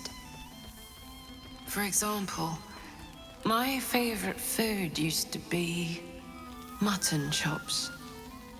Do you know what it is now? Brains, soldier. Brains. True. But I've found ways to maintain my values while respecting that which I am. That which made it possible for me to live. I've made arrangements with a healer in the city.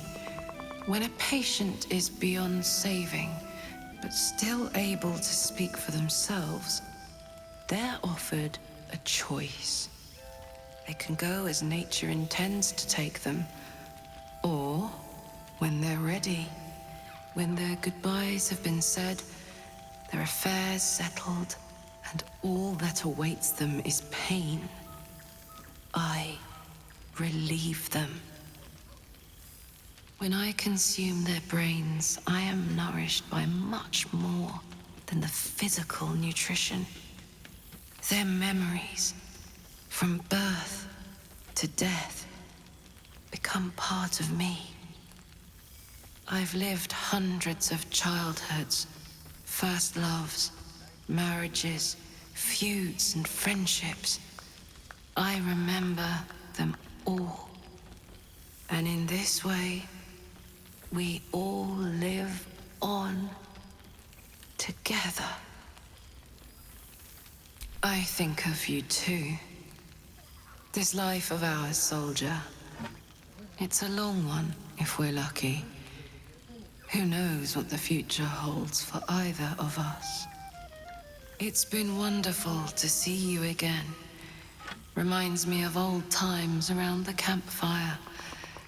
We used to think becoming a mind flayer was a fate worse than death.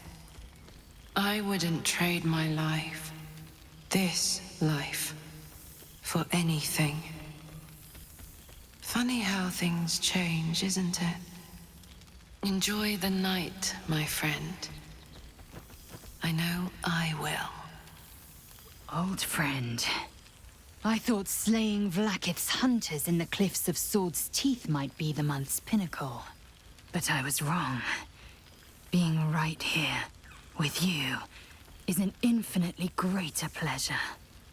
Were it not for you, I might not have known the value of partnership, connection. I found new allies now. New friends. People I trust and who trust me in return. We've heard word of a Githyanki outpost hidden deep in Chult, the last of Vlaakith's Sword Coast strongholds. We mean to slay every last Sarth and Kithrak. I thought perhaps you'd care to join us. You always did have a great fire in your belly. I'm glad to see you have kept it kindled. Now go, mingle while you can. That's the word, right? Mingle? There is plenty of time yet for slicing scalps and tasting blood. Well, look who decided to turn up. I wasn't sure our withered old friend could live up to his promise. But here we are. And you're looking more delicious than ever, if you don't mind me saying. Whatever you've been doing with your time, it clearly worked wonders. Love is a powerful tonic. And where better to celebrate our good fortune? An old haunt with old friends. Exactly what I feared. Without the protection of our little friends, I was just an ordinary spawn again. Burning in the sun. I fled the dock and found refuge in the shadows until night fell. I'm sorry I didn't seek you out that night. I felt ashamed. Like I'd lost everything just as you claimed your victory. I didn't want you to see me like that. But time lent perspective. It wasn't your victory, it was ours. And for all I'd lost, I'd gained so much more. I had freedom, strength, a whole new life. And it was time to live it. I've taken a turn as an adventurer and hero. It turns out no one actually cares about murder, as long as you murder the right people. And apparently I'm rather good at it. Yes, but you say all sorts of things. Honestly, I don't even listen half the time. It has made for a nice change, though. Inspiring hope in people, instead of terror. Well, I do try to inspire a little terror. I'm still me, after all. I did at first. But then I realized. These shadows, this darkness, it's all a part of me. I spent too long defined by what other people did to me, the choices other people made for me. But that's over now. This is who I am. In all my glory, for better and for worse. That being said, I haven't completely given up on returning to the sun. If the opportunity presented itself, well, I wouldn't say no. But until then, I am happy. We've had quite the journey, you and I. From the moment I first threatened you, I knew you were someone special. Someone to take on the world with. I will miss our time together. But then again, maybe this isn't goodbye. So much as it's, see you later, darling. Seems pretty real. Well, well. Look what the Tressim dragged in. Professor Gale Decarius of Blackstaff Academy. Educator of the esteemed School of Illusion. A pleasure to remake your acquaintance.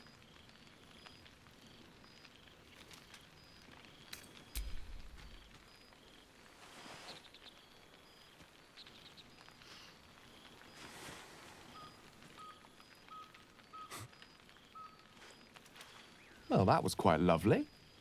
I'm glad you're as pleased to see me as I am you. I have to say, I'm quite grateful to just be Gale for the evening. I fear my students find me somewhat intimidating due to my, explosive former reputation. seem to put the fear of the gods into them. Or the fear of Mystra, to be more specific. I surrendered the crown of Karsus to her, as I told you I would. And in return, she cured me of the orb at last. Even now, I struggle to put the feelings into words. It was like exhaling for the first time after holding my breath for so very long. Of course, I haven't clarified with my students that the orb is no longer a threat. The legend of my explosive capabilities is an excellent means of controlling a classroom. Too good, if anything. I spend most of my time trying to convince them how much fun the study of magic can be. But it'd be easier to crack a smile on an intellect devourer than some of my pupils. Still, I hoped my students might be a little more open to the playful side of such magic. Oh, they try their best, of course, when they can manage to stay awake. The cheek of them! Nothing a well-placed swipe from Tara can't fix, though. And what of you? What are you making of this newfound lease of life we earned? And I couldn't be happier for you. A fitting reward for the sacrifices you made in getting here. I've told my students plenty of tales about our escapades. You're something of a hero to them, you know? I'll be delighted to introduce you to my current cohort as a guest lecturer, perhaps. I'm sure they'd have plenty of questions for you.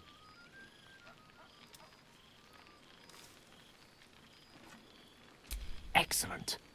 I knew you wouldn't be able to resist the allure of sharing your expertise. Of course, you'll be most welcome to stay with me in my tower. My apologies, Tara. That would be our tower.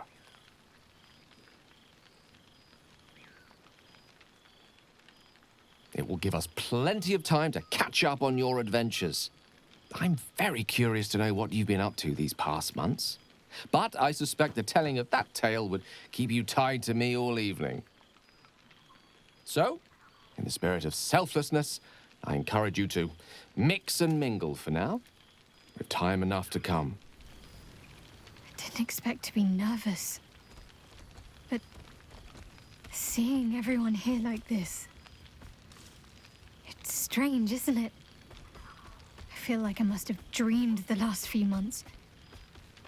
Now I'm waking up back in camp with my hair smelling like wood smoke and fallen leaves stuck to my backside. Oh, I've noticed.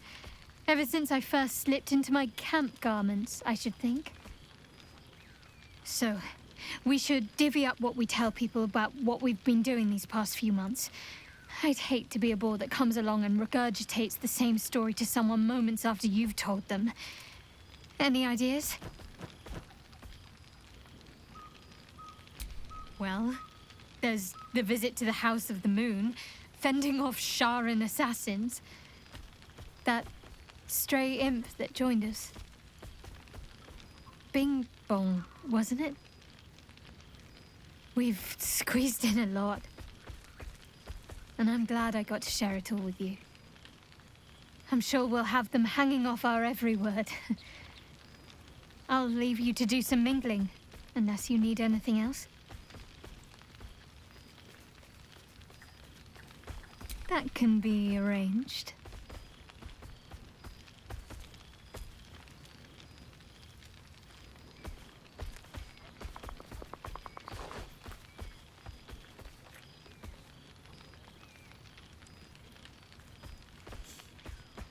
Almost a shame we're with company.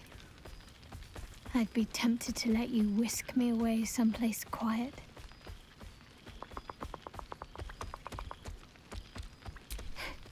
Why? Are you expecting to be gone for long? All right.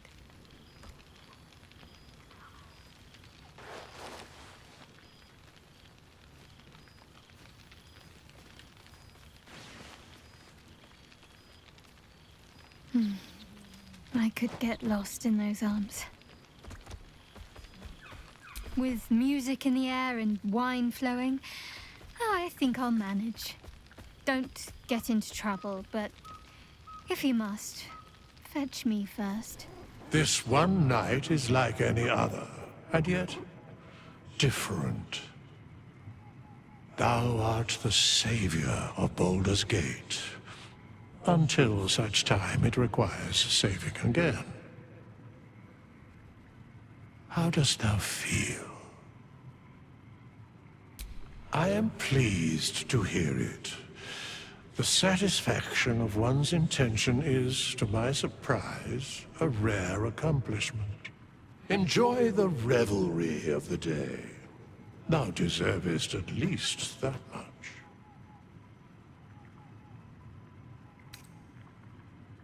What indeed? Prick up thy ears and listen.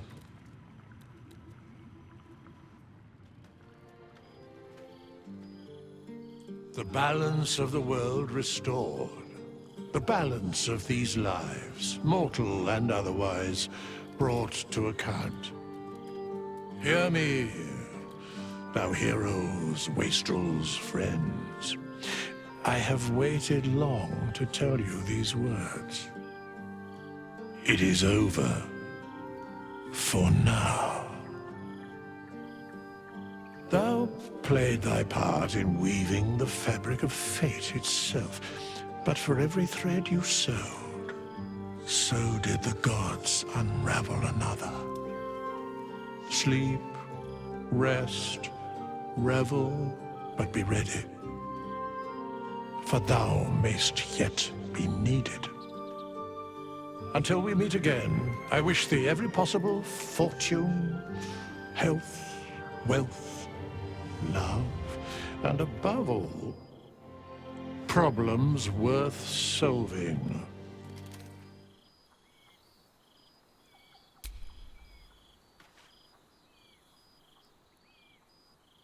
To you.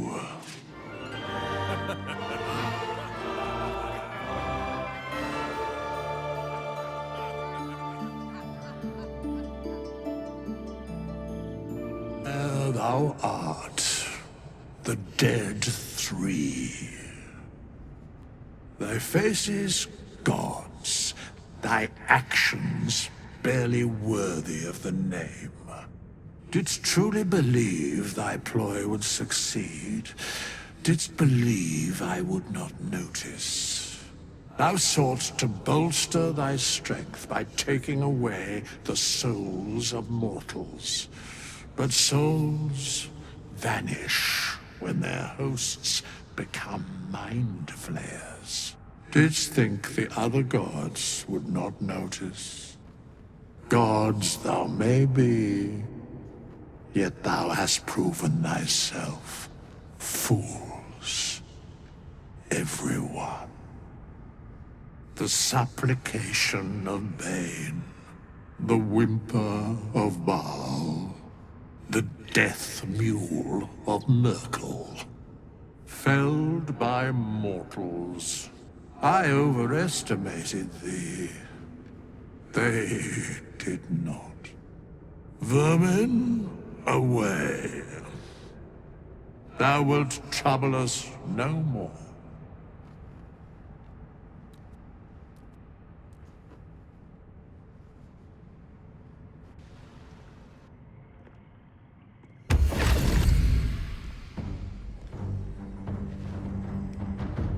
You, a thief, a liar, and a fool.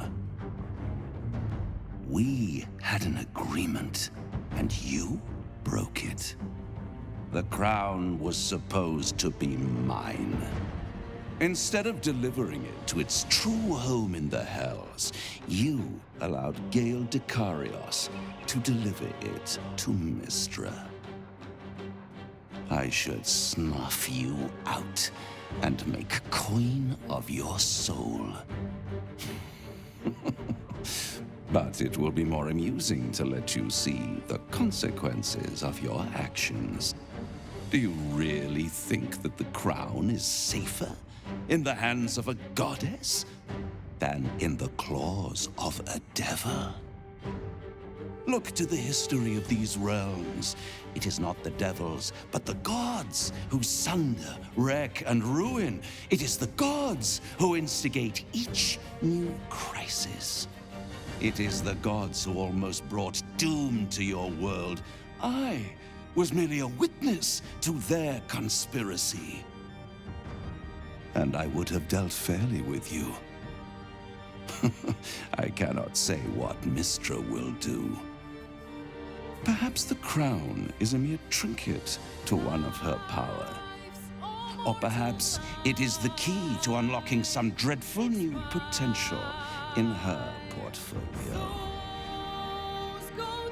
Time will tell, as it always does. Look to the heavens and pray for peace. But prepare for a cataclysm.